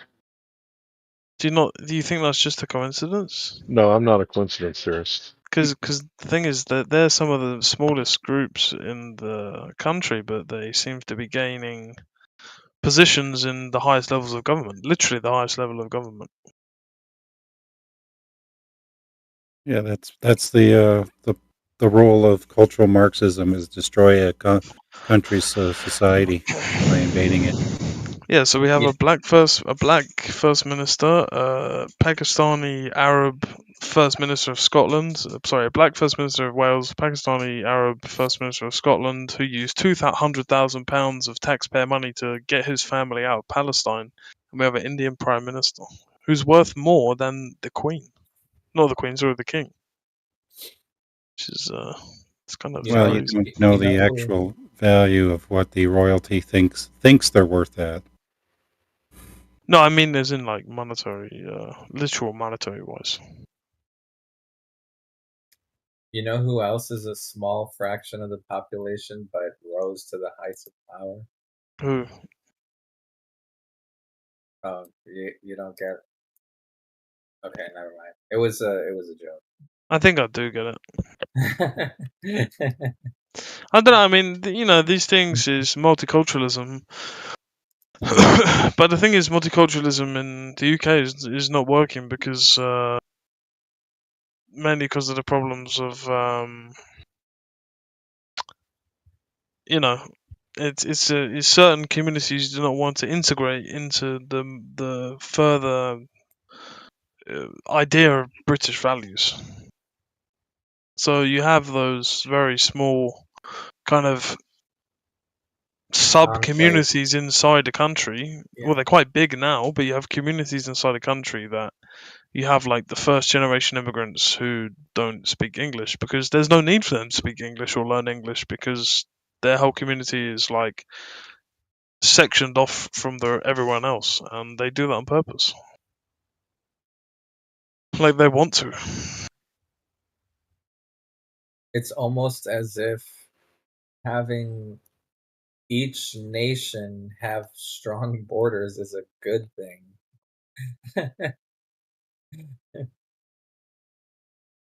You know what I mean? Yeah, but the thing is like I don't really blame. I mean, I do blame the government less than the people, because without the world government allowing, which I do believe there is a world government like the WEF and stuff like this, there would not be any of this stuff happening. Yeah, there's also also got to think about where or why are there so many people that want to leave their own country? That's another, because there's obviously a lot of people that are traveling, so you got to wonder why. Yeah, I'm saving up as much money as I can to leave the UK as quick as possible. Yeah. Where would you go? Thinking Russia, actually, funny enough. I mean, I'm at the early stages, but maybe rural United States probably be easier for me to integrate into compared to Russia. Well, But if you get too close more to of the a rural coast, place. if you get too close to the coast, I think you'll see war before everyone else. Yeah, I mean more of the rural areas, not really big cities, sort of thing. I would recommend like Kansas. Yeah, like the I don't know if that is Midwest, but those sort of states. I Yeah, think no, we're not like California or New York or any of those like liberal crazy places, man. Like no way. you don't want to live in Illinois where anyone who gets caught doing a whole bunch of serious crimes, they can't even be put on bond. Well, I They just get find released. it so interesting that like, who is it, London Breed or whatever her name is, she passed that Prop 47 where you can steal $950 worth of stuff in California and you did get a ticket. I'm just like, and there's people coming down from Illinois and all these places just to steal from places. Like, it's nuts. Yeah, I told my brother if we wanted to do like a successful crime stream, we could go to California on vacation for free because it would be real simple once we got To there. just steal everything, yeah, Yeah. sell it. Yeah. I mean, literally, it's crazy. You just got like gangs of like, I think it's mainly El Salvadorians selling fentanyl openly in the streets. You've got like obviously these huge demand obviously for like the stolen goods. You know, they've got like the big markets.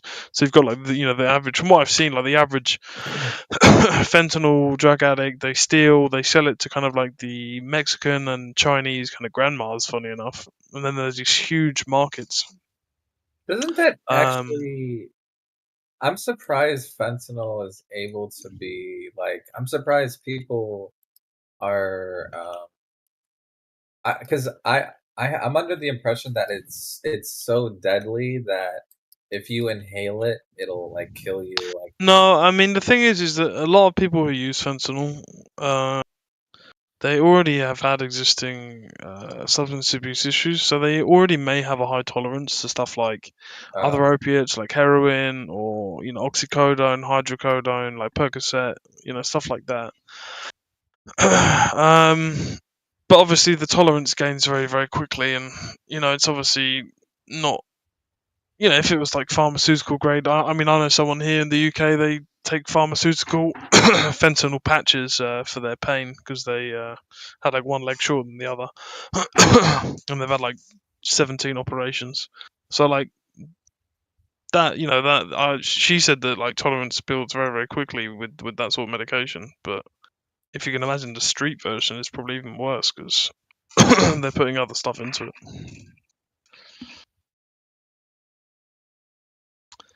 I don't know. It just seems like there's. I don't know what you think, Larry, but it seems like, I don't know. There's just like a deliberate attempt to like destabilize American society, but it's more obvious now. Well, the whole thing about neo-Marxism is instead of dividing people with class like they did back in the day, they're now dividing people with race. So when we point out these things that they're doing, it makes the left want to call us racist, right? when Yeah. really there's nothing wrong with enforcing the laws of your country. Right? I think that as Yeah. long as the law is just, right? And the pictures that I'm looking at right now is what looks like a Ukrainian woman who arrived with a suitcase, threw her clothes on the ground, and is completely packing her suitcase full of $100 bills. So, you know, we're Oh, over here. what's that? Oh, I've got plenty of those. There's trucks being emptied out with $100 bills. What? Anyway, For who? not us. Oh, right. Sorry, it's in Ukraine. Yeah, yeah. No, Yeah. yeah. I mean, especially like the $60 billion of foreign aid they're now sending on top of everything else they're sending. It's not foreign aid, military aid or whatever it's called. It's crazy. I mean, I'm very like pro-Russian, so you know, I don't Wait, really.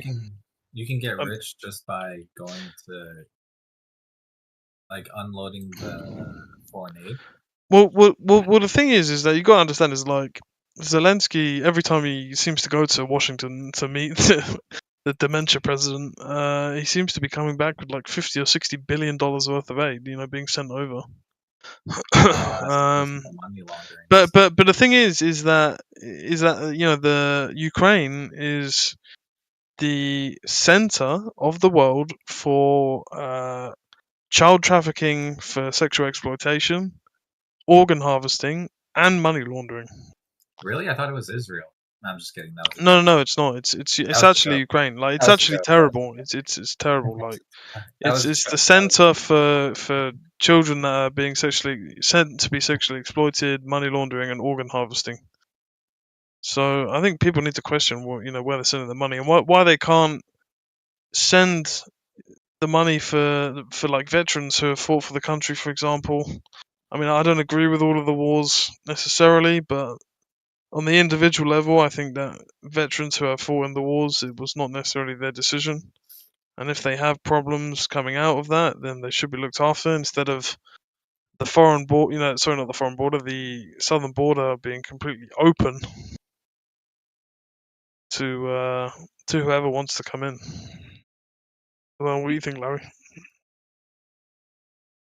I think it's like this: silent weapons for quiet wars. It's all happening like right now. People are waging war against you, and you can't always see, taste, touch, or smell it. But there's definitely people, openly and privately, or secretly is a better word, waging war against you right now. And I definitely understand why you would be interested in what's going on in Russia.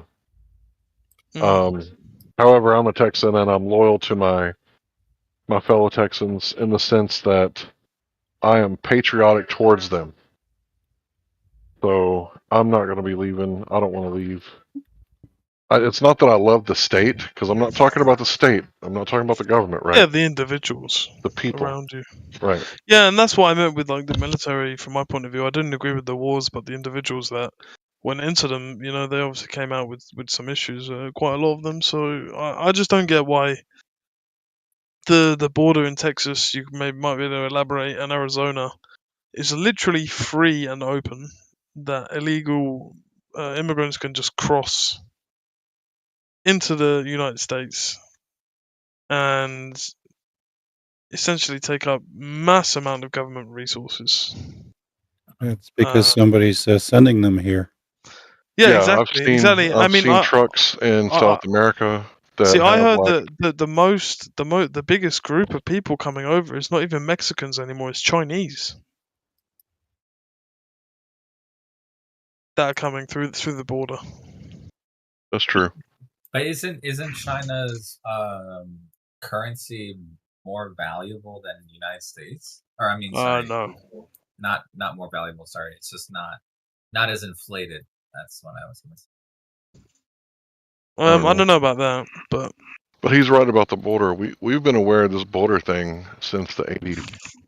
It's actually been going on since the 60s. So if you take a look at the Immigration Reform Act right after Kennedy was assassinated, I think it was in '64, and then the Welfare Act of '65, those two things together worked synergistically to transform this nation into what it is today.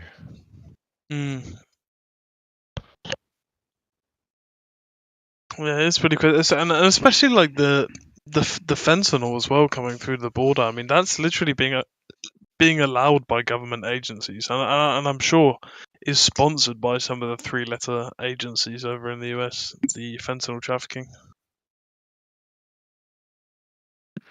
Yeah, that's the thing. When we bring up and saw the trafficking going on at the border, it's like, how could you be against? Like, are you necessarily for trafficking? And you know what kind I'm talking about, the kind that we can't really talk about, right? Mm. The trafficking that's going on at the border, and I'm not just talking about drugs, right? Yeah. We're waging war against slavery from like the 1800s. What about what's going on right now at our border? Zelda, come here. Yeah, it's pretty nuts. Doesn't does Texas? I mean, sorry. Do every single southern state that's on the border, do they have National Guard at the border, or is it No. just like one state? I think it's only Texas, as far as I know. I think Larry went AFK, but I think it's just Texas. Greg Abbott authorized the National Guard. Alrighty.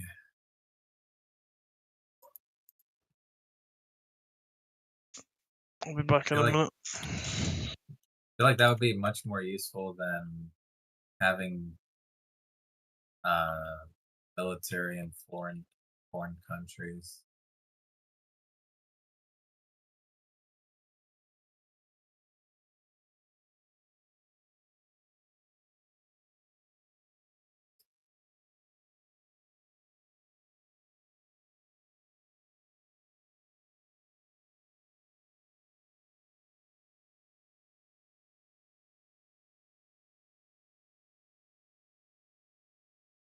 My dog just charged some people up in the streets, started barking at them. If she would have got shot, it would have been her fault, or my fault, actually. Bad dog.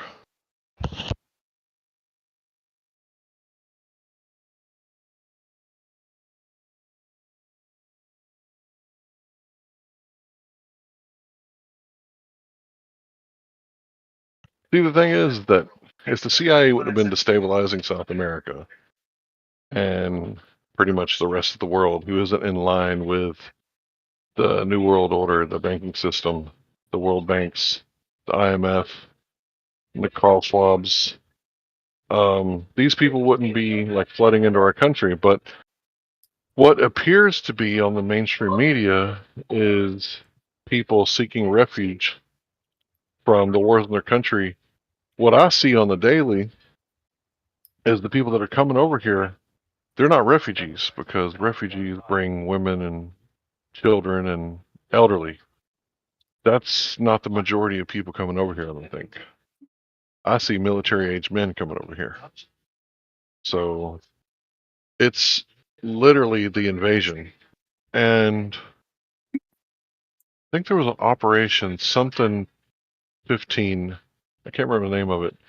But they wanted to see like how well the military could blend in like civilian populations. Can't remember the name of that. Something 15. What was the name of that? But anyway, that's part of the art of war, like to put your military and equipment in place before you actually attack. Jade Helm 15, I think is what it's called. Let me look it up.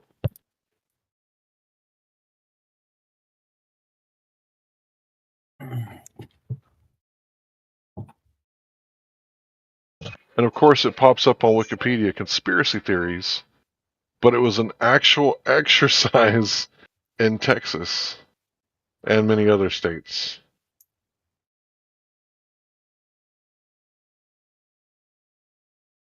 Yeah, it's crazy because everybody made it out like it's a conspiracy, but it's something that actually happened. Now, does that mean that everything that everybody said about it is automatically true? No, of course not. But look at where this, operation happened.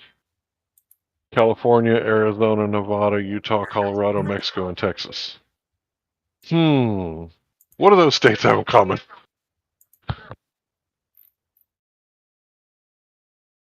California, Yeah, fr- Nevada, what? freedom.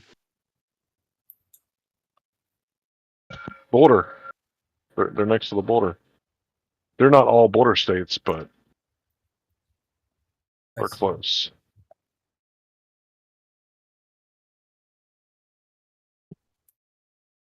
So you guys still think the Earth is flat? The water is level. The Earth is a topographical plane. But if you want to say flat Earth, yeah.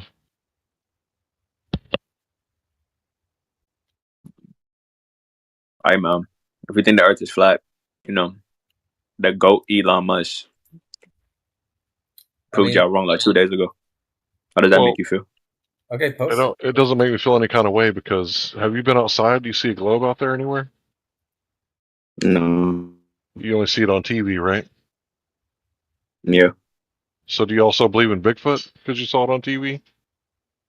No, but I seen Billie Eilish on TV. I believe she's real. Well, Do you that's believe not an Billie Eilish is real? extraordinary. Yeah, I believe she's real. The actor or actress, yeah, she's real for sure. There's an actor playing that role that goes by the name Billie Eilish. But my point is that that's not an extraordinary claim. It's an extraordinary claim that the Earth is a globe because all of our senses tell us that we live on a flat stationary plane where the sun and moon and stars make a circuit once roughly every 24 hours. The extraordinary claim is that we live on a globe, right? But when I go outside, I don't see a globe. I only see it when I turn on the TV or the computer or the internet. Like I don't witness or experience a globe. Do you? Interesting. No, I don't see it either. So yeah, you can watch Elon Musk TV. I don't see like oxygen. I don't see oxygen coming out of trees, but do you believe that trees produce oxygen or no? Of course I do. That's not an extraordinary claim. We know about chlorophyll and how it works and photosynthesis, right? That's not an extraordinary claim. So, do you think I mean it is pretty extraordinary, but do you think that Elon, so you think it's just fake, like they do a CGI or something when it was live streamed? Well, I mean, they're doing so good with the deepfakes these days. Like, how would you tell if something's actually legit or not? You don't have anything to check and see if it's a counterfeit. Like, if I gave you a $100 bill and a counterfeit $100 bill, like you'd be able to look at the original and see if the other one was fake, right? Mm-hmm. So how do you verify whether the space footage is counterfeit or not? You can't go to space. Mm-hmm. So you don't have the original. But like, you just have what they give you. All the people that all the people that sat there and watched it like lift off, right? And nobody's disputing it.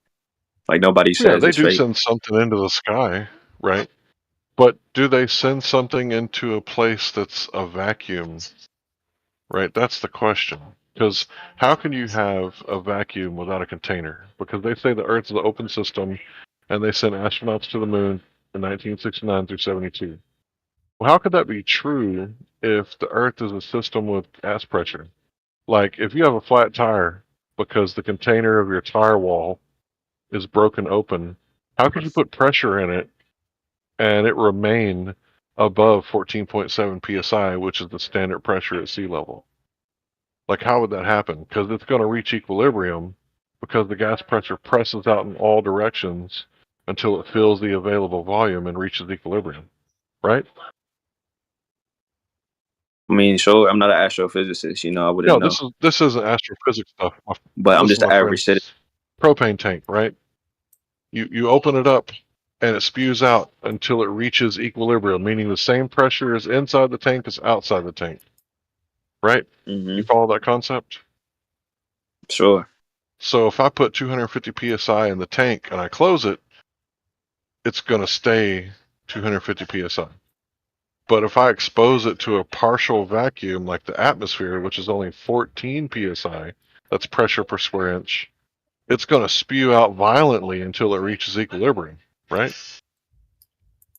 Every time, no matter what, even on Sundays. Yeah, every time. Yeah, but I'm just an average citizen, right? So how do you? Yeah, How do I we know. I'm like speaking prove to you in plain English, bro. I'm that? taking all How all does, the. I'm but how sorry, does bro. I didn't that talk over you. like how does that prove the live stream is fake? Well, they're saying they're sending it to a place that can't exist, right? They say that Jupiter is a lump of gas in a vacuum. You can't have a ball of gas in a vacuum because it would expand and fill the available space. Like when you put gas in a container, like a balloon, right? Like say you blow up a balloon. Like the gas isn't going to be a lump in the middle and not touching the edges of the balloon. The gas is going to press the balloon outwards, and the balloon, because it's made of rubber, is going to press the gas inwards. That's how you define gas pressure. It's the pressure the gas molecules exert against the walls of the container. So I'm not saying that he didn't send anything to the sky. I'm just saying he didn't send something to a place called space that's 10 to the 17 negative torr vacuum, which means that it barely has a hydrogen and helium atom every square meter. You follow? So what I saw. So if I'm understanding this right, it had to be computer generated, right? No, it couldn't you have saw been real. something lift Like off the ground. seeing, You saw technology lift off the ground. That happened. Container. That's all. But you didn't follow. they showed the camera. Go ahead, bro. Go ahead. The exact same camera position. I saw the Earth. They used the same exact cameras to see the liftoff, to see the Earth. So the Earth. So did they just like as soon as it made it to space, was that just computer generated? I don't know, bro. You have to send me the video so that I could look at it. Could you send it to me? Because I can't talk about something I haven't seen. You can post it in the chat. Post a link to the video. Yeah, if you could post it in the side chat, top right hand corner. If you're on your computer. Okay. But you do understand that movie magic is a real thing. Like back in the 60s. Sure, Go ahead, bro. I mean, I agree with you, right? Okay. That movie magic is a thing. And then I'll be honest and say that maybe they did lift off a craft into the upper atmosphere. By the way, just so we're clear, the only thing you need for that movie is a physical container. So we're just arguing that you need a physical you need a container, basically.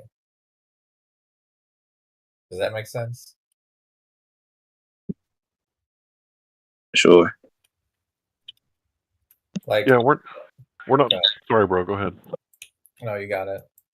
We're not talking about theoretical stuff, right? We're talking about like known physics. So let me give you an example. If I'm sitting down with you having a steak dinner, you don't question whether the cow exists, right?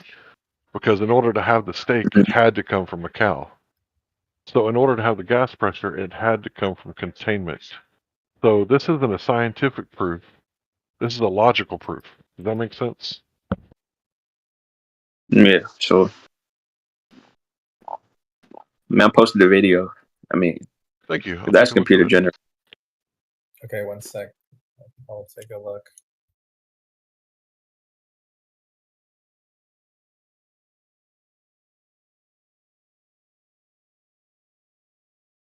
Like I said, it's just that this sport of science is just so vicious that if Elon was to fake something like this, he would be getting called out by like at least hundreds of thousands of people, if not millions.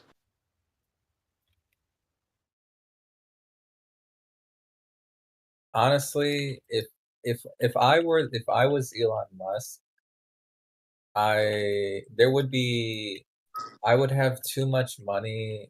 Like, I would not want to lose. I would never want to risk losing billions of dollars. You know what I mean? Like, if I knew it was fake, and I was Elon Musk, I would never wanna. I wouldn't say anything because I wouldn't want to lose my job. You know? Yeah. Yeah. But it's the people that he's competing with, like they would jump at this opportunity to be like, bro, this is fake. And they would have all the evidence that's planned out. Like they would ruin his reputation if they had the chance, but you just can't because it's irrefutable. It's like right there. So they're competing So they're not funded. Are they? Well, let me put it this way. If you're being funded by the government, are you engaging in free market competition? I'm sure. Okay, so you can be. So even though the government funds you, you can still have. So you're still competing. And because he's not this isn't the only person trying to, accomplish these goals. We have countries probably all over Earth. We have people in the United States who want to compete and, get these contracts, get this money, get this funding. Well, brother, if India is getting money from America to do their own space program, would they want to call out, the black hole money pit that is the space program? Like, they're getting money from taxpayers. And, we're paying for this, but what are we getting? Like some cartoons?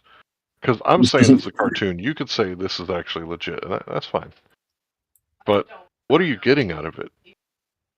Like what is it, like $60, $70 million? I think it's $68 million a day sending to NASA. Like, I don't know what part of the country you're from, bro, but could your country or could your state use a little bit of money right now? Yeah, of course. I agree with you. I mean, I agree. Fix the roads. Yeah. So that's the thing about flat earthers. We're not like taking your tax dollars at gunpoint and going to take your property if you don't pay taxes to it. But these people are. Sure, but me personally, I'm all for,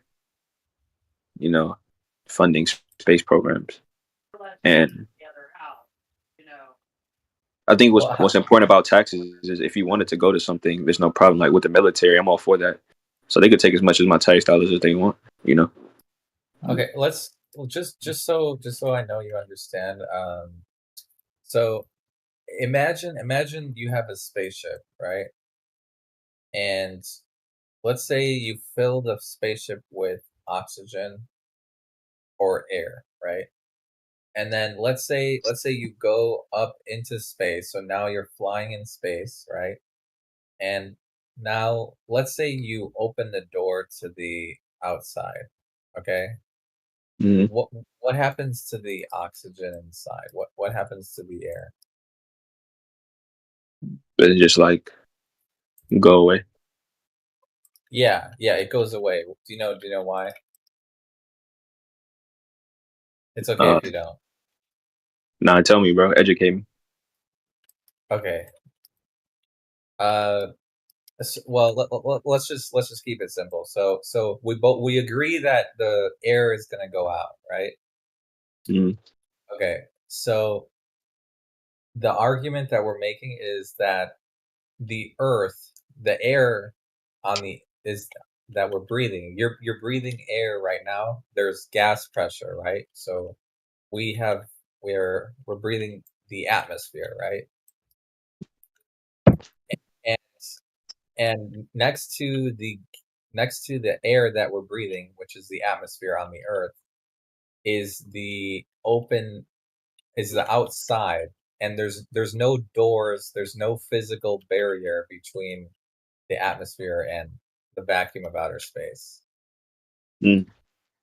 So what do you think would happen to the air? I don't know. It's the same thing that when you open the door, all the air would go out. Just you know how you said when you open the door to the spaceship, it goes out, right? Yeah. So the air, the entire Earth has gas. It's surrounded by air, right? Oxygen, right? All over the Earth, right? And that air around the Earth is right next to the open vacuum of outer space, right? And there's no door. The door is already open. There is no door that's stopping the gas from moving out. Do you see where I'm going with this?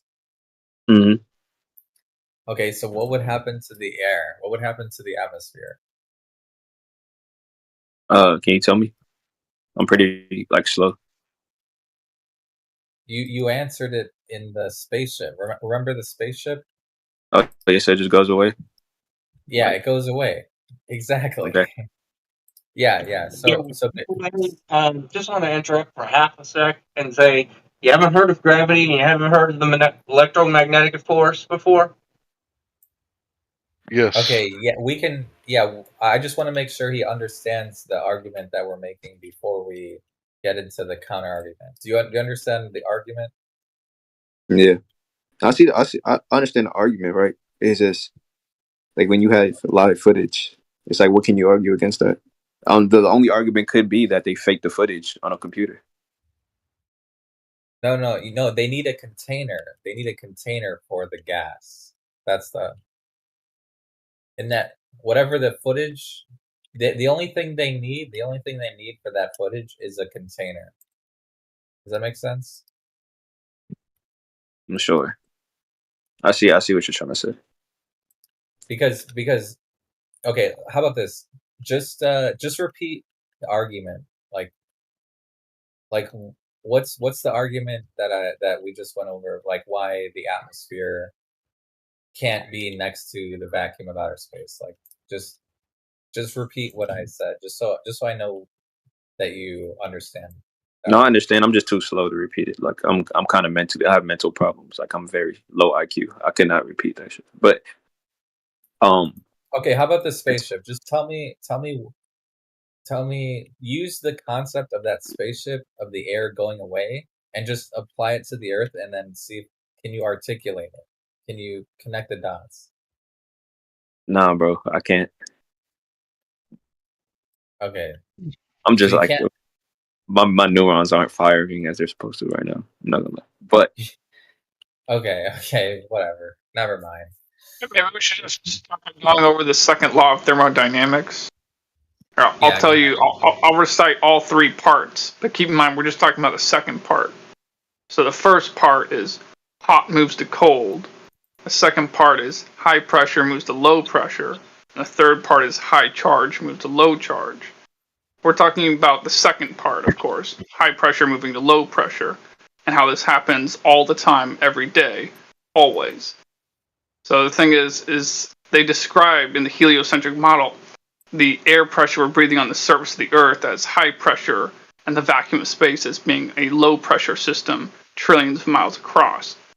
The thing is that every other example we have of high pressure next to low pressure, the high pressure moves to low pressure and the pressure finds its equilibrium.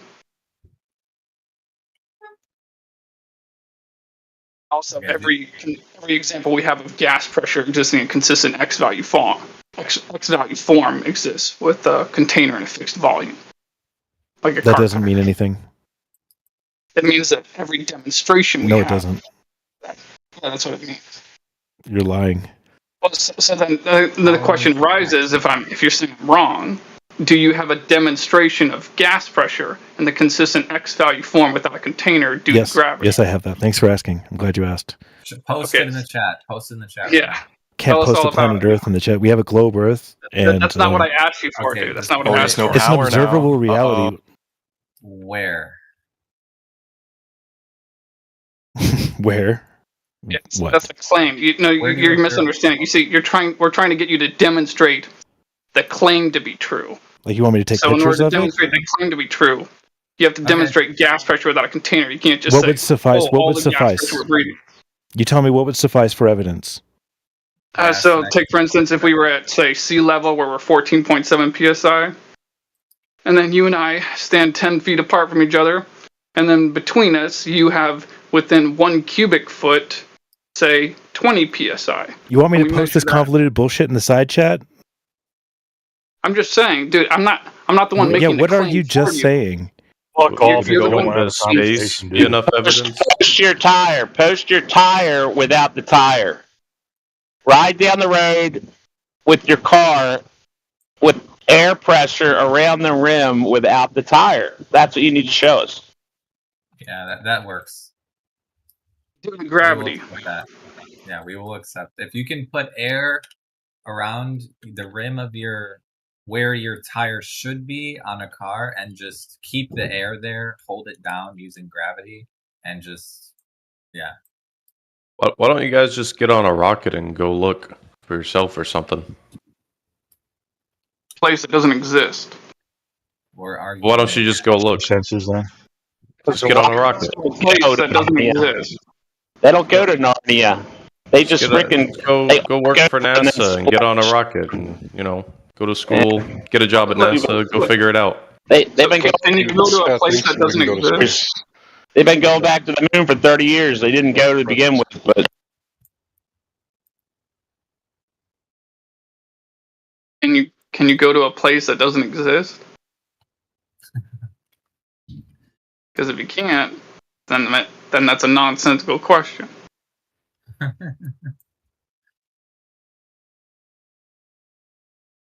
Like, why don't you go to Hogwarts? Then you'll see that Hogwarts is real. even Captain Kirk didn't even go to space. They even said that. He just went kind of high. Hell, Snoop Dogg does that.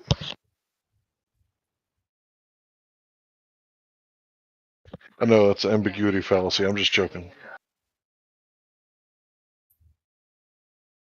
By the way, I'm not even contesting the possibility. I'm only contesting that because there is no container, right? So the only thing you guys need is a container. That's it.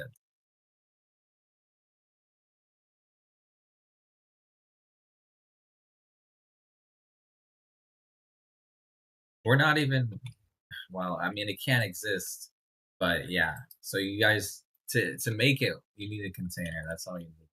So. Or you could get like one of the 30,000 satellites in Narnia to just like turn their camera around, take an actual picture.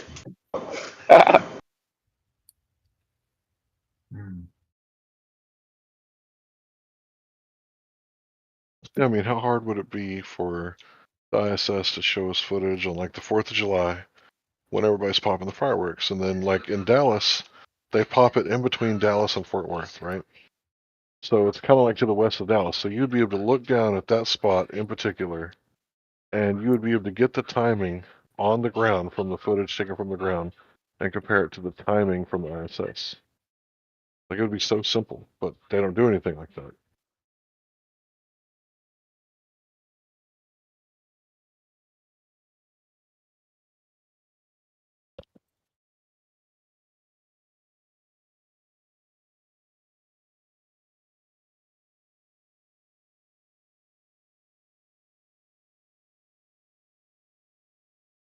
Did he already post what he was gonna post?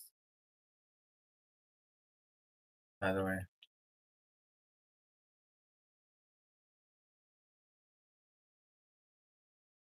I don't know. I forget who was. You know, that's a very good point because you could do it like I know, like on the Washington coast, like near the beach. Man, they just let off fireworks all night. I know China, on certain nights, it's like a whole just area lit up. All they have to do is show that and be like, "Hey, look, man!" But they'd have to take a picture of the whole freaking ball, though, you know, because they could just fly up really high and take a picture of that. Fake it pretty good, but they've never even done that.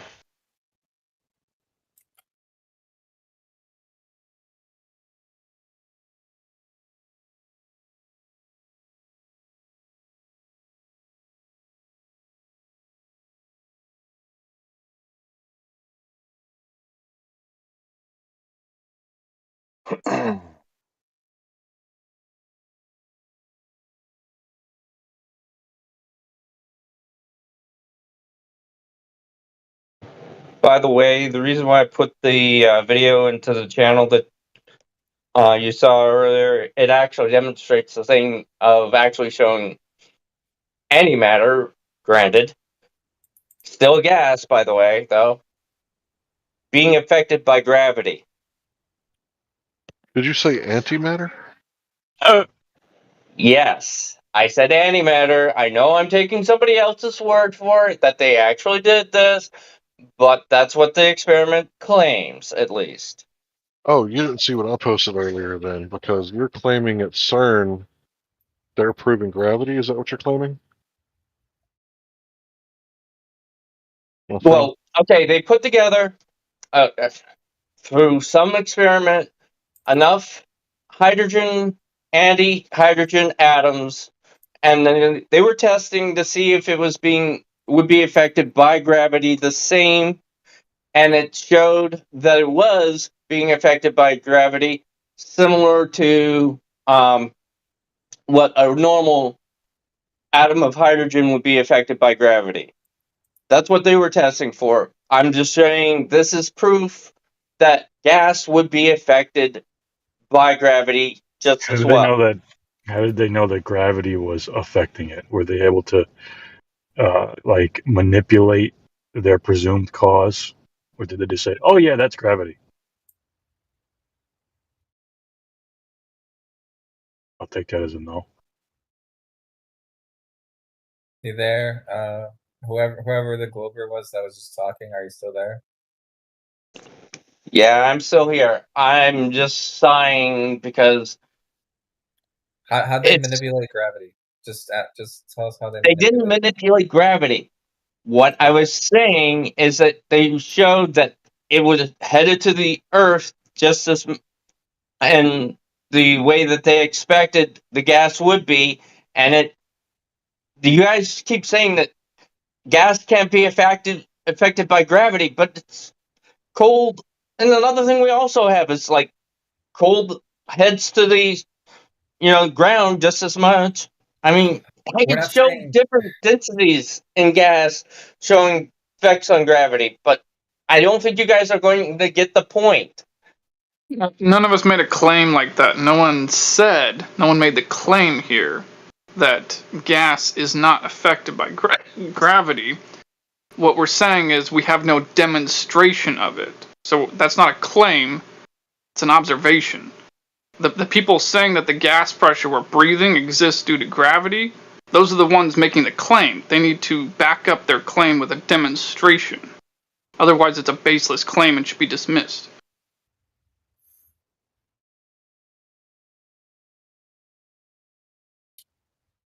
So just to be clear, actually, let's let him respond. Did you hear what he said? Are you still there? I don't know what your name is, but are you still there? NW Guardian. But at any rate, I was Guardian, just being polite and let you. I'm sorry, man. Continue. Did you hear what he said about the claim and everything? Yes, I heard the claim. What he said about claims and such. The point is, he just admitted to gas being affected by gravity, and then in the same breath No, said, I didn't. No, I did not. No, I did not. I said no one in here made the claim that gas isn't affected by gravity. That's what I said. I didn't say that's not the same as saying gas is affected by gravity. Those are not the same two sentences.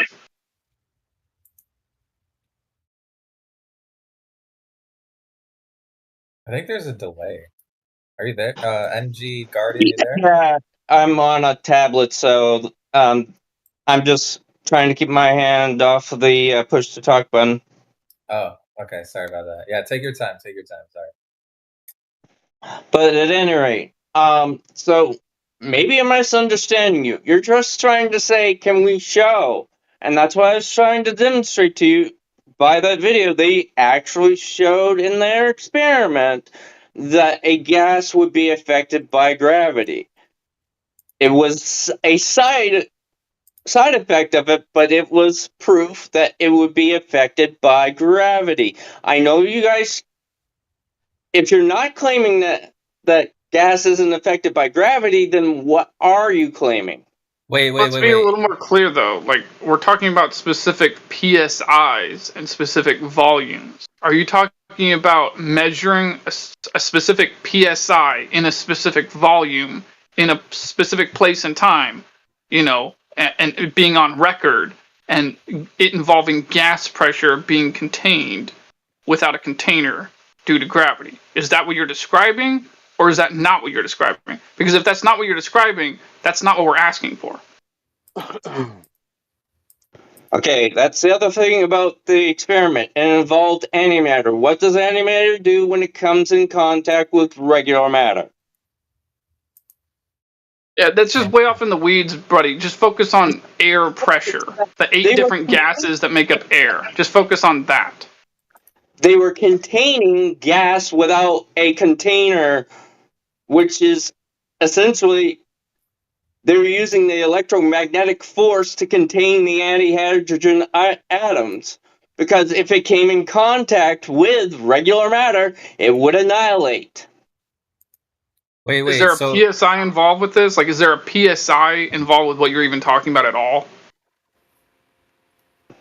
The video said nothing about a PSI. I will grant you that. I'm just giving you demonstrations of what you guys constantly try to hit us with, and I'm giving you an answer. It's whether or not you want to choose to believe it or not. That's up to you. I leave it on your table. That's just. I don't think it's a question of belief. I don't think we're really refuting that. It's just it's an interpretation. I'm sure whatever you're describing that happened really happened. I think it's that you're interpreting the results one way, and I'm saying no, those results don't mean that. Wait. Just to be clear, so in your video, just so we're clear, in your video you are showing gas being affected by gravity, and you can witness the gas being affected by gravity in the video, right? They do not show, because it's antihydrogen, and it was a very small number of antihydrogen atoms that they had, but they demonstrated that they were affected by gravity. Now, I choose to believe them. I'm just going based on belief here, so. And you witnessed the It gas. would be lied to me.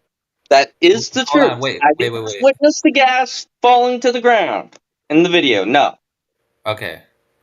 What? But how about? Okay, let me ask a different question.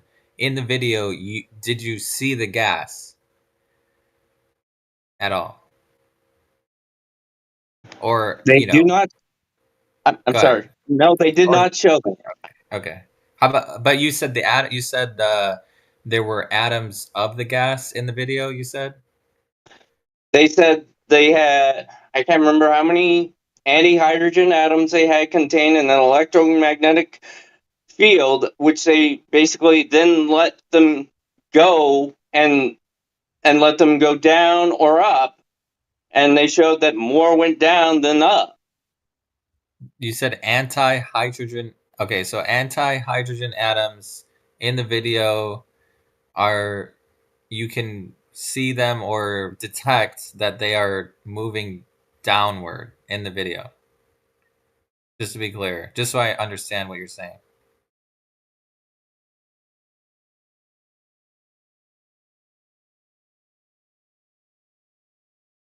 Are you there? Guardian? Sorry, just handling something at work here. Like I said, I'm on a tab. Oh, okay, no worries.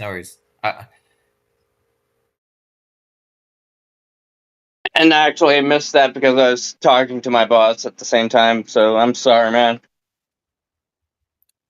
It's okay. I was just asking, so in the video, you're saying that you can see or somehow detect that there's these things called anti-hydrogen atoms, and in the video, you're either seeing or detecting that they are moving downward. Is that correct?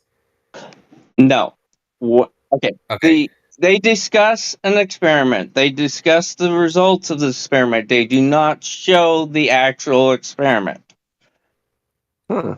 So. Damn. I know I'm taking a lot on faith here, and I understand that they're not lying to me that they did this experiment, that they're not lying that the results of the experiment. But from what I understand, what they said they did would demonstrate the effect of gas being affected by gravity and also by an electromagnetic force. if what they were saying is true. Now, I'm not claiming anything else. Hey, faith is good, man. Gotta have faith, brother. Is there a logistical challenge when it comes to actually recording the real experiment? Like, is there a reason why they didn't do it? I honestly think it's because it would require access to their, them doing the experiment at the time they did it. Honestly, because this guy who does the channel usually just reports on, basic, papers and such that are done. You said access to what again? Sorry, access to what? Access to them while they were doing the experiment, and I don't think he would have that type of access. That's the major reason probably why he didn't actually have recorded any of the, footage or anything like that. But my basic point is that, okay, if you're not claiming that gas isn't affected by gravity, what are you claiming? No, You we're can't asking demonstrate for it. evidence. We're just asking for evidence. Yeah. They are claiming that. Can you show us a demonstration of proof that that what is happening is what they are saying is happening? That's all. Let me take his side for a second. Oh, if no, you guys no. don't mind. That's fine, guys. Hang on, and please don't mute me. Please, I'd rather not be muted again tonight. I was actually going to still man your position, not mute you, but go ahead, bro. No, then, hey, go right ahead, man. I'm chill. I really do like you, Larry, by the way. You're a cool guy. You and I are on the same level, and I have a healthy, like I said, like if what they said in the video is true, that's fine. But, the other thing, Larry, okay, so, if, I'm tired, man. Just let him steel man you. Just let him steel man your position. Okay, go ahead, Larry, please. He's saying that he has demonstrated it indirectly because at CERN they have demonstrated that you can have gas pressure due to gravity. I think that's what he's saying.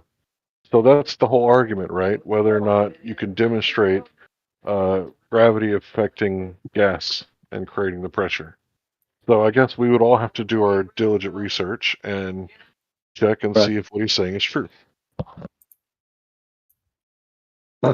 Yeah, pretty much that's straight on where I would be, Larry. I have another thought, but I'll come back to it after you guys discuss more. I definitely appreciate your honesty. I mean, at least you're not like half the people saying, "Oh, I've seen it. Fucking I seen him do this," and I can.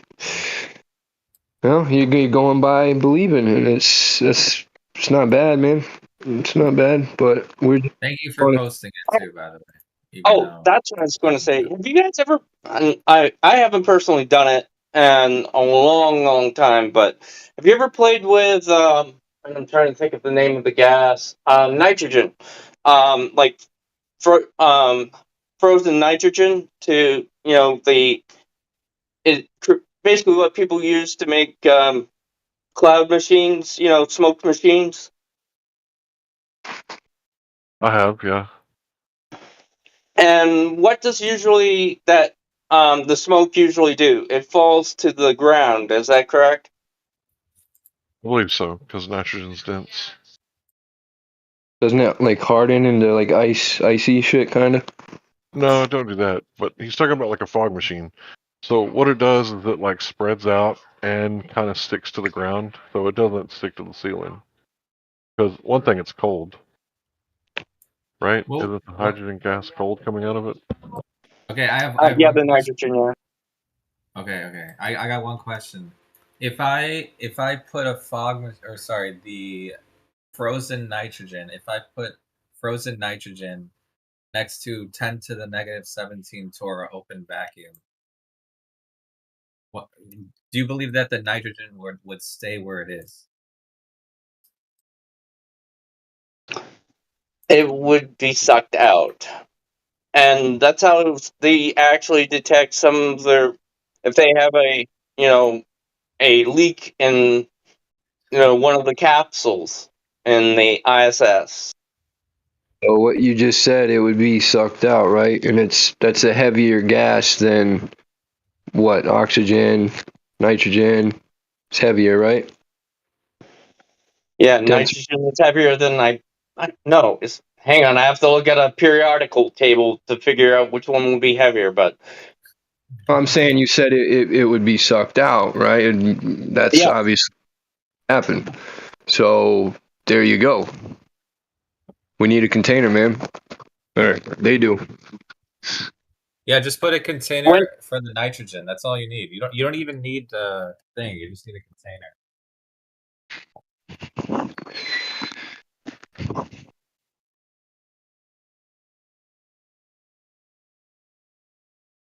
The silence really does, man. It's crazy. A lot of people can't really fathom that.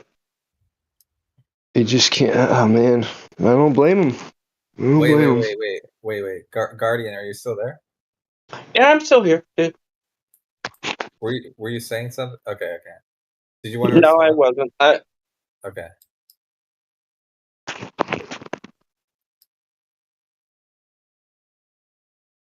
It's all good.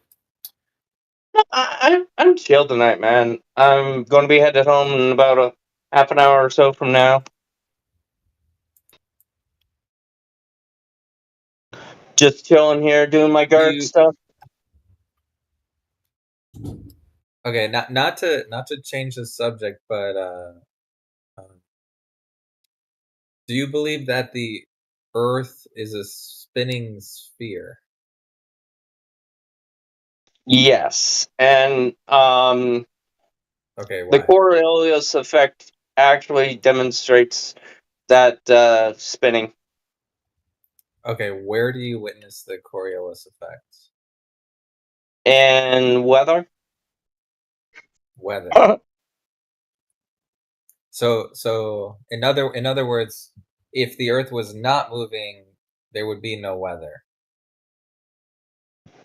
Weather wouldn't move you wouldn't see the things demonstrated that usually you would if there was no moving air. Yes. Okay, so it's not about the Earth moving, it's actually about if the air is moving. Well, yeah, I'll grant you that. Okay. Well, okay, let me rephrase the question.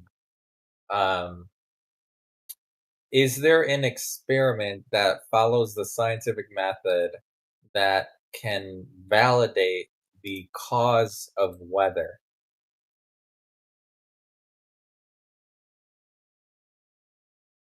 Not in the direct sense. You can only observe weather and the effects that it currently shows you. You really can't create weather from nothing. I disagree. There's lots of weather modifications been going on since the 1940s. Officially, the Native Americans have been doing it for hundreds of years, where they would dance around a campfire, kick up the dust as they dance, and the dust would raise up in the air, and in a vortex-like motion, because of the nature of the dancing around the fire and kicking up the dust, it would create dust particles in the sky, which is very similar to how we do cloud seeding today. And these dust particles would have a electrostatic force effect, and it would clump up to moisture in the air and cause it to rain, according to a Native American that I spoke to. Thanks.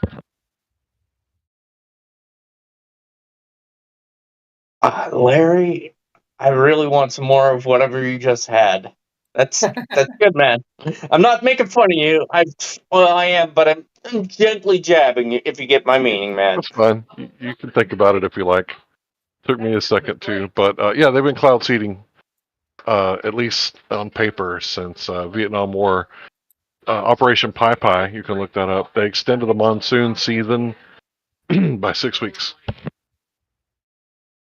So yes, you can manipulate the weather scientifically. Like, for example, if you were to have a hurricane and you were to hit the hurricane with microwave radiation into the ocean and cause it to heat up on one side while simultaneously causing it to cool down somehow, like dumping ash from high altitude into the storm, causing it to clump up with rain and ice and hail, you could steer the hurricane, hypothetically. That would be cool. Yeah, it didn't turn out too good for the people in Louisiana, but never mind. Oh, I'm sorry, man. I really just tapped my button by accident. I'm sorry. Okay, how about this? So, when it comes to the gas, or let's say the weather, okay? The sun, the position of the sun and the lights, or let's say the heat that is caused by the sun, would have an effect on the weather, right? Yes, the sun has effects on the weather. Also the tilt of the Earth, if you believe in a globe model, Okay. would have effects. Let me ask you this: what if, hypothetically, the sun was moving?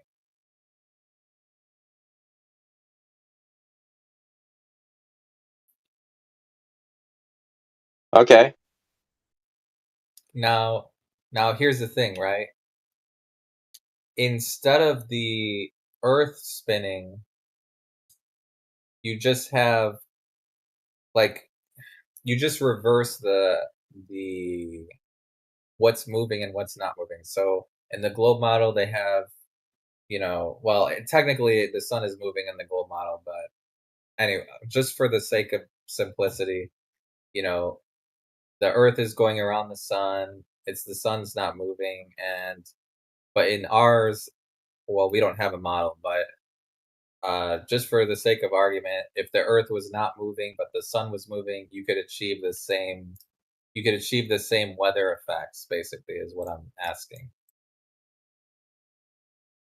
I'd grant that. By the way, probably on the 19th here, I'm going to be recording and putting out the part 1 of the video, which will be basically recording a sundial and its height at a particular location, and then I'll be following it up with 2 more videos later on, each at different locations, to show curvature of the Earth.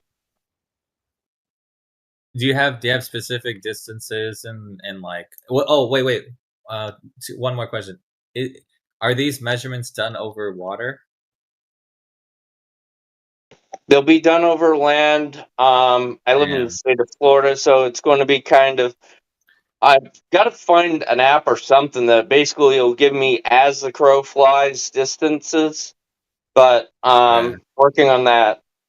If you have a way to measure over water, that would be, I mean, you don't have to. Don't get me wrong. You don't have to do this, but that would be much better. But you don't have to. So, but yeah, if you have the measure, I mean, definitely once you're if you have the evidence, definitely, like, when you're finished, come back and we'll take a look at it for sure.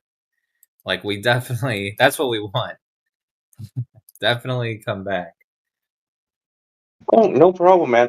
I keep coming back, and this is the other thing. I understand sometimes I deserve to be muted, but I just really do appreciate having the floor occasionally and being able to talk with you guys. It's been fun, and I've got to actually get prepared to leave here, so I'll catch you all guys later, though. All right, catch you on the flat side. Haha, got it. No one ever gets my joke. No one ever laughs at my joke. Except for me. I'll catch you on the flat side. Haha. And see if you could come back of a measurement, the water in a river not flowing. Thank you. water in a river not flowing? Wait, what does that mean? I don't know what that means. Because that would be a drop from horizontal, right? But the problem would be the water is flowing. So, yeah, if you can get a measurement of a vertical drop of water where the water does not flow, that would be great. Thank you. Oh, I see what you mean. Like it wouldn't, in other words, it would not fall off the ball, basically. Yeah. Okay.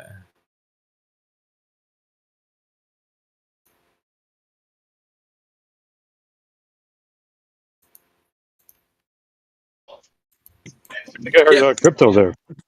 Yeah, you did. How's it going, Jerry? You alright? Oh yeah. Still got people asserting coverture with no proof? Absolutely. Of course. Just wanted to mention though, the example he gave you, I was just listening in. That wouldn't need to be done in a war cell, because it's such a short distance.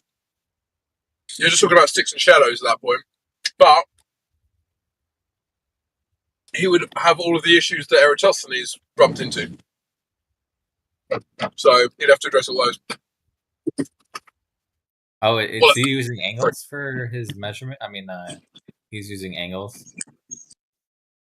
I mean, he didn't really go into full detail, but it seemed to me like that was his argument, was that he was going to look at the angles and basically come up with curvature from the angles that he observed. Maybe I'm wrong. Yeah. Maybe. Yeah, angles need two straight lines. Unless I guess you could draw. Do you need when these globers are taking these angle measurements? Is there a way that they can have two straight lines without using the surface that they're standing on as one of the lines, or do they have to use the ground? It depends how they do it. If they show you their methodology, you can assess that, couldn't you? But, Okay. I think when it's such a short distance, it's fine. I think over a longer distance, it becomes an issue. Gotcha. That's my opinion. I mean, I might be wrong. That's fair. The magic trick is thinking that, is trying to convince people that 3 points can be below, above, and at the same elevation as each other, all at the same time. That's what those angle things are. It's 2 points above and below each other at the same time. Yeah. Interesting.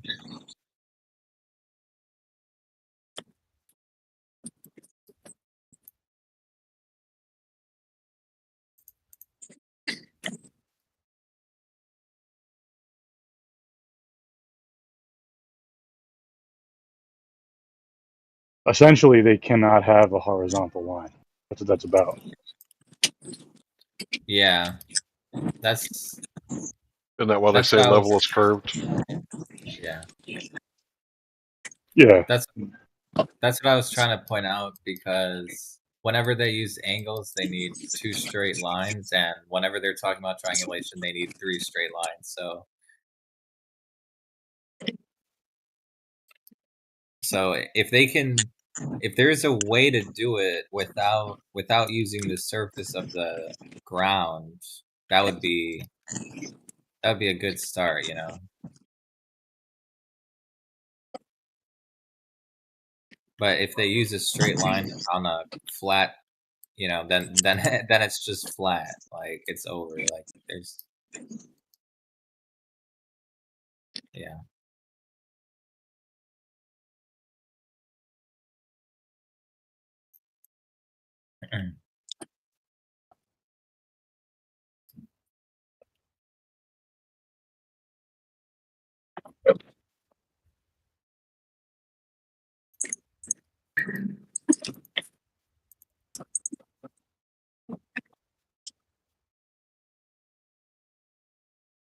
That's really what the cornerstone of the hump drop thing is.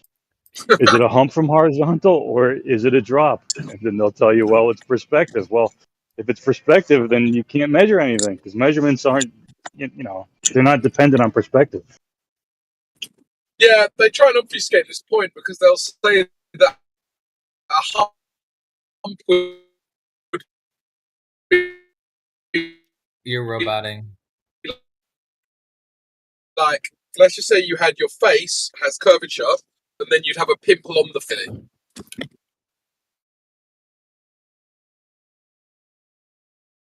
You're roboting after you said the word. Let's just say they try, or that's how they try to obfuscate. You immediately your audio cut out. Yeah, nowadays whenever I robot, I just disconnect and reconnect.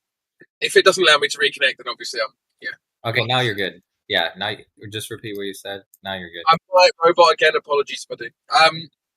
So they just obfuscate. So, for instance, let's just say that you've got your face. Your face has curvature, right? And then you've got a pimple on your face. It's like a raised area of curvature. Does that make sense? Okay. So what they're doing is they're obfuscating between the general curvature and the kind of what they assert would be raised curvature, which is what they would call a hump. Oh, I see. So it has to go up then down. No, think about a pimple on a face. You've got a general curvature of the face, and then the pimple curves more than the face does, which is why it's raised from the surface. Oh, that's topography. Yeah, topography. Maybe right. So when Jerry says it's a hump, they imagine that. Oh. A hump of water. Right. Because in their minds, the Earth is definitely already a globe. Right? So they've already mind-tricked themselves into thinking the Earth's a globe. And so any humping water would have to be like additional curvature on top of the curvature they already think is there. I see. So they basically they believe that we're asking for something that they're not claiming. That's what they are. It's not even that. It's just that they don't understand the question when it's asked, because in their head the Earth is definitely a globe. Like they're not able to remove themselves from their worldview to actually answer the question properly. Got it. It's basically just philosophically inadequate people when it comes to this argument.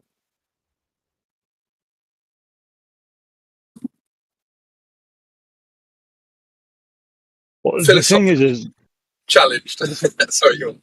No, it's fine. I just want to say, like real Earth curvature is measurable, right? Like a mountain or a valley.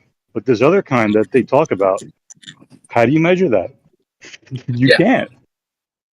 Well, that's why I call it general Earth curvature now, and that's not an army general. It's kind of like to separate it from, like you say, hills, valleys, mountains, whatever. General, like gradual Earth curve is obviously I don't think it exists at all. But if it does exist, it would have to be very gradual, very general, and that 8 inches per mile squared, more or less. You know. Yeah, over sea level would be ideal. They have to do it over water, otherwise it's just yeah. We're just gonna get lost in the sauce again. I shouldn't say they. Sorry, any evidence they have for it. I was going to say the only evidence they have for it is like optical effects, which don't prove anything. And then they say, well, the optical effect is happening as well as the curvature. And you're like, okay, but how do you know that's not just an optical effect on its own? Oh, because we know we could calculate and do stuff. It's like, yeah, it's a bad argument. Then you end up in a fucking stupid refraction argument for 3 hours. Yeah.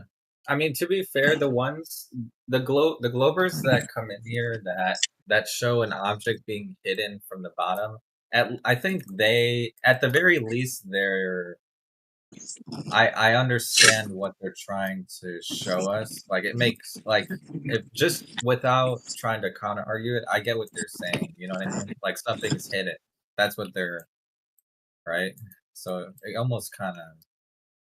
But then when you start to, the only problem is if you ask them, can you make an object disappear over a flat surface from the bottom first? most of them will either never admit it or yeah. Well, the question is, can you explain that observation? Like, is the boat lower than you? And then once they answer yes or no, then then they're fucked. Because if it's lower than you, then it's like, okay, if there's someone on the other side of that body of water, would it be Right. lower for them too? And yes, then they're talking about a water valley, But then they'll say, no, it's not a valley. Okay, so it's not curving down, is it? Well, yeah, it is. Okay, so then it's a valley. Oh, no, it's not. It's like, there is no logical explanation for that. It's something optical going on. No one has an explanation for that. So they'll never say that the boat or the bottom of part of what's being hidden is lower. They never say that. Well, sometimes they do. And then and then you're saying because that wouldn't make sense because on the other side, if you stood on the opposite side of the thing that's hidden, then you ask the same question: is the first person that's observing it lower than that person on the opposite side? That's what you're asking? Yeah. Okay, I get you. Yeah, because then they would. Yeah. What if they say no to that question? Then they're higher. Then low. If they say no, like if they answer no, the boat is not lower. For both, let's say. Oh no, because then it's flat. I get it. There you go. Then it's flat. Yeah, that's funny. There you go. Game over. Wait, I didn't even think about that. That's good. That's a good one.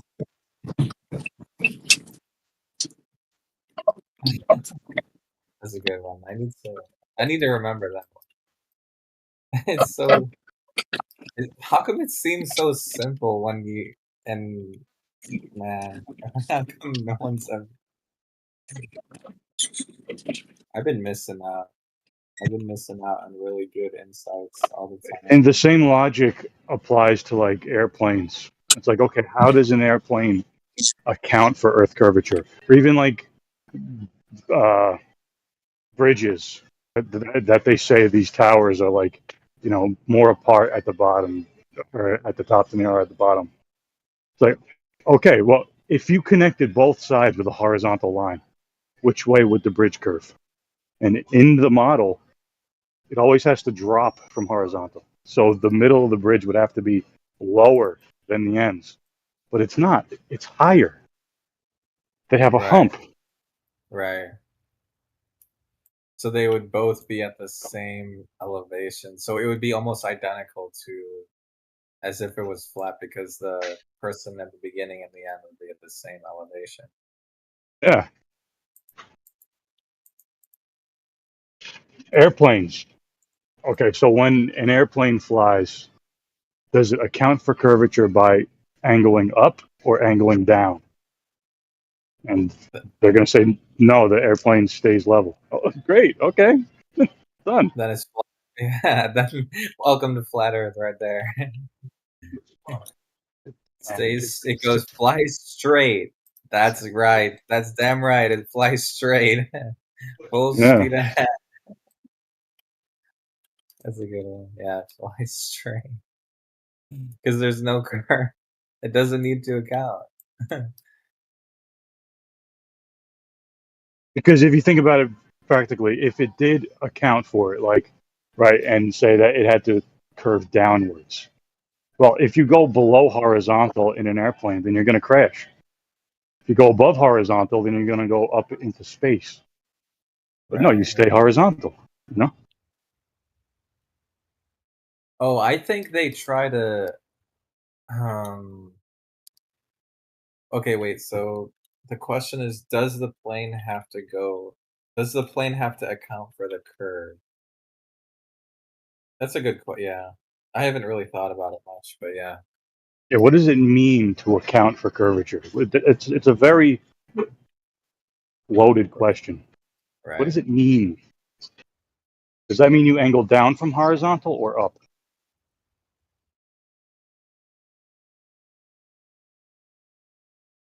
Yeah, I got wait the next Glober who comes in here. I guess we can ask what they say. I'm sure they'll talk about gravity or some shit or relativity. I'm sure but we'll see. I'm not gonna assume anything. So next time a Glober comes in here, we'll ask him that.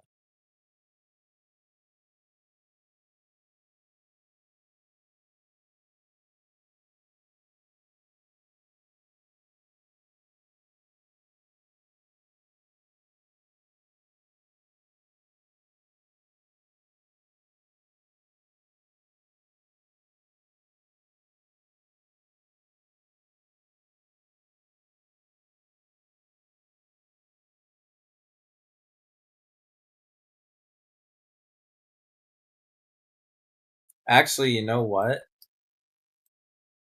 They can't measure. They can't actually use gravity as an excuse because then the question becomes, okay, can you prove gravity via the scientific method? And then we get into the whole, and then we go down that road. So, yeah.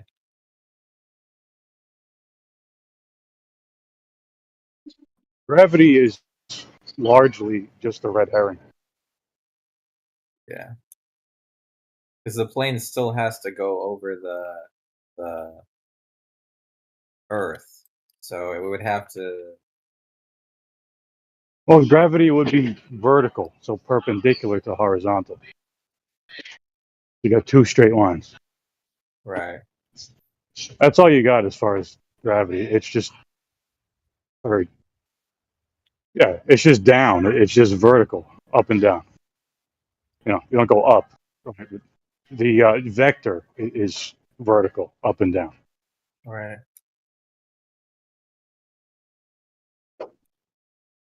Perpendicular to the horizon, to the plane of the horizon.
Eggshells knows what I'm talking about.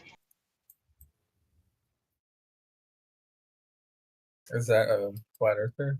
What have I done? I just heard Well, my you, name suddenly.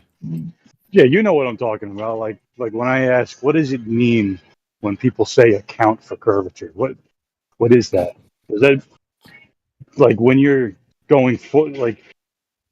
On an Does that mean airplane? that you go down below horizontal or up above horizontal? You know, maybe it just means falsely put curve calculations, curve numbers into your calculation. Ah. Yeah.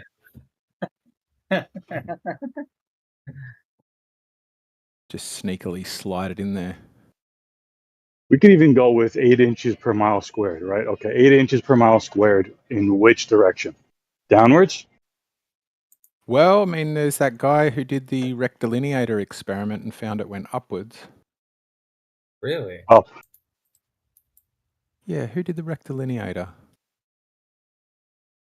Don't know. The Earth went upwards? That's Khorasan University. Did they also look from the other side? Looking back at the first spot? Cyrus Teed, who called himself Koresh. And he is... Oh, they're named Koreshanity after him. Is a set of religious pseudoscientific beliefs put forward. It's concave, right? That actually is a really good point, but it makes proving it harder. But yeah, now that I think about it, so when the Glovers show a boat being hidden at the bottom, another good test in that same scenario would be to go to the other side of the boat or on the boat and look backwards and take another photograph looking backwards. Yeah. To see, you know what I mean?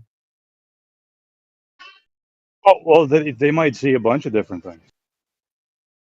Yeah, that would be cool.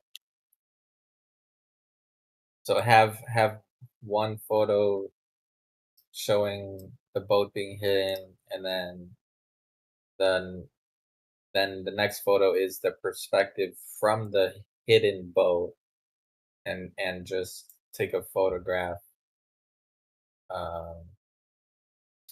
toward the initial, just turn around and take a photo, basically. Yeah, would the boat be lower in between the two observers? If you were on the boat, would you have to look up at the two people? Right. That's a question. Yeah, that's a good question.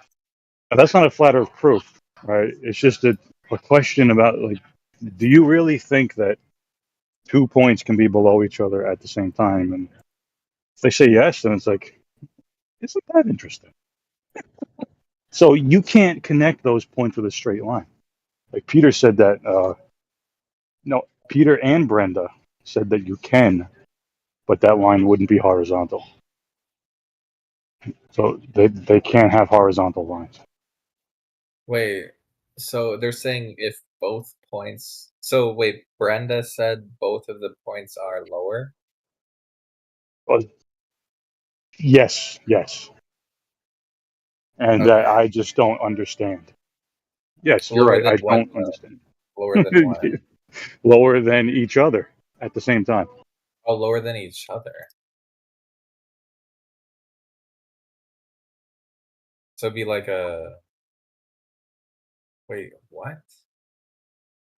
No, that doesn't make sense. No, it doesn't make sense. Wait, how can they...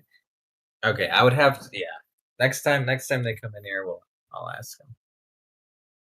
Next time. Dogs are gods is another one who he's told me that. Oh yeah, he was here Yeah. earlier.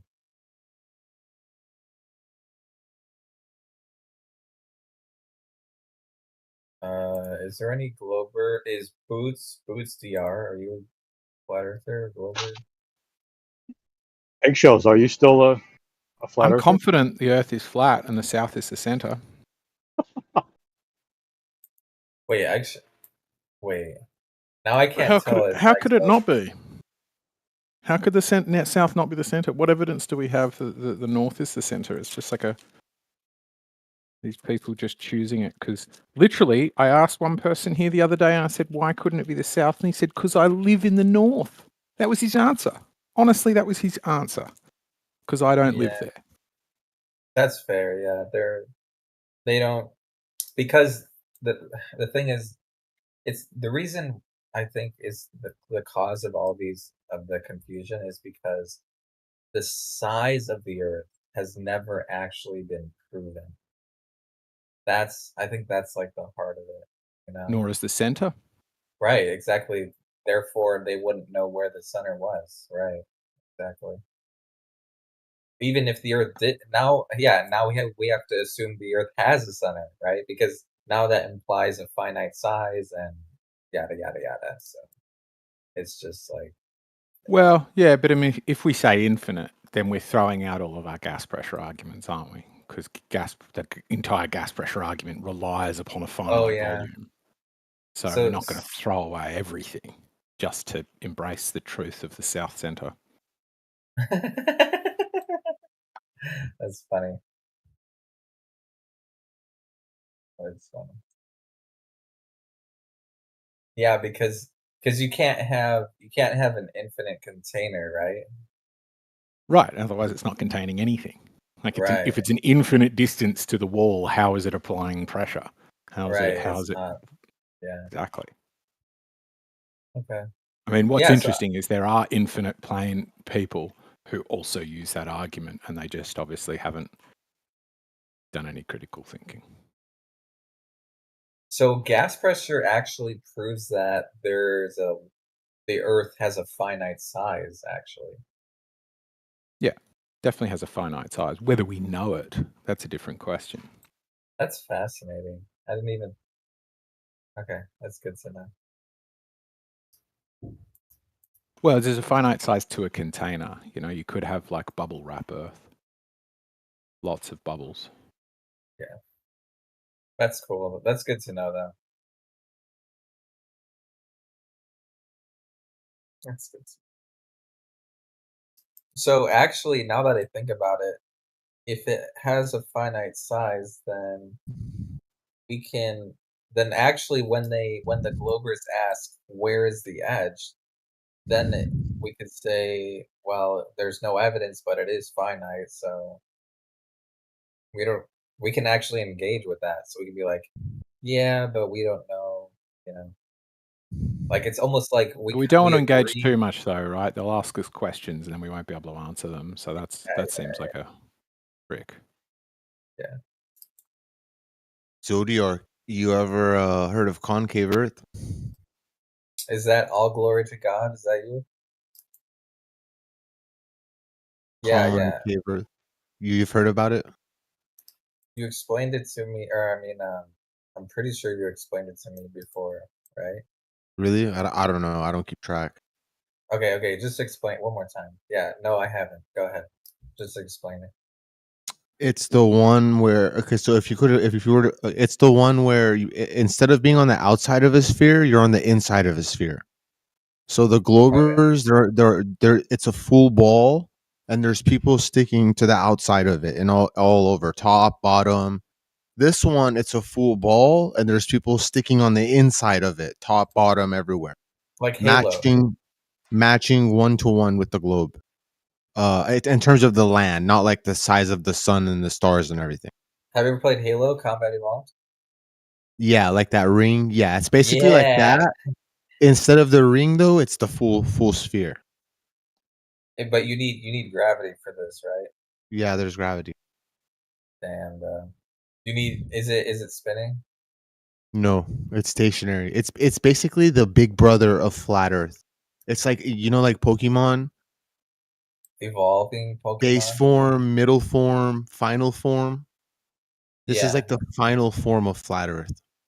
Like the most powerful, the most wise, the most capable, the most cool. You're saying they're halfway there. Flat earthers are halfway there. Okay, wait.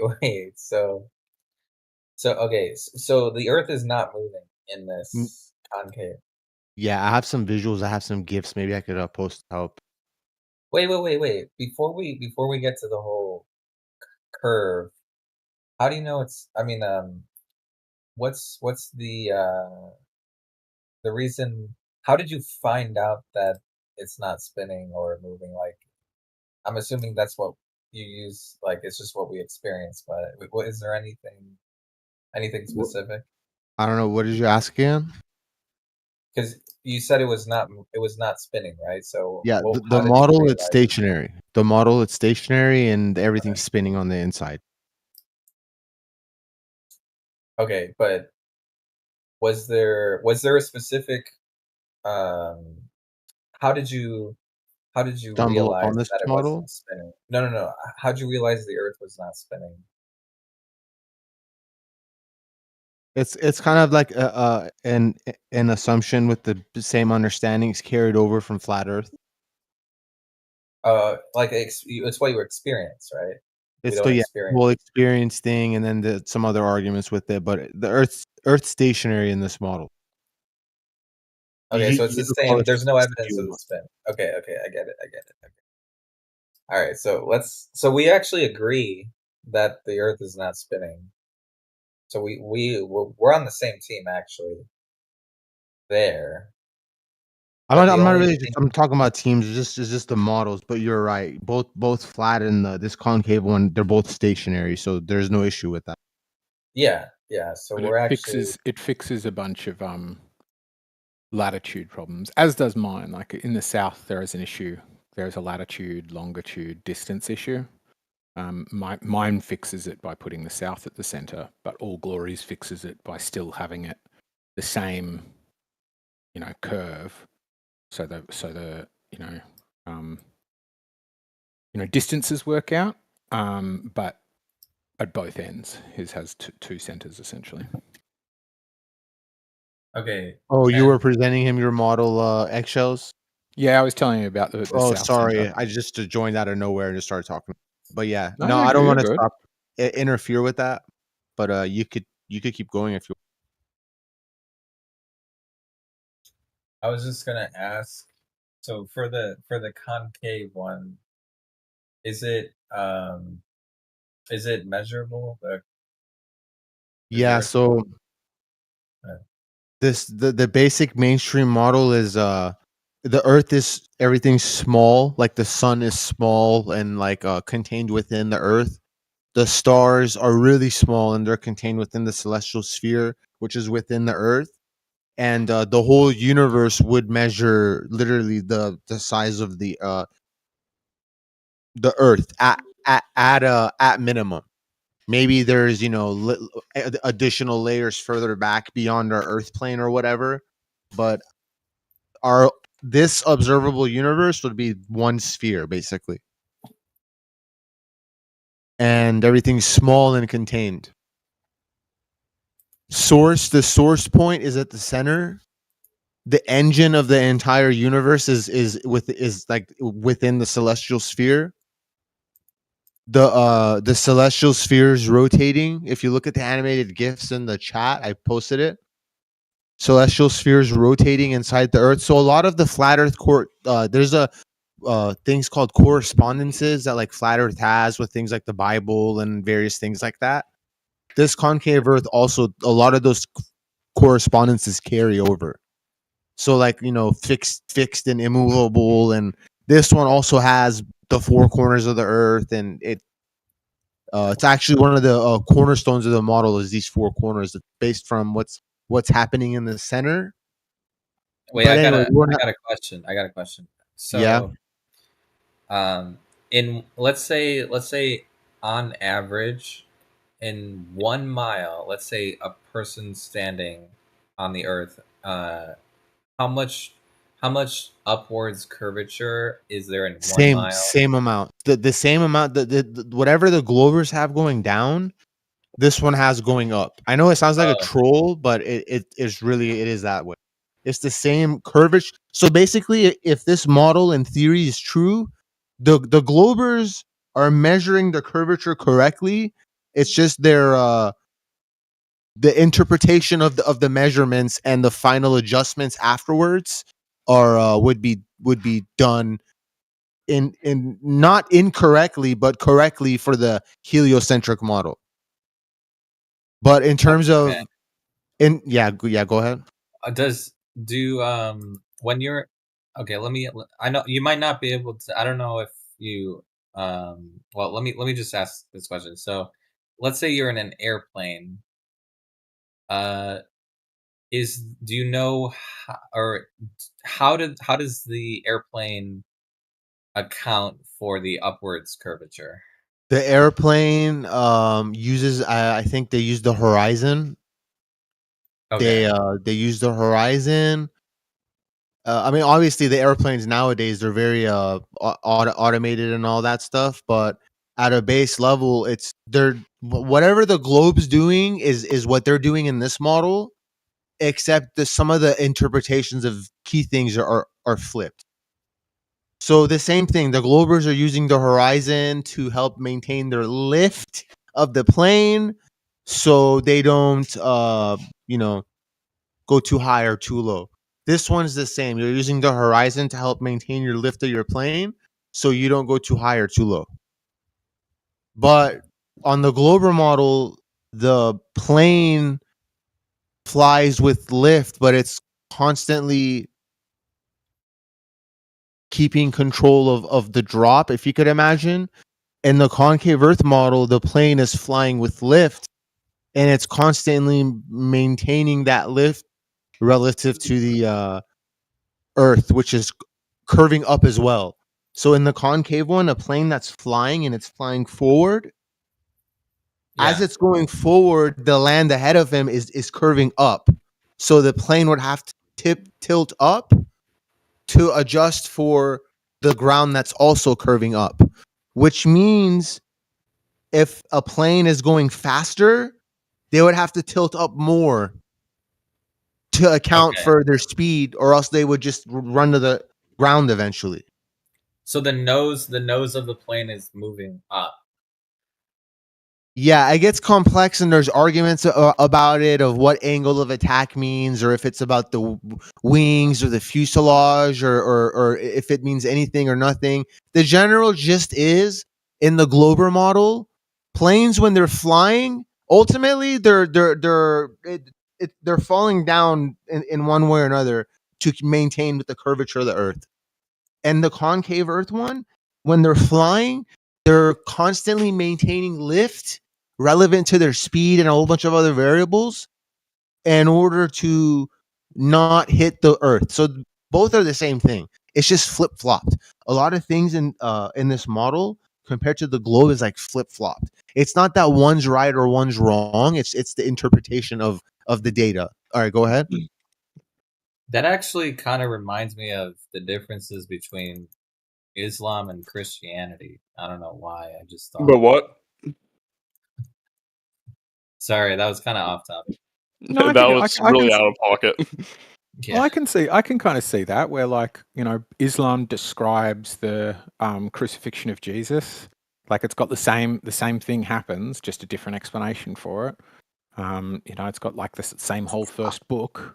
It even mentions and talks about Jesus as an important prophet. So it's got like all of the same data and a different interpretation. I kind of get where that's coming from. Okay. Yeah. Sorry, that was irrelevant. But anyways, so the nose of the plane is going up. Odio, can I just ask Eggshells one ahead. thing? Yeah. Sure. Yeah. Okay, now if both models explain the same phenomena, Yeah. how do you decide which one to believe? It's tough. It's a great question, and it is very tough to answer. One of the easiest ways is, which one did the government tell us about, and then basically go with the other one. Got it. All right, go ahead, Zodiac. No, that was good. That answer is kind of funny. I like. I actually kind of like that answer. That was fun. Good job. That's base. Do you know what base means? Yep. That was base. I think it's pretty interesting. I've never heard of a model like that, concave. Yeah, man. There's like it's got one of the few physical tests ever. All of the tests to date are like optical / calculations, blah blah blah, like all of this. And then this guy David Teed or something, somebody Teed, builds a rectilineator, builds this device where it's like a super square frame thing that he then can keep leapfrogging them past one another. He's got like 4 sections to it, and he just builds it 4 sections along, then takes off the first one and puts it in the place of the fifth, then takes off the second one and puts it in place of the sixth, and then does that and finds a 8 inches per mile squared curve, but the curve's going upwards. The rectilineator is wanting to go into the ground. Wait, how does it work? So, hang on, let me just find you a photo of it. There's a 40-minute video explaining it, but it's basically they're forcing the line with wood. Like I'll show you the video. So the second point was higher. Like once they'd gone a long distance, I forget. I think he did it over like a mile, so I kept leapfrogging these things for a mile. Knew some things that were optical, like it has this sort of copper or brass channel running down it. They look back from the second point at the first one and see if that was higher, or was it lower? I'm not quite sure. Here's them doing it. Hang on, let me post a photo. You can see the rectilineator in the photo.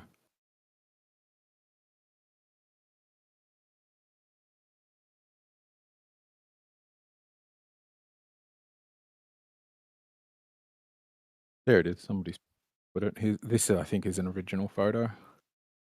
So he's got 3 panels there. Yeah, and he gets them all squared up. Maybe he only had 3, and then he just sort of moves the first one to the last. So I guess, in essence, you would be testing if points are higher or lower than one another or all in a line. But you wouldn't be able to still see the first one by the time you're doing one a mile away. Just have to sort of know where it was based on where the current ones are.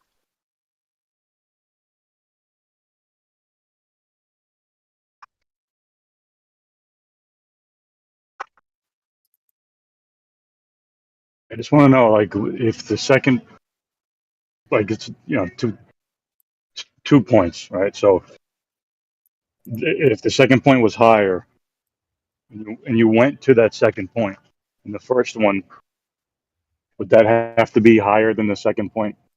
Like, would they both be higher than each other at the same time? Well, if that's an interesting one, right? Because if they're both higher than one another at the same time, that would sort of be breaking basic geometry. That logic, yeah.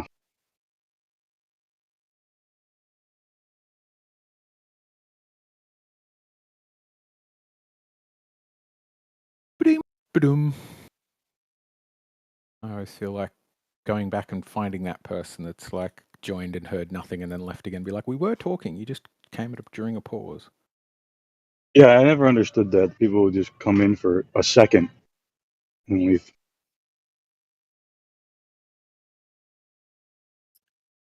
Now we've talked about people leaving and even more people are leaving. Yeah, right now there's not a lot of Globers in here, so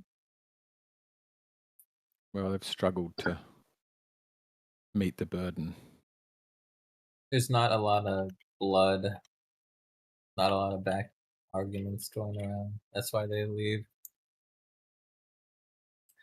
A Zodiac. Besides that, there's another model. If the concave Earth is whatever, you heard of the dual pole flat Earth model? Wait! Before we go on to another one, All right. Is there so any of the measurements for the concave? Is there any specific evidence for the concave that you want to talk about? The rectilineator. This guy Teed's experiment. Besides the rectilineator is this these wooden measurement things. Besides that, I mean, Wait. What explain? So he already posted it. You guys already posted the evidence. Well, we posted photos of it. Yeah, and I think I posted the link to some.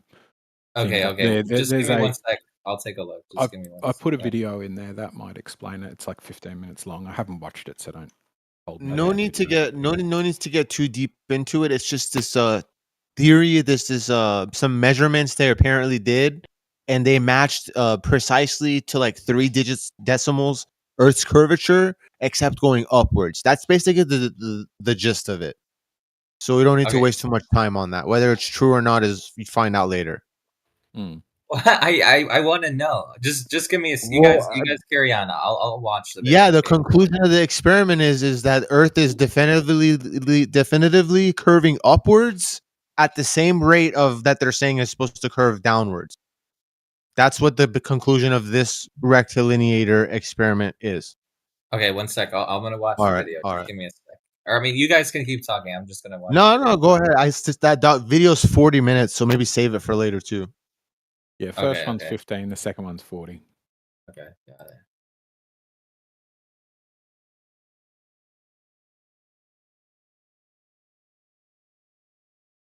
Pretty cool that they're now making model rockets, like just amateur rocketry has got. They're doing this self-landing, rockets that land on their tail.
Oh God, we're losing people.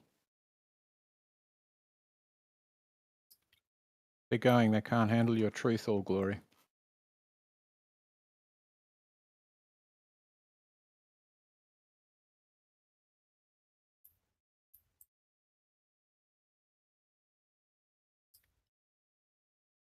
All Glory, in your one, what pushes things down? Or pulls them down? What force makes them go down? Gravity. CW, Why you're a things go concave down. earther? What's that? Are you a concave earther? Concave earther? No. I'm not. Well, that's who the question was for. It's a concave earther. Oh, sorry. I didn't hear that. I apologize. All good. You there, All Glory?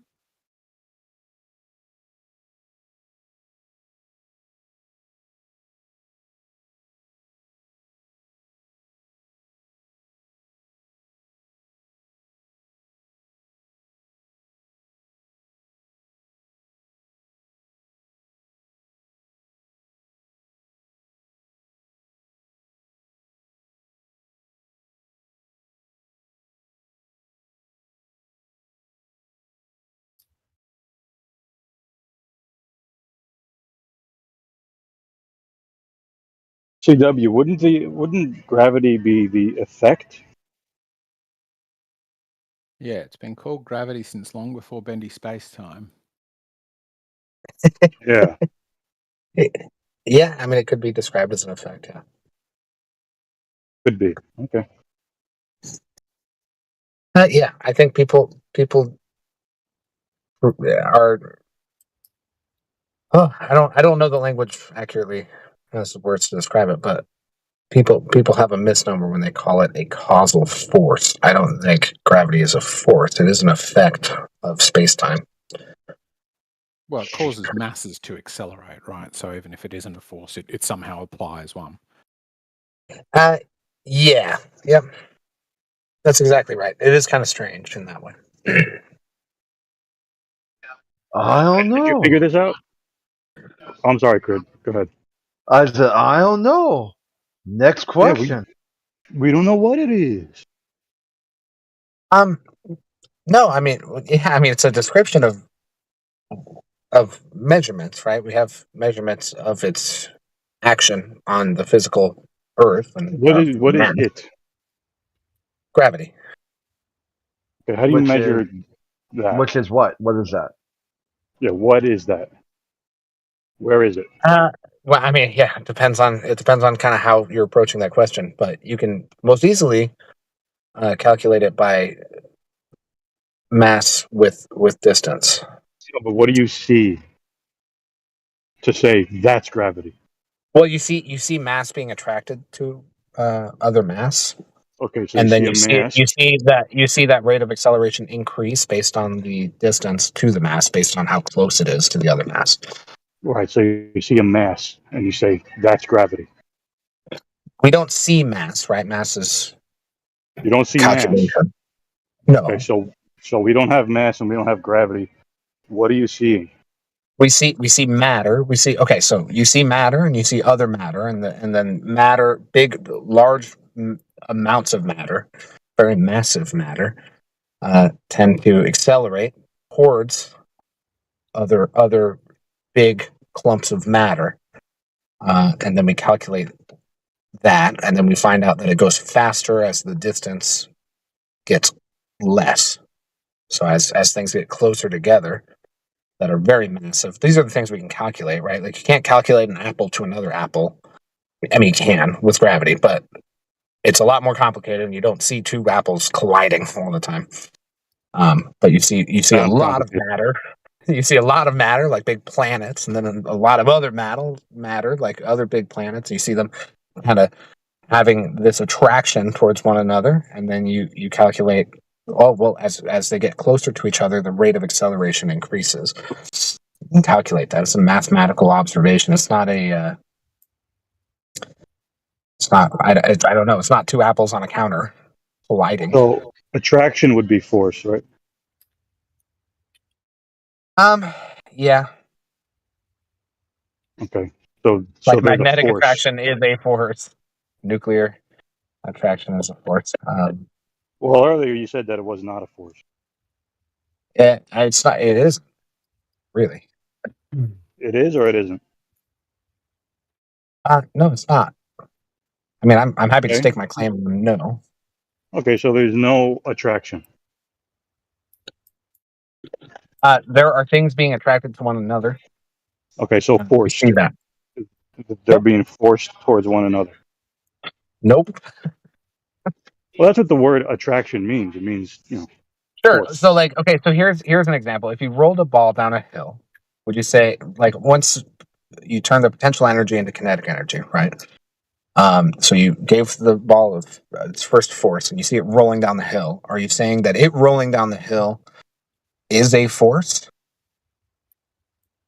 I say the ball rolled down the hill. Yeah, I would say, well, that's an effect of a force that put Effect of things what? into motion. Something that put it into motion, something that turned its potential energy into kinetic or actual energy. Okay, was it forced to do that? Yeah. Mm-hmm. The ball. Okay, so now gravity is a force. Nope, gravity isn't the force. Gravity is the result of what? Of the force. I mean, I think you know the answer to this. Maybe you can ask a more specific question.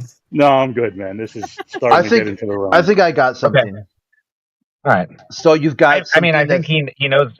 Go ahead. I'm sorry. I apologize. Okay, so you got something that's very heavy, lots of mass. Is that easier to move or harder to move? Something that's very heavy is harder to move as far as effort. Lots of mass can be hard to move. Yeah. But it also causes, the more massive an object, the more it moves too. No. The smaller objects have the more gravity. Which has more gravity? Bigger stuff or smaller things?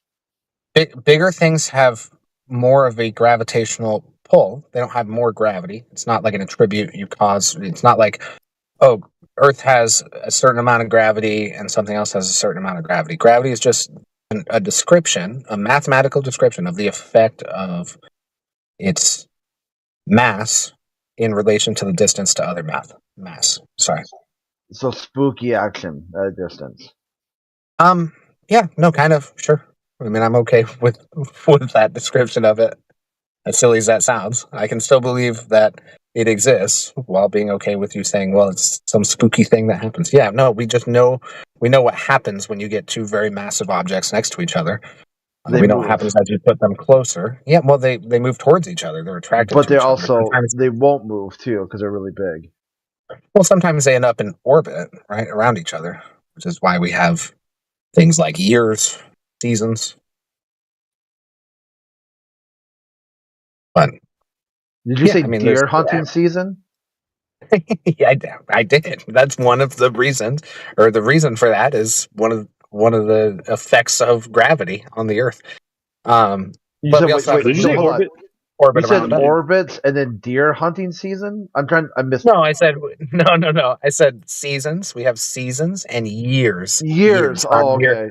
Not deer hunting season, but deer hunting season is one of the effects that gravity has on the Earth. We get deer hunting season because we have seasons.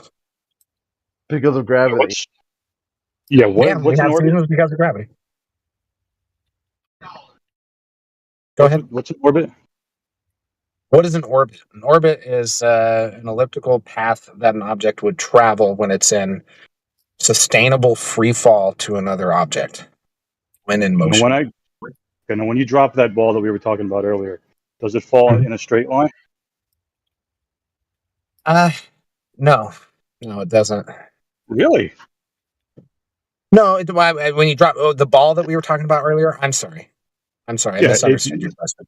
If I push a ball down a slope or a rock down a slope, then yes, it doesn't fall in free fall, right? Now, obviously, it's hitting the slope and has friction associated with that. But if I drop it off a cliff, then it would fall in free fall. Yeah. Okay, now, yeah, so if you're holding it over the edge of the cliff and you let go, does it fall in a straight line?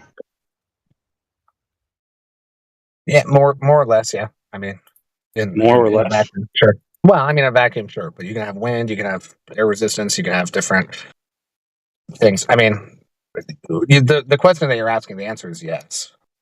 Okay, If so that's unless you're asking me to describe like how it is that objects don't always fall in straight lines off of cliffs. You can roll up, you can spin a ball and throw it off a cliff, and then the air no. causes it to like shoot out away from the cliff. There's a lot of different like No, little we're talking games you can about play free with fall, that. right? We're talking about free fall. Yeah, sure. I mean, it depends on. Yeah, again, it depends. What are we talking Wow, about? I don't know. this is You tough for you. describe what you're talking about, and then I'll talk about it with you. Well, you said that it falls in a straight line, but then earlier you said that it goes in a elliptical path around a bigger object. Yeah, I mean that depends on the thing and how high up it is and where it is and how Well, it's fast either it's in a going. straight line or it's not, right? Straight line isn't really. So I would say no. I mean, like if you're thinking of a geometric straight line, if you drop something off a cliff, no, it does not fall in a geometric straight line. See, now But Newton said that's that because it does fall in a straight line.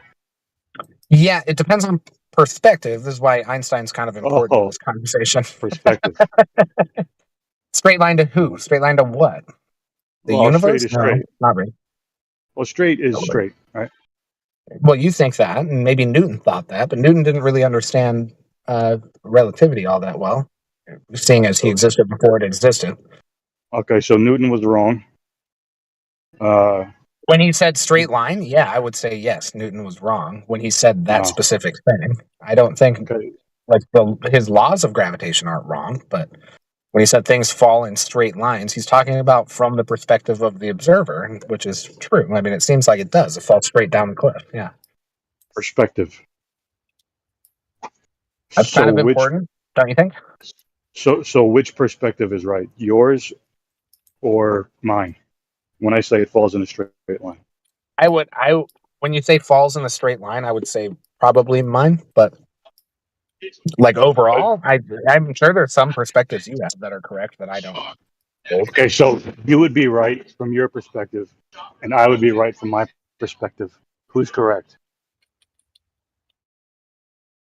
The straight line thing? Yeah. From your perspective, you're correct. You're seeing it fall in a straight line off the cliff. And from my perspective, maybe I see it, maybe I observe it empirically falling in a straight line off the cliff. So in that observation, you would agree, right?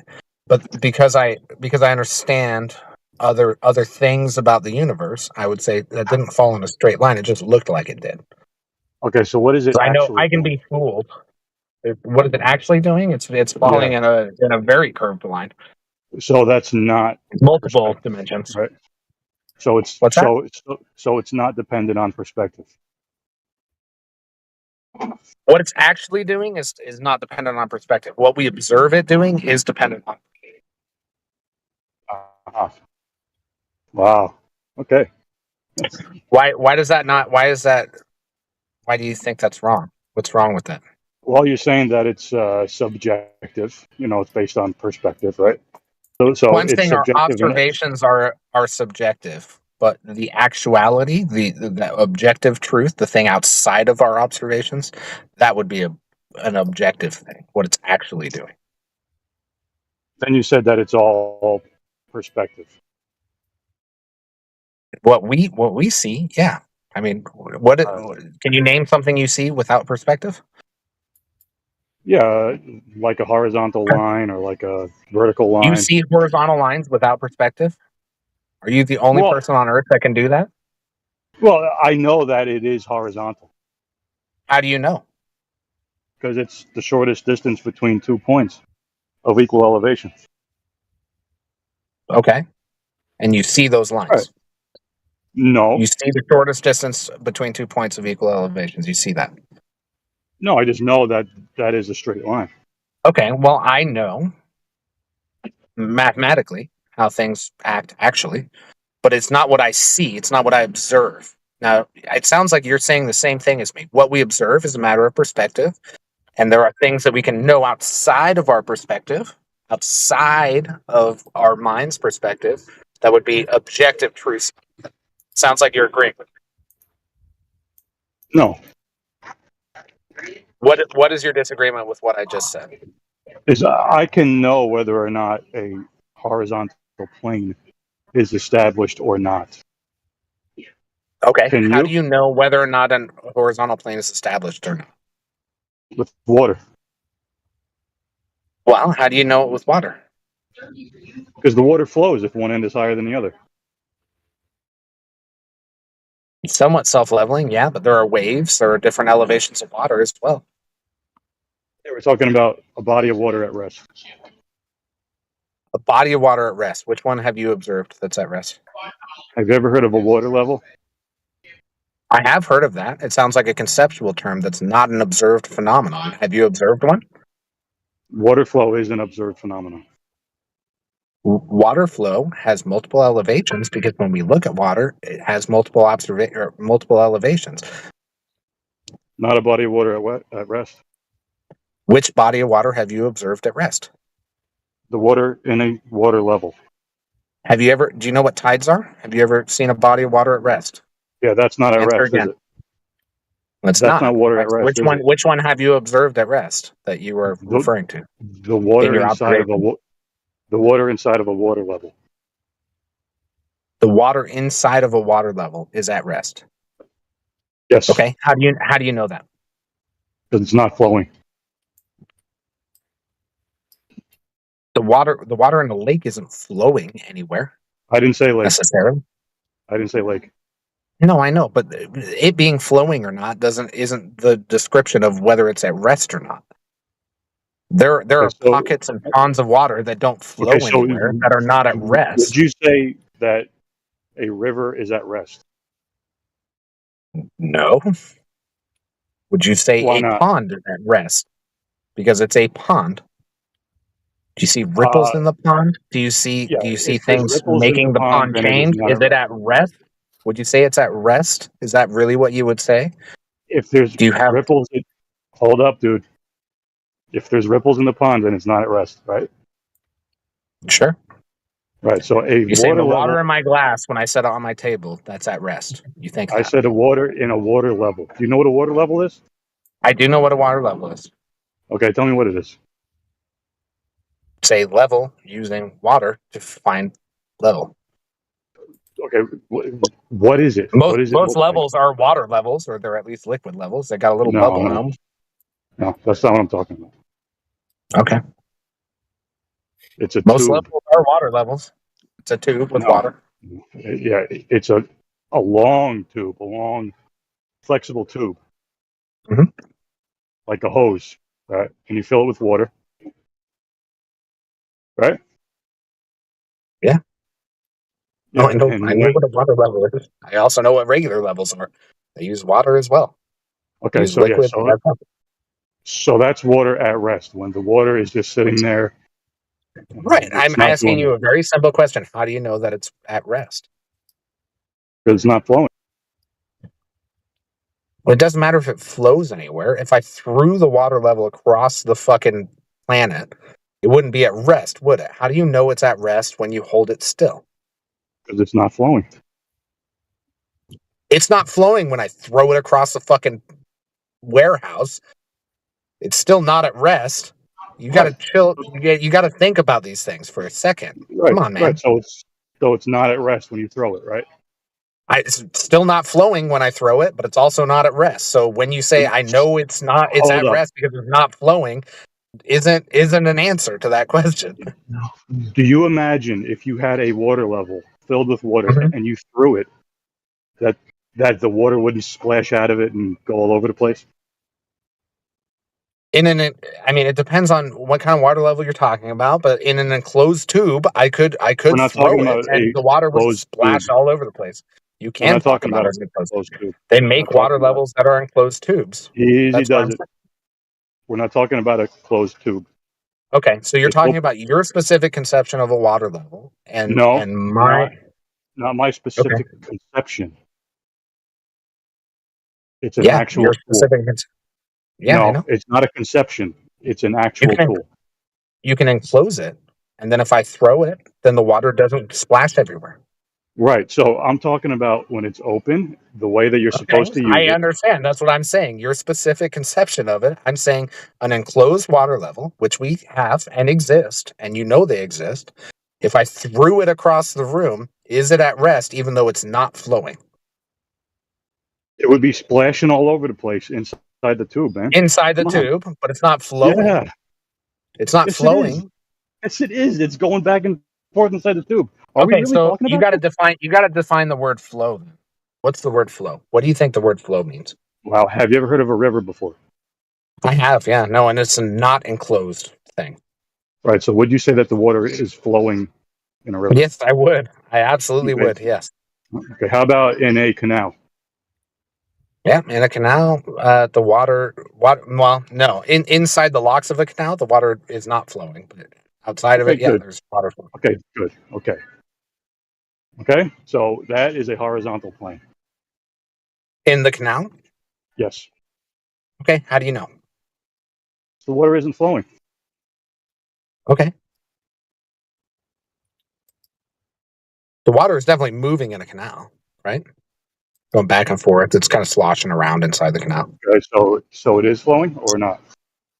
It's not flowing. It's not flowing anywhere. I don't know what you mean by flow. If you're saying that that's flowing, it's sloshing around inside the lock. If you're saying that's flow, then I think we have a very different concept of flow. Flowing is going from one place to another when we talk about water. That's Okay. So motion, right? do you want to go back to the If water I move level? my Or? glass around really rapidly, is the glass of water now flowing?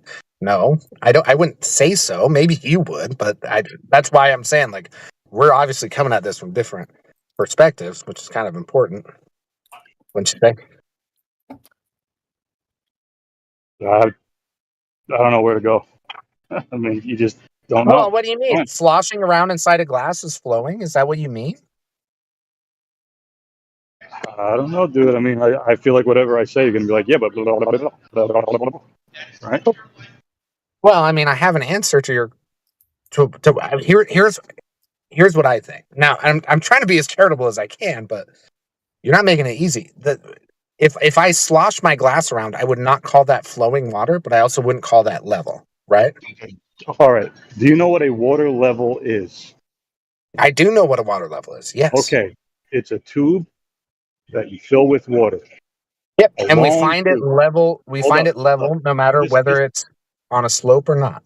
I know. Water finds its level. I'm aware of that, and I'm okay with that. Did you But just the say that reason that water we know finds level on a slope? water will find level on a slope. On a slope. Sure. Okay, so can you do me a favor? Tilt your Enclosed. table. If I put water enclosed, Yeah. on a slope in a tube, it's going to find level, and the level is going to be based on its properties, right? And it's going to probably be like some flat top to a big sloped tube full of water. So if we just had an enclosed water level, which exists, and you know they exist, and we just put it on a slope, it's going to find the level point with the physics of the water, and the level point is going to be where the water it stops moving around. I wouldn't call this flow. I would just call it water. It's not even at rest. I wouldn't even call it water at rest. Just its level. Now I'm understanding what you're saying very, very astutely. I get it. I understand what you're saying. Now you Water understand what I'm saying. finds 30 seconds ago, you water did finds not understand what I was saying. Now you do. I was asking you for clarification, and you didn't give it to me, and I'm just moving past it. And Yeah, so that's because you keep on talking. if you'll allow me to give you the grace to just move past the Yeah, stuff go that ahead. Go you ahead. didn't really know how to describe. Take the next 10 minutes. Go ahead. Okay. Of course, Lather man. on and on and on. Thank you.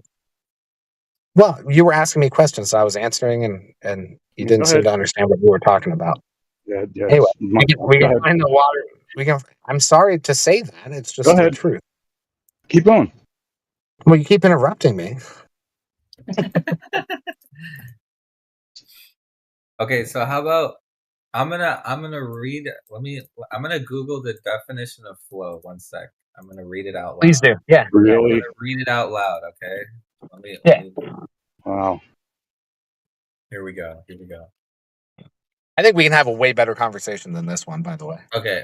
So it says flow, move along or steadily and sorry. It says move along or out steadily and continuously in a current or stream. Or the second definition is go from one place to another in a steady stream, typically in large numbers. Okay.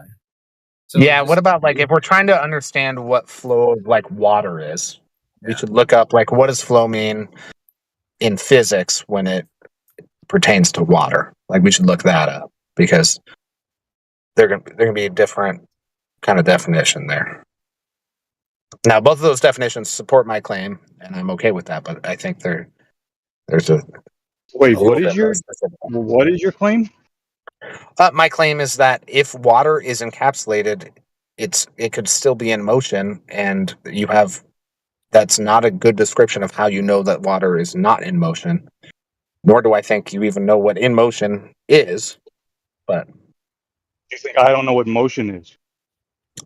well, right. If I imagine I have a level, just a regular level, right? It's got some bubbles on it. It's got some water in the tubes Got and some close to bubbles it. on it. Got some water in the tube. What kind of level are you talking about?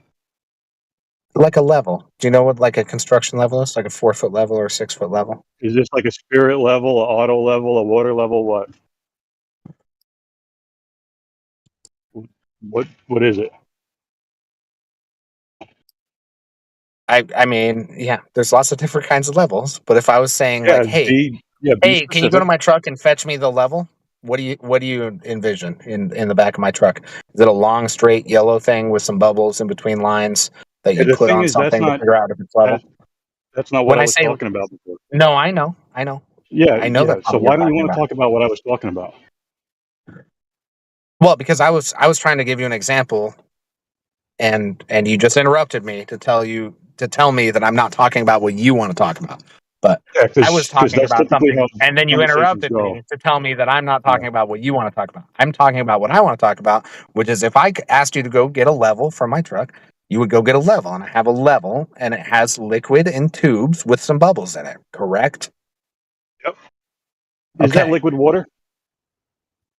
Sometimes. I mean, I don't know. Do you know what do No. they make it out of? What do they make levels out of? I don't know. It's called a spirit level. There's spirit in there. I've never once described it as a spirit level. I've never really looked into how they're made. Okay, so Yeah. there's my ignorance on full display for everyone in the chat. Okay. Yeah, well, Now, that's not what if I'm I talking about. take that level, it doesn't matter. That spirit It is it doesn't at matter what rest? I'm talking about. Okay, so should we just end then? Well, it does matter what you're talking about, but it doesn't matter Okay, what so it's then let's made stick out with of. what I'm talking about. If it's spirit, is that spirit at rest when I level it on something? When I figure out whether the bubble is between the lines, is it at rest? I'd say so, yeah. Okay. Well, then it matters. Then it's relevant, right? So if I take that, I don't even know what your fucking point is, dude. I understand, and I'm trying to explain it to you as nicely as I possibly can. Go ahead and just ignore everything I was saying, His like you point were was anyway. you can make something flow with on a water level. I don't really care about the flow argument, nor like if I was because going that's to what take it. kills your whole ideology. It doesn't kill my ideology or anything. Absolutely, It it just is does. irrelevant. That's why I don't care Yeah. about it. If I take that Well, level, that spirit level that you call it, and I hold it and I try to make sure that my picture in my house is level, you would say, okay, it's finding its own level. That's why you see the bubble in between the two lines, right? It's finding level, and that's how we understand what level is, right? You would say that. And then you would say that is proof that this is not in motion. But if I throw that fucking level across the room, it would be in motion. It has nothing to do with the flow of anything, whether it's spirit or water or fucking anything. It has nothing to do with flow. If I threw the fucking level across the room, you'd be like, wow, that level is in motion. And so my point is that what you're saying is the reason I know something is not in motion is because there is no flow, is not the reason you know something is not in motion. Maybe because it's held still, but like if I throw that fucking level across the room, it's in motion and you see it. You see it, it's coming at you. When I throw it at your head to tell you that this is motion. That's what I'm saying. You understand now what I'm saying? Do you imagine that the level could be level even while it's being thrown? No, it's not level while it's being thrown. Okay, so there we go. Then it's moving. Okay. Then it's moving. That doesn't right? make it in flow. That doesn't make it flowing. Isn't it makes it in motion. Isn't right? Isn't motion in the definition of flowing though? Yes, consistent motion towards something. I mean, depending. Someone just read the definition of flow out loud. Oh, and it didn't seem. Okay, so that is a specific. It didn't seem like me. If I took a glass, here's my question again. Maybe you weren't here when I asked it. If I took my glass filled with water, and I shook it a bunch, and there's water splashing all over the place, and I shook it really violently, is that in flow? I wouldn't say that's in flow. I wouldn't be like, I'm flowing my glass of water. I would not say that. That's not how I conceptualize the word flow. But maybe you guys do. So you have to have a specific type of motion, is what you're saying, for it to be considered. I'm just saying that's I think that's how we all conceptualize it. Would you say that's flowing if I just shook my glass of water? Like, wow, you're making that glass of water flow. I would say that it's not at rest. Okay. It's not at rest. I agree with that. It's definitely not at rest. Okay, of course. let's just go with that. Yeah, let's just go It's with not. that. It's not in flow. The reason I know it's not at rest is not because it's flowing. Okay, so let's go with that, right? A water level uses water at rest to establish a horizontal plane. That's how I know that a horizontal can be established. That was my whole point. That's it. And we started there, and I go, how do you know it's at rest? And you go, because it's not flowing, and that's why we had this really dumb conversation. That's right. How do you know it's at rest? Now that we've agreed that flowing is not something that makes something at rest, how do we know it's at rest? How do we know that? Because it's not flowing. Okay, here we go again. We're going in circles, my brother. So if you, I love you. I care about what you think, but so you're gonna, the next thing you're gonna say, well, what if I throw a water level across the room, but I don't consider it flowing even though it's moving? That's what the next thing you're gonna Sure. say. Well, sure. I mean, to me, this is. I mean, you guys are saying a word called flow that I don't understand. Right? What does flow mean if not what I understand? How about now? Instead of saying it's, how do you know it's not at rest? Why not just say motion instead of? Well, how do you know it is at rest? How do you know there is no motion? How do you know that? Because the water is. It's a much harder question. I see what you mean. It's a much harder question. So how do you know if it's not moving? Yeah. Because the water is at rest. It's not splashing around or anything. I think the surface. Holy shit, dude! Tell you, wouldn't the surface usually tell you? Yes. Well, it would tell you that the water. It would tell you that the water is pulled down to the ground somehow by some very crazy coincidence. It would tell you that, but it wouldn't tell you whether it's in motion or not. It would just tell you that it's not in violent motion. It's not splashing around. Just say you wouldn't be able to establish a horizontal with water. You personally cannot do that. No, I think we can. I think no. Here's my argument. Message from Natalie. Here's my argument, and I'll say it, and then I'll shut up, and I'll let you guys educate me. Okay? Because apparently I'm not understanding. My argument is that we can find level with water because it is pulled to the ground by some unknown observation that we're all very skeptical about. It's pulled to the ground, and therefore we find the level. It is not in violent motion. It's not like I threw it across the room, right? I understand. I'm using these examples just to explain my point. I'm not using them as like, I think that water is just as level as the other water that's just being held still. I don't think that. The water can find level, but it's, to me, I'm still calculating motion, like rotation of the Earth, which I know you guys don't believe in, but like that's I'm beating around the bush there because I don't really want to get into that. I'm just saying there's still So why didn't you say motion that of the first? water. The water's still moving around in space. It's just Right, so finding its you level. right, so you The can't have molecules. water at Go ahead. rest. No. You can't Yeah, have that is hyd- exactly what that means. Yes. Yes, that does mean right. that. So you cannot have hydrostatic equilibrium. No, that is not true. You can have hydrostatic equilibrium with water not at rest. Okay, Because but no static water means is at at rest. rest. But static means at rest, right? It depends on the perspective. Static can mean like it's not moving to me, just like the level is Does static static when mean I at hold it rest? up on my picture, but it's not static when I throw it at your head. It's static, but it's not really static when we calculate the math. But Static, that's my but not point. really static. It's not really. Wait, Well, wait. Go ahead. I mean that does make sense. If I'm on a train and I hold up a ball, I go, wow, this is a very static ball, but I'm on a train and it's moving, and someone sees me holding up the ball is moving with me the same amount that I'm moving, right? And I can say this is a static ball hanging out of my hand. I can hold my hand flat, it doesn't fall off, it doesn't do anything. It's very static looking.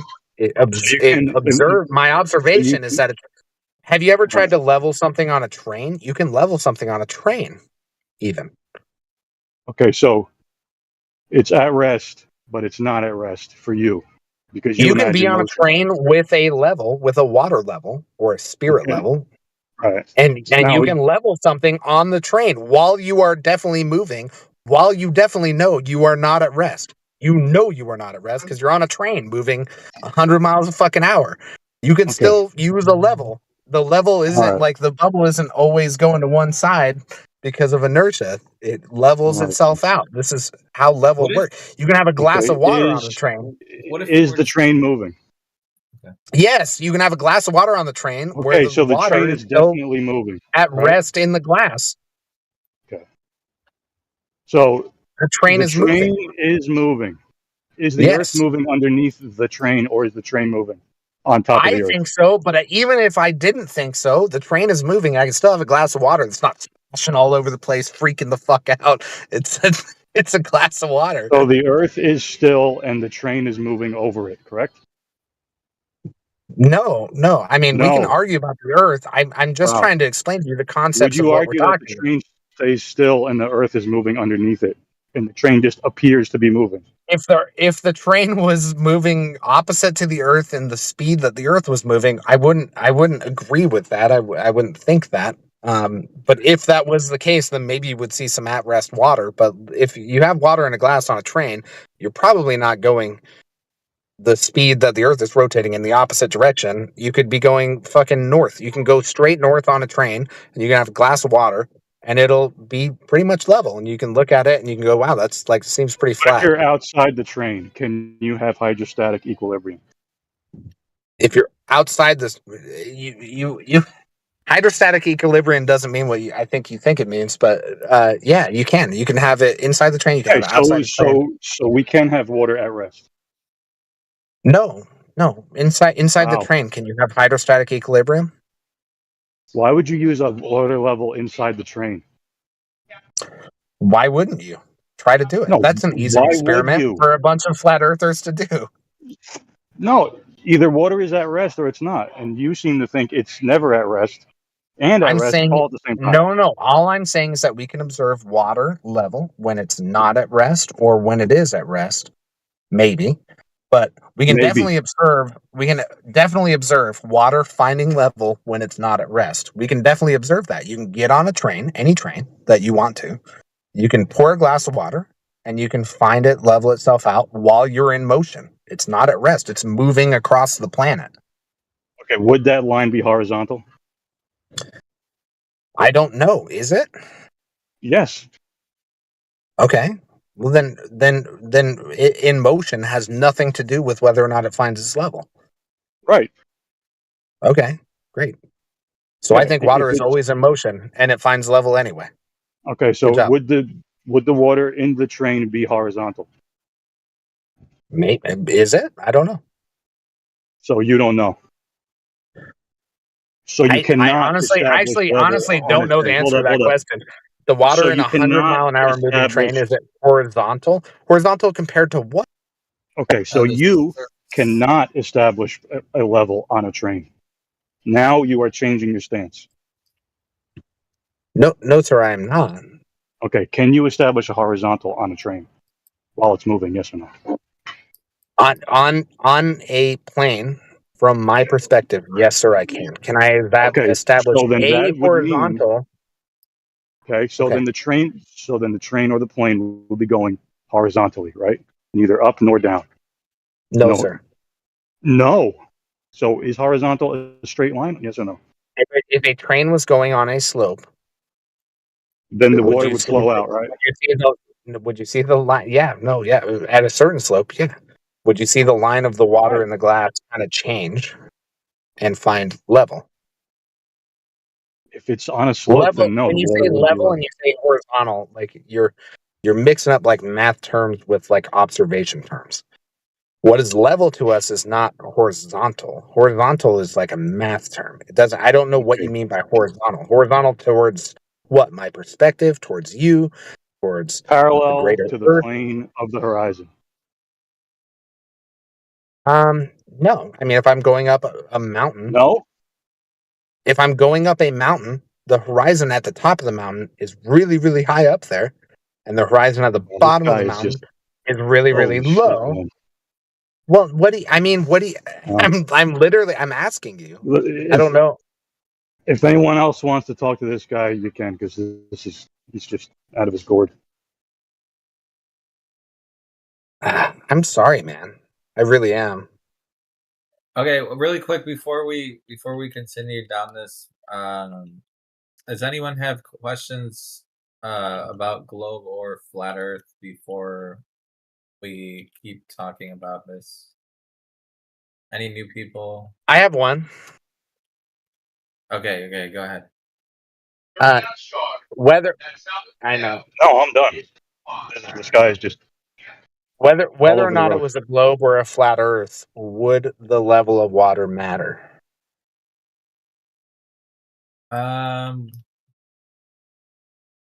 Well, the only problem is one is curved, right? One is curved and one is Sure, but I think the level of water, like we just were talking about, it doesn't matter what slope you're on or what curve you're on. Oh no, I know. I think I know what you mean. I think when you say level, let me rephrase. If 70% of the Earth is covered in water, sure, then I believe the properties of that water will definitely have a major. Well, it'll be a major factor when you're trying to determine if the surface is curving or could be curving or flat. Yeah. No, that makes sense. What if only 30% of the Earth was water? That would still be a pretty major factor, right? Water has like these unique properties that we understand. It finds level almost always. Yeah, 30%. Under 49%. Like just like almost 50-50, but water is like 49%. Yeah, we honestly. Why can't we just make it a cylinder and we could just compromise? You know, you can see it's round. I don't know why we need to do a cylinder either. I think we have a pretty good model as it is. I think the problem is we need to really critically think about these ideas, and I think that's Okay. maybe hard. But go ahead. You were asking if anyone else has questions about flat Earth. That was my only question. Yeah, that's a good one. Yeah, is there any new people that have questions? Otherwise, just speak up if you have any questions about flat Earth, globe Earth. Okay. All right. since no one's talking, we can go back to 10-hour discussion on The level of water. Yeah. Well, I Let's mean, go back. so the only reason this matters, right? And we can get as in depth as anybody wants to. 20 The only hour reason live it matters. What's that? I said 20-hour live stream. Go. Yeah. On one. We can get as in depth or not. I mean, I don't really care. The only reason it matters is that the level of water is something that is often cited by flat earthers to say that the Earth is flat. And if we can't agree on that, then or if we just are at an impasse there, and that we both believe that level or that water finds its level, we just disagree in the way that it does. Here's a good example. Go ahead. Mm-hmm. Go ahead. You were gonna finish. Go ahead. I didn't mean to interrupt. Go ahead. No, it's okay. No, I would love to hear your example. So, okay, so you know how when you have like a reflection of the surface of a lake, and if that surface was curved, the reflection would be distorted. Maybe if it was curved very much, yeah, I would agree. Right.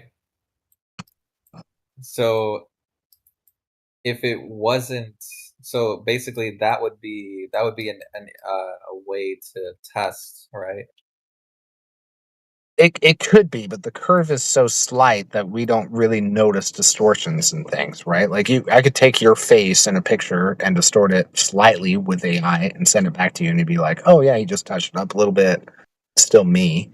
But if I distort it very much, you'd be like, "Whoa, that's not me," right? And we don't have a really good brain for determining slight distortions, and the curve is so slight that it does wherever you're standing. If I'm standing on the beach of the Great Lakes, I can look out at the Great Lakes and I can say, okay, well, this looks really flat, but I'm very small compared to what the curve suggested is. And so we don't really have a good Can you give brain me for a that. specific? Okay, can you give me a specific drop? Like let's say I wanted to ask how many feet and inches of slightness there is. Would you be able to quantify that? Let's say 1 mile. Sure. Yeah, we can do that. And I'm Yeah. gonna How many I'm feet? actually gonna use your number. I gotta look it up. I don't know. Let me look it up. Well, we see degrees, not feet, so we'd have to put it in terms of how many degrees difference would we notice. And I would say something like maybe You can 2 or 3 degrees. you can also see feet. I mean, what do you think about the degrees though? What do you think about that? How many degrees per foot? I would say, well, not per foot. Like when we look out in our visual field, we're seeing degrees, and the number of feet depends on the distance. So I'd say 2 or 3 degrees. We probably wouldn't notice. How many feet would that be? No, but like how many is it? Do you know the drop? Like I think it's like 8 feet. Yeah, per well, mile over is 1 what mile, it'd be say. 0.01 degrees. How many feet is that? 8 inches. Okay.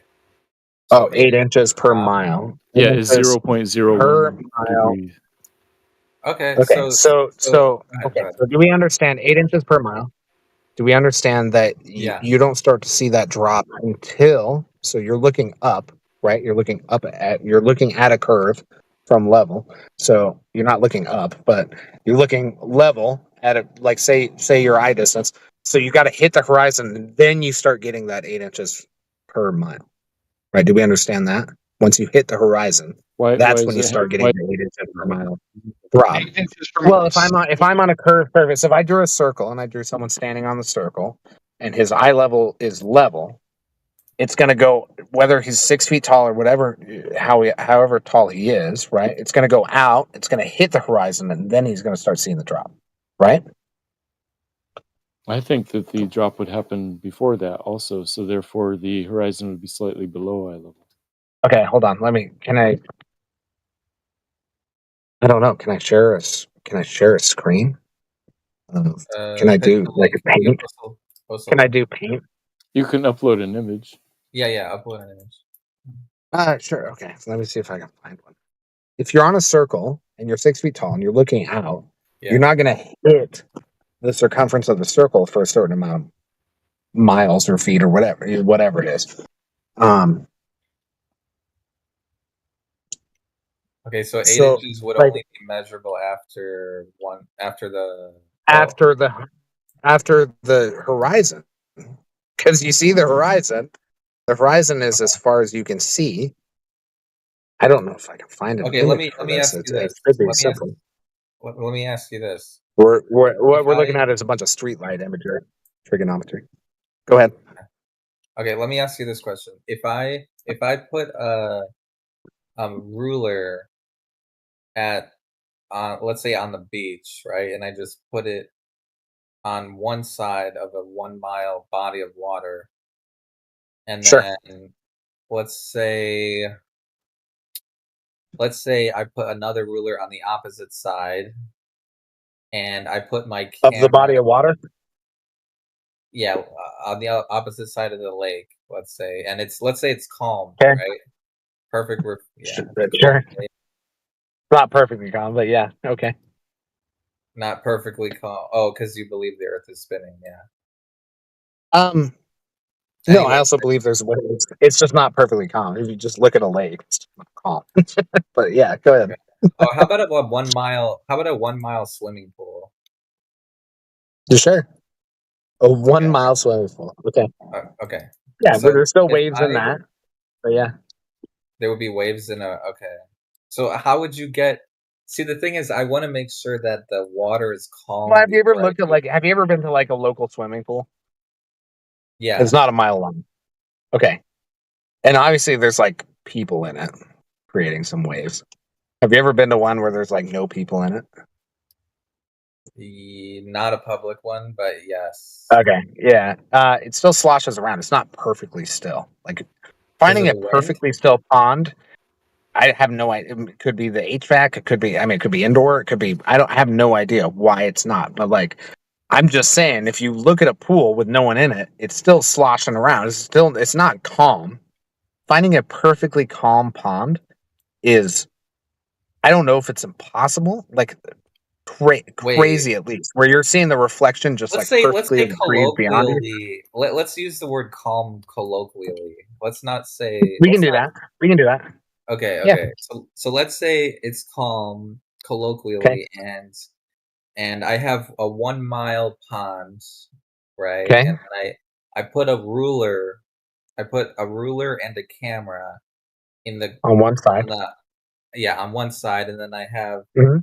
a ruler and a camera on the other side, and there would be 8 inches of that ruler should be hidden, right? Yeah, you should only see 2 inches of that ruler. We know that's not the case. We've done these experiments. You can find them. Okay, so I should not be able to see the bottom of that ruler. Okay. And would I? No, you can over 1 mile. You can see the bottom of anything that you want to see. But the water should From be level. obstructing it. It's It should be curving. It should be curving at 8 inches per mile after the horizon. That's what I'm saying. When you put, unless you're putting your camera at the bottom. If you're putting the camera at the top, you say a ruler, right? So I think you're on the talking about floor. like 1 foot. Yeah. Oh, if you're putting it at the floor, at the On very ground level. You're putting the ruler and the camera at ground level. Well, you're putting the ruler at the ground level, right? And the camera. And you're putting the camera at the level the ruler is. Yeah, at zero observer. The observer height is 0. Okay, so I've rigged up a ruler. The ruler is standing on the bank of a lake. Yes. And the ruler on the other side of the mile lake is standing at that bank. And this lake is in hypothetics, right? We know this isn't true. In hypothetics, this lake is perfectly calm and perfectly, the elevation of those two rulers is the same, right? It's the same elevation.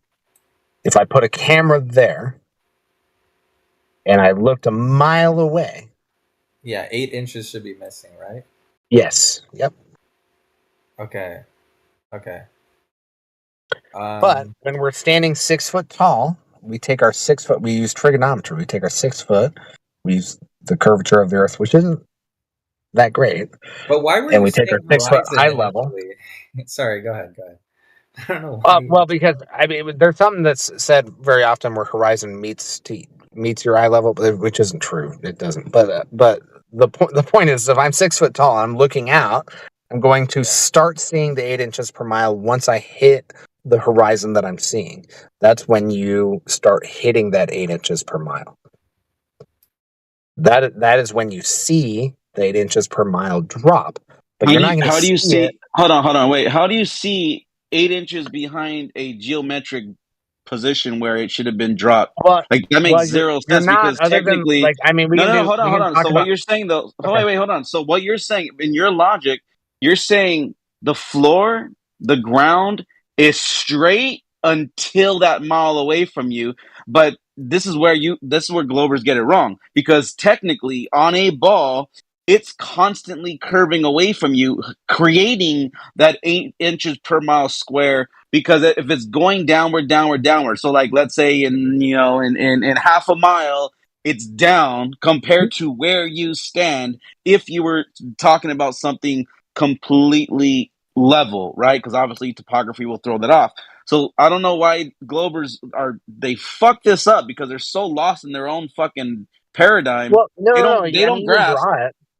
They don't. You can draw it all you want. It's still if it's dropping away from where you stand, you can't say, "Oh, well, that drop doesn't go until a mile away." Well, what the fuck? What about the entire mile? It's not even a mile away. It's until the horizon, right? So imagine my Discord server profile picture is a ball, is the Earth, right?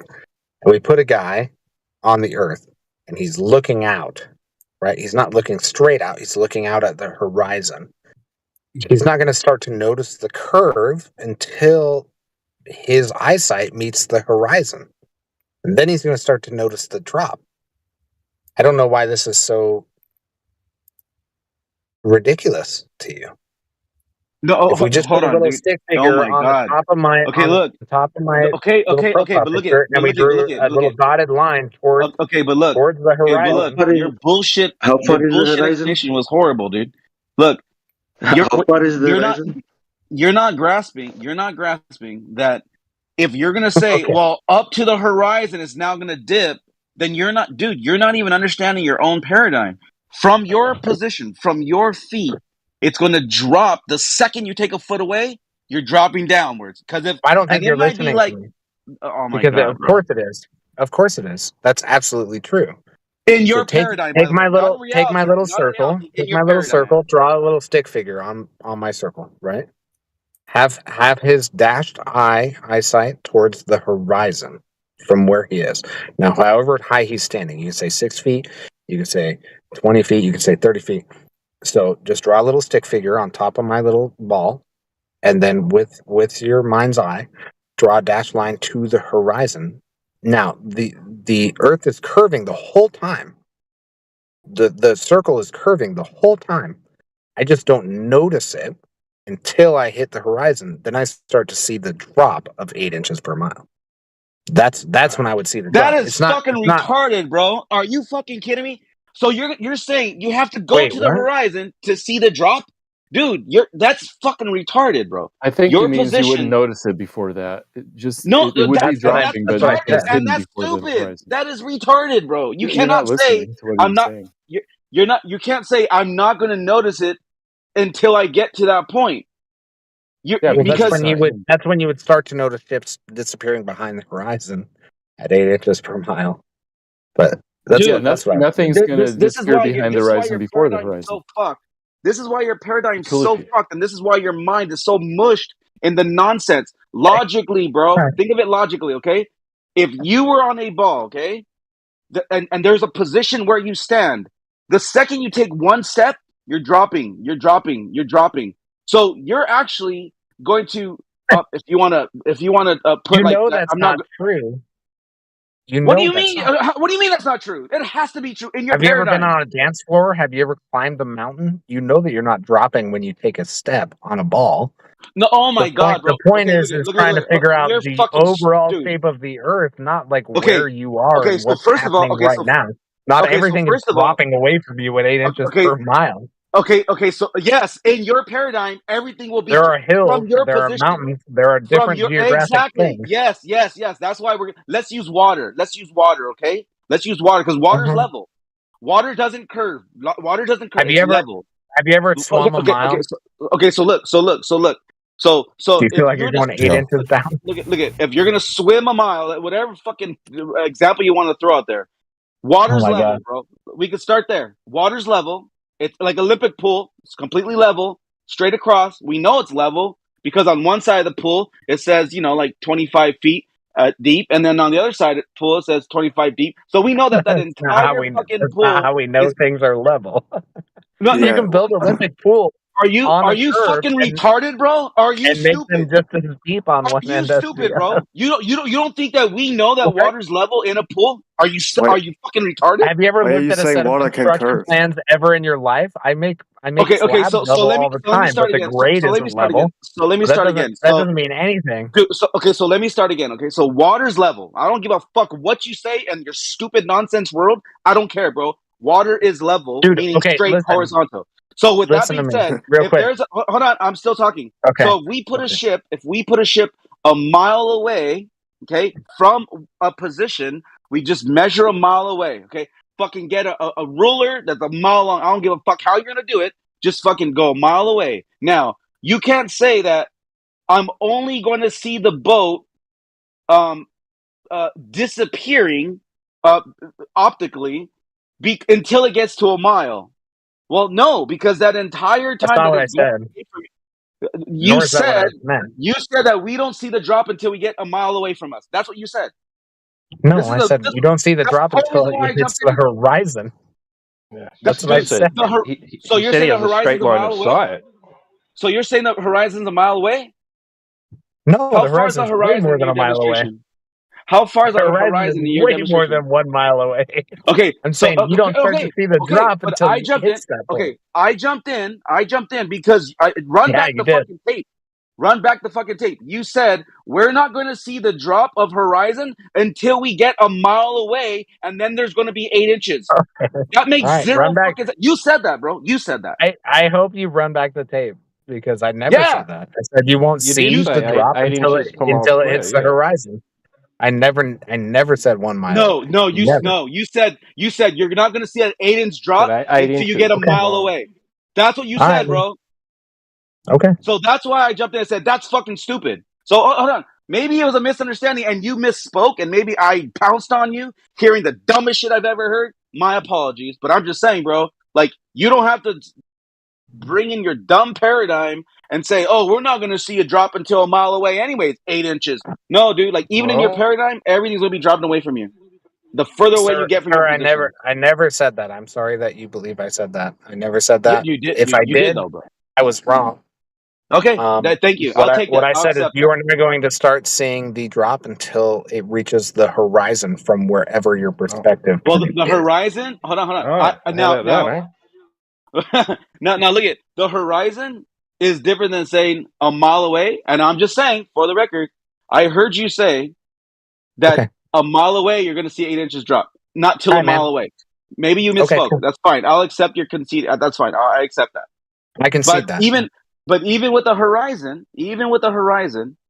okay, because some days your horizon is based upon visibility, how far you can see. So, like, one day, if you ever lived on the beach or stayed at how are you going to see? Wait, hold on. beach, How are you going to see past the horizon if you can't see past where you can see? Well, hold on though. Hold on. I'm gonna get to that. Listen.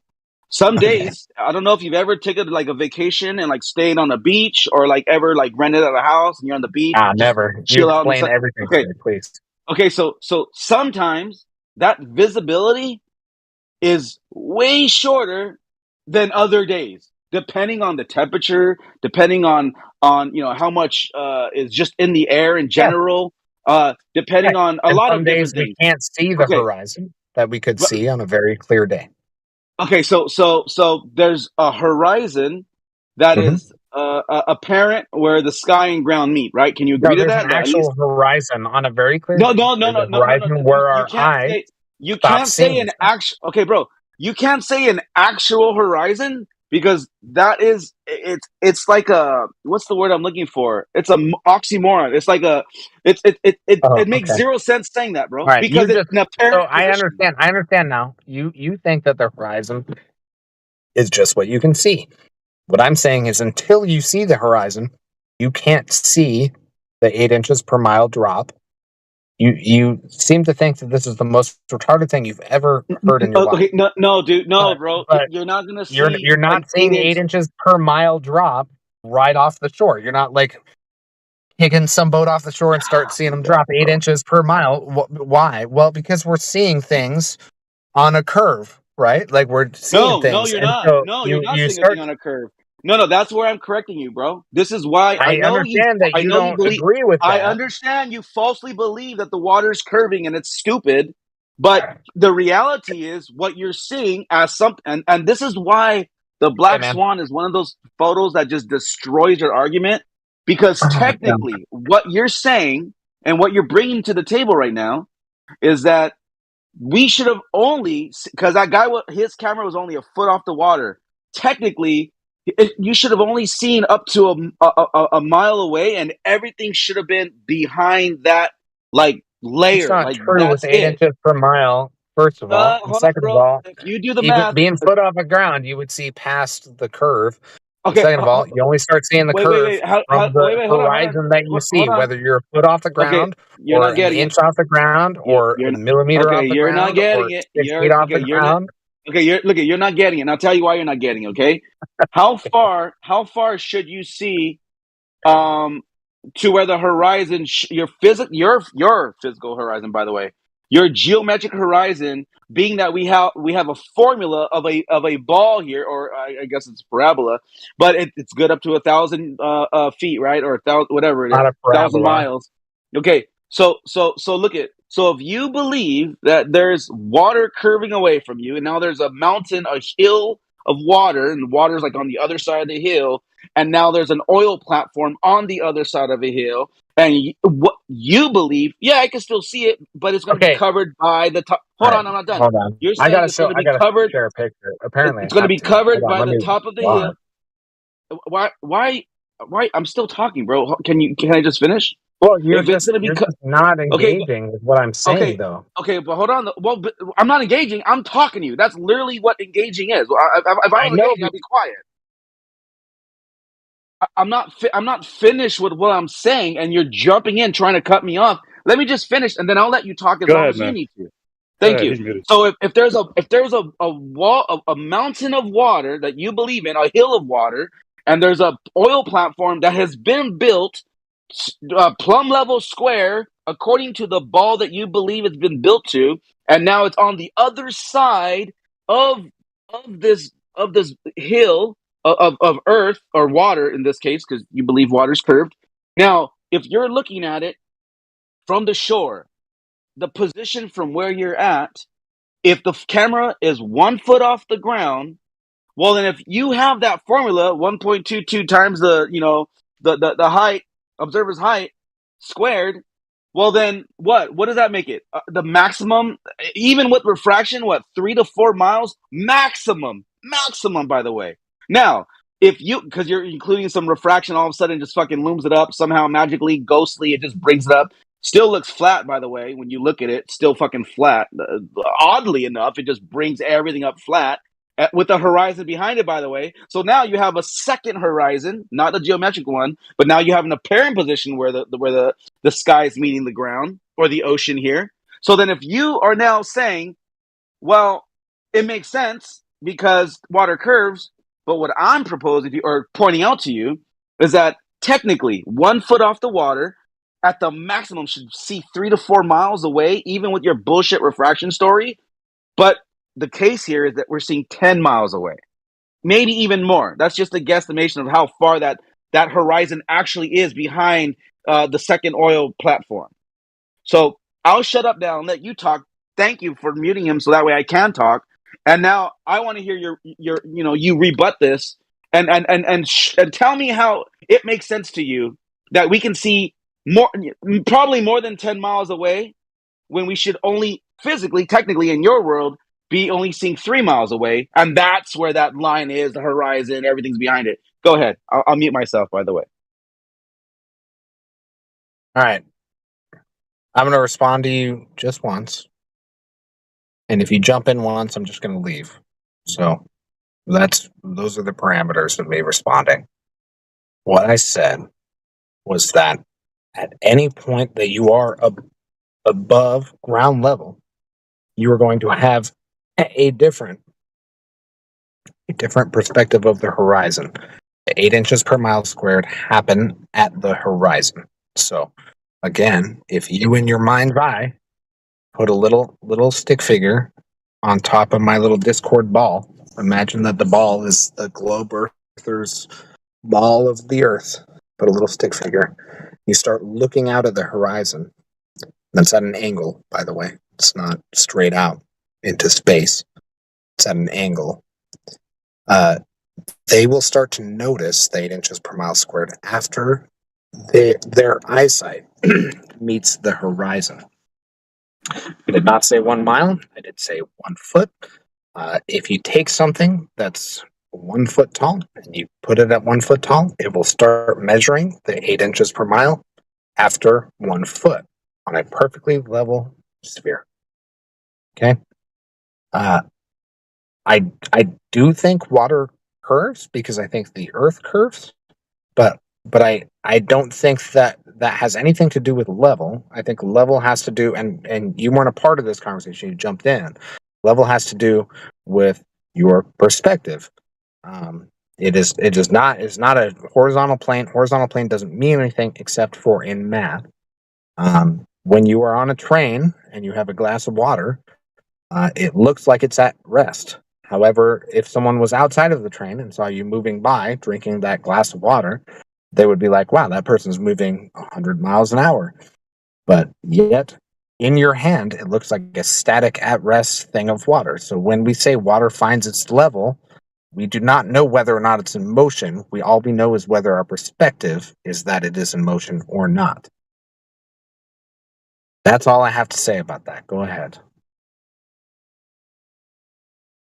Okay, I respectfully, I muted myself and I said I'm going to let you talk entirely, and I did. I did want to jump in so much, like so many times, because, but I respected you. But I just want to point this out. I finished with explain why we can see 10 miles with the horizon behind the platform when geometrically and technically in your paradigm we should only see at the max 3 to 4 miles. Optically. In your world, and then you started talking about trains and water flying by and flow. But I let you say all that. But I do want to try to rope you back in to where the conversation was. We weren't talking about trains flying. We were talking about horizons and the water and where the water apparently meets the sky. And why is it in your world of it thinking that it's a ball when technically it has to be? You cannot just hand wave that and say, oh, well, it can be. No, bro, like not at all, dude. Like 1,000%. If it's a 25,000 mile circumference oblate spheroid that you believe is spinning and hurling through space, then if those are the measurements, then mathematically, if you're 1 foot above the ground, you can't be seeing 10 miles away, dude. Like that is the impossible. That is the fucking, if you believe that, I fucking have a brick from the Chicago Bridge I want to sell you, bro. I'm just saying, like, if you believe that lie, like, and if your brain can't work out how that is a lie and it just cannot work out in your paradigm, then you might be a little bit more indoctrinated and brainwashed than I thought. I'm just saying, dude, like, that's why that's the globe killer. The black swan is death to the globe, dude. That's a wrap. There's no fucking coming back from that. Even though a lot of globers try to revive it and try to be like, no, it proves the globe. You don't get it, bro. You're not letting your brain, critical thinking, logic, you're not letting reason just work its way out of the fucking lie, bro. Like 1 foot above water, 4 miles max. We're seeing fucking 11, make 10 to 11 miles. Like, that's it, dude. There's nothing more to it. But go. And dude, you didn't get the memo. You didn't get the memo, man. You don't have a straight line of sight. I'm sorry. I don't think we have a straight line of sight. That's what you depicted when you were saying, imagine you're standing on the, and then you draw that little dotted line to the, straight line. Yeah, when you go a foot up and you go a mile, then the horizon drops 8 inches, and then you go another mile, it drops another 8 inches. And you go another mile, it drops another 8 inches, right? No, and so no. Wait, hold on. I gotta correct you there. Do you not even know your own paradigm? It's 8 inches like per mile squared. So that means it will exponentially grow. Like 8 inches becomes this, and then becomes this, and before you know it, that it's not just like quadratic. 8 inches, then Right. 16 inches, Okay, and then no, that's come on, dude. that starts at the horizon. First of all, it just does. I mean, I don't know how you can explain drop within the horizon, because the horizon is what you're looking at, which is the edge of the sphere. So when you say that it starts dropping immediately and you just see the horizon, that's not true. The horizon is what the edge of the sphere is that you're seeing. They're saying the curvature is dropping. So from your horizontal at your location, so you have a tangent at your location. As you're moving, that horizontal's changing. It's dropping from your previous. Yeah, no, there's definitely Yeah. There's definitely some I exponentials there. I with just realized I'm curve. wasting my I time. agree with that. I think Because you don't CW, even you're know your looking own at model. you're looking at something. I bet what's happening here is that you're looking at a site like a someone looking at a horizon, and then the object behind that horizon will have that drop. But in any case, it just might be how you're looking at it. And You don't have a tangent. You don't have a tangent. That's the problem. Well, Yeah, just that, use you can't look at Pythagorean's theorem to find out the tangent. You're not going to have. I mean, T-Dub's right on point. Like, you're not going to have a straight line if it's been curving down away from you. Like that. What don't you guys get, bro? Oh my! I gotta. It's me talking, not CW. So I guess the tangent in the globe model would be what intersects it's the perpendicular to the gravity's force vector. So that's what the globe model's tangent is. Not your line of sight, then. That's straight, horizontal. Yeah. It's the perpendicular to the vertical, which the vertical here is the gravity's force vector. Right, so straight. Perpendicular to vertical is horizontal, straight, right? Yes, yeah, perpendicular. So the horizontal is perpendicular to a vertical, right? And the vertical in the globe model is the gravity's force vector. Okay, so you do have a straight line of sight? So you muted before I could hear what you said, Jerry. So you do have a straight line of sight? Like what's meant by straight line of sight here? Like you have a horizontal line of sight. Straight. Yeah. So like if you were to have like a water level, like you say, to establish a horizontal at that location that you're standing. If you look down, that would be your horizontal, I guess. Where would the other point of that horizontal be? Technically, if you were to look with your eyes exactly horizontal, like, and say you're like 6 feet tall, then yeah, you would be looking out towards the sky on a globe model. So you go with the drop? Do I go with the drop? Like, what do you mean? Yeah. Like, you imagine that your ball Earth drops from your horizontal. Right. Yeah. Okay. Yeah, exactly. Yeah. So yeah, you would of course drop, like you have the horizontal at your location. Then as you move, then you're dropping from that horizontal. So in theory, like if you look on a circle, you have infinitely many tangents. That's the nature of pi, right? It's an irrational number, so you could get infinitesimally precise. But for all intents and purposes, because the radius of the Earth, so I'll just say globe model. So in the globe model, the radius of the Earth is so large that the curve is imperceptible to us, to our practically speaking, because it's so large. So it appears horizontal, but really it's curved. That's the But you see boats assumption. go over it. Oh Curving man, down, Tita, I hate it when you point and laugh at us, man. That's so I makes me can't help sad. it. It sounds fucking hilarious. You I'm said glad you curving could down, laugh, right? though. I'm glad you could laugh at others people's expenses. It's all good. Okay, so down.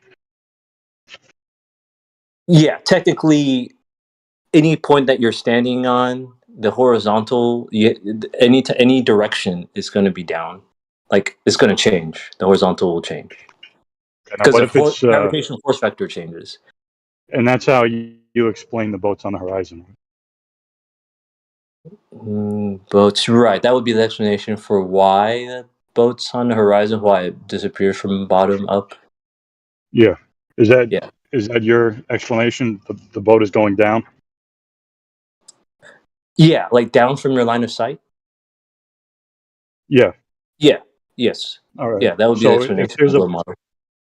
right, so if there's a boat in between you and someone else, like say there's a big body of water, and you see half the boat and he sees half the boat, where is the boat in relation to both of you guys? Are you saying like I'm at location A and then this other boat's at location B and there's a point between us, a C, like A, B, C. Okay, I'll just do A is me and then someone in the midpoint is B and then we're both looking at another thing that's in line with us is C. No. What There's do you? the boat, and then someone else. Okay. And you and the other person are facing each other. Okay. The boat is in between you guys, and it's cut off from the bottom up for both of you guys. Right. So Right. Now, yeah, we wouldn't see. Where would you say the boat is in relation to both of you guys? Is it higher or lower? So if the person's on the other side of the curve, and they're seeing half of the boat, I don't know the calculations, nor am I visualizing it, but I would garner to guess that I wouldn't be able to see that other person on the other side of that boat. So on the other side of that boat. So if I could only see half of the boat, and there's another person opposite of me looking at the same boat, and I only see half, we probably couldn't see each other. So yeah, so the answer to your Where is the question boat is in that relation to both of you guys? Is it higher boat or is lower? below both of us. It's so yeah. Whoever said that, I agree. So it would, in reference to each of us, it's below us, right? So if I'm looking, say I'm on the west side, looking east, then to me it looks like it's below me, and then the other person looking in the east, looking west, they also think it's below him. It's lower between you guys? I'm sorry? Is it lower in between you guys? From our point of views, it would be lower, but in the absolute sense, it's just in between our, like, it's at the same longitude, like, how do you say? So it's in between us, but there isn't like a absolute down and up. It's just below, relative to where I'm looking, it's below me. Relative to where the other guy's below him. Yeah, it's But like to me, two images the I boat posted and in that guy 26 is below Tesla. me. Yeah. Hold up, Matthew. I know you want to be Captain Save the Globe, but just, keep your penis in your pants, please. That's offensive. Stop it. Yeah. So the boat would not be lower than you guys, Felix? Okay, so from my perspective, the boat would be lower than me, and the other guy would be lower than the boat. From the other guy's perspective, the boat is lower than him, and I am lower than the boat in his perspective. Okay, what if you're on the boat and you're looking at the other guy? Would you look up? Well, we would have to. So I would appear to be dropping below the horizon, and I would also think that he's dropping below the horizon, from my perspective. If I were on the Well, boat, it sounds to me like you're just appealing to perspective, which is fine. You know, a lot of people yeah. do. But I just want to know: is the Earth actually curving, or is it just appearing to curve? 'Cause Yeah, you're I going mean back that's a and fair forth. contention. It appears. Well, I haven't personally like tried to see it. I understand the arguments on both sides. Well, this isn't really like an argument. I'm just trying to understand Mhm. how you explain the boats on the horizon thing. So yeah, so it just appears to be lower. It's not actually lower, right? Well, I mean, I can't make that claim. Like, if I were to assume the glow model, I would just say relative to me, it's dropping, like it's curving. So the surface is curving, so therefore it's dropping below my field of vision, Right, but like my horizontal line of but if sight. you're at the boat, you said that Or you would not have to look up at the first spot. yeah, I mean, so right. I would be looking, I guess, like yeah. So like if I'm standing on a cursor to see the horizon, I'm automatically looking down, right? So that would be the same for the other person on the boat. They would have to be looking technically down. But you're not going to say that you're both below each other at the same time, are you? No, because this is a relative thing. So you have like it's not there isn't an absolute down. It's just like relative to me, he's down. Relative to him, I'm down. So it's not really down, is it? It's not really curving down. It just looks like it. The way that you're saying looks like it sounds like it's like a mirage or an illusion. It's really in this case it's just a perspective thing. So on a curved surface, then yeah, what he sees that it's basically like if you're in a car and you're traveling, like inside the Saying car, all the key I think I'm words there. still. Someone outside the car thinks that I'm moving really fast, but I could equally say he's the one moving and I'm the one still, right? So in this case, on a curved surface, one observer will think that they'll have to. They think that I'm below him, and then I will see him, and I think that he's below. He's dropping below me. Right. So it's perspective. Yeah, it's perspective. Yeah. Okay. All right. I Yeah. agree. It's not really dropping. I mean, it looks like it, sure, but it's not really. Yeah, it hasn't I changed think I'll let elevation, Matthew right? go in. Yeah, Matthew could chime in. I don't see a problem with that. Unless you want to keep Yeah, asking no, me. Jerry, you were explaining it right. Like the image I posted at 26 past the hour. Alice is below Bob from Bob's perspective, but Bob is below Alice from Alice's perspective, and so it's because the direction of down changes. Well, So it looks like there's a valley between them, but it's not yeah. really. Right. Okay. Oh yeah, I see that. Yeah, that's what I was describing. Yeah, like yeah, from I each would other's say perspective. Straight line. I would say that you're all at the same level. Neither one is higher or lower than the other one.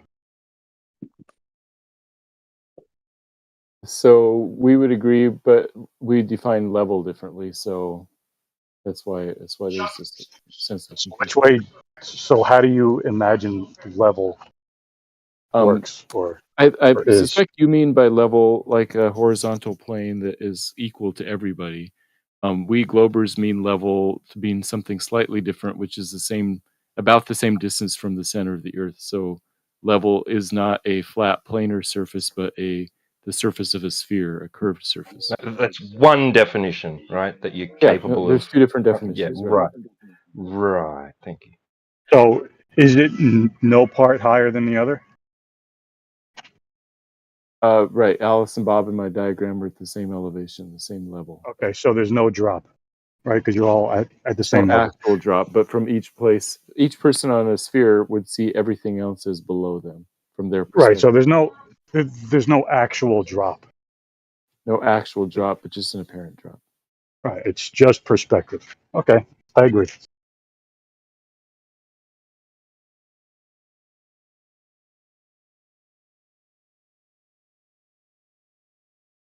Yeah, and the horizontals again, it's established by actually the gravitational force vector. So Well, like we could tell when the surface of Earth actually drops from horizontal, right?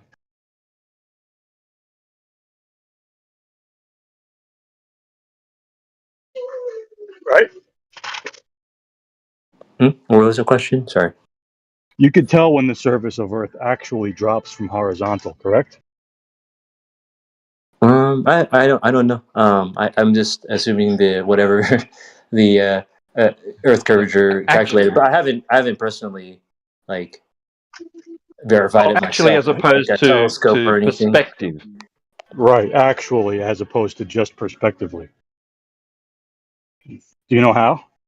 I would assume you could use like a laser, No, like water level. Use a laser, have another object that's with the markings on it, and that's plumb as well. No. I would say just like look at a river, right?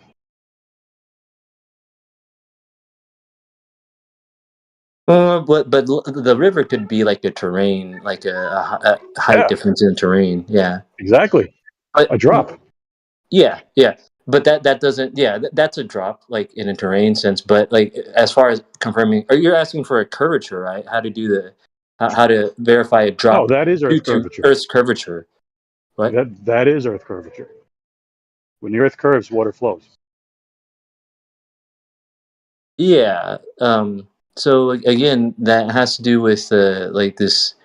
It goes to the lowest potential because I know I'm not trying to trigger, but gravity, right? So you have gravity, and it'll Gravity would go. just be perpendicular to horizontal. I'm not scared of gravity. Yeah. Right. So yeah. So at least we could agree on that. So it's going towards, it's going towards okay, It's I going won't say glow down. model, but it's going down. Yeah, it's just going down. Going Yeah, down. actual down, not Like the boat perspective went down. Yeah. So the globe model Oh, is the same. sorry. What's up? It's confusing. There's all these different meanings for the same word. Yeah.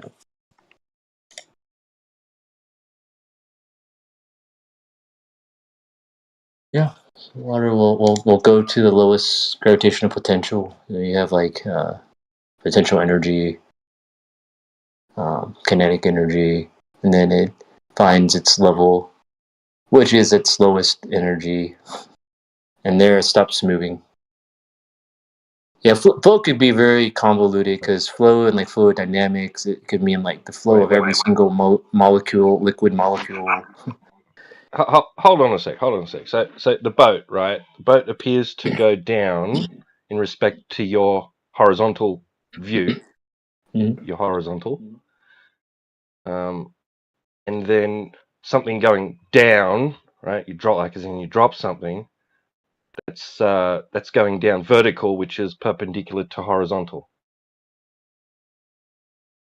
Yep. Interesting.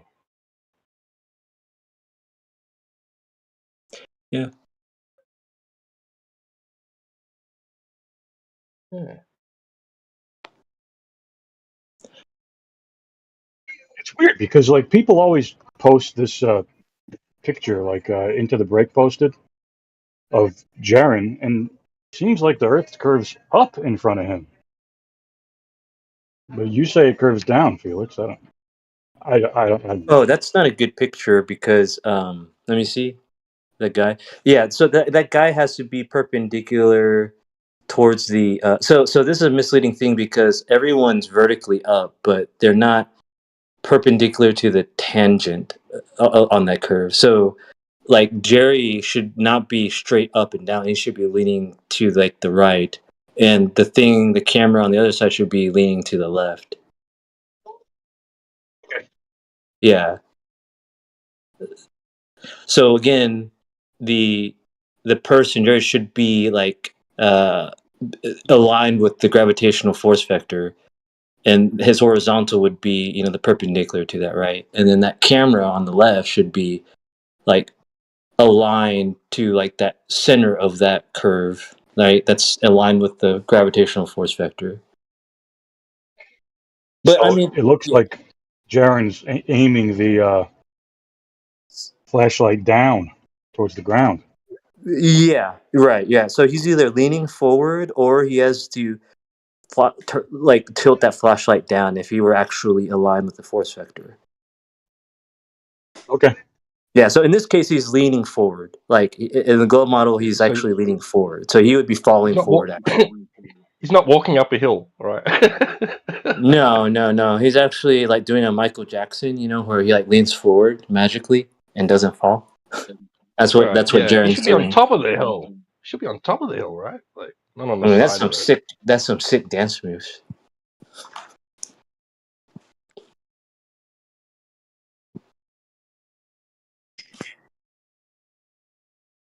I could do that. I could do the moonwalk, actually. I had to do that thing where he leans. I don't know how Michael Jackson does it. Special. You want to know how? He's got nails in his Little shoes. sidebar. Ah. Yeah, so they had special shoes made with like a notch in it, and then on the floor they drilled like a bolt. And if you look at the video, you could, if you pause it, you could see where he has to lock his shoe in so that he could lean forward and come back. It's very cool. Yeah, say what you will about Michael Jackson, but he was a genius about inventing new dance moves. And touching children. Oh, and being white. That's the ultimate transition. Actually, I couldn't say that. Maybe transgender. Okay, I shouldn't. This is not the right server for that. Sorry.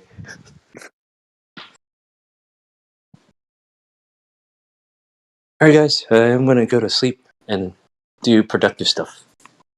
See you later, man. See you guys.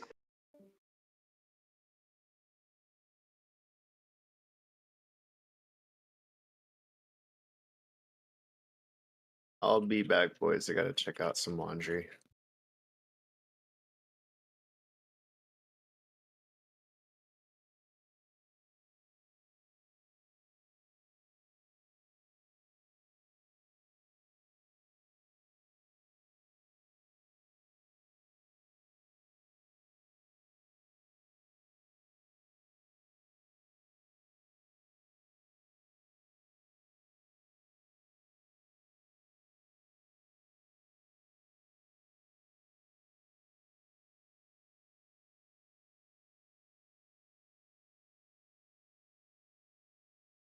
Matthew, you getting ready for the eclipse?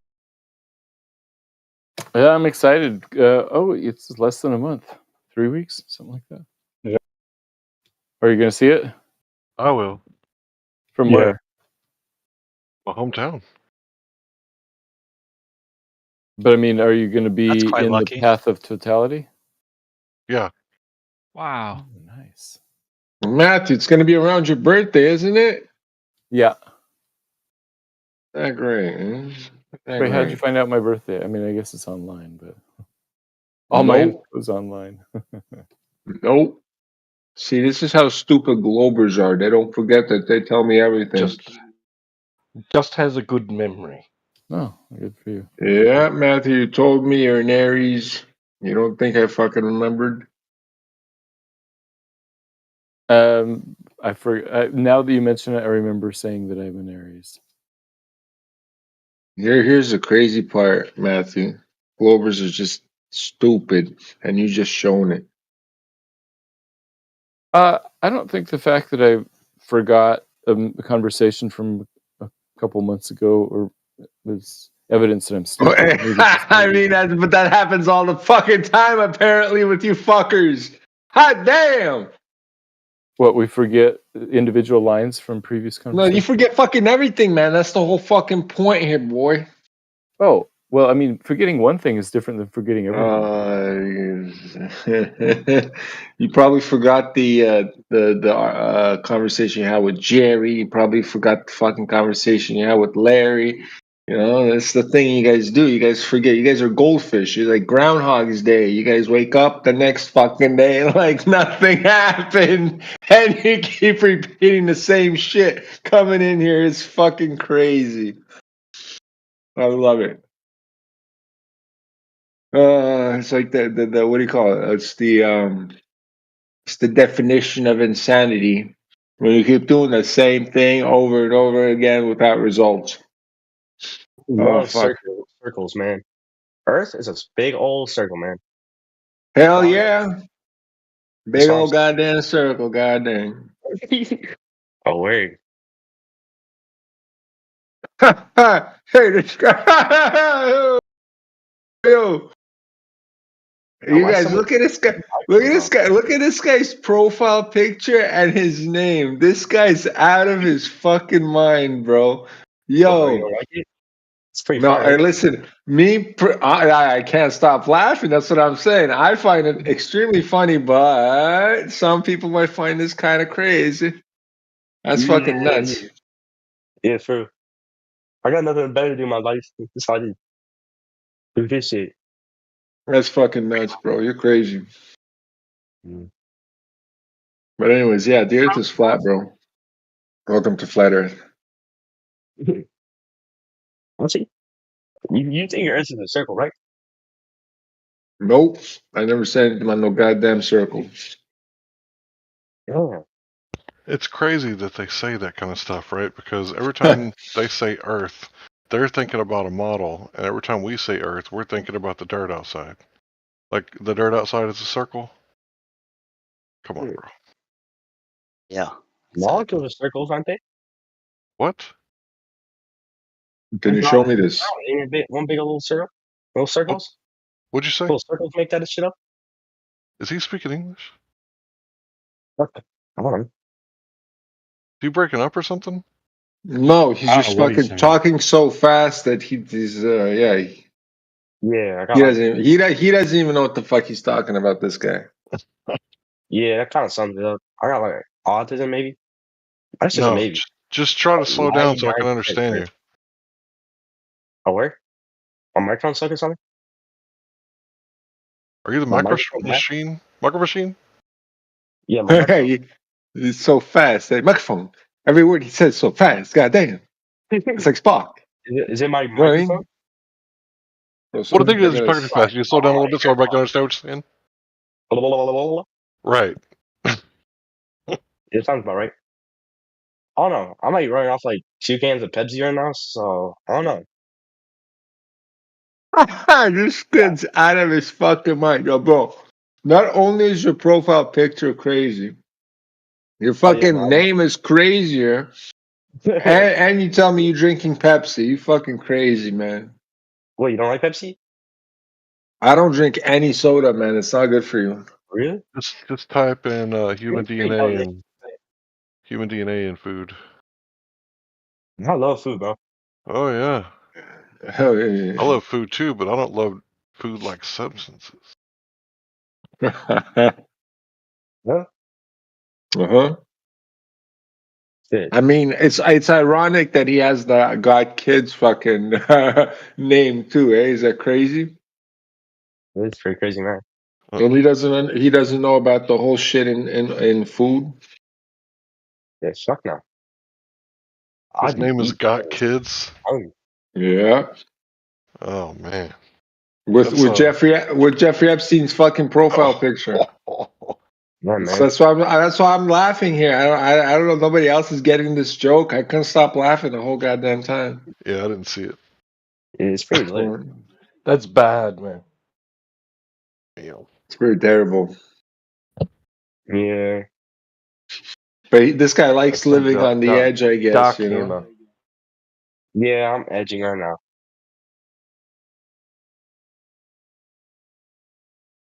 Yeah. Let me see this or like a Hitler profile picture. Which one's better? Bye bye. Oh, he's gonna show us another profile picture. Is that what he said? You should write scripts for Robot Chicken or something.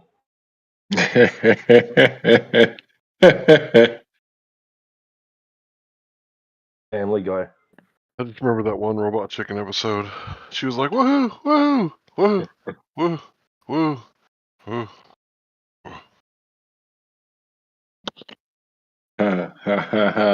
I think I don't remember. He was like at a concert, like flipping out or something, and somebody gave her a Xanax, and she went from like hysterical screaming to like passing out. No, I don't think no. There's so much Robot Chicken out there that, like, yeah, I don't, the new ones. I haven't seen any of them. I haven't seen the new ones either. Crazy how many people made that list though. That Jeffrey list. Whew. Oh, what is it out? Oh yeah, the flight logs have been released. Oh shit! So they're keeping it under wraps? No, it's released. There's all Well, kinds of people in there. It's crazy that mainstream- even Donald Trump's name appears there. Mainstream media. Oh fuck! Why do you have to Wait a bring that minute, are shit you up? serious? I didn't see Donald Trump's name on there because I looked at the whole list. I Well, didn't see his name once. yeah. Can Why point would it you out? say shit like that? Why would you say shit like that? I mean, if he's Matthew? there, just show me. Because Maybe I missed it. The clickbait headline said that, but it's merely that somebody mentions him in the transcript somewhere. So yes, his name is in the document, but not as just because somebody mentioned it. Well, I mean, they could mention Puff the Magic Dragon. That doesn't mean that he was on the flight. Yeah. That's the point. This is crazy, Matthew. You fucking nuts, eh?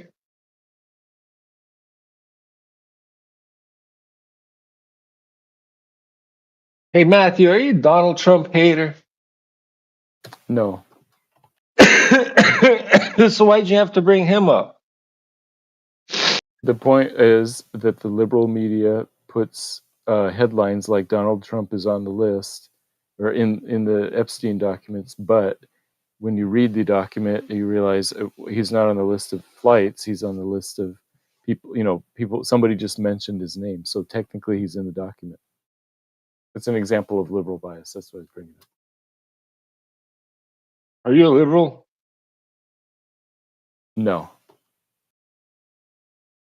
Fucking, you're a school teacher. You sound like a liberal, bro.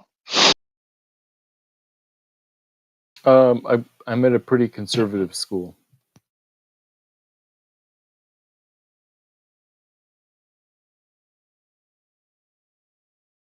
Did you vote for Donald Trump? Yes, twice. Look at this guy, eh? Look at this guy, Larry. Look at him. Look at this guy voting. You voted one more time than I have ever voted. Hot dog. I voted for George Warbush. Not proud. Not proud of it. What the fuck is voting? I didn't know, bro. I was 18. Shit. Man, when I was fucking 18, I knew the feds were all up to no good. Goddamn, I didn't trust nobody. Oh man, learn how to take care of myself. That's it.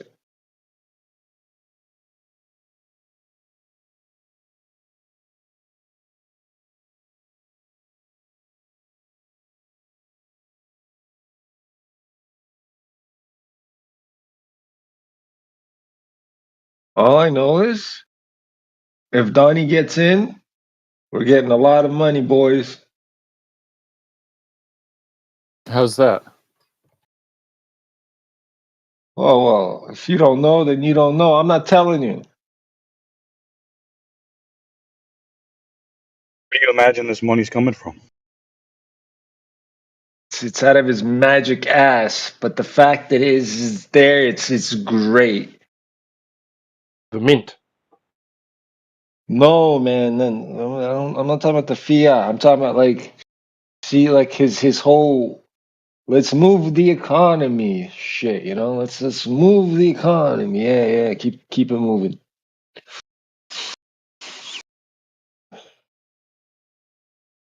You know, not the fucking let's give everybody fucking money and let everybody sit on their ass. You know, I don't like that shit. That shit says communist bullshit. It's evil. I don't know, man. I'm sick of working. I don't know about anyone else. I fucking hate working. Hey, I fucking hate working too, bro. But that's why I'm I'm investing the money that I'm working before, you know. I'm not just fucking splurging. I'd rather invest it and then yeah. And then Yeah, stop good for you. working. It's wise to save money. I mean, about the Trump thing, I was listening on YouTube. Yeah, I mean, Wall Street typically, like last time anyway, they liked Trump, so Wall Street reacted good. So for the fiat, yeah, that'll probably react similarly. I have a suspicion though that Trump will be the one to usher in the CBDCs because, well, he ushered in a lot of shit the last time that typically the conservatives would never stand for unless it was under somebody that they worship like Trump. So, yeah, I think he'll be the one to bring that in. Did you hear about this survey between Trump and Biden? So they asked Americans, imagine you're like having a picnic by a lake, sitting there about to eat, and you look, and both Trump and Biden are drowning in the lake, and you only have time to save one of them. I'll What walk kind away. of sandwich would you make? Yeah. There you go. Exactly. Good. I'd have to think about it. I'd probably let them drown while thinking about what kind of sandwich to make.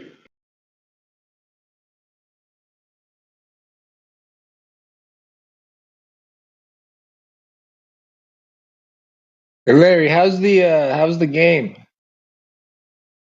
Dude, I'm loving it, but right now I'm fighting this boss, and it's really hard.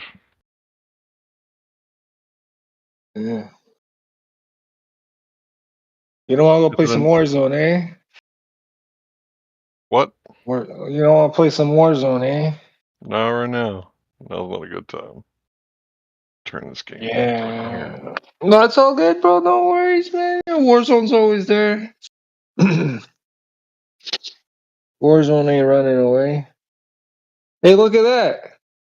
Look at that. Almost 900% gains. Look at fucking that. Amazing. Who else can fucking say, 900% gains?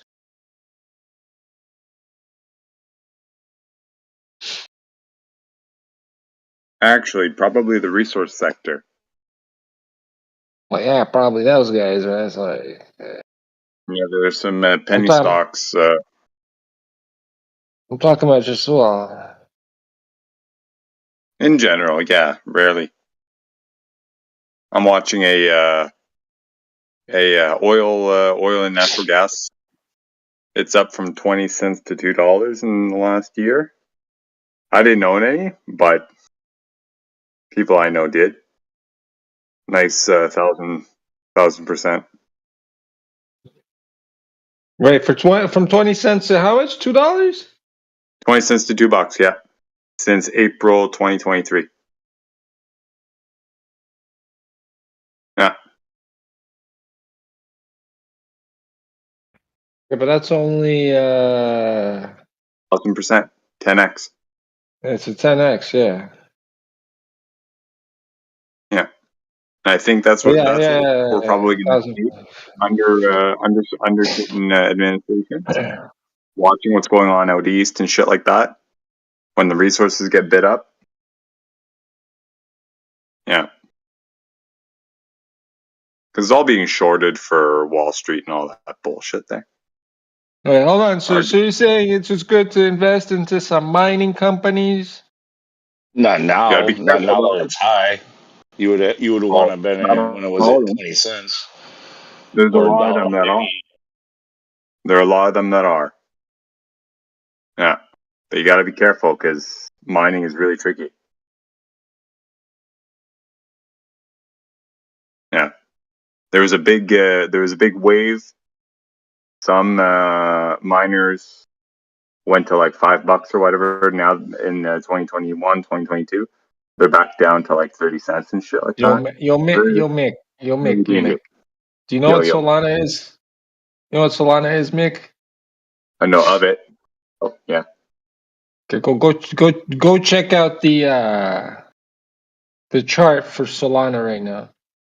Yeah? Is it doing Funky Biz.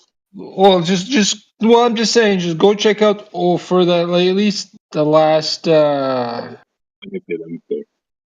the last 6 months. It's up 10% today. Well, last 6 months. Go 6 months.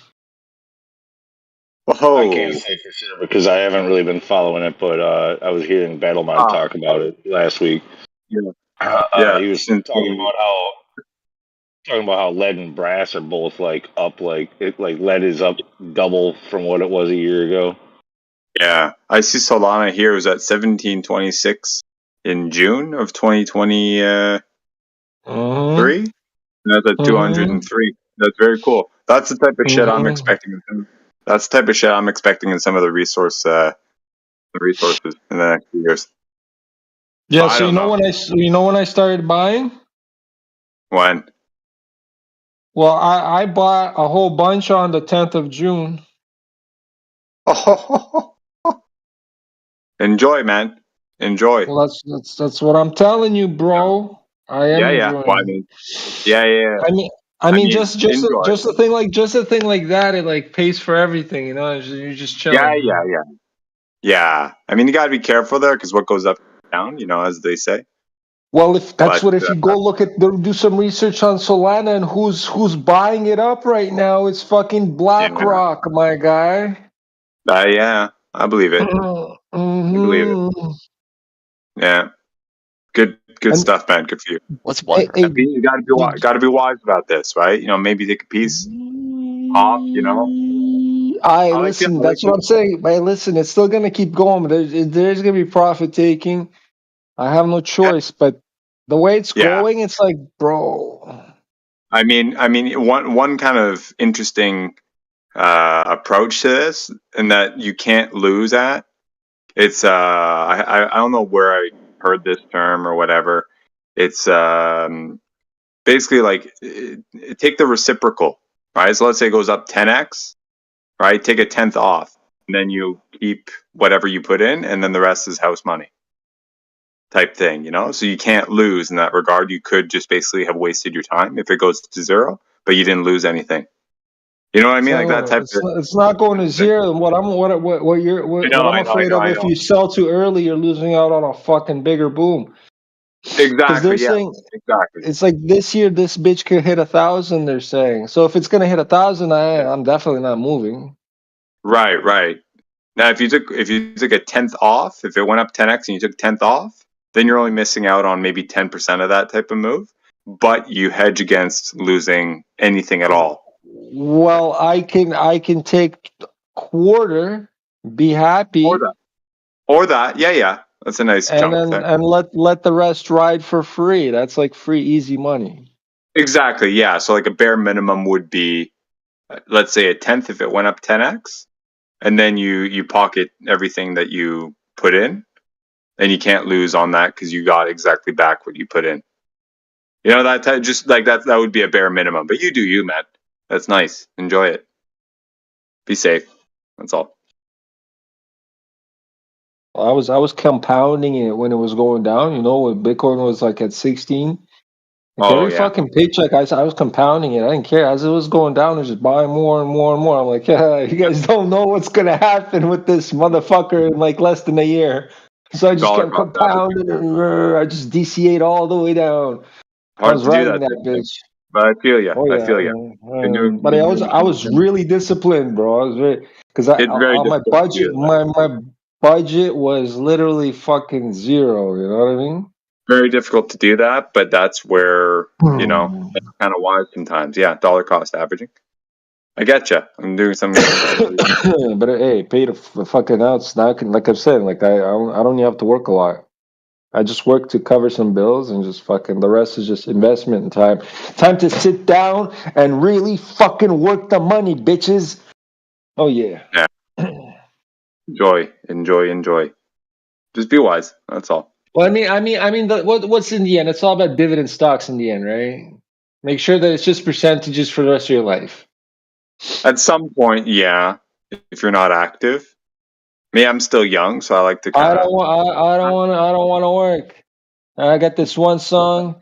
called "I Don't Want to Work." I don't want to go to work tomorrow. You know, and you just play the guitar strings and just I don't want to go to work. I don't want to work tomorrow. You know what I mean? That's it. It's just 3 Mexican guys that sing that shit on the internet, and I love that song. How old are you? I'm 37. Okay. So yeah, good 25 something years till retirement officially. Yeah. I want to retire tomorrow, bro.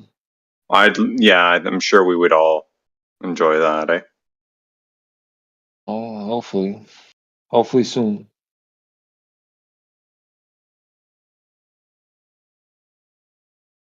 But hey, it's the year of the dragon, you know. The numerically rooted to number 8.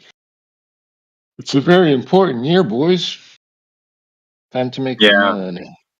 Yeah, especially check out what's going on with gold this year so far and leading up to these years. And you look at what's going on in China. They're buying it all up, man. Gold just hit a record all-time nominal high. You know? Kind of interesting. Yeah. Some days can go to 5, some days can go to 10. I've heard silver is We'll also buy some too. pieces of gold or what, man? Yeah, silver I is really very, should very check. cheap. Yeah, I prefer silver personally. It's still like 40 or 50% below its all-time nominal high in the 80s. I don't really put much focus. Like I don't watch it. Like but my IRA is like it's when I chose certain things to like focus on for managing the IRA, and I did put in there like metals like gold and silver and shit. So I have a feeling if I peek that it's probably looking pretty good compared to last time I looked right now. Do you hold SLV by any chance? I don't know. I don't know what the hell that is. If you be careful, the prospectus calls for not necessarily holding 1-to-1 ounce of silver per whatever unit actually, they call like holding it like no. physical. No, I mean in your, let's say in whatever account that you hold, if you have a ticker called SLV, what it is it's supposedly a silver trust, right? So you can imagine a giant vault with a bunch of people holding a bunch of pieces of paper, claiming, let's say, a piece of whatever's in the vault.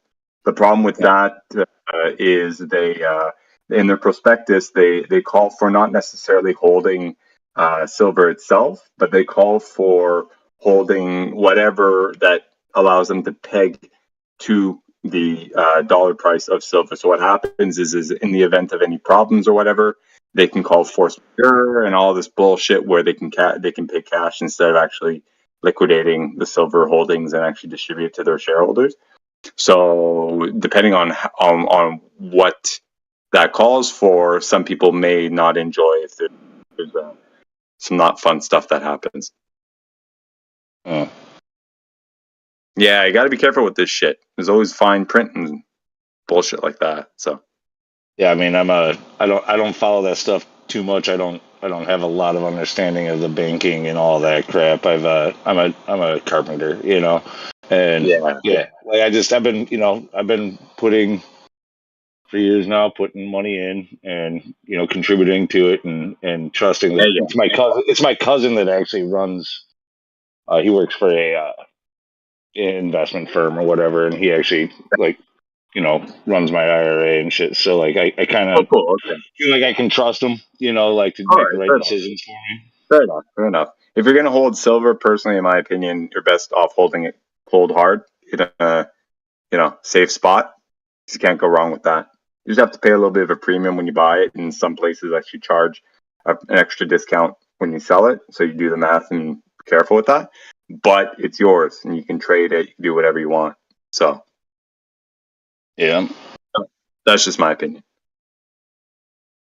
Anyway, I should take a peek at it because I have heard that shit's up right now, and I'd like to see what it's actually done in the overall. Yeah, it's gone up about it's gone up about $3-4 in the last like month and a half or something like that, which is fairly nice.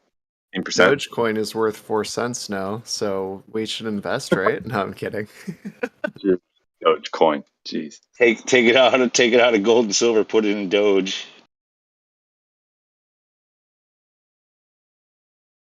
It's probably wise to play the cycles there. You know. Hey, I mean, I'm just messing around, man. I just know that Dogecoin is worth more than a cent. How much was it not long ago? It's now worth 4 cents, but before it was worth 1 cent. Okay, it's 4x. Okay. E. I try and stay away from crazy cryptos personally. There's only a handful that I just said it as a joke. I wasn't even being serious. Okay.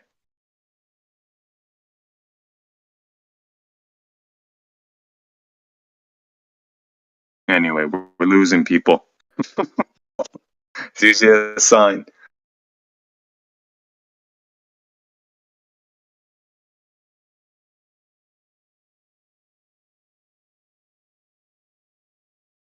There's all kinds of talks again too about like the imminent crash, which happens like in cycles over and over and over again. So it's like, how much do you believe of it? But all kinds of stuff about all that.